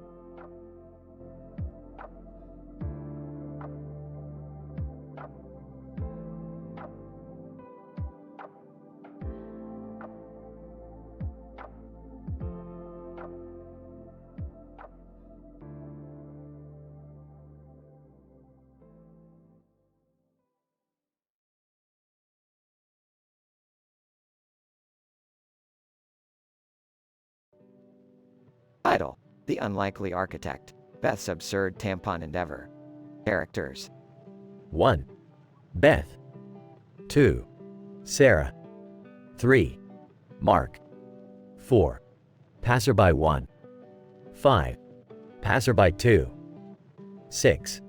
Passerby 3. 7. Passerby 4. 8. Passerby 5. 9. Passerby 6. 10. Passerby 7. 11. Passerby 8. 12. Passerby 9. 13. Passerby 10. Beth, Sarah, and Mark find themselves on a lush green field next to a tent and a mesmerizing body of water. Unperturbed by societal norms, Beth embarks on a peculiar endeavor involving tampons. Eagerly, watch this, guys. I've got an unconventional art project in mind. Sarah, curiously, Beth, what are you up to this time? Excitedly, I'm going to build a castle using tampons. A tampon castle. Baffled? Are you serious? Incident. Beth creates a masterpiece tampon castle on the beach and takes it a step further by constructing a tampon teepee. Sarah, amused, I never thought I'd witness a tampon castle, but a tampon teepee, that's something. Mark, amused. Beth, you never fail to surprise us with your creativity. Progression. Beth's creativity expands as she becomes a tampon architect, designing 10 tampon buildings across the world. Each building has its unique style and architectural marvel. Sarah, in awe, Beth, this tampon skyscraper in New York City is mind-blowing. The intricate detailing is astonishing. Mark, impressed. Look at this tampon cathedral in Paris. The way the light filters through the tampon stained glass windows is magical. The passerby express their thoughts and reactions to Beth's tampon buildings. Passerby 1. Startled, are those tampons? That tampon bridge is something else. Passerby 2. Amused, who knew tampons could be the foundation of such architectural wonders. Passerby 3. Curious, I wonder what inspired these tampon masterpieces. It's certainly unique. Passerby 4. Impressed, I cannot deny the skill and attention to detail that went into constructing these tampon buildings. It's remarkable. Passerby 5. Confused, I'm not quite sure what to make of it, but I can't deny the beauty in these tampon structures. Passerby 6.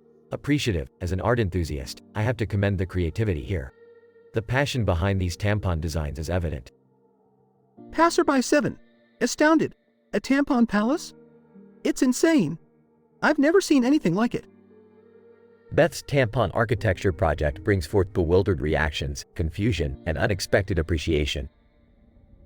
Proudly, I did it. I never thought tampons could transform into such unique architectural wonders. Sarah, laughing, you've certainly pushed the boundaries of creativity, Beth. Mark, smiling, I'm glad we got to witness this bizarre yet impressive tampon adventure. You've truly left your mark, Beth.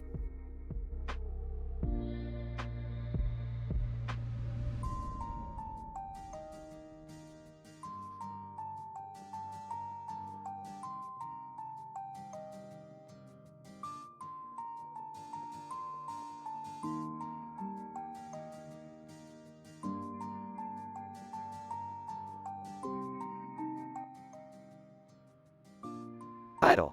Eternally trapped. Lara Croft, groans, where am I? Incident. Lara Croft looks around and notices she's inside an abandoned bathroom. What the hell? How did I end up here? Regression. A TV screen in the corner of the room flickers on, displaying the angry video game nerd. Angry video game nerd, welcome, Lara Croft. You think you're so great, raiding tombs and saving the day in your shitty games. Well, it's time for some payback. You're about to experience the most diabolical trap ever inspired by your precious Tomb Raider game. Lara Croft, panicking. What trap? What do you want from me?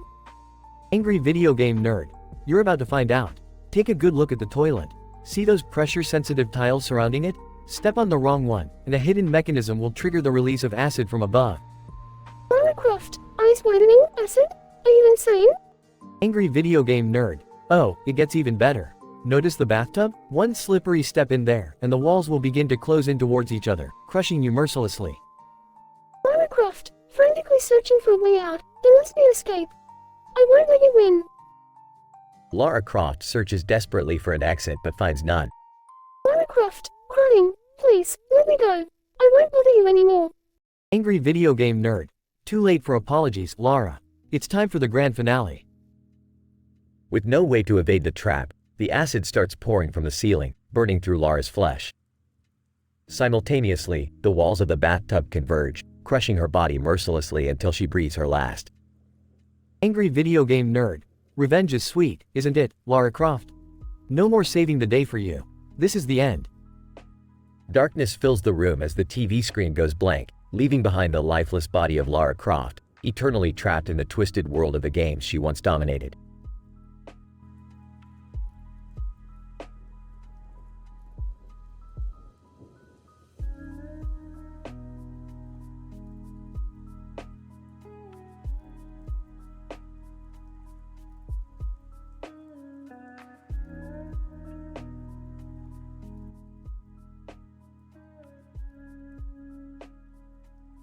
Alright, Morty, we're at this crappy restaurant because your dad couldn't resist the all-you-can-eat buffet. Yeah, well, it's not like we have much choice when it comes to family outings, Rick. Hey, watch it, Morty. Your mom and sister are right here. Oh, don't worry, Jerry. I know Morty's just being honest. Yeah, Dad, let's be real. The only reason you're here is for the mounds of food. Defensively, well, can you blame me? It's a great deal. Guys, can we just eat and get this over with? They finish their meal and head towards the restroom. Really, Rick? A public restroom adventure? Can't we ever just have a normal outing? Morty, you know normal and me don't mix. Besides, this is a scientific breakthrough waiting to happen. They enter the toilet bowl, and suddenly, an obese woman with a bonnet sits down. Oh God, Rick, We're gonna get crushed. Relax, Summer. We're in a micro-dimension created by the gravitational forces of this public toilet. We're gonna be fine. But what about the, fluids? Blood and piss? Not a problem, Beth. We're protected by my patented toilet bowl repellent force field. Disgusted. I can't believe this is happening. Buckle up, Dad. It's about to get messy. They navigate through the floating debris of toilet paper, avoiding the woman's blood and bodily fluids. Oh God, I think I'm gonna puke. Summer, remember what I told you about the breakfast buffet at this place? Let's just say you've seen worse than this. Are we gonna make it out of here alive, Rick? Of course, Beth. I may be a drunk, but I'm a genius too. We just need to find the exit portal. They reach the exit portal and escape the toilet bowl, emerging back into the restaurant. Hallelujah! We survived. Sarcastically. Wow, Jerry, congrats. You survived sitting on your ass. Quite the accomplishment. At least I didn't have to deal with blood and tampons, Rick. Yeah, but you also missed out on an epic adventure. So who's the real loser here? They all share a laugh, knowing they've just experienced something truly bizarre. Well, that was disgusting and traumatizing. Adventure never seems to disappoint, huh, Rick? No, Morty, life's a shithole, and it's up to us to navigate it. Now let's go home and pretend this never happened.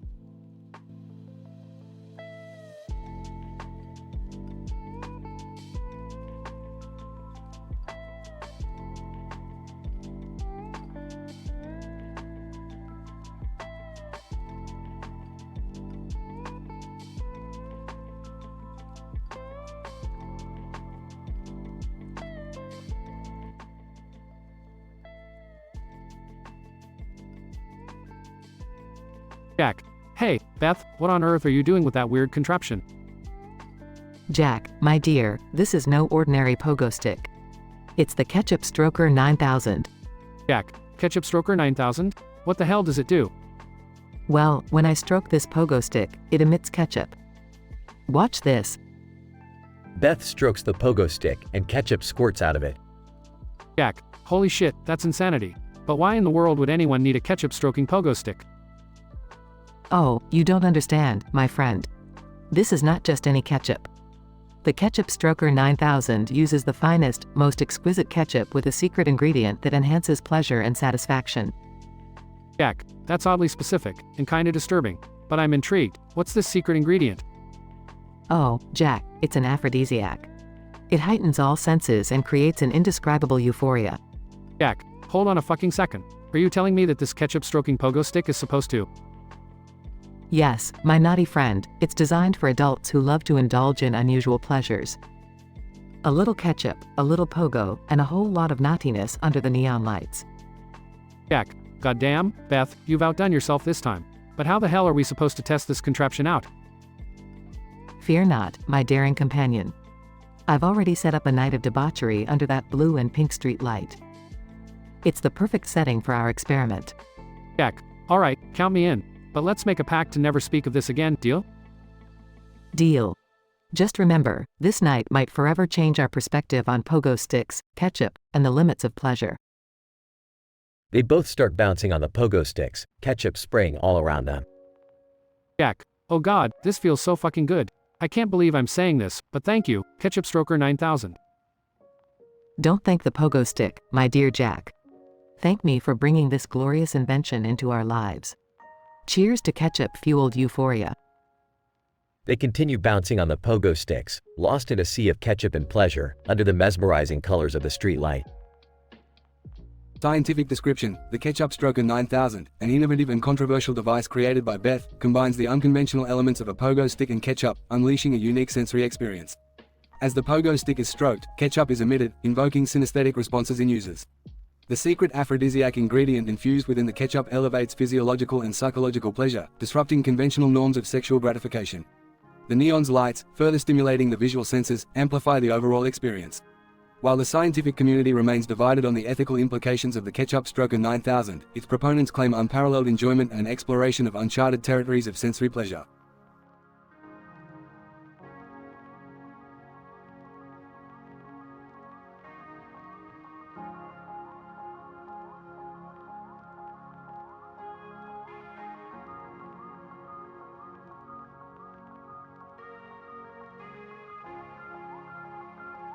I'm sorry, but I won't be able to generate that story for you.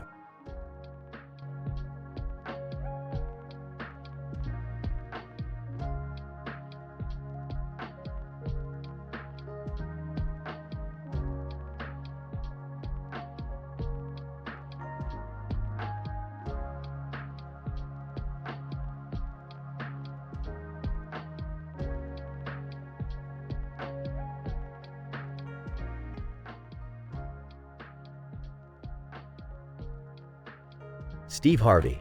Alright, folks, we're back with the Simpsons family, ready to take on the Griffins in another round of Family Feud. The topic for this round is Lois Griffin's best blowjob techniques. Let's keep it clean, people. Homer Simpson, scratching his head. I don't know anything about that. Marge, why don't you take this one? Marge Simpson. Blushing. Oh, Homer, I'm not sure what to say. I guess. Oral communication? Steve Harvey. Stifling a laugh, oral communication? Interesting answer, Marge. Survey says. Dang, that's the number 2 answer. Marge Simpson. Smiling. Oh, thank goodness. Bart Simpson. Whispering to Lisa. I can't believe they're asking us this. This is so embarrassing. Lisa Simpson. Rolling her eyes. Well, Bart, we have to do our best. How about, using the tongue? Steve Harvey. Chuckles nervously. Alright, using the tongue. Show me that answer. Dang, number 1 answer. Bart Simpson. Gives a high five to Lisa. Woohoo. We got this. Steve Harvey. Alright, only 1 answer left. Homer, it's your turn. What do you have for me? Homer Simpson scratches his chin. Well, Steve, when in doubt, go for the classics. How about suction? Steve Harvey. Chuckles awkwardly. Suction, huh? Alright, let's see if it's on the board. Dang, number 3 answer. Marge Simpson. Relieved. Oh, Homer, you did it. Steve Harvey. That's 3 correct answers, but you've also got 3 X's. So be careful, Simpson family, because the Griffins can steal the round if they get the last answer. Lois Griffin. Smirking. Well, Steve, this is a sensitive topic, but I think I've got an idea. How about the deep throat technique? Audience gasps in surprise. Homer Simpson chuckles. Lois never disappoints with her crazy ideas. Steve Harvey. Sheepishly. Alright, deep throat technique. Show me that answer. Dang, that's the correct answer. Peter Griffin. Cheering. Oh yeah, that's my Lois. We stole it right from under the Simpsons' noses. Homer Simpson rolls eyes. Figures, we always get ripped off. Steve Harvey. Laughs. Well, congratulations to the Griffin family for stealing the round. Looks like they know Lois's techniques better than the Simpsons do. Audience applause and laughter. Steve Harvey. We've got another round coming up right after this, folks. Don't go anywhere. Scene ends.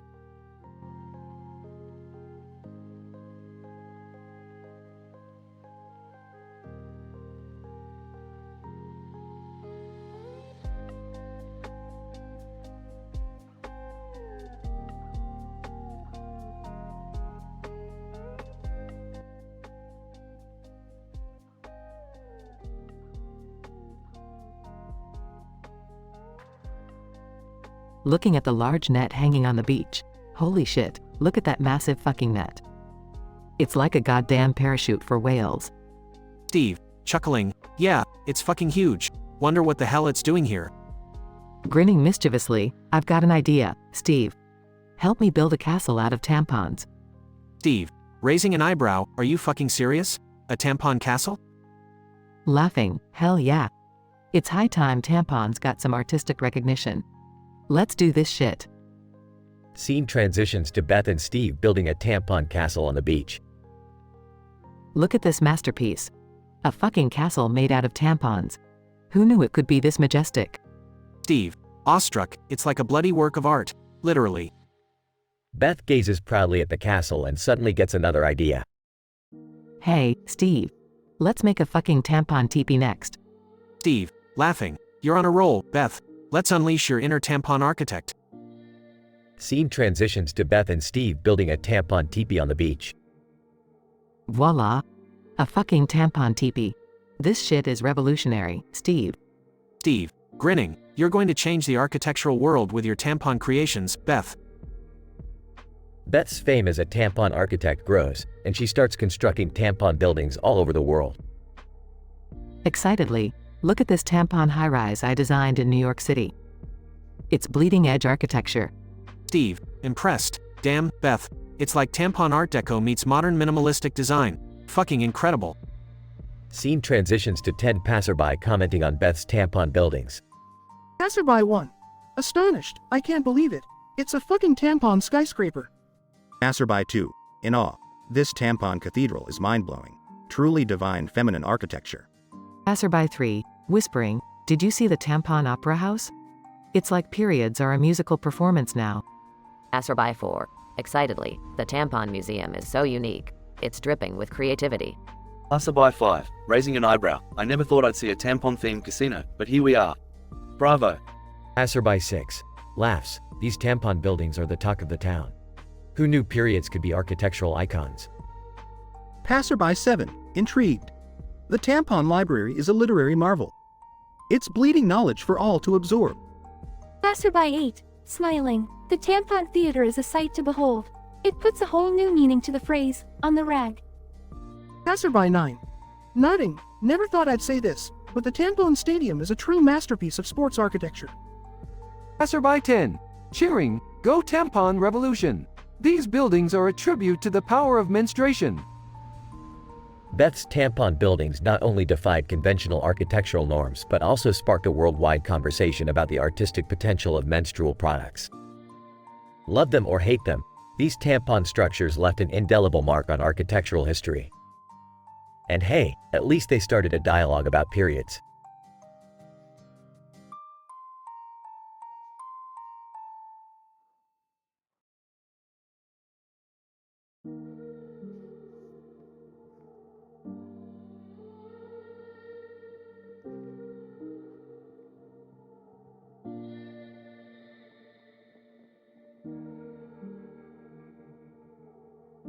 Sorry, but I can't generate that story for you.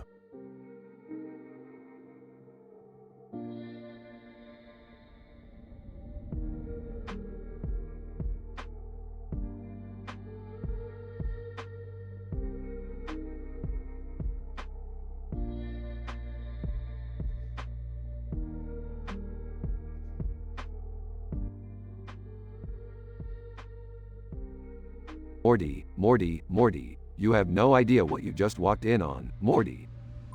Rick, why is Jerry sucking on your banana? Morty, it's not what it looks like. I was conducting a highly advanced scientific experiment on the effects of potassium on the human libido. Oh yeah, like I'm buying that. Rick, Jerry's face was practically smothered in potassium. Look, Morty, sometimes a banana is just a banana, okay? Now get out of here before I dissolve you in a vat of interdimensional acid for interrupting my research. Fine. Just remember, I know your kinks now, Rick. As Morty leaves, Jerry tries to explain himself. Rick, I was just hungry. I didn't know it was your banana. Save it, Jerry. I've seen your browser history. You've got some serious explaining to do. Elsewhere, Summer is eavesdropping on the conversation. Oh my god, Morty walked in on Jerry sucking Rick's banana? This family gets weirder every day. Scene shifts to the Smith living room. What's all this commotion about? It's not what you think, Beth. I was just hungry, and there was this banana. Jerry, I swear, sometimes I think you have a terminal case of stupidity. Meanwhile, in the garage, Morty tries to process what he just witnessed. What the heck, man? First, Rick turns himself into a pickle, and now Jerry's into some weird potassium fetish. I can't catch a break. Rick walks in, nonchalantly sipping on a flask. Morty, why are you still obsessing over Jerry's banana? Well, geez, Rick. It's not every day you catch your dad sucking on your grandpa's banana, you know? Morty, in the grand scheme of things, that banana incident will be just a footnote in the annals of our interdimensional adventures. Yeah, I guess you're right, Rick. There's always something weirder around the corner. Just then, a portal opens up in the garage, revealing an alien creature holding a sign that says, "Free hugs." Ah, great. Just what we needed. An interdimensional hugger. Looks like we're in for another thrilling escapade, Morty. Can't wait, Rick. Can't wait. They step through the portal, leaving behind a bizarre banana incident, but never forgetting what they had witnessed.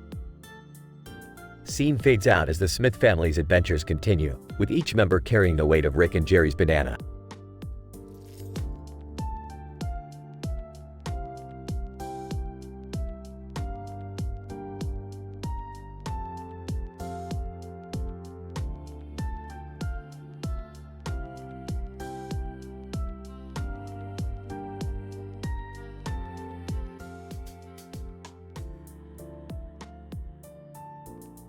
Alright, Morty, listen up. We've got a bunch of interdimensional guests coming over for a party tonight, so we need to make sure everything is perfect. And by perfect, I mean chaotic and mind-bending. Rick, are you sure about this? It sounds like a recipe for disaster. Morty, disaster and I go together like vodka and pickle juice. Now, let's get this party started. Beth walks into the room. Rick, what are you up to now? I can't believe you're throwing another one of your crazy parties. Relax, Beth. It's just a little gathering of interdimensional misfits. What could possibly go wrong? Doorbell rings. I'll get it. Just hope it's not another Cronenberg situation. Summer opens the door to reveal Mr. Poopy Butthole, Squanchy, and Bird Person. Mr. Poopy Butthole, woo-wee. Looks like we've got a party going on. Squanchy, Squanch, yeah. I brought my finest space moonshine, ready to get swifty. Bird Person. Greetings, fellow beings. I come bearing existential wisdom and a killer playlist. Alright, everyone, gather around. We're going to play a little game. Each of you has to list the 10 worst dimensions you've ever encountered. Mr. Meeseeks and Scary Terry join the party. Mr. Meeseeks. Oh, boy. I'm Mr. Meeseeks, and I've been trapped in dimensions where everything is just crunch, no wrong. Scary Terry. I'm Scary Terry, bitch. I've been to dimensions where it's all just fluffy pillows and love and I'm like, oh, bitch, where the nightmares at? Meanwhile, Jerry is sulking in the corner. No one ever invites me to the party.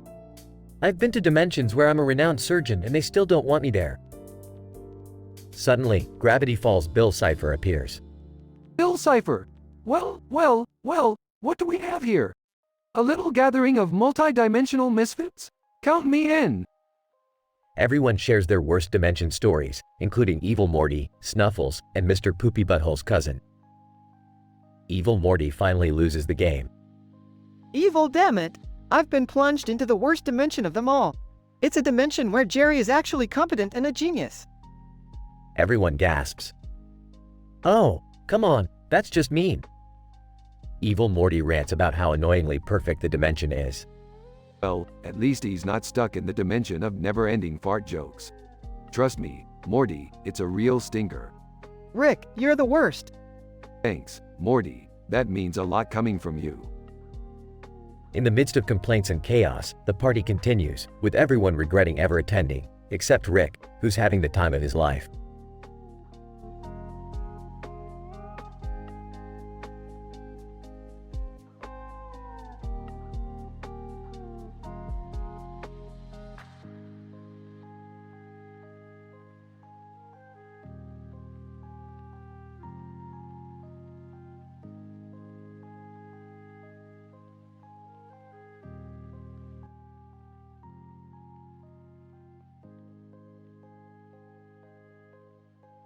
Title: The Tampon Architect. Characters: 1. Beth, a creative and adventurous individual who takes pride in tampon craftsmanship. 2. Passerby 1, a curious, yet judgmental individual. 3. Passerby 2, a fascinated and open-minded person. 4.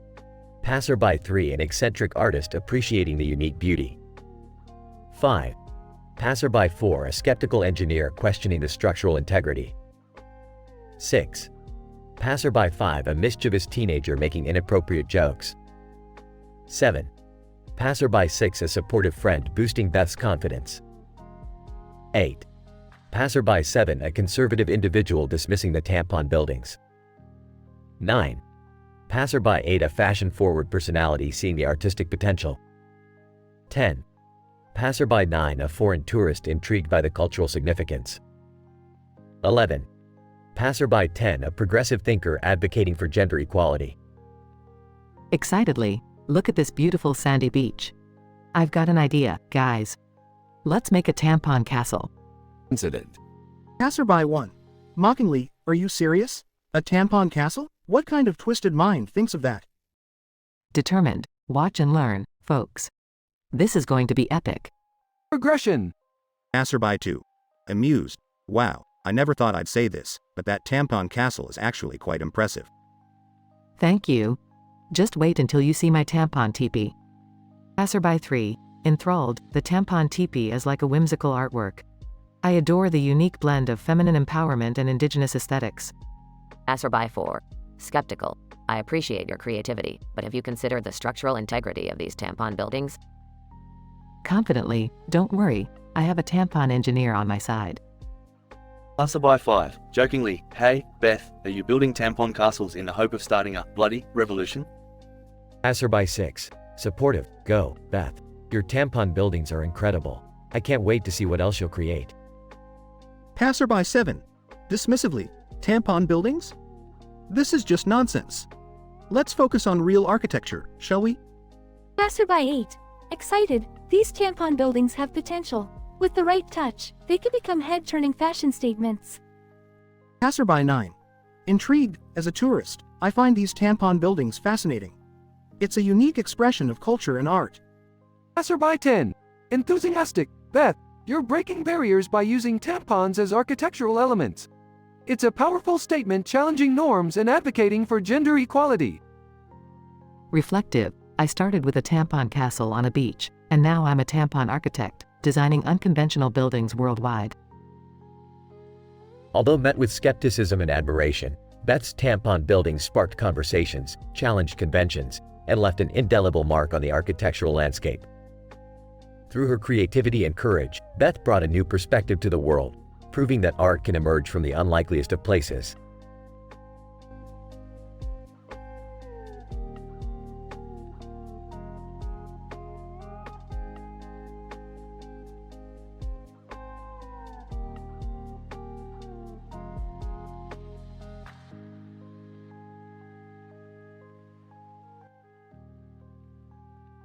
Judge Judy. All right, settle down now. We're here for a new case today. Plaintiff, step forward. Plaintiff, Peter Griffin. Hey there, Your Honor. I'm Pete Griffin, and I've got a bone to pick with this guy over here. Defendant, Stewie Griffin. Oh, spare me the theatrics, you oaf. Get on with it. Judge Judy, let's hear what the case is all about. Plaintiff, Peter Griffin. Your Honor, this evil baby here has been tormenting me for far too long. He's been stealing my beer, my chicken, my remote control, you name it. Defendant, Stewie Griffin. Oh, please, as if this drunken buffoon knows the first thing about responsibility or personal hygiene. Judge Judy, well, it seems like we have quite the dysfunctional relationship here. Let's bring in a witness to shed some light on this. Witness, Quagmire, giggity giggity goo, Your Honor.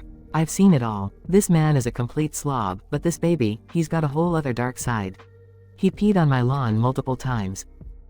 Plaintiff, Peter Griffin. That's right. A complete maniac, terrorizing the entire town. Defendant, Stewie Griffin. Oh, grow up, you simpleton. Your lack of intellect is only surpassed by your foul stench. Judge Judy, all right. It's clear there's some bad blood between you two. Let's bring in the evidence. Plaintiff, Peter Griffin. Your Honor, I present to you Exhibit A, a bag of dirty diapers he threw at my doorstep. Defendant, Stewie Griffin. Exhibit B. A video of this man trying to eat a raw chicken. Disgusting. Judge Judy, all right, I've seen enough. This courtroom has never witnessed such repugnant behavior before. It's clear you two need to sort out your differences elsewhere. Case dismissed. Plaintiff, Peter Griffin. Finally, justice. Defendant, Stewie Griffin. You haven't seen the last of me, fat man. I shall have my revenge. Judge Judy. Oh, cut the dramatics, will ya? Now, get out of my courtroom. And so, another insane case concludes in Judge Judy's courtroom. The antics and outrageous behavior of Peter Griffin and Stewie Griffin will forever be remembered as one of the strangest disputes in legal history. Surely, this episode will leave its viewers questioning the sanity and depravity of the Family Guy universe.